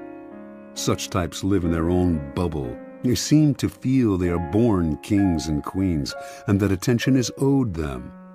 They do not consider anyone else's nature, but bulldoze over people with the self-righteous arrogance of a Marie Antoinette. Pampered and indulged as children, as adults, they still believe that everything must come to them. Convinced of their own charm, they make no effort to charm, seduce, or gently persuade. In the realm of power, such attitudes are disastrous. At all times, you must attend to those around you, gauging their particular psychology, tailoring your words to what you know will entice and seduce them. This requires energy and art. The higher your station, the greater the need to remain attuned to the hearts and minds of those below you, creating a base of support to maintain you at the pinnacle. Without that base, your power will teeter, and at the slightest change of fortune, those below will gladly assist in your fall from grace. Keys to power. In the game of power, you are surrounded by people who have absolutely no reason to help you unless it is in their interest to do so. And if you have nothing to offer their self-interest, you are likely to make them hostile, for they will see in you just one more competitor, one more waster of their time. Those that overcome this prevailing coldness are the ones who find the key that unlocks the stranger's heart and mind, seducing him into their corner, if necessary, softening them up for a punch. But most people never learn this side of the game. When they meet someone new, rather than stepping back and probing to see what makes this person unique, they talk about themselves, eager to impose their own willpower and prejudices. They argue, boast, and make a show of their power. They may not know it, but they are secretly creating an enemy, a resistor, because there is no more infuriating feeling than having your individuality ignored, your own psychology unacknowledged. It makes you feel lifeless and resentful. Remember, the key to persuasion is softening people up and breaking them down gently. Seduce them with a two-pronged approach. Work on their emotions and play on their intellectual weaknesses. Be alert to both what separates them from everyone else, their individual psychology, and what they share with everyone else, their basic emotional responses. Aim at the primary emotions: love, hate, jealousy. Once you move their emotions, you have reduced their control, making them more vulnerable to persuasion. Mao Zedong always appealed to popular emotions and spoke in the simplest terms. Educated and well-read himself, in his speeches he used visceral metaphors, voicing the public's deepest anxieties and encouraging them to vent their frustrations in public meetings. Rather than arguing the practical aspects of a particular program, he would describe how it would affect them on the most primitive, down-to-earth level. Do not believe that this approach works only with the illiterate and unschooled. It works on one and all. All of us are mortal and face the same dreadful fate, and all of us share the desire for attachment and belonging. Stir up these emotions and you captivate our hearts. Finally, learn to play the numbers game. The wider your support base, the stronger your power. Understanding that one alienated, disaffected soul can spark a blaze of discontent, Louis XIV made sure to endear himself to the lowest members of his staff. You too must constantly win over more allies on all levels. A time will inevitably come when you will need them. Law 44. Disarm and infuriate with the mirror effect. Judgment. The mirror reflects reality, but it is also the perfect tool for deception. When you mirror your enemies, doing exactly as they do, they cannot figure out your strategy. The mirror effect mocks and humiliates them, making them overreact. By holding up a mirror to their psyches, you seduce them with the illusion that you share their values. By holding up a mirror to their actions, you teach them a lesson. Few can resist the power of the mirror effect. Mirror effects. Preliminary topology. Mirrors have the power to disturb us. Gazing at our own reflection in the mirror, we most often see what we want to see, the image of ourselves with which we are most comfortable. We tend not to look too closely, ignoring the wrinkles and blemishes. But if we do look hard at the reflected image, we sometimes feel that we are seeing ourselves as others see us, as a person among other people, an object rather than a subject. That feeling makes us shudder. We see ourselves, but from the outside, minus the thoughts, spirit, and soul that fill our consciousness. We are a thing.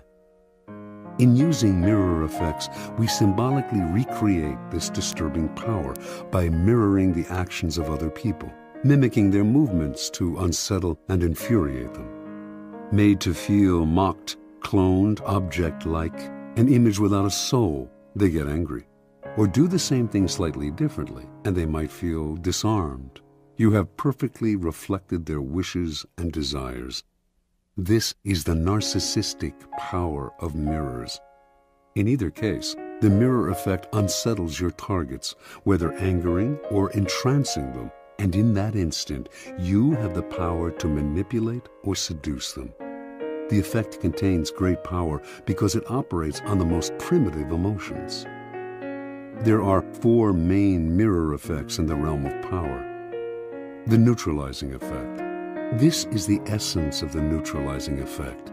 Do what your enemies do, following their actions as best you can, and they cannot see what you are up to. They are blinded by your mirror. Their strategy for dealing with you depends on your reacting to them in a way characteristic of you. Neutralize it by playing a game of mimicry with them. The tactic has a mocking, even infuriating effect. Most of us remember the childhood experience of someone teasing us by repeating our words exactly. After a while, usually not long, we wanted to punch them in the face. Working more subtly as an adult, you can still unsettle your opponents this way. Shielding your own strategy with the mirror, you lay invisible traps or push your opponents into the trap they planned for you. The narcissus effect. Gazing at an image in the waters of a pond, the Greek youth Narcissus fell in love with it. And when he found out that the image was his own reflection and that he therefore could not consummate his love, he despaired and drowned himself. All of us have a similar problem. We are profoundly in love with ourselves, but since this love excludes a love object outside ourselves, it remains continuously unsatisfied and unfulfilled. The Narcissus effect plays on this universal narcissism. You look deep into the souls of other people, fathom their inmost desires, their values, their tastes, their spirit, and you reflect it back to them, making yourself into a kind of mirror image. Your ability to reflect their psyche gives you great power over them. They may even feel a tinge of love. This is simply the ability to mimic another person, not physically, but psychologically, and it is immensely powerful because it plays upon the unsatisfied self-love of a child. Normally, people bombard us with their experiences, their tastes. They hardly ever make the effort to see things through our eyes. This is annoying, but it also creates great opportunity. If you can show you understand another person by reflecting their inmost feelings, they will be entranced and disarmed, all the more so because it happens so rarely. No one can resist this feeling of being harmoniously reflected in the outside world, even though you might well be manufacturing it for their benefit and for deceptive purposes of your own. The moral effect. The power of verbal argument is extremely limited and often accomplishes the opposite of what is intended. As Gracian remarks, the truth is generally seen, rarely heard. The moral effect is a perfect way to demonstrate your ideas through action. Quite simply, you teach others a lesson by giving them a taste of their own medicine. In the moral effect, you mirror what other people have done to you and do so in a way that makes them realize you are doing to them exactly what they did to you. You make them feel that their behavior has been unpleasant, as opposed to hearing you complain and whine about it, which only gets their defenses up. And as they feel the result of their actions mirrored back at them, they realize in the profoundest sense how they hurt or punish others with their unsocial behavior. You objectify the qualities you want them to feel ashamed of and create a mirror in which they can gaze at their follies and learn a lesson about themselves. This technique is often used by educators, psychologists, and anyone who has to deal with unpleasant and unconscious behavior. This is the teacher's mirror. Whether or not there is actually anything wrong with the way people have treated you, however, it can often be to your advantage to reflect it back to them in a way that makes them feel guilty about it. Hallucinatory effect. Mirrors are tremendously deceptive, for they create a sense that you are looking at the real world. Actually, though, you are only staring at a piece of glass, which, as everyone knows, cannot show the world exactly as it is. Everything in a mirror is reversed. When Alice goes through the looking glass in Lewis Carroll's book, she enters a world that is back to front, and more than just visually. The hallucinatory effect comes from creating a perfect copy of an object, a place, a person. This copy acts as a kind of dummy. People take it for the real thing because it has the physical appearance of the real thing. This is the preeminent technique of con artists, who strategically mimic the real world to deceive you. It also has applications in any arena that requires camouflage. This is the deceiver's mirror.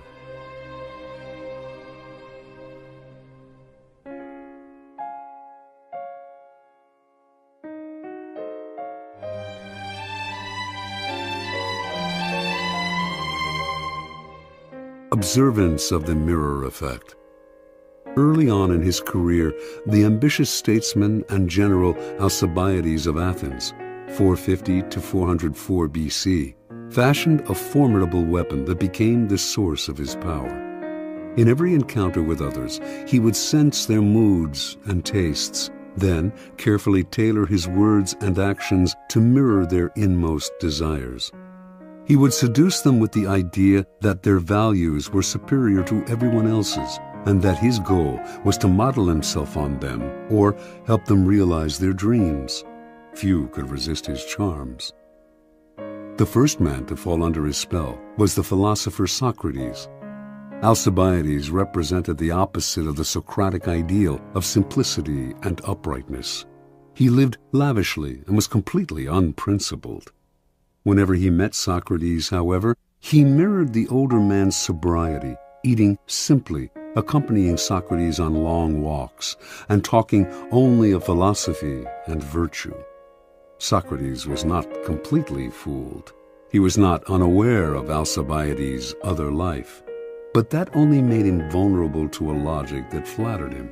Only in my presence, he felt, does this man submit to a virtuous influence. Only I have such power over him. This feeling intoxicated Socrates, who became Alcibiades' fervent admirer and supporter, one day even risking his own life to rescue the young man in battle. The Athenians considered Alcibiades their greatest orator, for he had an uncanny ability to tune into his audience's aspirations and mirror their desires. He made his greatest speeches in support of the invasion of Sicily, which he thought would bring great wealth to Athens and limitless glory to himself. The speeches gave expression to young Athenians' thirst to conquer lands for themselves, rather than living off the victories of their ancestors. But he also tailored his words to reflect older men's nostalgia for the glory years, when Athens led the Greeks against Persia, and then went on to create an empire. All Athens now dreamed of conquering Sicily. Alcibiades' plan was approved, and he was made the expedition's commander. While Alcibiades was leading the invasion of Sicily, however, certain Athenians fabricated charges against him of profaning sacred statues. He knew his enemies would have him executed if he returned home, so at the last minute, he deserted the Athenian fleet and defected to Athens' bitter enemy, Sparta. The Spartans welcomed this great man to their side, but they knew his reputation and were wary of him. Alcibiades loved luxury. The Spartans were a warrior people who worshipped austerity, and they were afraid he would corrupt their youth. But much to their relief, the Alcibiades who arrived in Sparta was not at all what they expected. He wore his hair untrimmed, as they did, took cold baths, ate coarse bread and black broth, and wore simple clothes. To the Spartans, this signified that he had come to see their way of life as superior to the Athenian. He had chosen to be a Spartan rather than being born one, and should thus be honored above all others. They fell under his spell and gave him great powers. Unfortunately, Alcibiades rarely knew how to rein in his charm. He managed to seduce the king of Sparta's wife and make her pregnant. When this became public, he once more had to flee for his life. This time Alcibiades defected to Persia, where he suddenly went from Spartan simplicity to embracing the lavish Persian lifestyle down to the last detail.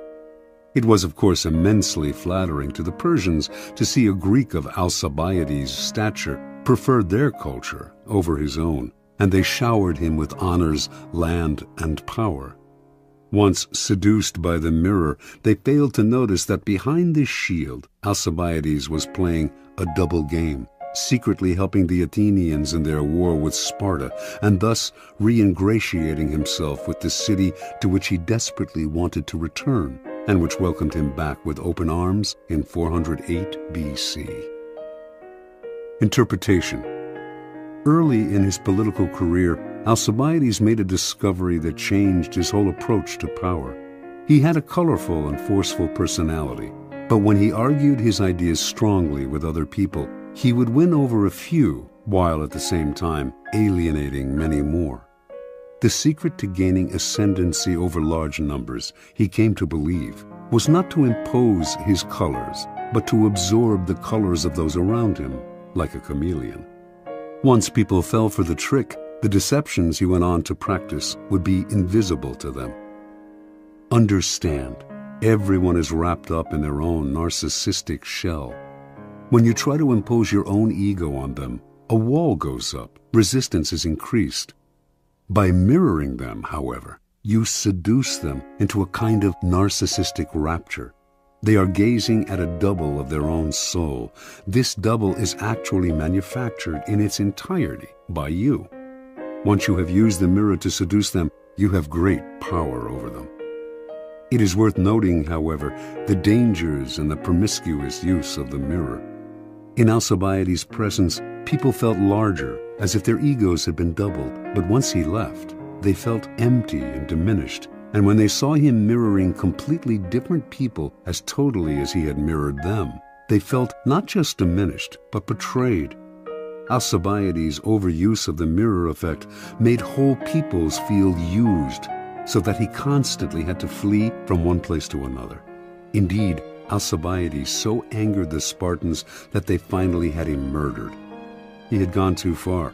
The seducer's mirror must be used with caution and discrimination. Law 45. Preach the need for change, but never reform too much at once. Judgment.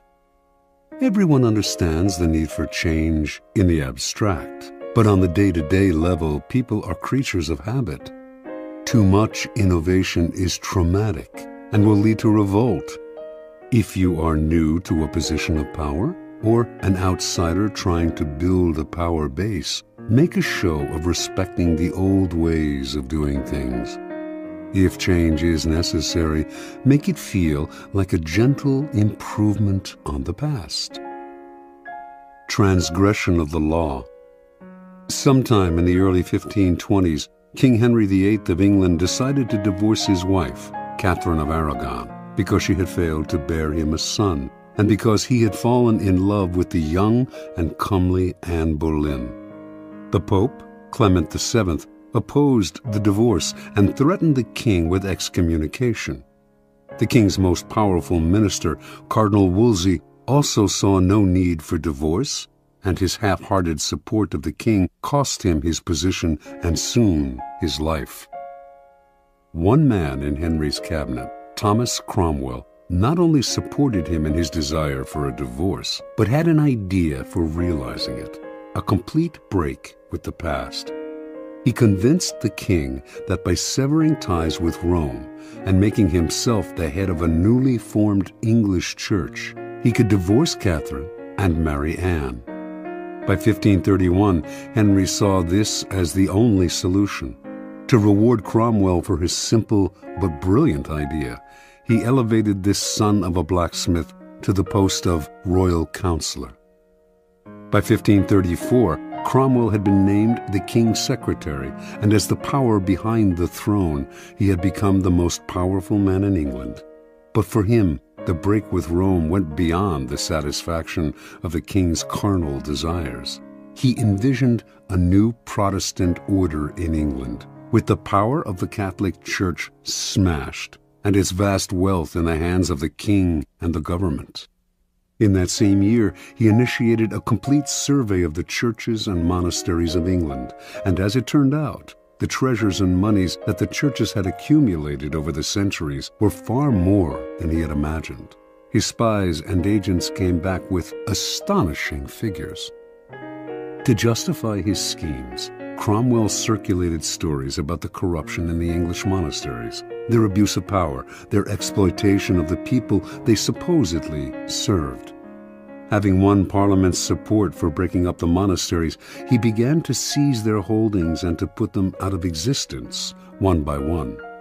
At the same time, he began to impose Protestantism, introducing reforms in religious ritual and punishing those who stuck to Catholicism and who now were called heretics.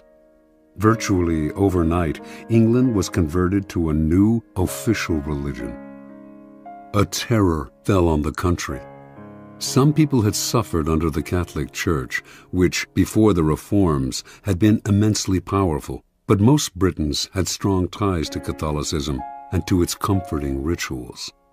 They watched in horror as churches were demolished, images of the Madonna and saints were broken in pieces, stained glass windows were smashed, and the church's treasures were confiscated.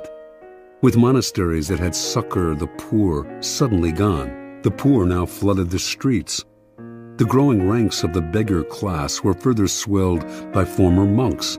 On top of all this, Cromwell levied high taxes to pay for his ecclesiastical reforms. In 1535, powerful revolts in the north of England threatened to topple Henry from his throne. By the following year, He had suppressed the rebellions, but he had also begun to see the costs of Cromwell's reforms. The king himself had never wanted to go this far. He had only wanted a divorce. It was now Cromwell's turn to watch uneasily as the king began slowly to undo his reforms, reinstating Catholic sacraments and other rituals that Cromwell had outlawed. Sensing his fall from grace, in 1540 Cromwell decided to regain Henry's favor with one throw of the dice. He would find the king a new wife. Henry's third wife, Jane Seymour, had died a few years before, and he had been pining for a new, young queen. It was Cromwell who found him one, Anne of Cleves, a German princess and, most important to Cromwell, a Protestant. On Cromwell's commission, the painter Holbein produced a flattering portrait of Anne. When Henry saw it, he fell in love and agreed to marry her. Cromwell seemed back in favor. Unfortunately, however, Holbein's painting was highly idealized, and when the king finally met the princess, she did not please him in the least.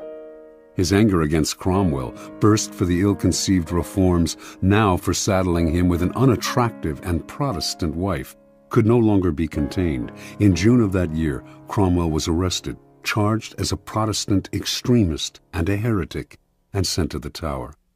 6 weeks later, before a large and enthusiastic crowd, the public executioner cut off his head. Interpretation. Thomas Cromwell had a simple idea. He would break up the power and wealth of the church and lay the foundation for Protestantism in England. And he would do this in a mercilessly short time. He knew his speedy reforms would cause pain and resentment, but he thought these feelings would fade in a few years. More important, by identifying himself with change, he would become the leader of the new order, making the king dependent on him. But there was a problem in this strategy. Like a billiard ball hit too hard against the cushion, his reforms had reactions and caroms he did not envision and could not control. The man who initiates strong reforms often becomes the scapegoat for any kind of dissatisfaction, and eventually the reaction to his reforms may consume him, for change is upsetting to the human animal, even when it is for the good. Because the world is, and always has been, full of insecurity and threat, we latch on to familiar faces and create habits and rituals to make the world more comfortable. Change can be pleasant and even sometimes desirable in the abstract, but too much of it creates an anxiety that will stir and boil beneath the surface and then eventually erupt. Never underestimate the hidden conservatism of those around you. It is powerful and entrenched. Never let the seductive charm of an idea cloud your reason. Just as you cannot make people see the world your way, you cannot wrench them into the future with painful changes. They will rebel. If reform is necessary, anticipate the reaction against it and find ways to disguise the change and sweeten the poison. Keys to power. Human psychology contains many dualities, one of them being that even while people understand the need for change, knowing how important it is for institutions and individuals to be occasionally renewed, they are also irritated and upset by changes that affect them personally. They know the change is necessary and that novelty provides relief from boredom, but deep inside, they cling to the past.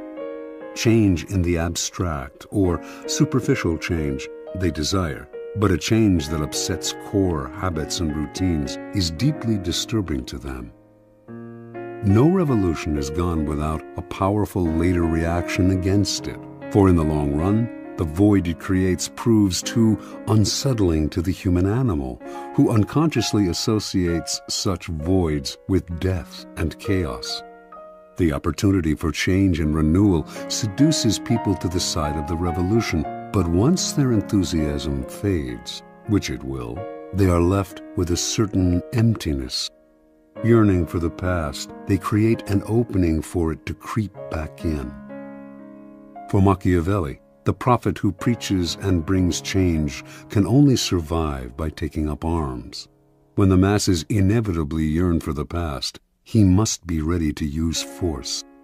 But the armed prophet cannot last long unless he quickly creates a new set of values and rituals to replace the old ones and to soothe the anxieties of those who dread change. It is far easier and less bloody to play a kind of con game. Preach change as much as you like and even enact your reforms, but give them the comforting appearance of older events and traditions. A simple gesture like using an old title or keeping the same number for a group will tie you to the past and support you with the authority of history. As Machiavelli himself observed, the Romans used this device when they transformed their monarchy into a republic. They may have installed 2 consuls in place of the king, but since the king had been served by 12 lictors, they retained the same number to serve under the consuls. The king had personally performed an annual sacrifice in a great spectacle that stirred the public. The republic retained this practice, only transferring it to a special chief of the ceremony, whom they called the king of the sacrifice.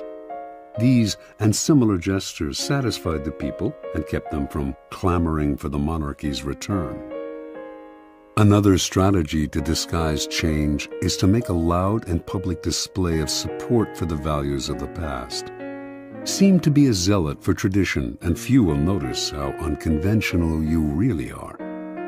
The answer to innate conservatism is to play the courtier's game. Galileo did this at the beginning of his scientific career. He later became more confrontational and paid for it. So pay lip service to tradition. Identify the elements in your revolution that can be made to seem to build on the past. Say the right things. Make a show of conformity, and meanwhile, let your theories do their radical work.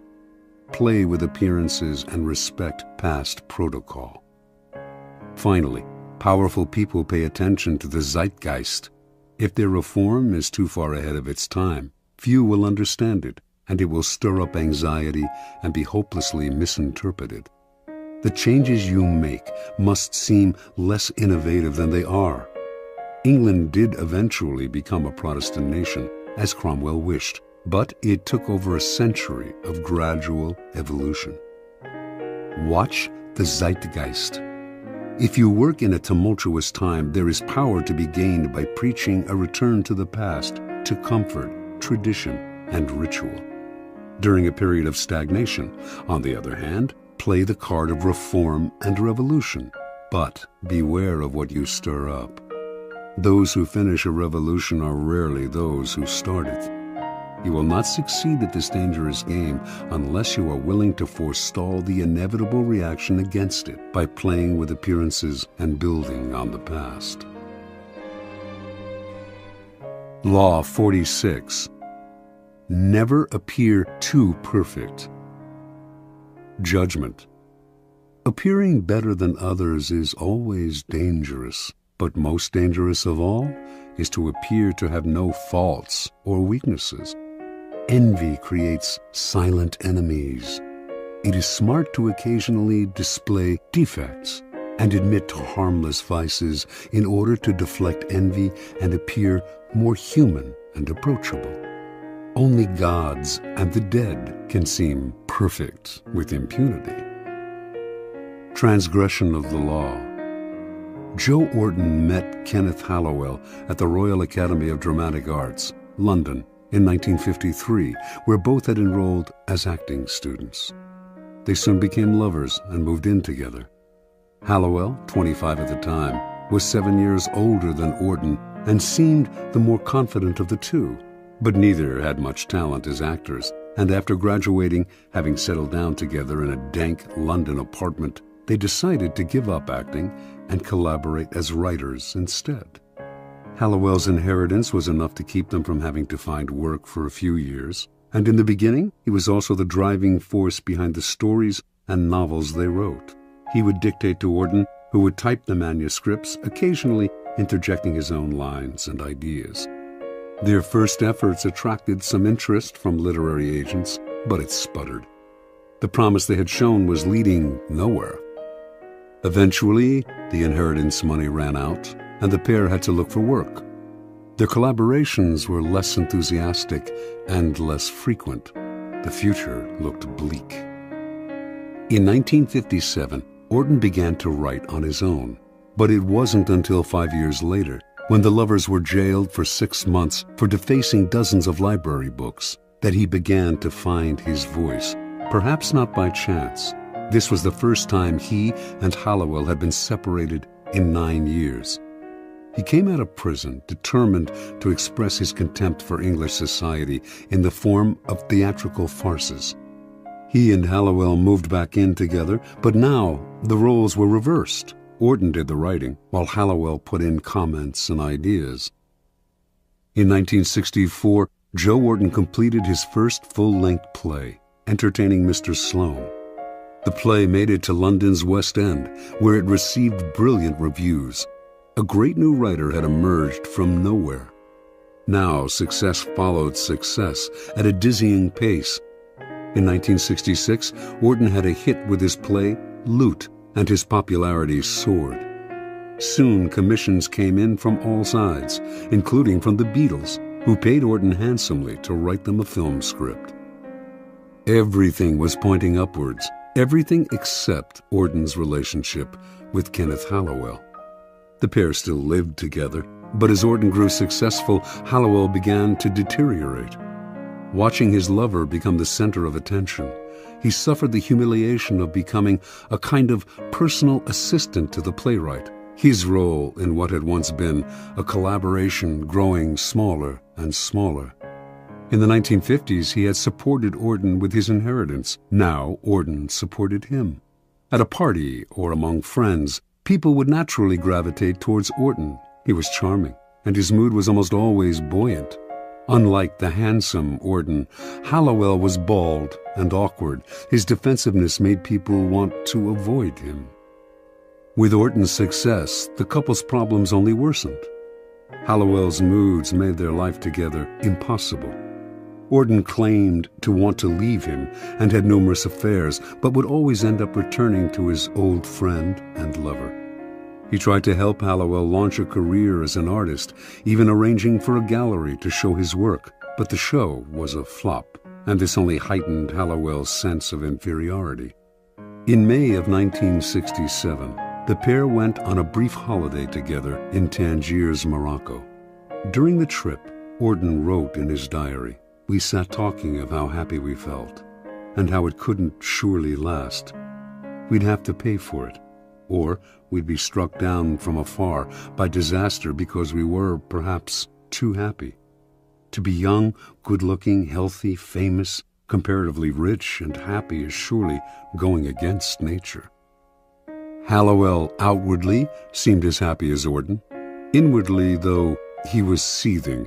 And 2 months later, in the early morning of August 10th, 1967, just days after helping Orton put the finishing touches to the wicked farce What the Butler Saw, undoubtedly his masterpiece, Kenneth Hallowell bludgeoned Joe Orton to death with repeated blows of a hammer to the head. He then took 21 sleeping pills and died himself, leaving behind a note that read, "If you read Orton's diary, all will be explained." Interpretation. Kenneth Hallowell had tried to cast his deterioration as mental illness, but what Joe Orton's diaries revealed to him was the truth. It was envy, pure and simple, that lay at the heart of his sickness. The diaries, which Hallowell read on the sly, recounted the couple's days as equals and their struggle for recognition. After Orton found success, the diaries began to describe Hallowell's brooding, his rude comments at parties, his growing sense of inferiority. All of this Orton narrated with a distance that bordered on contempt. The diaries made clear Hallowell's bitterness over Orton's success. Eventually, the only thing that would have satisfied him would have been for Orton to have a failure of his own, an unsuccessful play perhaps, so that they could have commiserated in their failure as they had done years before. When the opposite happened, as Orton grew only more successful and popular, Hallowell did the only thing that would make them equals again. He made them equals in death. With Orton's murder, he became almost as famous as his friend, posthumously. Joe Orton only partly understood his lover's deterioration. His attempt to help Hallowell launch a career in art registered for what it was: charity and guilt. Orton basically had two possible solutions to the problem. He could have downplayed his own success, displaying some faults, deflecting Hallowell's envy, or, once he realized the nature of the problem, he could have fled as if Hallowell were a viper, as in fact he was, a viper of envy. Once envy eats away at someone, everything you do only makes it grow, and day by day it festers inside them. Eventually, they will attack. Only a minority can succeed at the game of life, and that minority inevitably arouses the envy of those around them. Once success happens your way, however, the people to fear the most are those in your own circle, the friends and acquaintances you have left behind. Feelings of inferiority gnaw at them. The thought of your success only heightens their feelings of stagnation. Envy, which the philosopher Kierkegaard calls unhappy admiration, takes hold. You may not see it, but you will feel it someday, unless, that is, you learn strategies of deflection, little sacrifices to the gods of success. Either dampen your brilliance occasionally, purposefully revealing a defect, weakness, or anxiety, or attributing your success to luck, or simply find yourself new friends. Never underestimate the power of envy. Keys to power. There are several strategies for dealing with the insidious, destructive emotion of envy. First, accept the fact that there will be people who will surpass you in some way, and also the fact that you may envy them. But make that feeling a way of pushing yourself to equal or surpass them someday. Let envy turn inward, and it poisons the soul. Expel it outward, and it can move you to greater heights. Second, understand that as you gain power, those below you will feel envious of you. They may not show it, but it is inevitable. Do not naively accept the facade they show you. Read between the lines of their criticisms, their little sarcastic remarks, the signs of backstabbing, the excessive praise that is preparing you for a fall, the resentful look in the eye. Half the problem with envy comes when we do not recognize it until it is too late. Finally, expect that when people envy you, they will work against you insidiously. They will put obstacles in your path that you will not foresee, or that you cannot trace to their source. It is hard to defend yourself against this kind of attack, and by the time you realize that envy is at the root of a person's feelings about you, it is often too late. Your excuses, your false humility, your defensive actions only exacerbate the problem. Since it is far easier to avoid creating envy in the first place than to get rid of it once it is there, you should strategize to forestall it before it grows. It is often your own actions that stir up envy, your own unawareness. By becoming conscious of those actions and qualities that create envy, you can take the teeth out of it before it nibbles you to death. Kierkegaard believed that there are types of people who create envy and are as guilty when it arises as those who feel it. The most obvious type we all know. The moment something good happens to them, whether by luck or design, they crow about it. In fact, they get pleasure out of making people feel inferior. This type is obvious and beyond hope. There are others, however, who stir up envy in more subtle and unconscious ways, and are partly to blame for their troubles. Envy is often a problem, for example, for people with great natural talent. Money others can attain, power as well, but superior intelligence, good looks, charm, these are qualities no one can acquire. The naturally perfect have to work the most to disguise their brilliance, displaying a defect or two to deflect envy before it takes root. It is a common and naive mistake to think you are charming people with your natural talents when in fact they are coming to hate you. A great danger in the realm of power is the sudden improvement in fortune, an unexpected promotion, a victory or success that seems to come out of nowhere. This is sure to stir up envy among your former peers. Subtly emphasize how lucky you have been to make your happiness seem more attainable to other people, and the need for envy less acute. But be careful not to affect a false modesty that people can easily see through. This will only make them more envious. The act has to be good. Your humility and your openness to those you have left behind have to seem genuine.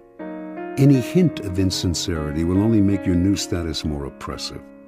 Remember, despite your elevated position, it will do you no good to alienate your former peers. Power requires a wide and solid support base, which envy can silently destroy. According to the Elizabethan statesman and writer Sir Francis Bacon, the wisest policy of the powerful is to create a kind of pity for themselves, as if their responsibilities were a burden and a sacrifice. How can one envy a man who has taken on a heavy load for the public interest? Disguise your power as a kind of self-sacrifice rather than a source of happiness, and you make it seem less enviable. Emphasize your troubles, and you turn a potential danger, envy, into a source of moral support, pity. A similar ploy is to hint that your good fortune will benefit those around you. To do this, you may need to open your purse strings. To deflect envy, Gracian recommends that the powerful display a weakness, a minor social indiscretion, a harmless vice. Give those who envy you something to feed on, distracting them from your more important sins. Remember, it is the reality that matters. You may have to play games with appearances, but in the end, you will have what counts, true power. In some Arab countries, a man will avoid arousing envy by showing his wealth only on the inside of his house. Apply this wisdom to your own character. Beware of some of envy's disguises. Excessive praise is an almost sure sign that the person praising you envies you. They are either setting you up for a fall, it will be impossible for you to live up to their praise, or they are sharpening their blades behind your back. At the same time, those who are hypercritical of you or who slander you publicly probably envy you as well. Recognize their behavior as disguised envy, and you keep out of the trap of mutual mudslinging or of taking their criticisms to heart. Win your revenge by ignoring their measly presence. Do not try to help or do favors for those who envy you. They will think you are condescending to them. Joe Orton's attempt to help Hallowell find a gallery for his work only intensified his lover's feelings of inferiority and envy. Once envy reveals itself for what it is, the only solution is often to flee the presence of the enviers, leaving them to stew in a hell of their own creation. Law 47. Do not go past the mark you aimed for. In victory, learn when to stop. Judgment. The moment of victory is often the moment of greatest peril. In the heat of victory, arrogance and overconfidence can push you past the goal you had aimed for, and by going too far, you make more enemies than you defeat. Do not allow success to go to your head. There is no substitute for strategy and careful planning. Set a goal, and when you reach it, stop. Transgression of the law. In 559 BC, a young man named Cyrus gathered an immense army from the scattered tribes of Persia and marched against his grandfather Astyages, king of the Medes. He defeated Astyages with ease, had himself crowned king of Media and Persia, and began to forge the Persian Empire. Victory followed victory in quick succession. Cyrus defeated Croesus, ruler of Lydia, then conquered the Ionian islands and other smaller kingdoms. He marched on Babylon and crushed it. Now he was known as Cyrus the Great, king of the world. After capturing the riches of Babylon, Cyrus set his sights on the east, on the half-barbaric tribes of the Massagetae, a vast realm on the Caspian Sea. a fierce warrior race led by Queen Tomyris, the Massagetae lacked the riches of Babylon, but Cyrus attacked them anyway, believing himself superhuman and incapable of defeat. The Massagetae would fall easily to his vast armies, making his empire immense. In 529 BC, then, Cyrus marched to the wide river Araxes, gateway to the kingdom of the Massagetae. As he set up camp on the western bank, he received a message from Queen Tomyris, king of the Medes. She told him, "I advise you to abandon this enterprise, for you cannot know if in the end it will do you any good. Rule your own people and try to bear the sight of me ruling mine. But of course you will refuse my advice, as the last thing you wish for is to live in peace." Tomyris, confident of her army's strength and not wishing to delay the inevitable battle, offered to withdraw the troops on her side of the river, allowing Cyrus to cross its waters safely and fight her army on the eastern side, if that was his desire. Cyrus agreed, but instead of engaging the enemy directly, he decided to play a trick. The Massagetae knew few luxuries.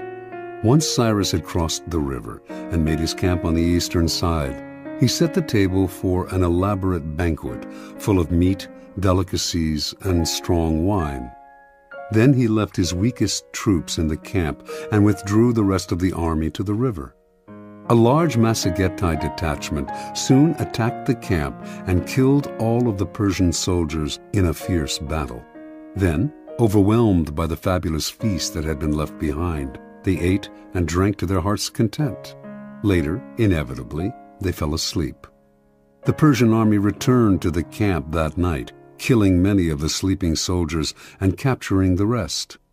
Among the prisoners was their general, a youth named Spargapises, son of Queen Tomyris. When the queen learned what had happened, she sent a message to Cyrus, chiding him for using tricks to defeat her army. "Now listen to me," she wrote, "and I will advise you for your own good. Give me back my son and leave my country with your forces intact, and be content with your triumph over a third part of the Massagetae. If you refuse, I swear by the sun, our master, to give you more blood than you can drink for all your gluttony." Cyrus scoffed at her. He would not release her son. He would crush these barbarians. The queen's son, seeing he would not be released, could not stand the humiliation, and so he killed himself. The news of her son's death overwhelmed Tomyris. She gathered all the forces that she could muster in her kingdom, and whipping them into a vengeful frenzy, engaged Cyrus's troops in a violent and bloody battle. Finally, the Massagetae prevailed. In their anger, they decimated the Persian army, killing Cyrus himself. After the battle, Tomyris and her soldiers searched the battlefield for Cyrus's corpse. When she found it, she cut off his head and shoved it into a wineskin full of human blood, crying out, "Though I have conquered you and live, yet you have ruined me by treacherously taking my son. See now, I fulfill my threat. You have your fill of blood." After Cyrus's death, the Persian Empire quickly unraveled. One act of arrogance undid all of Cyrus's good work. Interpretation. There is nothing more intoxicating than victory, and nothing more dangerous. Cyrus had built his great empire on the ruins of a previous one. 100 years earlier, the powerful Assyrian Empire had been totally destroyed, its once splendid capital of Nineveh but ruins in the sand. The Assyrians had suffered this fate because they had pushed too far, destroying one city-state after another until they lost sight of the purposes of their victories and also of the costs. They overextended themselves and made many enemies who were finally able to band together and destroy them. Cyrus ignored the lesson of Assyria. He paid no heed to the warnings of oracles and advisors. He did not worry about offending a queen. His many victories had gone to his head, clouding his reason. Instead of consolidating his already vast empire, he pushed forward. Instead of recognizing each situation as different, He thought each new war would bring the same result as the one before, as long as he used the methods he knew: ruthless force and cunning. Understand, in the realm of power, you must be guided by reason. To let a momentary thrill or an emotional victory influence or guide your moves will prove fatal. When you attain success, step back. Be cautious. When you gain victory, understand the part played by the particular circumstances of a situation, and never simply repeat the same actions again and again. History is littered with the ruins of victorious empires and the corpses of leaders who could not learn to stop and consolidate their gains. Keys to power. Power has its own rhythms and patterns. Those who succeed at the game are the ones who control the patterns and vary them at will, keeping people off balance while they set the tempo. The essence of strategy is controlling what comes next, and the elation of victory can upset your ability to control what comes next in two ways. First, you owe your success to a pattern that you are apt to try to repeat. You will try to keep moving in the same direction without stopping to see whether this is still the direction that is best for you. Second, success tends to go to your head and make you emotional. Feeling invulnerable, you make aggressive moves that ultimately undo the victory you have gained. The lesson is simple. The powerful vary their rhythms and patterns, change course, adapt to circumstance, and learn to improvise. Rather than letting their dancing feet impel them forward, they step back and look where they are going. It is as if their bloodstream bore a kind of antidote to the intoxication of victory, letting them control their emotions and come to a kind of mental halt when they have attained success. They steady themselves, give themselves the space to reflect on what has happened, examine the role of circumstance and luck in their success. As they say in riding school, you have to be able to control yourself before you can control the horse. Law 48. Assume formlessness. Judgment. By taking a shape, by having a visible plan, you open yourself to attack. Instead of taking a form for your enemy to grasp, keep yourself adaptable and on the move. Accept the fact that nothing is certain and no law is fixed. The best way to protect yourself is to be as fluid and formless as water. Never bet on stability or lasting order. Everything changes. Observance of the law.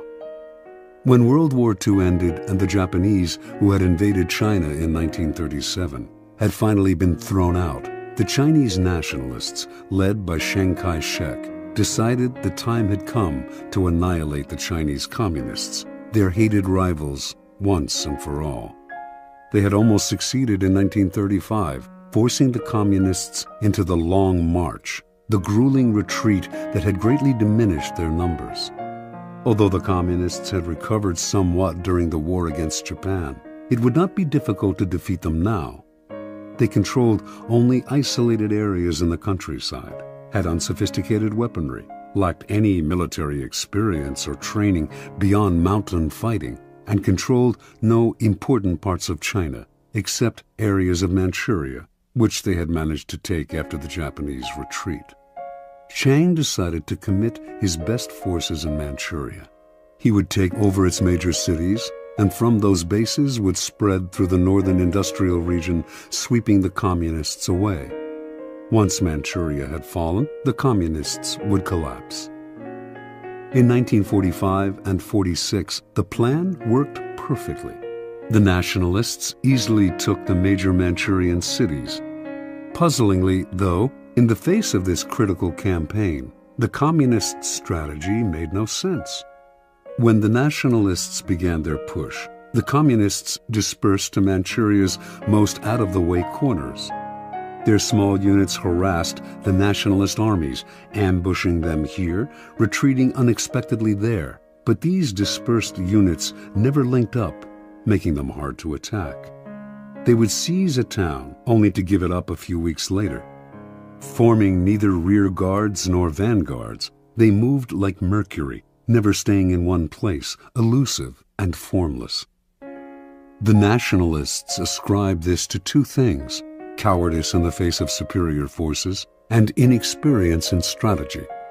Mao Zedong, the communist leader, was more a poet and philosopher than a general, whereas Chiang had studied warfare in the West and was a follower of the German military writer Karl von Clausewitz, among others.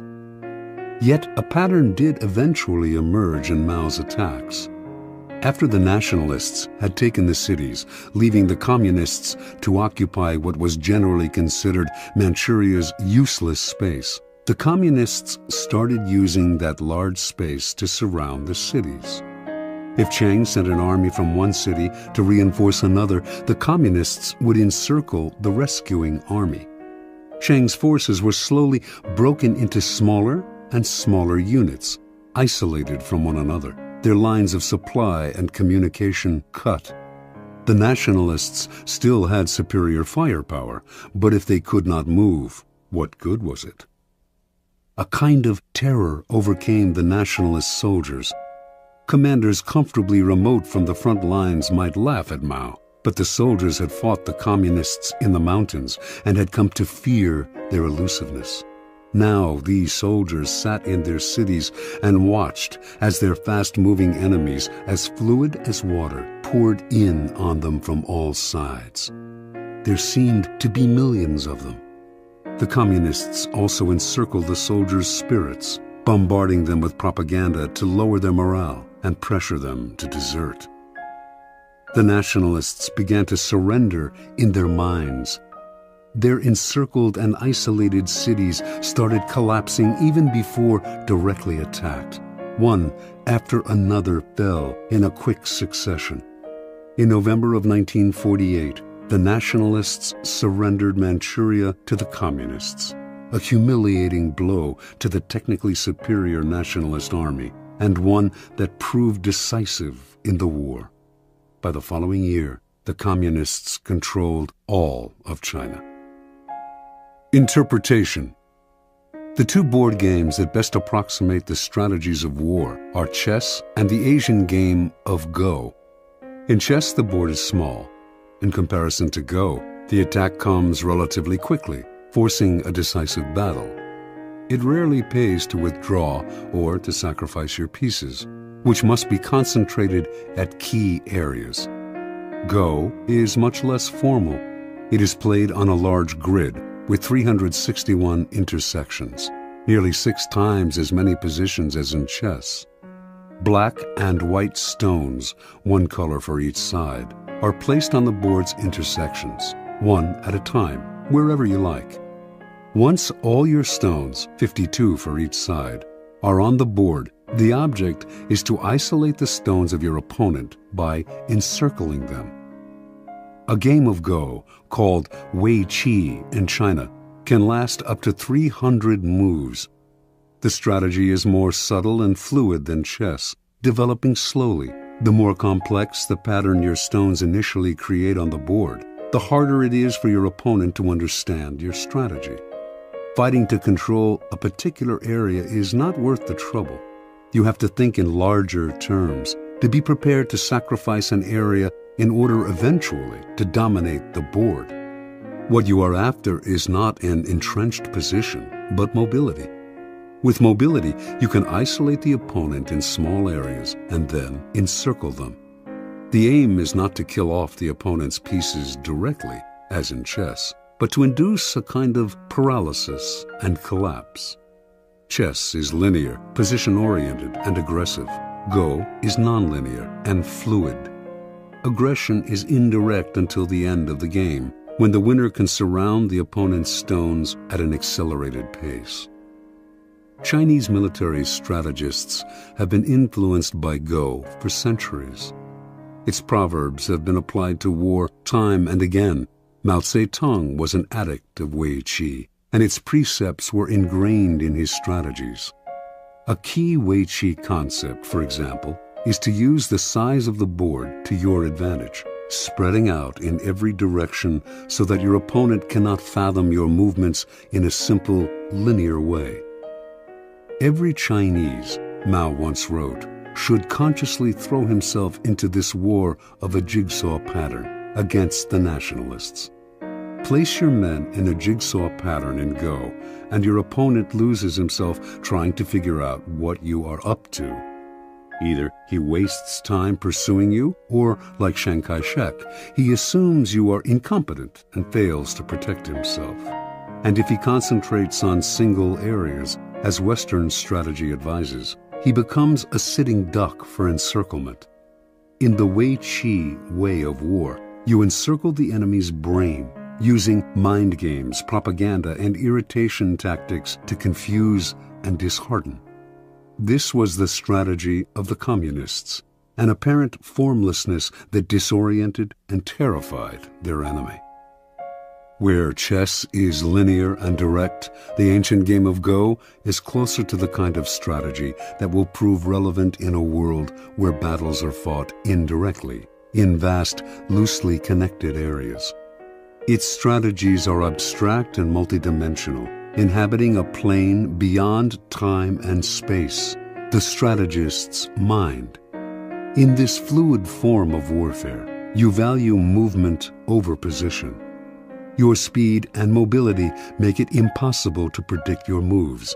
Unable to understand you, your enemy can form no strategy to defeat you. Instead of fixing on particular spots, this indirect form of warfare spreads out just as you can use the large and disconnected nature of the real world to your advantage. Be like a vapor. Do not give your opponents anything solid to attack. Watch as they exhaust themselves pursuing you, trying to cope with your elusiveness. Only formlessness allows you to truly surprise your enemies. By the time they figure out where you are and what you are up to, it is too late. Keys to power. The human animal is distinguished by its constant creation of forms. Rarely expressing its emotions directly, it gives them form through language or through socially acceptable rituals.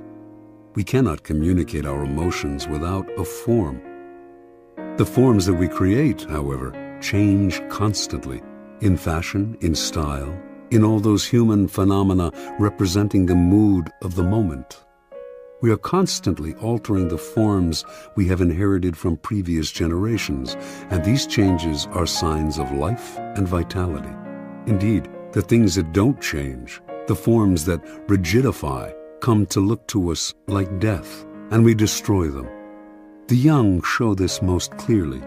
Uncomfortable with the forms that society imposes upon them, having no set identity, they play with their own characters, trying on a variety of masks and poses to express themselves. This is the vitality that drives the motor of form, creating constant changes in style. The powerful are often people who, in their youth, have shown immense creativity in expressing something new through a new form. Society grants them power because it hungers for and rewards this sort of newness. The problem comes later, when they often grow conservative and possessive. They no longer dream of creating new forms. Their identities are set, their habits congeal, and their rigidity makes them easy targets. Everyone knows their next move. Instead of demanding respect, they elicit boredom. Get off the stage, we say. Let someone else, someone younger, entertain us. When locked in the past, the powerful look comical. They are overripe fruit waiting to fall from the tree.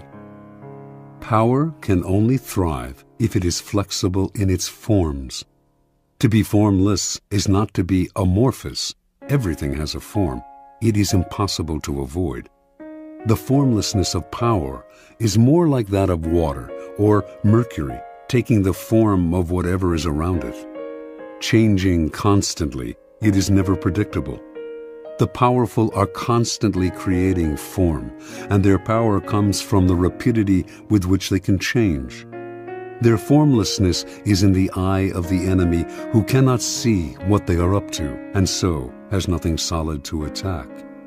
This is the premier pose of power, ungraspable, as elusive and swift as the god Mercury, who could take any form he pleased and used his ability to wreak havoc on Mount Olympus. Human creations evolved toward abstraction, toward being more mental and less material. This evolution is clear in art, which, in this country, made the great discovery of abstraction and conceptualism. It can also be seen in politics, which over time have become less overtly violent, more complicated, indirect, and cerebral. Warfare and strategy, too, have followed this pattern. Strategy began in the manipulation of armies on land, positioning them in ordered formations. On land, strategy is relatively two-dimensional and controlled by topography. But all the great powers have eventually taken to the sea for commerce and colonization. And to protect their trading lanes, they have had to learn how to fight at sea. Maritime warfare requires tremendous creativity and abstract thinking, since the lines are constantly shifting. Naval captains distinguish themselves by their ability to adapt to the literal fluidity of the terrain and to confuse the enemy with an abstract, hard-to-anticipate form. They are operating in a third dimension, the mind. Back on land, guerrilla warfare too demonstrates this evolution toward abstraction. T.E. Lawrence was perhaps the first modern strategist to develop the theory behind this kind of warfare and to put it into practice. His ideas influenced Mao, who found in his writings an uncanny Western equivalent to Wei Qi. Lawrence was working with Arabs, fighting for their territory against the Turks. His idea was to make the Arabs blend into the vast desert, never providing a target, never collecting together in one place. As the Turks scrambled to fight this vaporous army, they spread themselves thin, wasting energy in moving from place to place. They had the superior firepower, but the Arabs kept the initiative by playing cat and mouse, giving the Turks nothing to hold on to, destroying their morale. Most wars were wars of contact. Ours should be a war of detachment, Lawrence wrote. We were to contain the enemy by the silent threat of a vast, unknown desert, not disclosing ourselves till we attacked. This is the ultimate form of strategy. The war of engagement has become far too dangerous and costly. Indirection and elusiveness yield far better results at a much lower cost. The main cost, in fact, is mental, the thinking it takes to align your forces in scattered patterns and to undermine the minds and psychology of your opponents. And nothing will infuriate and disorient them more than formlessness. In a world where wars of detachment are the order of the day, formlessness is crucial. The first psychological requirement of formlessness is to train yourself to take nothing personally. Never show any defensiveness. When you act defensive, you show your emotions, revealing a clear form. Your opponents will realize they have hit a nerve, an Achilles heel, and they will hit it again and again. So train yourself to take nothing personally. Never let anyone get your back up. Be like a slippery ball that cannot be held. Let no one know what gets you or where your weaknesses lie.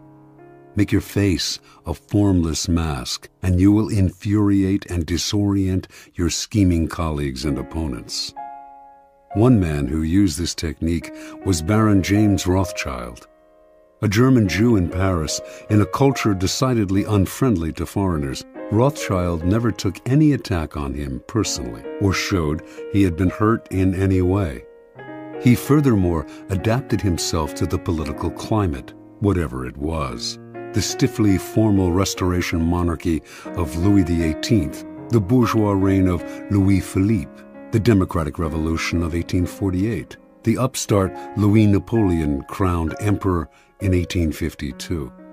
Rothschild accepted them one and all and blended in. He could afford to appear hypocritical or opportunistic because he was valued for his money, not his politics. His money was the currency of power. While he adapted and thrived, never showing a form, all the other great families that had begun the century immensely wealthy were ruined in the period's complicated shifts and turns of fortune. Attaching themselves to the past, they revealed their embrace of a form. Throughout history, the formless style of ruling has been most adeptly practiced by the queen who reigns alone. A queen is in a radically different position from a king. Because she is a woman, her subjects and courtiers are likely to doubt her ability to rule, her strength of character. If she favors one side in some ideological struggle, she is said to be acting out of emotional attachment. Yet, if she represses her emotions and plays the authoritarian in the male fashion, she arouses worse criticism still.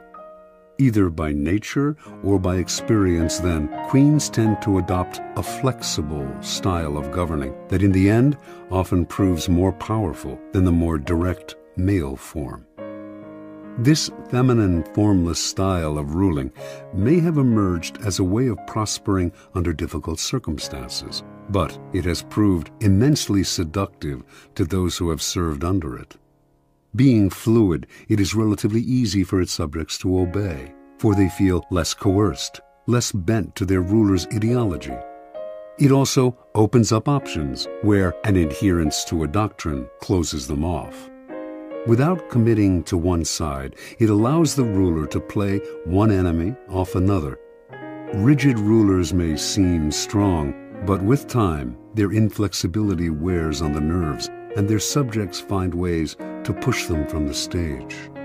Flexible, formless rulers will be much criticized, but they will endure, and people will eventually come to identify with them, since they are as their subjects are, changing with the wind, open to circumstance. Despite upsets and delays, the permeable style of power generally triumphs in the end. When you find yourself in conflict with someone stronger and more rigid, allow them a momentary victory. Seem to bow to their superiority. Then, by being formless and adaptable, slowly insinuate yourself into their soul. This way, you will catch them off guard, for rigid people are always ready to ward off direct blows, but are helpless against the subtle and insinuating. To succeed at such a strategy, you must play the chameleon, conform on the surface, while breaking down your enemy from the inside. In evolution, largeness is often the first step toward extinction. What is immense and bloated has no mobility, but must constantly feed itself. The unintelligent are often seduced into believing that size connotes power. The bigger, the better. In 483 BC, King Xerxes of Persia invaded Greece, believing he could conquer the country in one easy campaign. After all, he had the largest army ever assembled for one invasion. The historian Herodotus estimated it at over more than 5 million. The Persians planned to build a bridge across the Hellespont to overrun Greece from the land, while their equally immense navy would pin the Greek ships in harbor, preventing their forces from escaping to sea. The plan seemed sure, yet as Xerxes prepared the invasion, his advisor Artabanus warned his master of grave misgivings. "The two mightiest powers in the world are against you," he said. Xerxes laughed. What powers could match his gigantic army? "I will tell you what they are," answered Artabanus. "The land and the sea. There are no safe harbors large enough to receive Xerxes' fleet, and the more land the Persians conquered, the longer their supply lines stretched, the more ruinous the cost of feeding this immense army would prove." Thinking his advisor a coward, Xerxes proceeded with his invasion. Yet, as Artabanus predicted, bad weather at sea decimated the Persian fleet, which was too large to take shelter in any harbor. On land, meanwhile, the Persian army destroyed everything in its path, which only made it impossible to feed, since the destruction included crops and stores of food. It was also an easy and slow-moving target. The Greeks practiced all kinds of deceptive maneuvers to disorient the Persians. Xerxes' eventual defeat at the hands of the Greek allies was an immense disaster. The story is emblematic of all those who sacrifice mobility for size.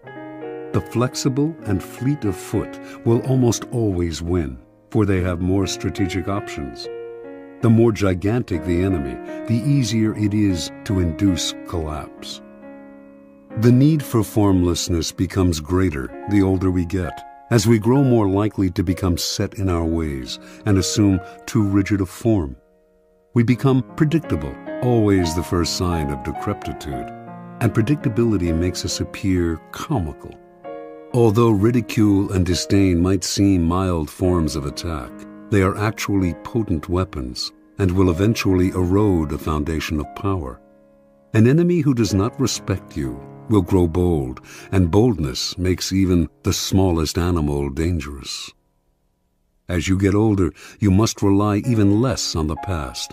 Be vigilant, lest the form your character has taken makes you seem a relic. It is not a matter of mimicking the fashions of youth. That is equally worthy of laughter. Rather, your mind must constantly adapt to each circumstance, even the inevitable change that the time has come to move over and let those of younger age prepare for their ascendancy. Rigidity will only make you look uncannily like a cadaver. Never forget, though, that formlessness is a strategic pose. It gives you room to create tactical surprises. As your enemies struggle to guess your next move, they reveal their own strategy, putting them at a decided disadvantage. It keeps the initiative on your side, putting your enemies in the position of never acting, constantly reacting. It foils their spying and intelligence. Remember, formlessness is a tool. Never confuse it with a go-with-the-flow style or with a religious resignation to the twists of fortune. You use formlessness not because it creates inner harmony and peace, but because it will increase your power. Finally, learning to adapt to each new circumstance means seeing events through your own eyes and often ignoring the advice that people constantly peddle your way. It means that ultimately you must throw out the laws that others preach and the books they write to tell you what to do, and the sage advice of the elder. The laws that govern circumstances are abolished by new circumstances, Napoleon wrote, which means that it is up to you to gauge each new situation. Rely too much on other people's ideas, and you end up taking a form not of your own making. Too much respect for other people's wisdom will make you depreciate your own. Be brutal with the past, especially your own, and have no respect for the philosophies that are foisted on you from outside.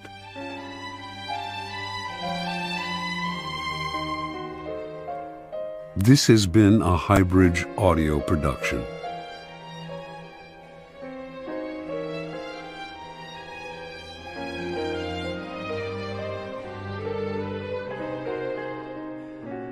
Also available from Robert Greene, The Art of Seduction and 33 Strategies of War.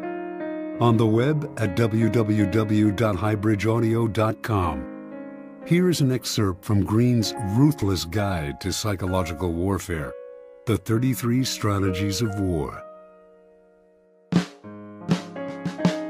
Do not fight the last war, the guerrilla war of the mind strategy.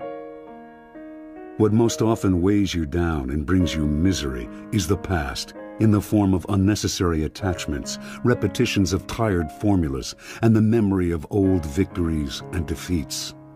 You must consciously wage war against the past and force yourself to react to the present moment.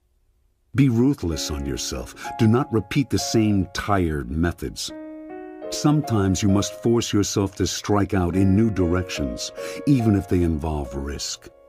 What you may lose in comfort and security, you will gain in surprise, making it harder for your enemies to tell what you will do. Wage guerrilla war on your mind, allowing no static lines of defense, no exposed citadels. Make everything fluid and mobile. The Last War. No one has risen to power faster than Napoleon Bonaparte, 1769-1821. In 1793, he went from captain in the French Revolutionary Army to brigadier general. In 1796, he became the leader of the French forces in Italy, fighting the Austrians, whom he crushed that year and again 3 years later. He became first consul of France in 1801, emperor in 1804. In 1805, he humiliated the Austrian and Russian armies at the Battle of Austerlitz. For many, Napoleon was more than a great general. He was a genius, a god of war. Not everyone was impressed, though. There were Prussian generals who thought he had merely been lucky. If he ever faced the Prussians, he would be revealed as a great fake. Among these Prussian generals was Friedrich Ludwig, Prince of Hohenlohe-Ingelfingen. Hohenlohe came from one of Germany's oldest aristocratic families, one with an illustrious military record. To Hohenlohe, success in war depended on organization, discipline, and the use of superior strategies developed by trained military minds. The Prussians exemplified all of these virtues. Prussian soldiers drilled relentlessly until they could perform elaborate maneuvers as precisely as a machine. Prussian generals intensely studied the victories of Frederick the Great. War for them was a mathematical affair, the application of timeless principles. To the generals, Napoleon was a Corsican hothead, leading an unruly citizens' army. Superior in knowledge and skill, they would out-strategize him. The Napoleonic myth would lie in ruins, and Europe could return to its old ways. In August 1806, Hohenlohe and his fellow generals finally got what they wanted. King Friedrich Wilhelm III of Prussia, tired of Napoleon's broken promises, decided to declare war on him in 6 weeks. In the meantime, he asked his generals to come up with a plan to crush the French. Hohenlohe was ecstatic. The campaign would be the climax of his career. He had been thinking for years about how to beat Napoleon, and he presented his plan to the generals' first strategy session. Precise marches would place the army at the perfect angle from which to attack the French as they advanced through southern Prussia. An attack in oblique formation, Frederick the Great's favorite tactic, would deliver a devastating blow. The other generals, all in their 60s and 70s, presented their own plans, but these too were merely variants on the tactics of Frederick the Great. Discussion turned into argument. Several weeks went by. Finally, the king had to step in and create a compromise strategy that would satisfy all of his generals. A feeling of exuberance swept the country, which would soon relive the glory years of Frederick the Great. On October 5th, a few days before the king was to declare war, disturbing news reached the generals. A reconnaissance mission revealed that divisions of Napoleon's army, which they had believed was dispersed, had marched east, merged, and was massing deep in southern Prussia. The captain who had led the scouting mission reported that the French soldiers were marching with packs on their backs. Where the Prussians used slow-moving wagons to provision their troops, the French carried their own supplies and moved with astonishing speed and mobility. Before the generals had time to adjust their plans, Napoleon's army suddenly wheeled north, heading straight for Berlin, the heart of Prussia. The generals argued and dithered, moving their troops here and there, trying to decide where to attack. A mood of panic set in. Finally, the king ordered a retreat. The troops would reassemble to the north and attack Napoleon's flank as he advanced toward Berlin. Hohenlohe was in charge of the rear guard, protecting the Prussians' retreat. On October 14th, near the town of Jena, Napoleon caught up with Hohenlohe, who finally faced the battle he had wanted so desperately. The numbers on both sides were equal, but while the French were an unruly force fighting pell-mell and on the run, Hohenlohe kept his troops in tight order, orchestrating them like a corps de ballet. The fighting went back and forth until finally the French captured the village of Vierzehnheiligen. Hohenlohe ordered his troops to retake the village. In a ritual dating back to Frederick the Great, a drum major beat out a cadence, and the Prussian soldiers, their colors flying, reformed their positions in perfect parade order, preparing to